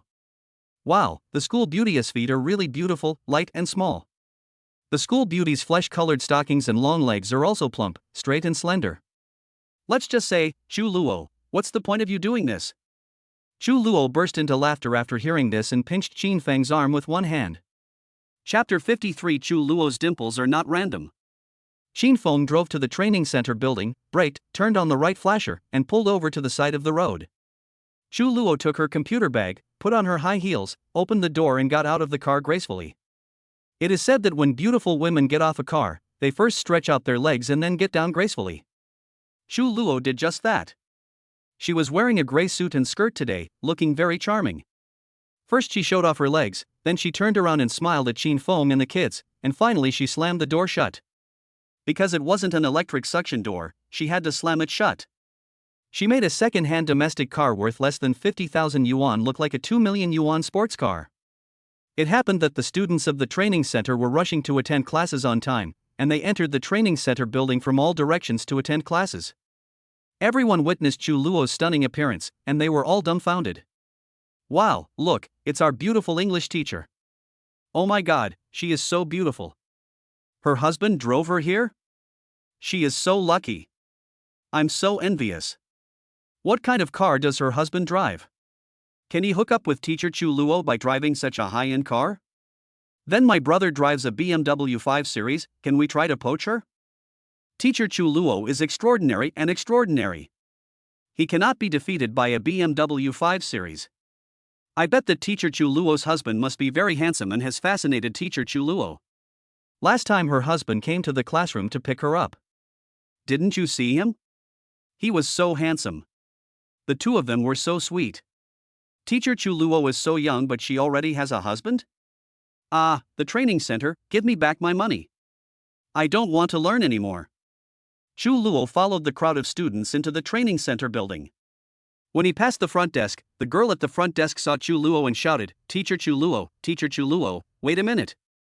Chu Luo, well, hello? The girl at the front desk admired this beautiful woman and said with a smile, Teacher Chu Luo looks so beautiful today. Let me tell you something. During the National Day, each teacher will receive a holiday allowance of 1,000 yuan. Go to the finance department to collect it. Go quickly. Chu Luo was delighted to hear this. That was great. The training center gave him money just when he was short of money. Really? So good? Thanks, boss. Chu Luo smiled. Ha, I envy you the most. You've only been employed for a week, and you're already receiving holiday pay. We've been working for 2 years, and this is the first time we're receiving holiday pay. Go ahead. Okay, thank you. You're welcome. Chu Luo smiled and walked quickly to the finance office. There were 2 middle-aged aunts in the finance office, and they both smiled when they saw Chu Luo coming. Hey, beautiful lady, come and sign. Thank you, teacher. Chu Luo smiled and bowed slightly to them, then signed and chatted with the 2 aunts for a while. Teacher Chu Luo, you seem different from before. A finance aunt said with a smile. Ah? What's different? It's still the same. Chu Luo smiled, very brightly. You laugh more than before, don't you? Am I right? A finance aunt said with a smile. Yes, you laugh more than before, and you also like chatting with everyone. You have changed a lot. Teacher Chu, has anything good happened to you? Are you in love? Another finance aunt also smiled. It's a good thing, so let's keep it that way, but I often tell my students, you don't laugh when you are happy, but you laugh first, then happiness will happen. Chu Luo remembered a story from a reading comprehension passage in the college entrance examination, and immediately put it into practice and started talking about the philosophy of life. That makes sense, but I think your eyes are flying around, you must be in love, said a finance aunt with a smile. Little girl, you can't fool anyone with this kind of thing. If you have a wedding, remember to invite us. Another finance aunt also said with a smile. Okay. Chu Luo bit his lip. Then she signed her name on a form, writing the 2 words Chu Luo neatly. I said to myself, Chu Luo, live well, live seriously, and love deeply. Then I took a red envelope from the finance department and squeezed it with my hands. It was indeed a thin layer with a strong texture. It felt like there should be 1,000 yuan in it. When I opened it, I saw a red stack of money, 1,000 yuan, not too much, but not too little either.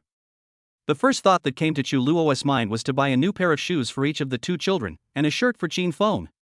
Well, with a figure like Qin Feng, he should look quite handsome in a shirt. Thinking of these three fools, a dimple appeared involuntarily at the left corner of Chu Luo's mouth. The two finance ants looked at Chu Luo and joked, "Smile, smile, Teacher Chu, you look so beautiful when you smile, with a little dimple at the corner of your mouth." Chu Luo also found it quite interesting after hearing it. Speaking of which, according to people around him, Chu Luo has two kinds of smiles. One is a fake smile, a smile to deal with people, although it is also beautiful, although some people say, "Even though you are heartless, you are still charming, but there will be no dimples." The second kind is Chu Luo's smile from the heart. Only when she is truly happy will a dimple appear at the left corner of her mouth. This is something she cannot control.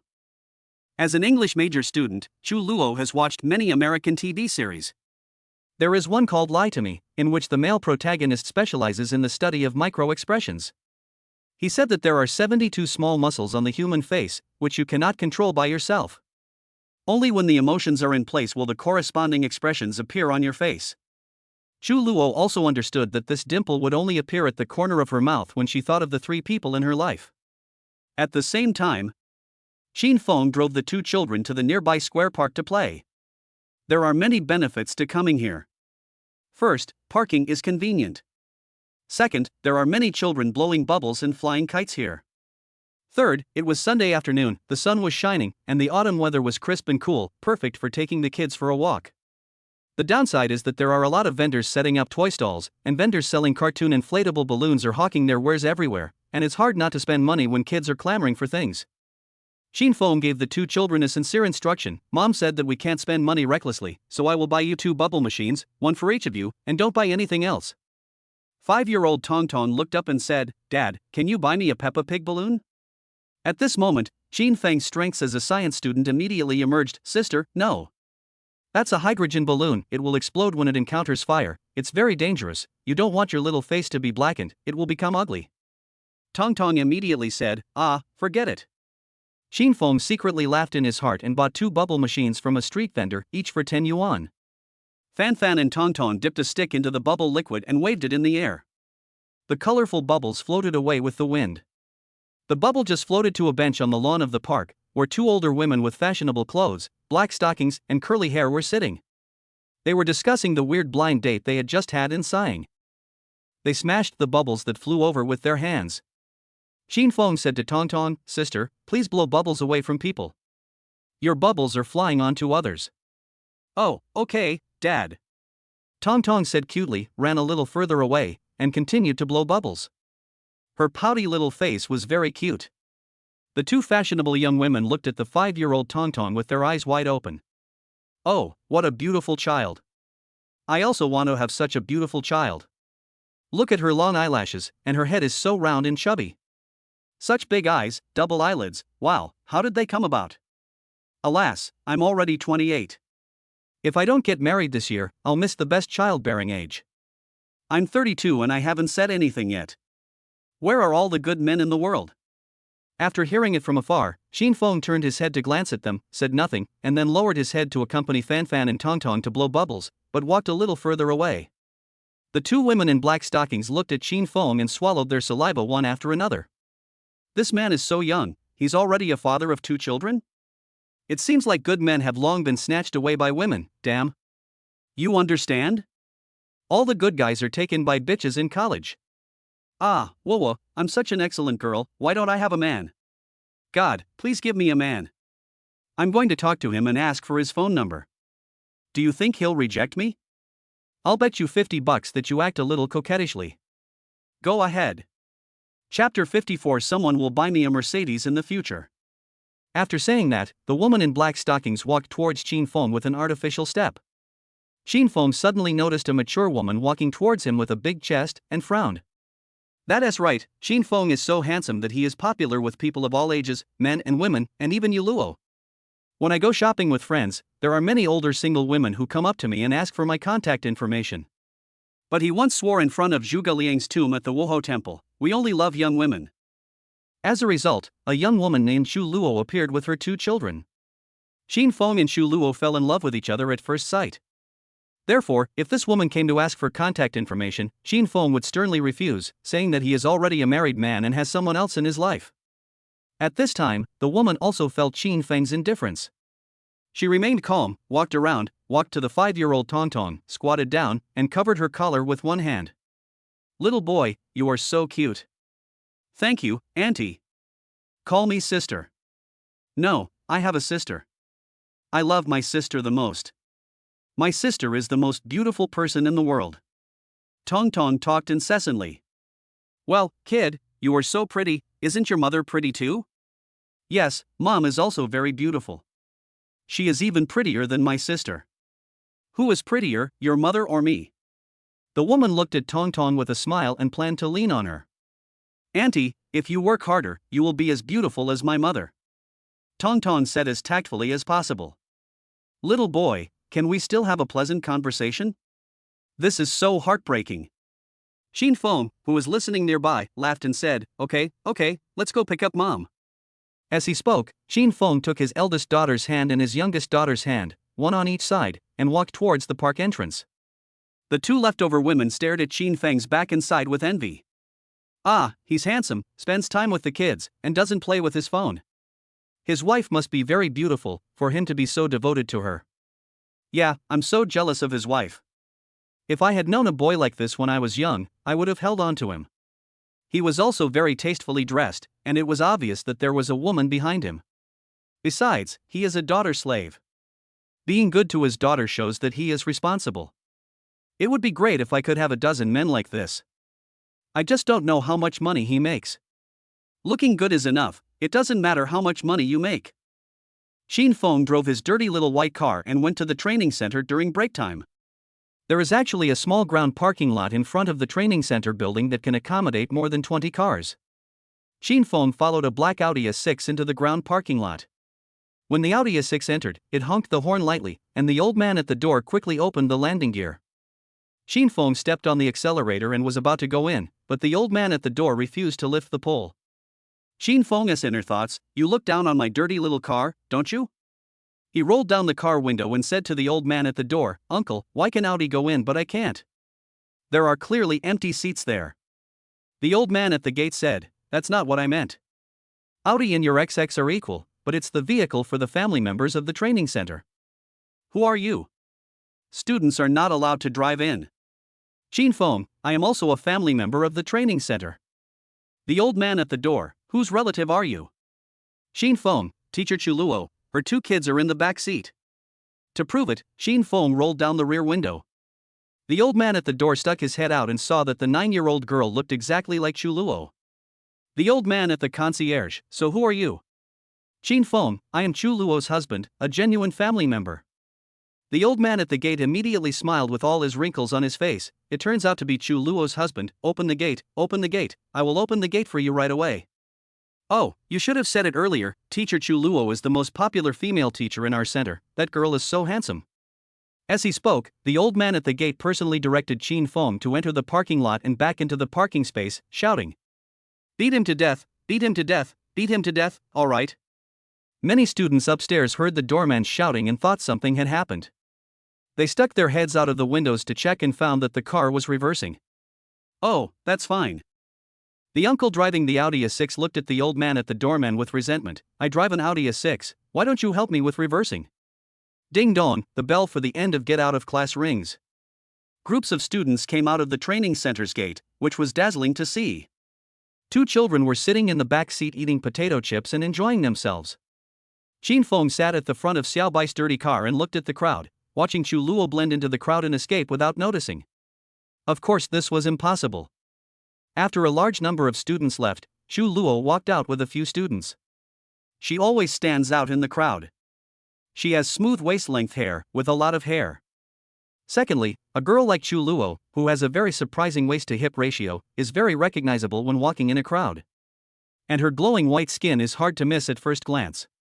Several students surrounded Chu Luo and asked her how to memorize words. Another female student said, "Teacher Chu Luo, is your home far away? Let my dad drive you in a Mercedes-Benz." Chu Luo smiled and said, "No need, my husband will pick me up." Female student, wow, teacher Chu is so young and already has a husband? Chu Luo blinked, yeah, why not? The student said regretfully, I even asked my dad to drive a big Mercedes to pick me up. My dad and I wanted to treat you to a meal, but my mom left early. I also hope to recognize you as my little sister. Chu Luo. Chu Luo didn't know whether he should comfort this student who lost his mother, or explain that he didn't need the student to act as a matchmaker. Just then, Qin Feng shouted from the other end of the parking lot. Chu Luo, this way. Hey, here you come. Chu Luo saw Qin Feng at a glance. She turned around and smiled softly at the student. My husband is here, bye. As he said that, Chu Luo smiled and ran towards Qin Feng. A head of beautiful hair is waving in the air, floating, and swinging, flying rhythmically. It is truly the most beautiful woman in the world. Everyone at the scene was stunned. Qin Feng opened the passenger door for Chu Luo, and Chu Luo happily got in and fastened his seatbelt. The two children in the back seat both shouted adorably, Mom. Chu Luo, hey, eat less snacks, Mom will treat you to delicious food later. Thank you, Mom. After Qin Feng sat down, he asked, what did that student say to you? Chu Luo's eyes moved and he said with a smile, that student said her father came in a Mercedes and wanted to treat me to a meal. Qin Feng, what did you say? Chu Luo smiled, I said, my family has a small white dirty car, I don't want to ride a big Mercedes. Besides, what's the big Mercedes? Someone will buy it for me in the future. Chapter 55 Chu Luo's clip sound. Qin Feng, someone will buy you a Mercedes in the future? Then someone has to start buying lottery tickets first. Chu Luo smiled, I believe that someone who has worked as a programmer in a big company and works 996 hours a day can definitely afford a big Mercedes-Benz, such as a P7 or P8. Qin Feng, bullshit, let me take you to eat first? Are you hungry? Chu Luo, I'm hungry. Chu Luo attended classes for 3 hours in a row. His mouth was dry, his feet were sore, and his stomach was hungry. Qin Feng asked her if she was hungry, and she nodded obediently like a hungry kitten. She even accidentally used a clip tone when speaking, which sounded a bit like a spoiled child. After saying this, my face felt a little hot. I feel a bit greasy. Although she lives among a bunch of girls with long white legs in the foreign languages college every day. I have been influenced by them and heard them act like green tea fairies every day. But she never sang a syllable, and she thought girls like that were boring. But now she also has a clip sound, ah. Qin Feng, are you hungry? What do you want to eat? Chu Luo turned around and asked the two kids, baby? What do you want to eat? Fan Fan, Mom, my sister, and I want to eat Bibaiku. After hearing this, Tong Tong jumped on her seat and said, I'm sure to lose, I'm sure to lose, I'm sure to lose. Chu Luo was confused. He had only heard of Pizza Hut, but what the hell was Pizza Hut? Qin Feng explained, a sure loser is a sure winner. Chu Luo, okay, let's go, Mom will treat you.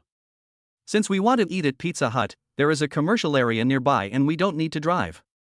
So the family got out of the car, Qin Feng holding the eldest daughter's hand, and Chu Luo holding the youngest daughter's hand, and they walked forward on the street, passing many commercial centers, banks, office buildings, large supermarkets, etc.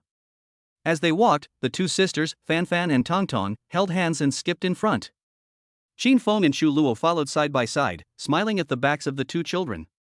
At that time, the evening sun was shining down and fell on the two children's hair, making them shine brightly.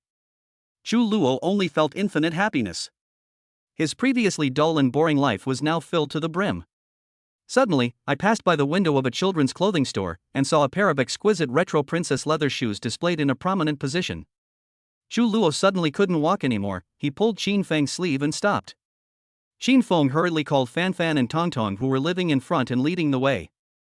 Fan Fan, Tong Tong, come back, Mom wants to go shopping in this store. Chu Luo's little heart was deeply touched by the pair of cute retro leather shoes. She recalled a New Year's Day performance at school when she was a child. The elementary school teacher required every child to wear leather shoes when singing on stage. Chu Luo went home and told her mother about it. Finally, they went to the mall, but they didn't buy it because of the price. Mom asked Chu Luo to go back and tell the teacher.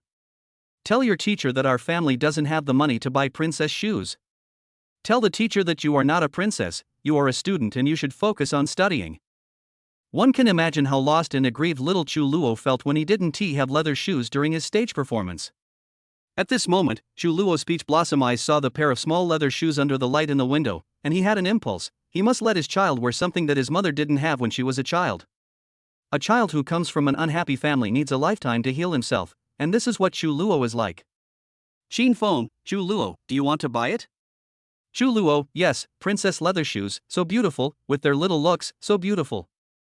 Xin Feng, but we are going to travel to Sanya soon, which will cost a lot of money. We need to control our spending now. Chu Luo, please, don't let the child have a deprived childhood. Xin Feng, Chu Luo, you have to think about it this way, they are both time travelers, and maybe they have already enjoyed the princess dresses and princess shoes you bought for them, so they don't really need these flashy things now. I think buying sports shoes is more suitable for these kids who love running. Chu Luo pleaded, please, their childhood has been healed, but mine hasn't been healed yet.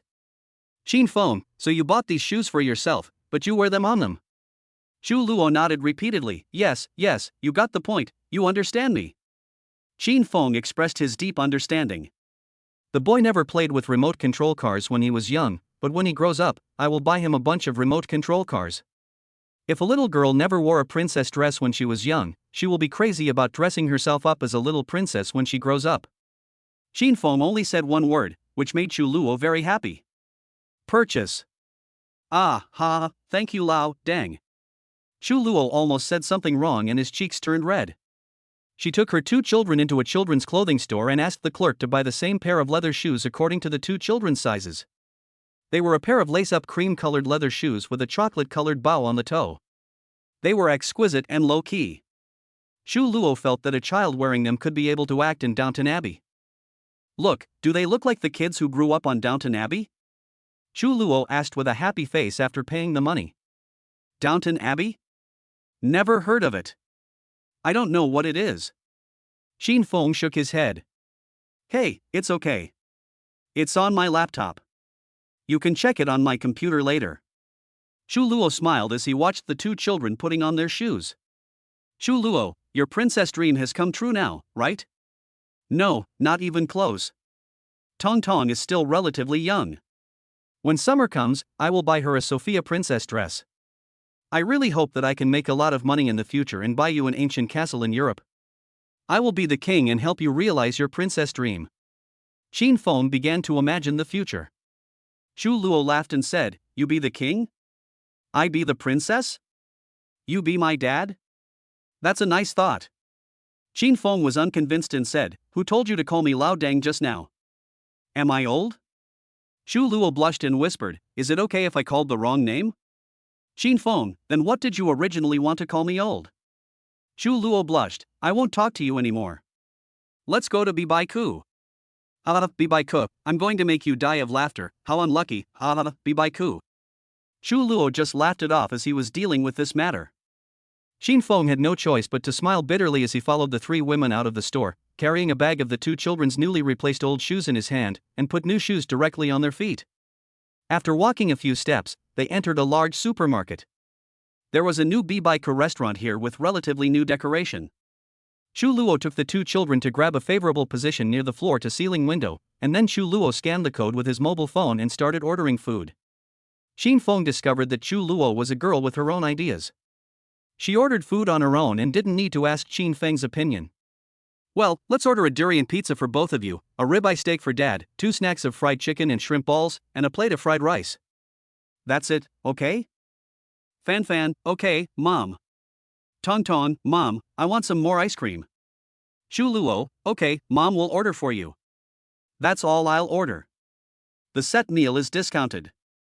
Xin Feng raised a question, Chu Luo, I find that in a relationship between the sexes, you like to take the lead. Whether it's consumption or ordering food, you like to make your own decisions and control the initiative. Chu Luo's face was dark, relationship between the sexes. Chapter 56 Massaging the Feet of the White Silk School Beauty. In the bright and spacious Pizza Hut restaurant, the snow-white tablecloth was soon filled with delicious food. Durian pizza, New Orleans chicken wings, fresh fried shrimp balls, Yangzhou fried rice, ribeye steak. The two children grabbed the New Orleans chicken wings with their hands and ate them, with grease residue all around their mouths. Xin Feng used a knife and fork to cut the steak into small pieces and put some on Chu Luo's plate and the two children's plates. Xin Feng cut the beef with a knife and fork while saying, yes, including the trip to Sanya during the National Day holiday, you made the travel guide all by yourself. I didn't interfere at all. You are really excellent. Xu Luo smiled, I made a travel guide by myself, so I am excellent? Xin Feng, yes, one of my cousins just broke up with his blind date. He went on a trip with that woman, and my cousin made the travel guide and paid for it. The blind date complained all the way, there were too many miles to walk, the weather was too hot, the attractions were too crowded, and the food was not delicious. My cousin was so angry that he broke up with her when he came back. Xu Luo smiled, that's too unfair. Your cousin spent money and made a strategy, but his girlfriend still complained about this and that? Xin Feng, so you are excellent. You are a girl, you make the strategy, and you are responsible for ordering food for the whole family. I rarely see girls like you. When going out to eat, shouldn't girls say whatever? Xu Luoyan lowered his chin and said, Humph, that's because you haven't seen the world and haven't met a girl as outstanding as me. I am very capable. Xin Feng, I admire you. I will learn more from you in the future. Xu Luo, if you want to make a guide for this trip to Sanya, that's fine too. I'll listen to you. Xin Feng shook his head and said with a smile, no need, you make the travel guide and I will travel with you. It will be easier for me. I will wait for you to surprise me. I am looking forward to it. Xu Luo smiled, hee hee, if you are not satisfied with my arrangement, you can scold me. Xin Feng, yeah, okay. Xu Luo? How dare you scold me? Xin Feng, I don't dare. 4 people ate a large pizza, a plate of fried rice, a steak, and some snacks. Fan Fan and Tong Tong finally ate 2 scoops of ice cream, and after they were full, they drove home. When Xin Feng was driving on the road, Xu Luo took off her high heels again, revealing 2 flesh-colored feet for ventilation. There was pain between her brows, and she bent down to touch her heels. It turned out that she had been wearing high heels for 3 hours in class, and her feet were sore and painful, and her heels were also worn out. Xu Luo couldn't understand how those fairies at the foreign languages college who wore 4 centimeters high heels every day could persist. And how did the 2 female classmates who worked as part-time models at the auto show manage to stand in 8 centimeters high heels for a whole day? She couldn't stand standing for 3 hours today and her little toe was squeezed. Xin Feng saw Xu Luo's situation and asked, what's wrong? Your feet hurt? Xu Luo frowned and said, yeah, who invented high heels for women? My feet hurt so much. Xin Feng, but when girls wear high heels, their legs look longer. Xu Luo, come on, my legs are already long, okay? Do I still need high heels? Xin Feng, then why are you wearing high heels? Xu Luo, because after putting on high heels, I grew another 4 centimeters taller. I was originally 168 centimeters tall, but now I am 172 centimeters tall. I am taller than some male teachers, and it feels very oppressive. Xu Luo laughed when he thought of this. There are some female teachers and some male teachers in the teacher's office. Some male teachers were quite interested in Xu Luo. They thought that this girl who had just graduated from college was really young and fresh. Xu Luo had only come twice, but she was already well received by the male teachers. But this time, after Xu Luo wore 4 centimeters high heels, she suddenly became several centimeters taller. The male teachers were intimidated and felt quite pressured, and found it difficult to approach her. In other words, Xu Luo cannot show off in front of Xin Feng. First, college students generally think that senior girls are very old, and they like freshmen. Xu Luo does not have the age advantage. Second, even if Xu Luo wore 8 centimeters high heels, she was still like a little bird in front of Xin Feng. Xu Luo always felt like a little girl in front of Xin Feng. After leaving Pizza Hut restaurant and driving back to the Intercontinental apartments, it was already dark. The lights are on, the night is gentle. Xin Feng finally found a parking space in the community and parked his dirty car. Then he took Xu Luo and the 2 children back to their apartment by elevator. Xu Luo opened the door by entering the password, and the 2 children immediately rushed to the coffee table and took out all the toys in the drawer to play with them. Xu Luo took off her high heels, sat on the sofa in the living room, and pressed her feet. She felt pain wherever she pressed, especially her heels, where the skin was scraped off. Ouch! She couldn't help but scream. TSK TSK. Xin Feng looked at Xu Luo and shook his head with a look of disgust. What the hell are you talking about? Xu Luo glared at Xin Feng with his peach blossom eyes. You don't even know how to massage, why are you massaging? Why don't I give you a massage? Come here. Having said that, Xin Feng sat down on the other side of the sofa without saying anything and grabbed one of Chu Luo's feet wearing flesh-colored stockings with both hands. Ah, no! Chu Luo exclaimed and tried to retract his foot, but it was too late. Xin Feng held the foot tightly. What are you afraid of? I'll give you a massage for free. You can get free access to my professional skills. Xin Feng said as he started massaging your feet. No, it's my feet that stink. How about I wash my feet and then you can give me a massage? Chu Luo blushed. This was the first time in her life that a boy held her feet in his hands, and she was actually quite embarrassed. Wash your feet? Why wash your feet? It's okay, the original flavor is good enough. Xin Feng did not let go. He grabbed Chu Luo's right foot and pressed several acupoints on the sole of her foot. It was hard for him to imagine that he had never had a girlfriend since he was a senior in college. But at this moment he is at the school bell's home, holding one of her plump and fleshy legs in stockings and massaging it. Xin Feng pressed several acupoints on the soles of Chu Luo's feet, which happened to hit her vital points, causing her to scream in pain. No, don't press it anymore. Whoa, please, don't press me anymore. I'm crying. It hurts too much here. Chu Luo begged for mercy. No, Chu Luo, do you feel pain when you press these acupoints? That means you have kidney deficiency and insufficient qi in blood. Xin Feng analyzed clearly. What? Are you an old Chinese doctor? Chu Luo burst into laughter. Yes, my family is a family of traditional Chinese medicine, and we have inherited massage techniques from our ancestors. If you feel pain when I press these acupoints, it means that you are deficient in both qi and blood. Do you understand? Stop pressing it, please, it hurts, I was wrong, whoa. Chu Luo really cried because of Xin Feng's massage, because the acupoints on her feet were really painful, and it felt like Xin Feng was going to open up her rin and do meridians. Chu Luo, your problem is very serious. The acupoints I massaged for you can greatly increase your qi and blood.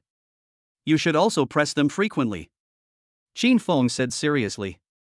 His knowledge of traditional Chinese medicine told him that Chu Luo's body was seriously lacking in qi and blood. Okay, old Chinese doctor, it hurts a lot. Can I not press it today? I really cried. Look at my tears. Chu Luo cried and begged for mercy, and sure enough, 2 lines of tears squeezed out from her peach blossom eyes. The so-called pear blossoms in spring with rain are very beautiful. Fan Fan and Tong Tong saw their father and mother showing their affection in front of them again. The 2 daughters came over holding toys and wiped their mother's tears. Dad, you bullied Mom again. Fan Fan said. Dad, you always bully Mom and make her scream. Tong Tong criticized her father with a serious face. Chapter 57. It's quite late, so you can stay here. Xin Feng started to have wild thoughts after listening to what the 2 children said. It seems that according to what the children said, she and Chu Luo are living a sweet and loving marriage life in a parallel world, and they are happy and fulfilled. That's actually pretty good. He just wants to live an ordinary life, a 150 square meter house, a beautiful wife, 2 children, and 2 cars, 1 expensive and 1 ordinary. Really, life is pretty good for ordinary people. There is really no need to lie on the lap of a beauty while drunk and take power over the world while sober. Xin Feng pinched Tong Tong's face and explained with a smile, I didn't bully my mother, I was massaging her feet. Tong Tong was angry, if you bully Mom again, I won't sleep with you at night, humph. Xin Feng looked at the 5-year-old kid and laughed. Chu Luo took the opportunity to break free from Xin Feng's restraints, pulled her beautiful legs in flesh-colored stockings from his arms, fled in a hurry, and ran to the 2nd floor. Xin Feng waved his hand and called her, Chu Luo, come back, I only massaged one of your feet, there is still 1 foot left to massage. We can't give up halfway, let's finish the half-finished work. Chu Luo was embarrassed, angry, and his feet hurt. Forget it, I think you can go back to your 415 dormitory to sleep. I won't be open tonight. Xin Feng, no, I can really give you massage therapy. Pressing those acupuncture points every day can replenish your qi and blood and make up for your qi and blood deficiency. Trust me. Chu Luo's heart moved when he heard this. She had long known that she was suffering from a deficiency of both qi and blood. I don't know how many times I have heard Chinese medicine doctors repeat the same old thing. But no matter how many prescriptions the Chinese medicine doctor prescribed for me, such as donkey hide gelatin, red dates, and barley porridge. Some doctors even suggested that she buy live loaches, chop them up and eat them raw with other spices, as this is the best way to replenish qi and blood. Chu Luo was speechless. Eating loach was fine, but he wanted sashimi? Did he think he was a salmon?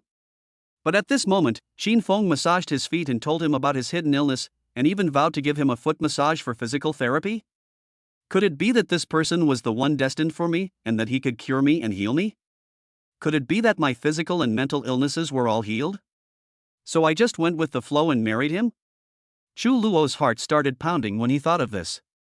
Damn, I'm saved. Okay, then I'll take a shower and you can massage my other foot, okay? Chu Luo said in a low voice. She was both excited and scared about Qin Feng giving her a foot massage. I hope Qin Feng can cure me. What I'm afraid of is that when he massages my feet, I'll feel pain and embarrassment. Alas. Qin Feng, okay, you can take a shower first, then come out and massage. It will be more effective if you massage barefoot. Chu Luo, well, thank you. As he spoke, Chu Luo took the bath towel and went into the bathroom on the second floor. Qin Feng muttered in a low voice, I'm going to crush you to death. Fan Fan and Tong Tong played with toys for a while, and the two little ones started thinking about turning on the TV to watch cartoons. When the two kids first came here, Chu Luo did not restrict their TV watching time at all. They could watch as much TV as they wanted. But her mother's nature gradually awakened, and she felt that children should be prohibited from playing with mobile phones or watching TV, otherwise their eyesight would be damaged. So now both kids are a little afraid of their mother and think that this young mother is much stricter than their original mother. But this young father is much easier to talk to than the previous one. The eldest daughter instigated her younger sister to ask her father to turn on the TV, because her father never scolded her younger sister. Tong Tong then threw herself into Qin Feng's arms, sat on his lap, and put her two short arms around his neck, saying adorably, Dad, I want to watch TV. Is it your sister who wants to watch TV? Well, my sister wants to see it too. Show it to us. Mom is taking a shower anyway, so she won't know. Then kiss me 10 times. Okay, mwah mwah mwah mwah mwah mwah, no daddy for 10 times? No. Can't you count? Count to 10. Let me hear you count once. 1, 2, 3, 5, 6, 10, I'm counting, Dad. Oh my god, you're already 5 years old and you can't even count to 10. How did your mother educate you? It's useless. Qin Feng wiped the saliva off his face and turned on the TV to watch cartoons for the two kids. He was lying on the sofa in front of the coffee table and watching short videos on Douyin. Today he was watching a video of a foreigner who came to China from India and exclaimed how delicious the Chinese food was, how clean the streets were, how all the cars were electric, and how the speed of China's high-speed rail was as high as 450 kilometers per hour. It was terrifying. After taking a shower for half an hour, Chu Luo put on her round-neck pure white pajamas and staggered down the stairs, mainly because of the pain in her feet. Qin Feng sat on the sofa on the first floor and waved enthusiastically, Come on, beautiful lady, sit here. Chu Luo's face was dark. Why do I feel it's dangerous to sit over there? Qin Feng, it's okay, I'll be gentler. I was too heavy-handed just now. I'm sorry. Chu Luo, okay, you said it, be gentler this time. Qin Feng, well, I promise. Then his eyes shifted to Chu Luo's snow-white feet wearing slippers after taking a shower. Wow, girl, your feet are so white. Chu Luo saw Qin Feng's eyes fall on his feet, frowned and asked, What? Why are you looking at my feet? Can't I go barefoot? Or should I wear socks? Qin Feng hissed. Barefoot massage is great, it touches your heart. Chu Luo, I'd better wear socks. Qin Feng, no, don't wear them. How can you have a massage while wearing socks? Chu Luo, but your eyes are so scary, I don't dare let you press it, I want to wear socks. Qin Feng, no, have you ever seen a foot massage center that doesn't offer barefoot massage? Come back. But Chu Luo went upstairs without saying anything, returned to the bedroom closet, picked out a pair of over-the-knee socks and put them on, then slowly went down the stairs again. Qin Feng looked at it and hissed again. Chu Luo came out wearing a pair of white stockings. Okay, beautiful lady, please sit down. I just pressed the acupuncture points on your left foot. Now I will press your right foot. Please stay relaxed and don't be nervous. I'm a damn fool that I can stay relaxed, you're pressing so hard it hurts. Okay, I'll be gentler this time. Go away. Woo-woo. This time, Fan Fan and Tong Tong were watching TV seriously and ignored their father massaging their mother's feet. They used to be used to it and thought that parents who flirted like this were normal parents. Since they crossed over, the two of them have been polite, mysterious, reserved, and testing each other, which is a bit unusual. Now, well, it's much better. They are so busy quarreling among themselves that I don't even bother to care about the two of them watching TV. After the massage, Shu Luo lay motionless on the sofa, with his face buried in a pillow and his long hair spread all over his body. It was as if he had been paralyzed. Xin Feng looked at his phone and said, "It's late, it's already 9:30 in the evening, why don't I go back to the dormitory?" The eldest daughter Fan Fan, Dad, don't leave. Watch us sleep. The little daughter Tong Tong said, "Daddy, please don't leave. I'm scared if you leave." Shu Luo's voice came out from between his teeth. "You, take the two kids upstairs and put them to sleep. They can't leave until they are asleep. I'm sleeping on the sofa tonight. I can't walk." Chapter 58, Senior from the School of Planning. After the massage, Shu Luo immediately fell asleep on the sofa. I don't know if it's because of the massage or because I was too tired from attending class. In short, he didn't say a word, and soon fell into a deep sleep with his eyes closed. Xin Feng patted Shu Luo's shoulder and said, pretty girl, go back to bed." Shu Luo hummed twice, didn't say anything, and continued to turn over in sleep. Xin Feng ordered the two children. "Okay, turn off the TV. Mom asked me to take you upstairs to bed. Let's go." Fan Fan and Tong Tong both said helplessly, "Okay." After turning off the TV and going up to the bathroom on the second floor, Xin Feng watched his 9-year-old daughter wash her face, brush her teeth, and wash her feet by herself. She was very well behaved. It was so cute to see my 5-year-old daughter joining in the fun, making water all over the floor. The older daughter could brush her teeth expertly, but the younger daughter just poked the children's toothbrush in her mouth a few times. Xin Feng was amused. "Sister, is this how you brush your teeth every day? No wonder your front teeth turned black." Tong Tong pouted, and tears welled up in her big eyes immediately. She cried very fast, "Wow, Daddy, please don't scold me. I'm so cute, and you still scold me." Xin Feng smiled, "I didn't scold you, I just said that your method of brushing your teeth is wrong." Tong Tong felt wronged. "My mom brushes my teeth every day, so you should brush my teeth too, Dad." Xin Feng, okay, open your mouth." Xin Feng took Tong Tong's pink toothbrush, squeezed toothpaste again, squatted down and brushed the little girl's teeth carefully, and then let her rinse her mouth herself. After brushing her teeth, I took Tong Tong's small towel and dipped it in hot water to wipe her face. I felt like I was serving a little pink pig. Then Xin Feng washed his face and brushed his teeth. While brushing his teeth, he discovered something interesting. He found that the blue toothbrush he had used in Shu Luo's pink toothbrush were placed together in an adult's toothbrush holder. The small toothbrushes of two little children, Fan Fan and Tong Tong, are placed in a children's toothbrush holder. Xin Feng stared at his toothbrush and Shu Luo's toothbrush together and couldn't help but smile. He thought that toothbrushes were like people and they came in pairs. It was interesting. After washing up, I returned to the bedroom and saw that Fan Fan had already made the bed. There was a 1.5-meter single bed. She and her sister slept on one side, leaving a large space for Xin Feng to sleep, with an adult pillow and quilt. Fan Fan, "Dad, you are older, so you sleep in the larger part of the bed. My sister and I are smaller, so we sleep in the smaller part." Tong Tong, "Yes, Dad, you are a pig Dad, you have a big belly, hee. Xin Feng, where is Daddy's belly bigger? Did Daddy's abdominal muscles get trained in vain? Feel it." Fan Fan and Tong Tong both touched Xin Feng's abdominal muscles with a smile and said, "But Daddy, you will be very fat in the future, like Daddy Pig, big tummy." Xin Feng. After Xin Feng lay down, he asked Fan Fan to describe what their future life would be like, and asked him to describe it vividly, with a mansion, a big Mercedes. Fan Fan, "Okay. There is a 2.2-meter long bed in Daddy and Mommy's room, and the four of us sleep on it at night. My sister and I sleep in the middle, and you and Mommy sleep on both sides of the bed to prevent us from falling off. Daddy tells my sister and me stories every night before we go to sleep, but when we wake up in the morning, we find that we have returned to our own room. It must be you who carried us there. Daddy is so bad." Xin Feng, "I want you to describe how luxurious our house will be in the future." I love to hear this. I want to know if I will become rich in the future. Fan Fan, "Dad has made a fortune. Dad is very rich. Dad and Uncle Wang Dong run a company." Xin Feng's eyes lit up. "Oh? Tell me in detail, what company? Give me a direction."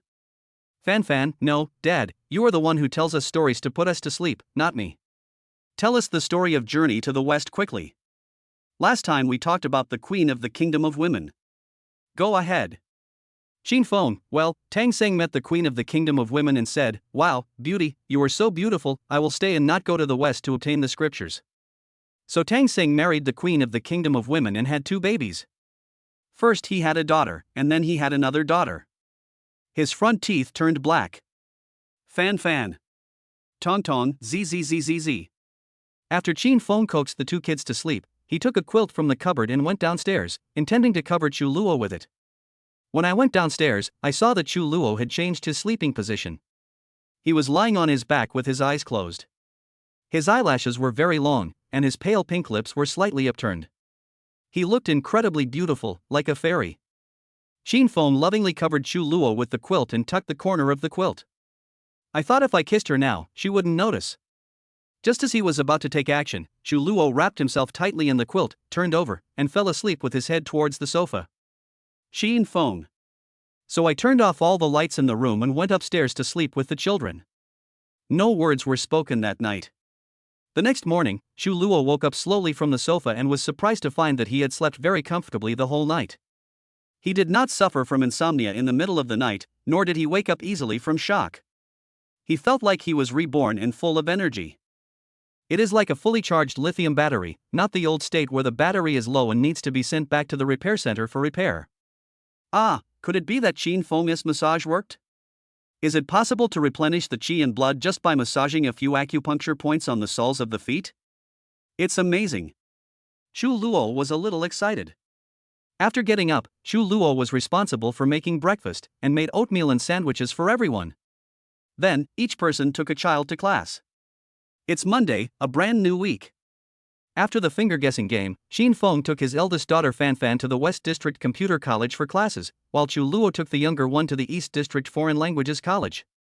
Because Fan Fan is already 9 years old, over 130 centimeters tall, already a big kid, with a ponytail, very pure and pretty, with a pair of peach blossom eyes, and very similar to Chu Luo, absolutely the same. When they arrived at the college, Xin Feng simply said that this was Chu Luo's sister and he brought her to play in class. Fan Fan was also very well behaved. When he saw Wang Dongliang and other classmates, he called them brother, which surprised his classmates. When Xin Feng was in class, Fan Fan took out the 4th grade math textbook from his school bag and obediently did the exercises in the textbook and workbook. The teacher ignored him. When the get out of class was over, a group of boys came over and surrounded Xin Feng and Fan Fan, praising them. "Brother Feng, did you bring Chu Luo's sister here? This little girl is a beauty. Are 4th graders this old already? Little boy, your sister is Chu Luo? Your sister is a popular figure in our school, do you know that? Xin Feng, how do you know Chu Luo from the East District? Is she willing to leave her sister to you?" Xin Feng felt that there were too many people talking and Fan Fan wanted to go to the toilet. In the entire School of Computer Science, there was only a female restroom on the 3rd floor, so Xin Feng took Fan Fan to the 3rd floor. At the door of the women's restroom, Fan Fan said, "Dad, I'm going to the restroom by myself, you wait for me at the door." Xin Feng, well, go ahead, I'll wait for you here. After Fan Fan entered the women's restroom, Xin Feng quickly heard Fan Fan talking to a girl inside. Soon, a tall girl with waist-length hair came out of the women's restroom. She met Fan Fan while washing her hands. She thought this little girl was pretty and had a quiet temperament, so she couldn't help but talk to Fan Fan and gave her a wet wipe to wipe her hands. Fan Fan smiled and said, "Thank you, sister." Long-legged girl, wow, little boy, you are so beautiful, who are your parents? Fan Fan, yeah, outside. As she spoke, the long-legged girl came out with her arm around Fan Fan's shoulders and met Xin Feng head-on.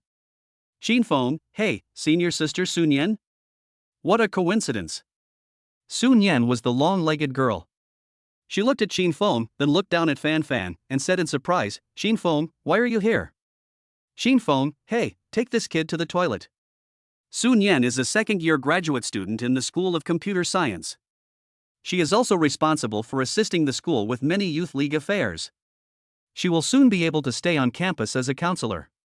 Sun Yan is not only tall and has long legs, but also has a good appearance. She has always been the campus beauty of the School of Computer Science. Since Xin Feng entered the school, Sun Yan has been very caring towards this junior. Whenever the Youth League Committee has any activities, Qin Feng will be notified to participate, and Qin Feng is the first person she thinks of when there is any good job. By the way, Qin Feng, let me introduce you to a part-time job. Do you want to do it? I'm the first one to tell you about it. Su Nian blinked. Chapter 59, The Complaint of the Senior. Su Nian is a flower in the School of Computer Science. When she was a freshman and sophomore, she amazed the entire School of Computer Science. Many people pursued her at that time, but no one succeeded. No one could get the favor of this beauty. When Qin Feng entered Binhai University's School of Computer Science as a freshman, Su Nian was already a junior. When she first saw Qin Feng, she was quite interested in this junior and invited Qin Feng to join the college basketball team and the school brass band. In order to increase contact opportunities, she often gave Qin Feng some part-time job opportunities so that Qin Feng could earn some pocket money. Unfortunately, Qin Feng was slow to develop his understanding of love, and he had no idea how deeply in love he was with his senior. This went on until Qin Feng was in his senior year, and Su Nian was in her second year of graduate school.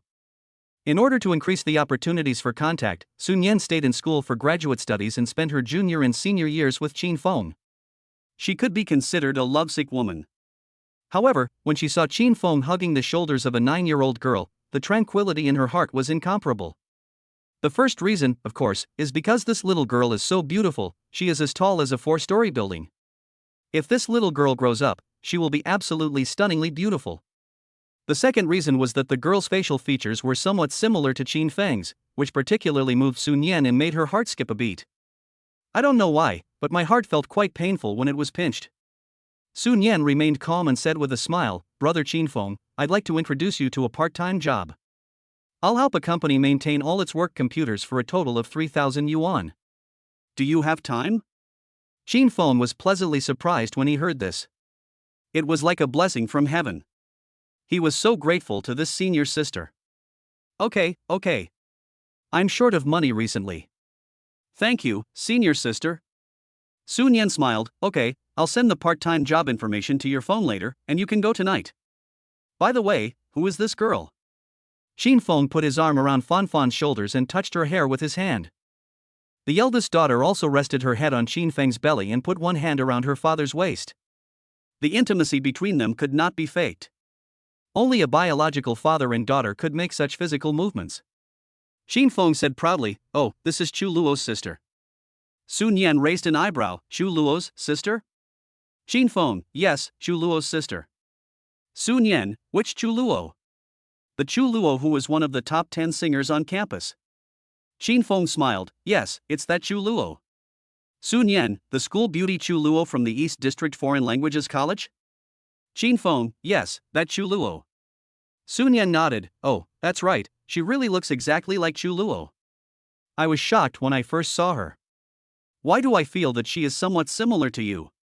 If you hadn't told me, I would have thought she was your sister.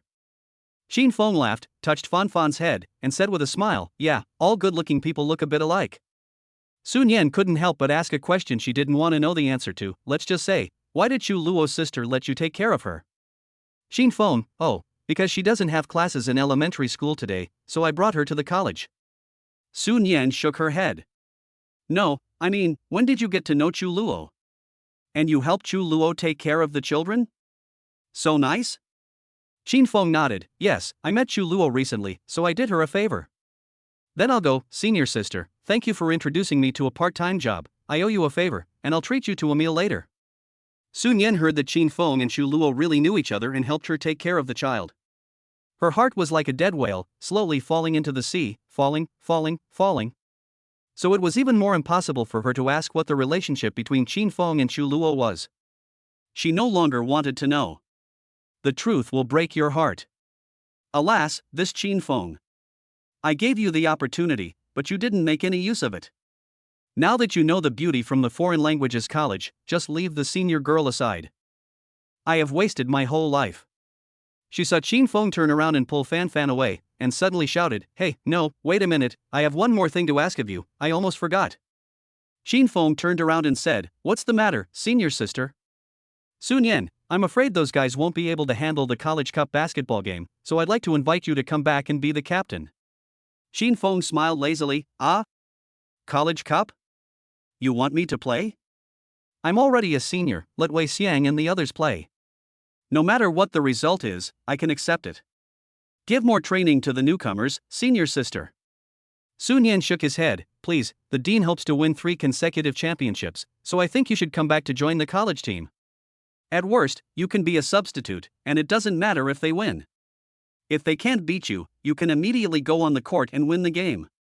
Xinfeng, okay, senior sister, since you introduced me to the part-time job, I will accept it. I won't treat you to a meal, but I'll repay the favor. Sun Yan shook his head. Straight man. Can such a straight man pursue Chu Luo? How is that possible? Isn't Chu Luo the coolest schoolgirl in Binhai University? After the morning class, Xinfeng took Fanfan's hand and left the School of Computer Science. When passing by the basketball square in the West District, I happened to see Wei Xiang and a few teammates practicing shooting. Wei Xiang used to be the vice-captain of the college basketball team. After Xinfeng retired after leading the team to win the championship as captain, he was promoted to captain. Now Wei Xiang saw Xinfeng walking by with a little girl, and he pushed his wrist and threw the basketball in his hand onto the sidewalk, and the basketball rolled towards Xinfeng. Xinfeng was quick-eyed and quick-handed, and reacted quickly. He stretched out one foot, stepped on the flying basketball with the toe, and then kicked it hard, kicking the basketball back to Wei Xiang. Brother Feng, so handsome. Wei Xiang said with a big laugh. Stop fooling around in practice. The Lakers are the champions. Xinfeng said. Okay, who is the girl next to you? Wei Xiang asked. Don't worry about it. It has nothing to do with you. By the way, Sun Yan asked me to return to the team as a substitute player. I want to let you know. You want to return to the team? Didn't you retire? Wei Xiang got annoyed when he heard that. Did the department leaders not trust him to lead the team to win the college cup? I want to retire, too, but Sun Yan asked me to come back as a substitute. Anyway, I don't necessarily play. If you can clock out in 3/4 every time, there's no need for me to play, okay? Okay, Brother Feng, I promise you won't even need to sweat, you'll win the game. Wei Xiang said unconvinced. That's great. I'm a senior now and I really don't want to participate in club activities anymore. I want to focus on graduation. I'm busy. Okay, Brother Feng, just wait and see. Wei Xiang said confidently. Noon. Xinfeng took Fanfan back to the Intercontinental Apartments and cooked for them in the kitchen. While cooking, I told Chu Luo that I had to go out for a part-time job tonight and would not have time to make dinner for them. Chu Luo smiled and said, You can earn 3,000 yuan by helping the company maintain computers? That's great.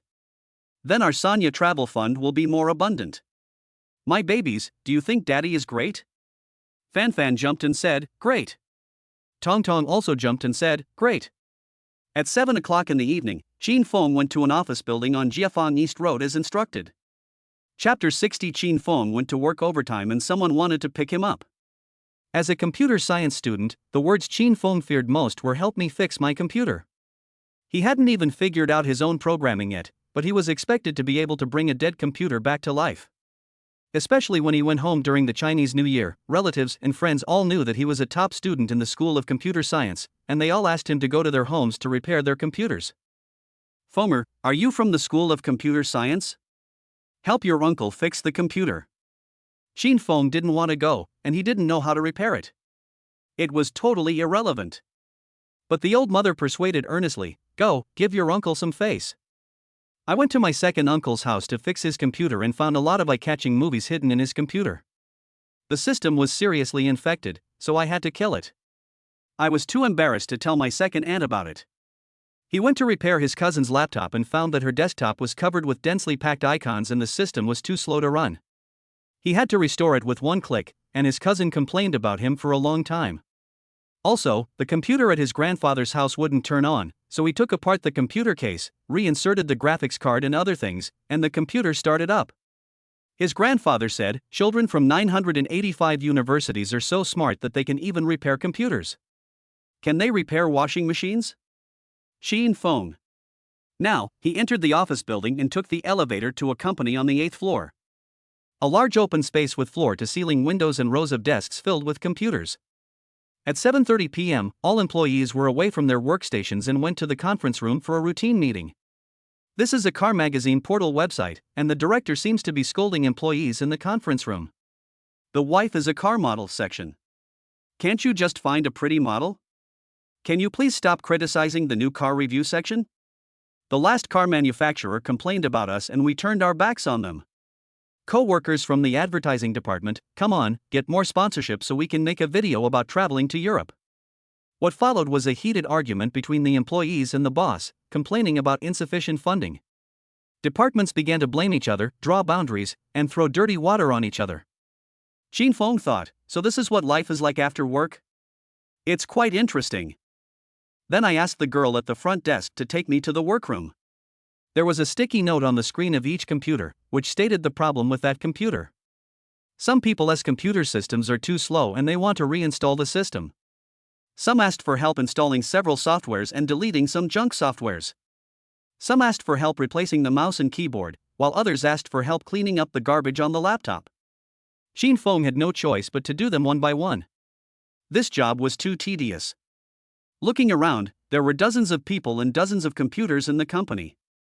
It would probably take several days to finish the job. When Xin Feng was clicking the mouse mechanically, his cell phone suddenly rang. He took a look and saw that it was Tongtong calling him using her children's phone watch. Xin Feng immediately answered the call and said softly, "Sister." "Dad." Tongtong's childish voice came over. "Younger sister. When will Dad be home tonight?" "Ah, Dad may have to be busy until late tonight. But my sister and I miss you so much, and we also want you to put us to sleep. It'll be past 9 when I finish here, why don't you and Mom go to bed first?" "Ah no, we still want to hear the story of Mengtang and the Queen of the Kingdom of Women. Didn't I say it yesterday?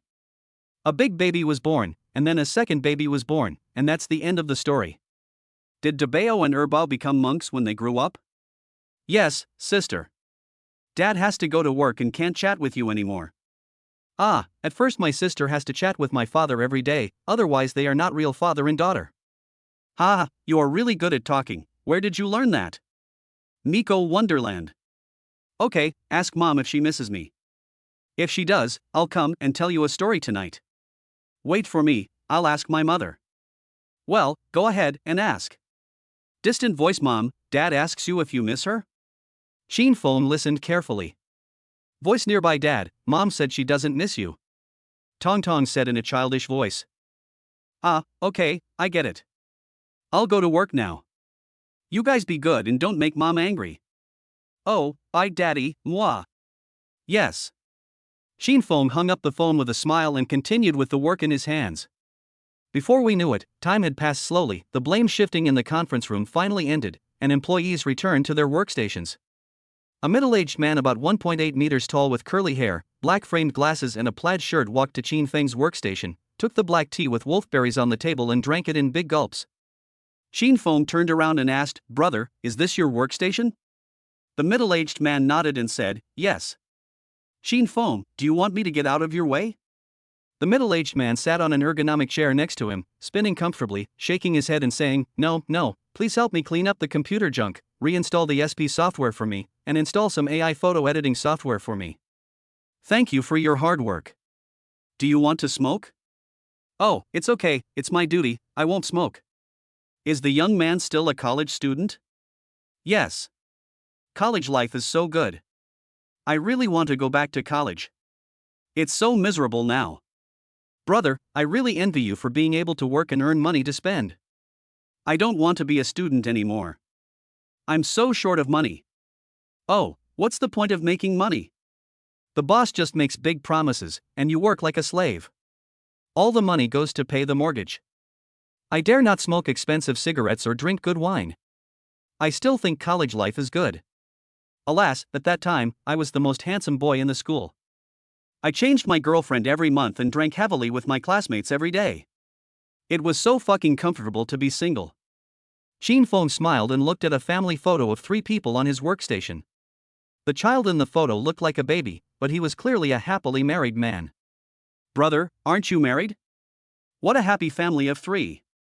"Happiness is bullshit, brother, I'm telling you, don't get married, don't get married, don't get married." "Why say it 3 times? I'm afraid you can't remember. My dear brother, being single is great. Staying single is great.